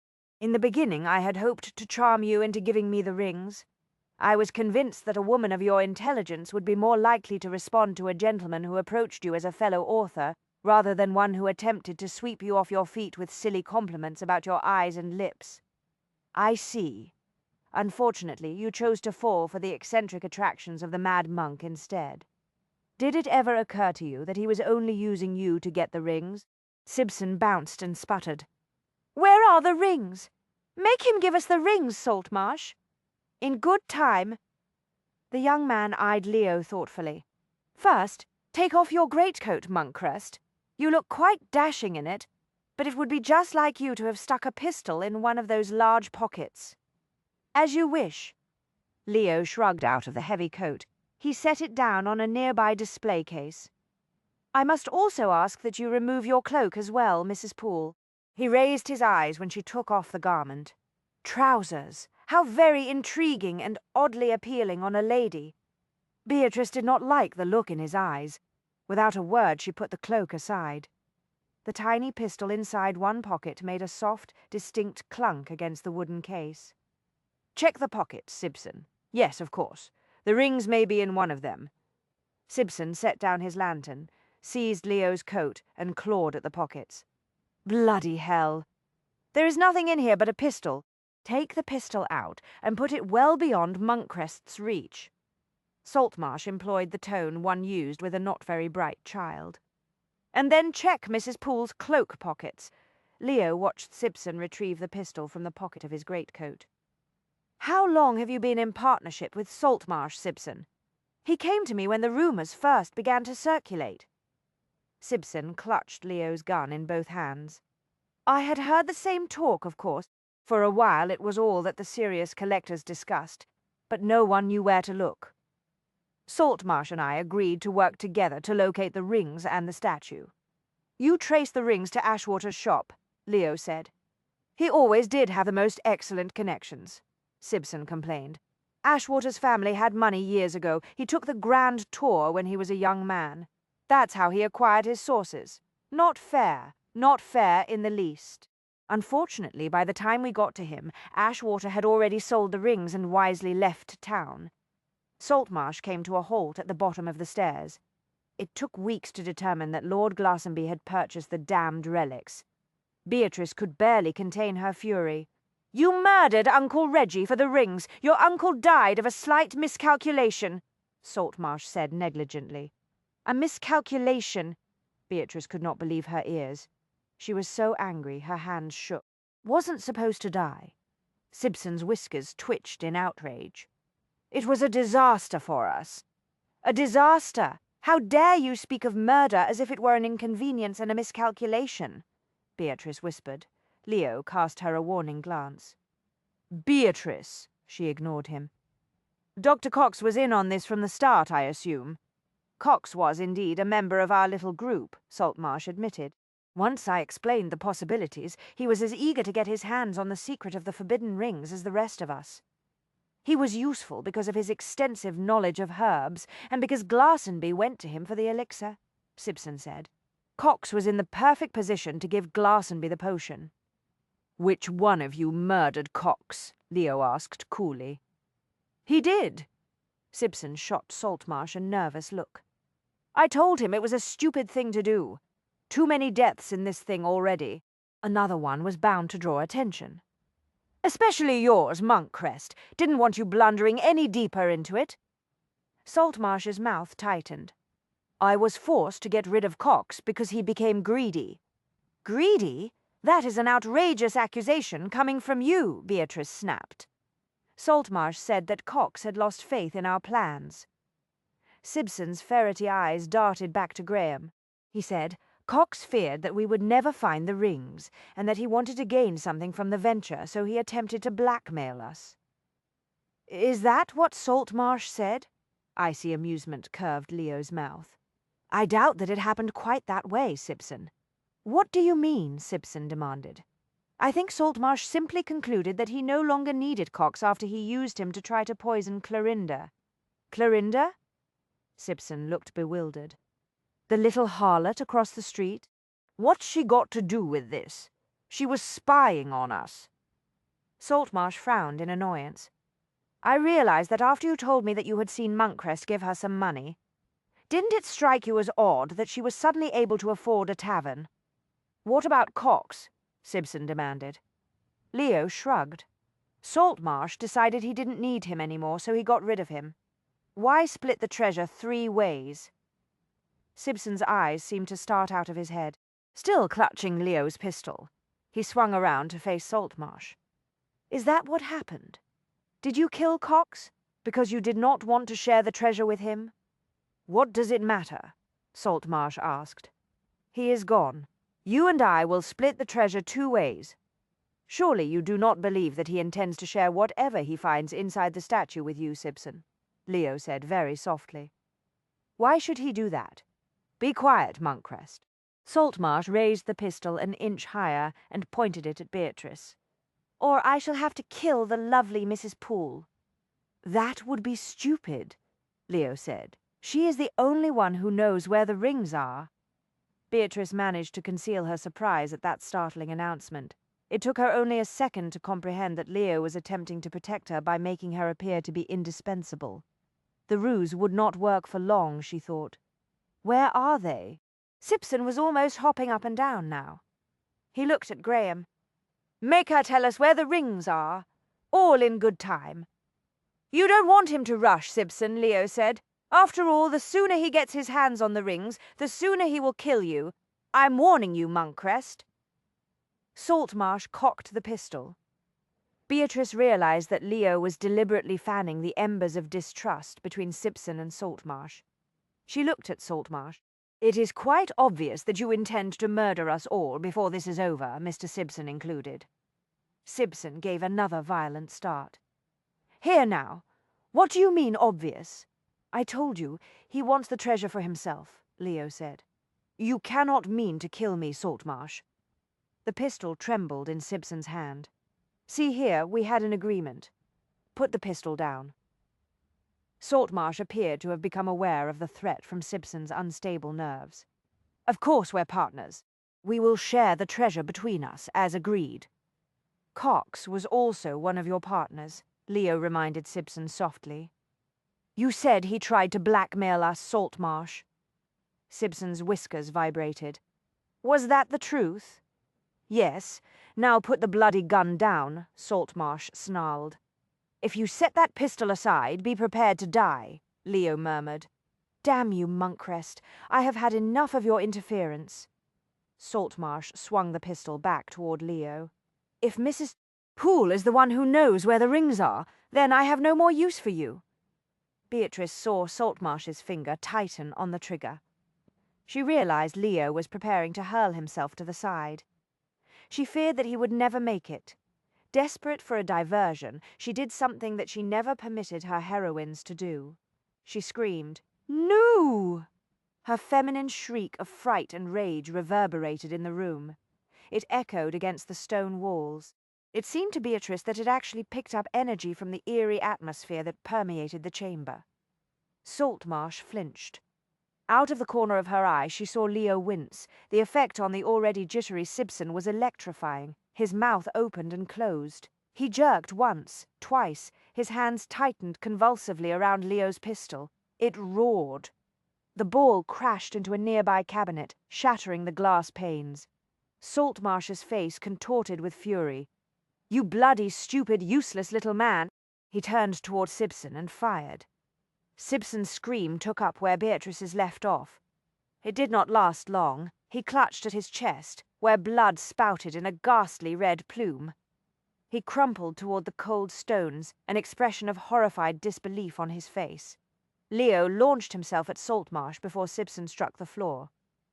Beatrice saw Saltmarsh toss the empty pistol aside and reach for the one in his trousers.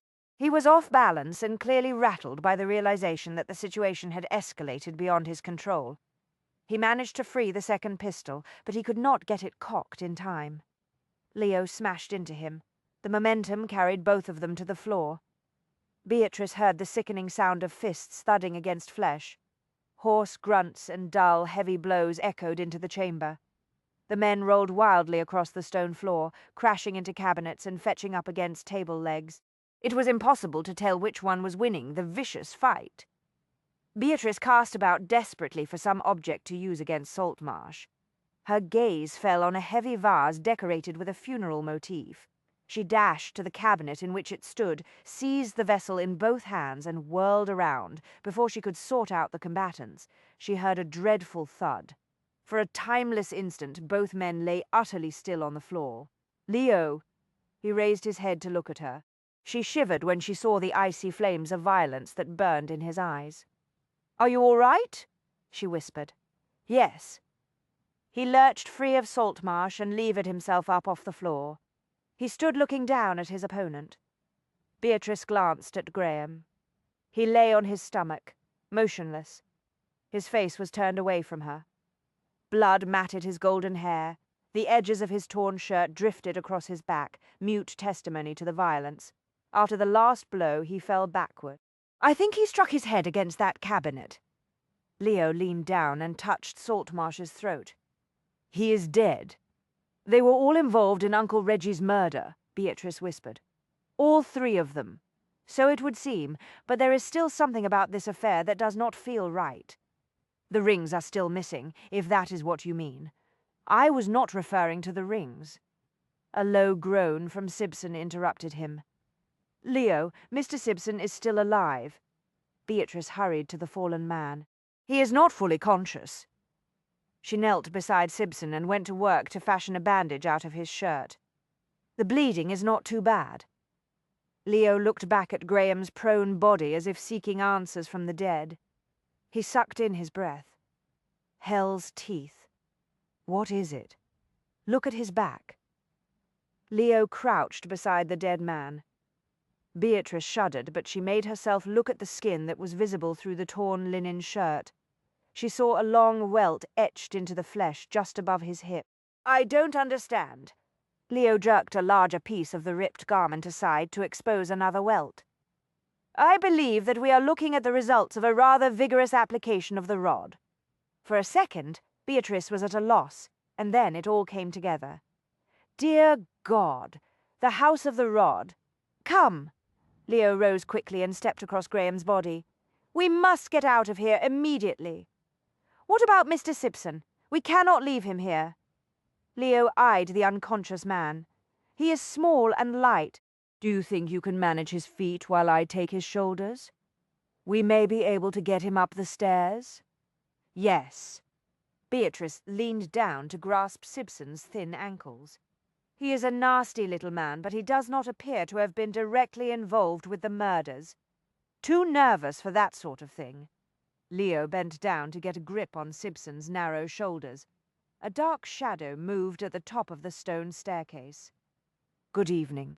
Madame Virtue, elegant in a black gown, a matching black pelisse, and a rakish black veiled hat, descended the steps with a pistol in her hand. "I trust that you two have tidied up most of the loose ends for me. Now we can proceed to the business at hand." Chapter 20. 'Tis a bold scheme constructed in the shadows and carried out in darkness. From Chapter 20 of The Ruin by M.R.S. Amelia York. Leo watched Madame Virtue come to a halt at the foot of the steps. The pistol in her hand was rock steady. "You were behind it from the start," he said. "Of course." Madame Virtue raised her veil with a black-gloved hand. She kept the pistol trained on him, but her attention was clearly focused on Beatrice. "In the course of my career, I have learned many useful secrets from my clients, but the affair of the forbidden rings was by far the most intriguing." "Who told you about the rings?" Beatrice asked. "Your uncle first mentioned the rumors that were circulating one evening, after he had indulged in a bit too much claret." Madame Virtue shrugged. "It is odd how frequently my clients wish to brag about their business affairs. It is as if they seek to impress me." "What did Uncle Reggie tell you?" Madame Virtue raised one shoulder in a graceful shrug. "He believed he knew where to find the rings, and he also thought that he knew the whereabouts of the alchemist's statue. He had traced it to Trull's museum." "Yes." Madame Virtue glanced at the figure of Aphrodite. "He learned that it was in a shipment of artifacts that survived a fire in the home of a man named Morgan Judd. Judd himself died in the blaze. Several items from his collection were purchased by Trull, but Glastonbury said that Trull did not know the significance of the statue." Leo glanced at the figure. "Assuming that is the right Aphrodite, it has no value at all without the rings, and they seem to have disappeared." "Indeed." Madame Virtue flicked an impatient glance at him. "After Glastonbury told me his tale, I had Mr. Saltmarsh, another one of my clients, an extremely devoted one as it happens, make some discreet inquiries." "Saltmarsh went to Simpson to verify the rumours in Glastonbury's story," Leo said. "Yes. But the fool was always one step behind Glastonbury. Glastonbury got to the rings before we did."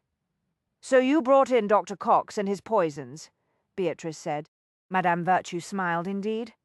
Leo leaned back against the cabinet on which he had earlier placed the lantern. He planted his hands on either side of his thighs. "Neither Simpson nor Cox knew that you were the one in charge of the scheme, did they?" "Of course not, as far as they were concerned. They took their orders from Saltmarsh.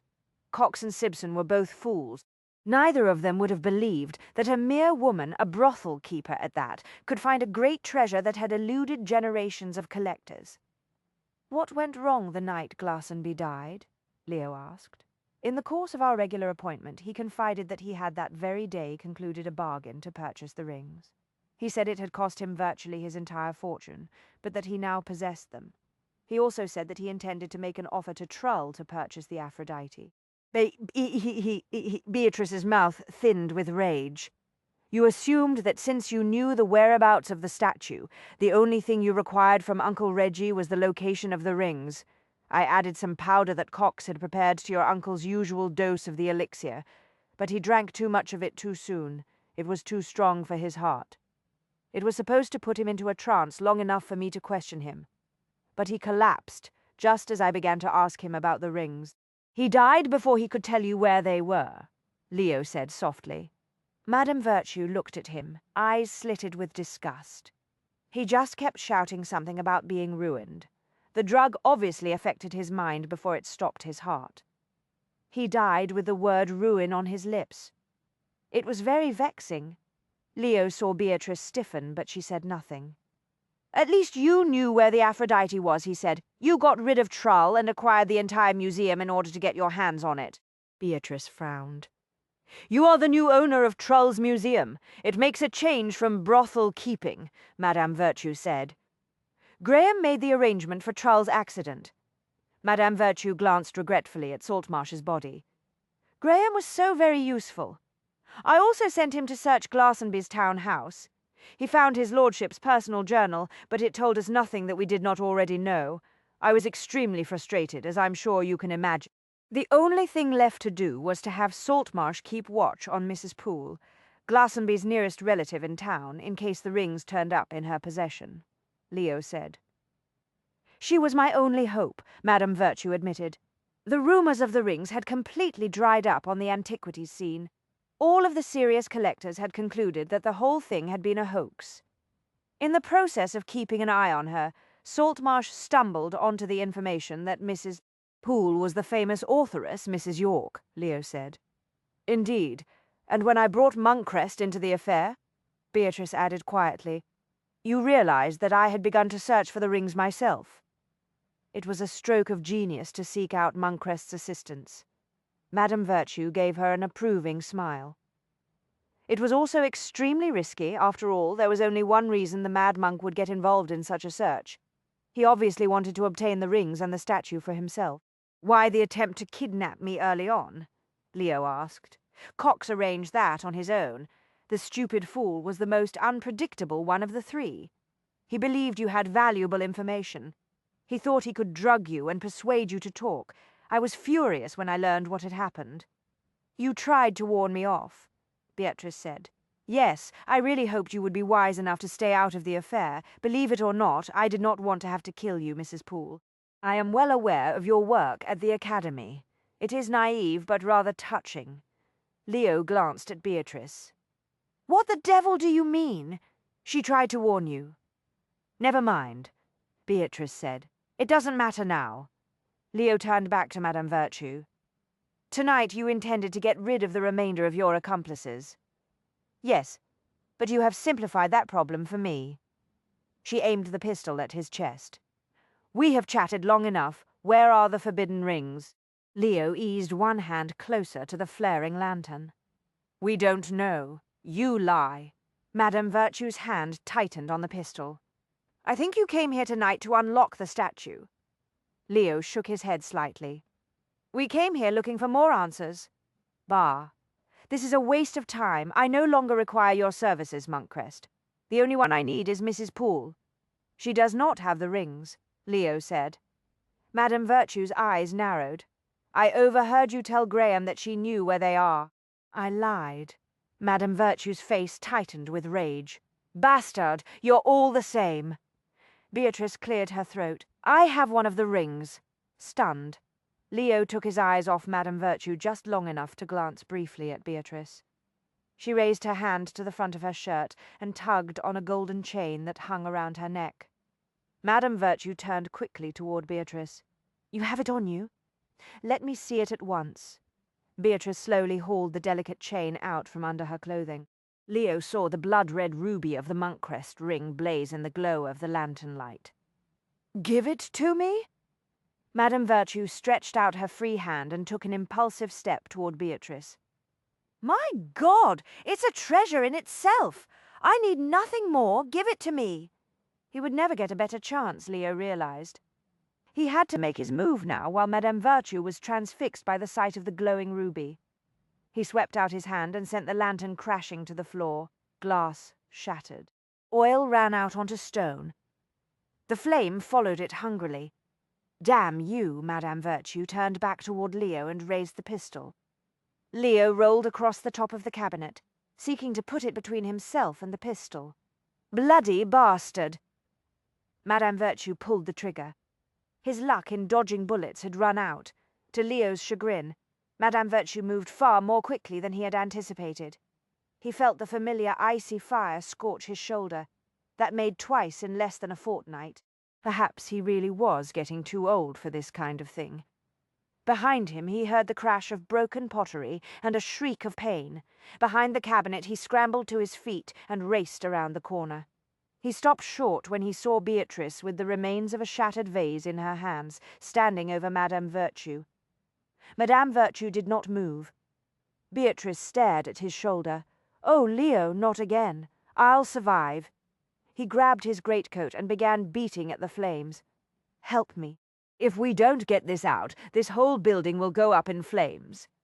I think that there are some things in here that should burn," she whispered. He glanced at her, astonished. "Why do you say that?" "Never mind, you're right. If this chamber goes, the whole neighborhood may well follow." She seized her cloak and threw it over a small tongue of fire that raced along the thin line of spilled lamp oil. The cold stone floor contained the flames before they could do any serious damage. Leo and Beatrice smothered the fire quickly. A few minutes later, the chamber was lit only by the light of the lantern that Sibson had carried. Beatrice held a handkerchief over her nose and looked at Leo.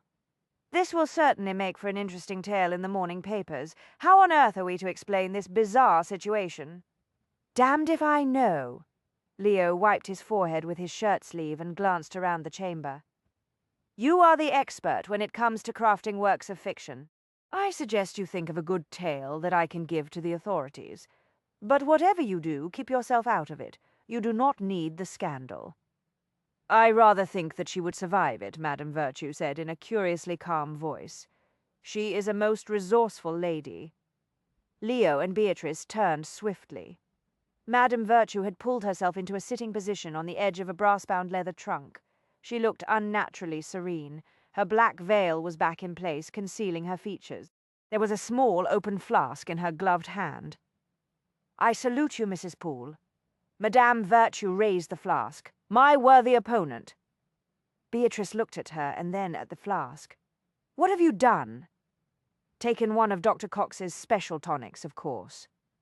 Madame Virtue sounded amused.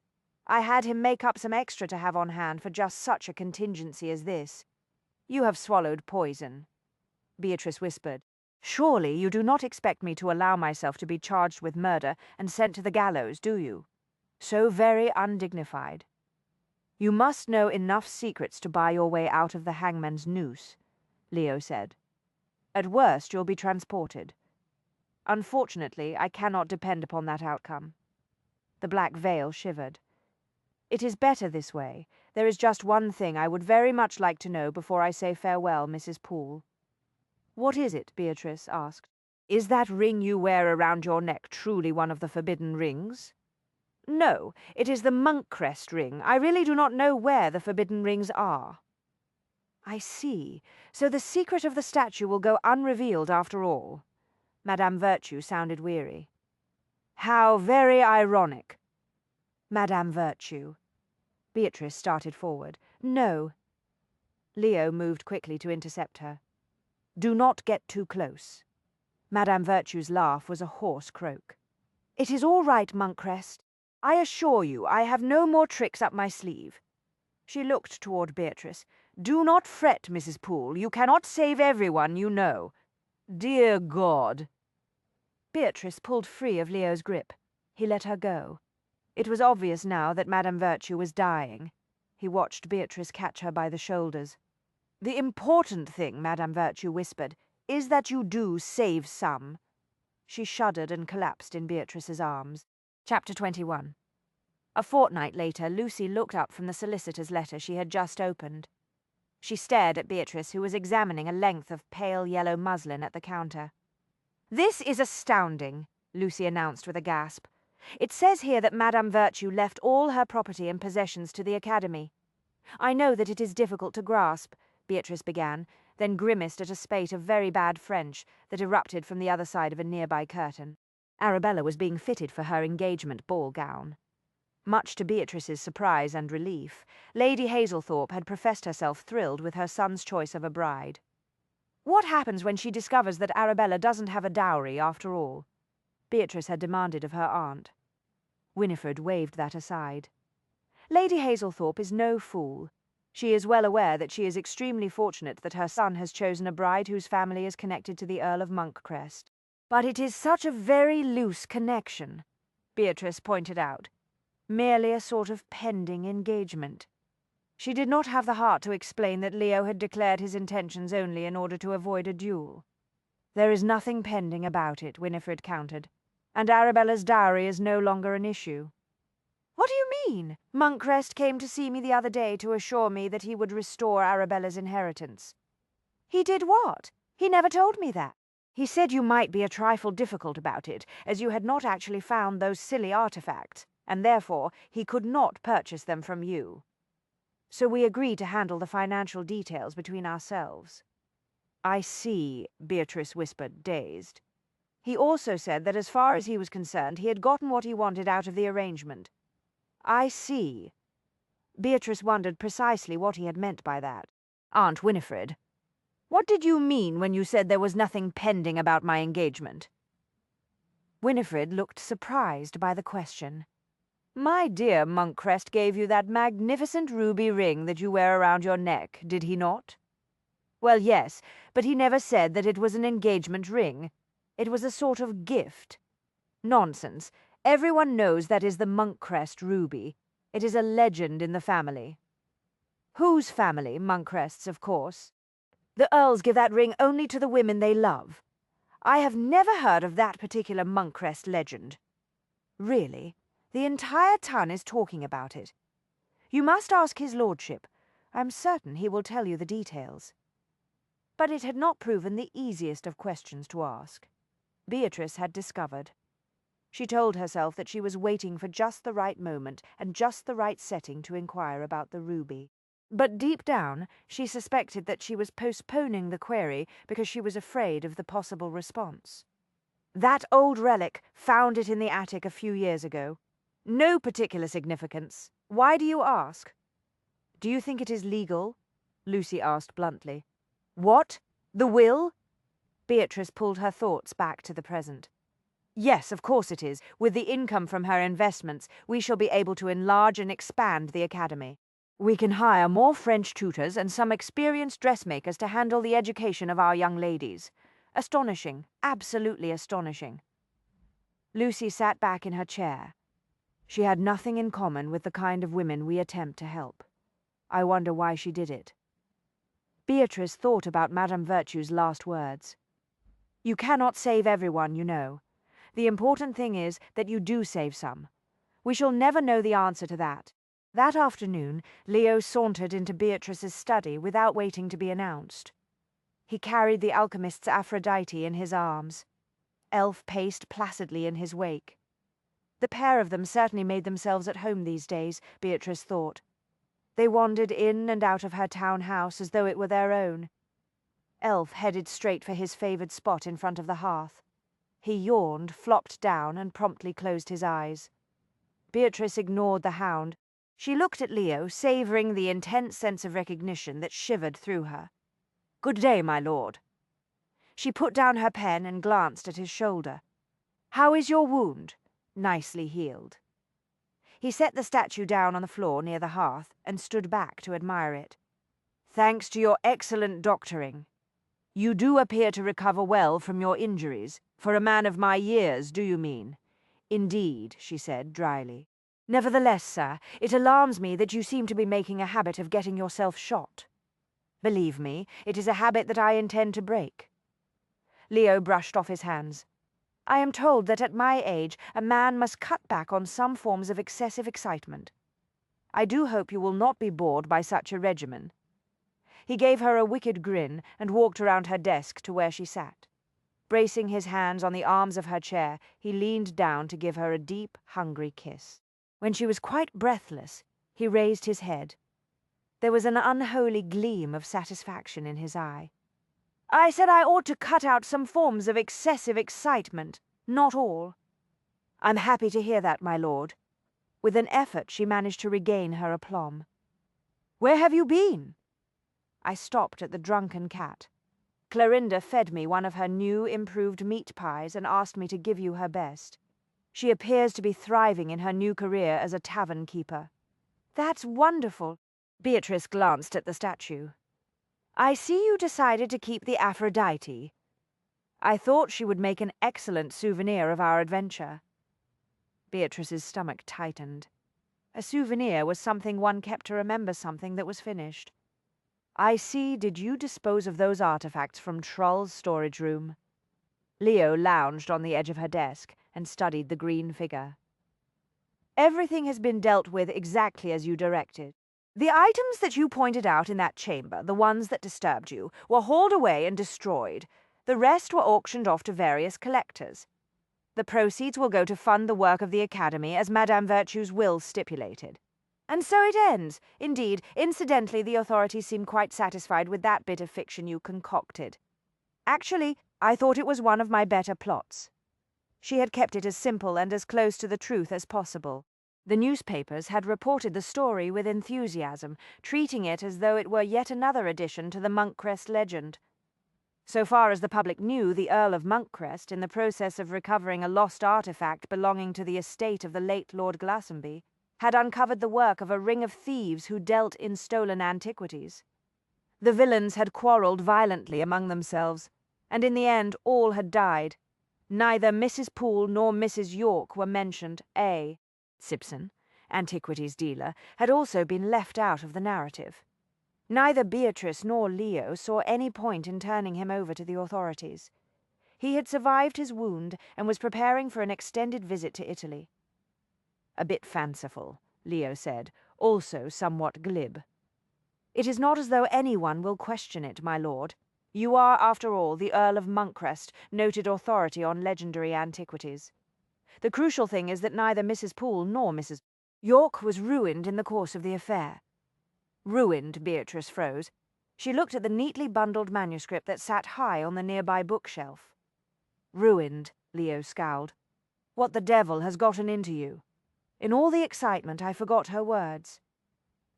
Beatrice gripped the arms of her chair and pushed herself very slowly to her feet.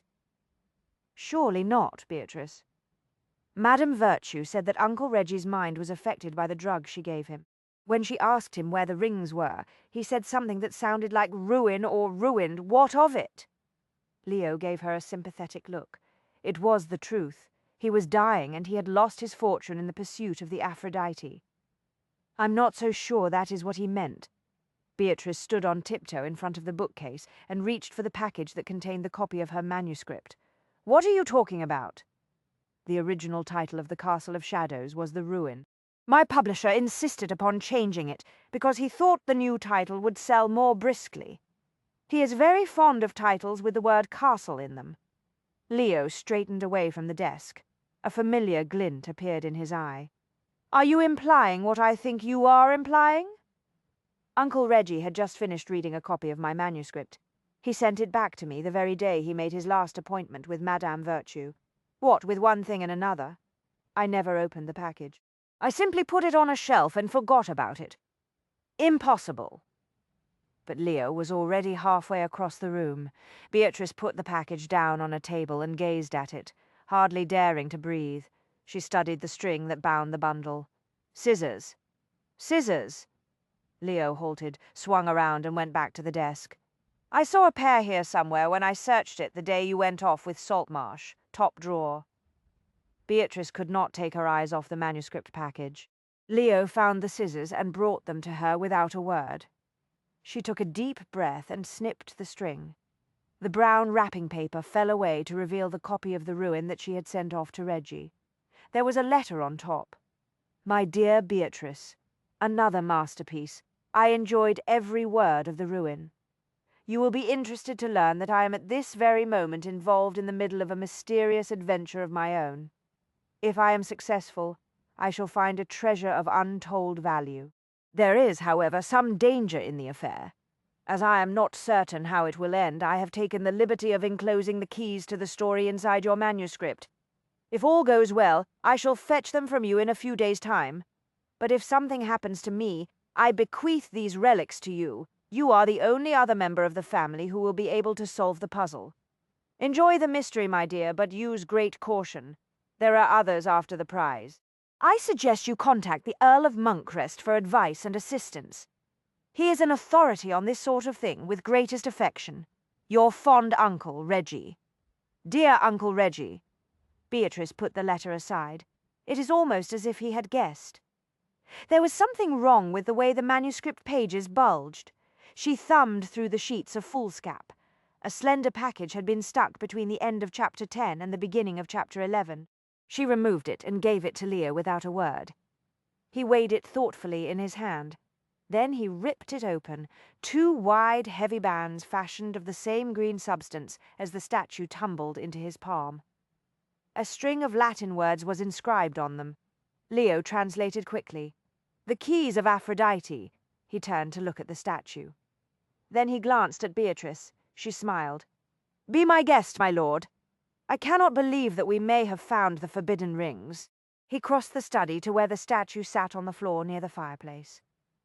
Elf raised his head and watched with idle curiosity as Leo slowly slipped the rings into the shallow circular grooves at the foot of the statue. There was a distinct clink when the last ring was in place. At first Beatrice thought nothing had happened. Then Leo upended the statue. There is a crack along the base. It was not there earlier, he said. He prodded gently and finally resorted to one of his picklocks. It has likely never been opened since it was created. Beatrice hurried to join him. Just think, it has been sealed for as long as 200 years. On the other hand, it may well have been opened 10 years ago and the treasure removed. There was another click. Ah, yes, there. I have it now. A portion of the base of the statue slid aside. Beatrice gazed into the small opening that had been revealed. Leo, there is something in there. So there is. Leo plucked out a small cylinder. Beatrice crouched beside him. What is it? A sheet of parchment.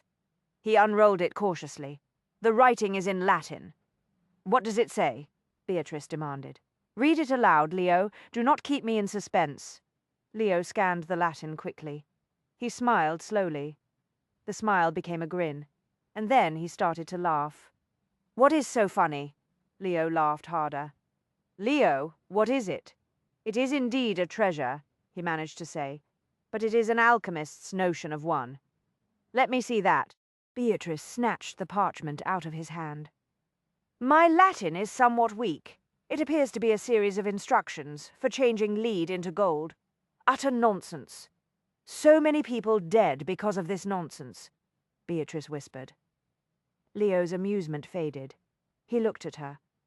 It is easy to say today that the alchemists were misguided, deluded fools, but 200 years ago they believed passionately in the science of their craft. To them, the secret of changing lead into gold would have been worth murder. If only Uncle Reggie had known the truth about the treasure he sought. Leo gripped her shoulder. Beatrice, listen to me and listen well. There are always those who will seek treasure, especially the ancient sort. The lure is a fever for some. Nothing you can say or do will discourage them. I suppose you are right. She met his eyes. I know how much old legends and artifacts mean to you, Leo. I am well aware that it must have been difficult for you to destroy those few relics in Troll's chamber that disturbed me. It was very kind of you to humor me by getting rid of them. Think nothing of it. He raised one shoulder in a gallant shrug. It is a well-known fact that the Monkcrest men must suffer for the sake of love, part of the family legend. For the sake of love? She suddenly felt very light. Leo, are you saying that you love me? He looked straight into her eyes and smiled. I said it the night I gave you the Monkcrest ring. You most certainly did not, believe me. I would have remembered. He searched her face. I thought everyone knew the family legend concerning the Monkcrest ruby. It is given only once in a lifetime. I had to wait all these years to give it to you. She touched the ring, conscious of its warmth against her breast. You have never given it to anyone else. Never. Joy exploded inside her. I do love you so, Leo. He grinned. Enough to risk marriage to the mad monk. If you had ever bothered to read any of my novels, my lord, you would know that my heroines love a good legend, epilogue, 1 year later. Leo stormed into the nursery, a familiar journal gripped in his hand. Those bloody idiots at the Quarterly Review will not get away with this. How dare they call the mysterious artifact a work of overwrought prose that places undue emphasis on the darker passions? Calm yourself, my lord. Beatrice smiled down at the gurgling baby in her arms. The critics at the review always label my novels overwrought. One grows accustomed to it. Besides, you yourself have never actually managed to finish one of my stories. That is beside the point. And what the devil is wrong with dark passions? I rather like dark passions. Yes, my love, I shall write a letter today. He slapped the copy of the review against his thigh. Those fools do not know excellent writing when they see it. They obviously do not possess the refined degree of sensibility it takes to appreciate the imagination, the cleverness of the narrative, and the exquisite descriptions. There was only one certain way to divert his attention. Here, Leo, hold little Elizabeth for a moment, will you? Beatrice thrust the infant into his arms. What? Leo's scowl of outrage vanished instantly. He looked down into eyes that were mirror images of her mother's and grinned like the happy father he was. Good morning, my sweet. You are looking lovelier than ever today. Elizabeth laughed up at him and scrunched her tiny hands into fists. Leo was an excellent father, Beatrice thought. His two sons, who had returned from the grand tour a few months earlier, were living proof of his abilities. Carlton had taken lodgings in town, as was the habit of young men his age. William was at Oxford, but they came to visit often. She had liked them both from the moment they had been introduced, and they had accepted her with heart-warming enthusiasm. Beatrice smiled at her little daughter. One day, when you are a famous authoress, Elizabeth, your father shall write scathing letters to the critics of the Quarterly Review on your behalf too. He is really very good at it. He possesses a particularly blistering turn of phrase, not that it appears to have much effect, Leo muttered. Dolts. It is of no great concern, Beatrice assured him. She stood on tiptoe to brush her lips against his cheek. I have everything that matters. A perfect, harmonious union of all the physical and metaphysical bonds that can unite a man and a woman, would you say? At the very least, she assured him. And what about you, my lord? He grinned at her as baby Elizabeth wrapped her tiny fingers around his thumb. Oddly enough, I was just thinking that I enjoy the very same things. What great good fortune brought you into my life, Beatrice? If you had ever bothered to finish one of my novels, my lord, you would see that in the end the heroine always marries the hero,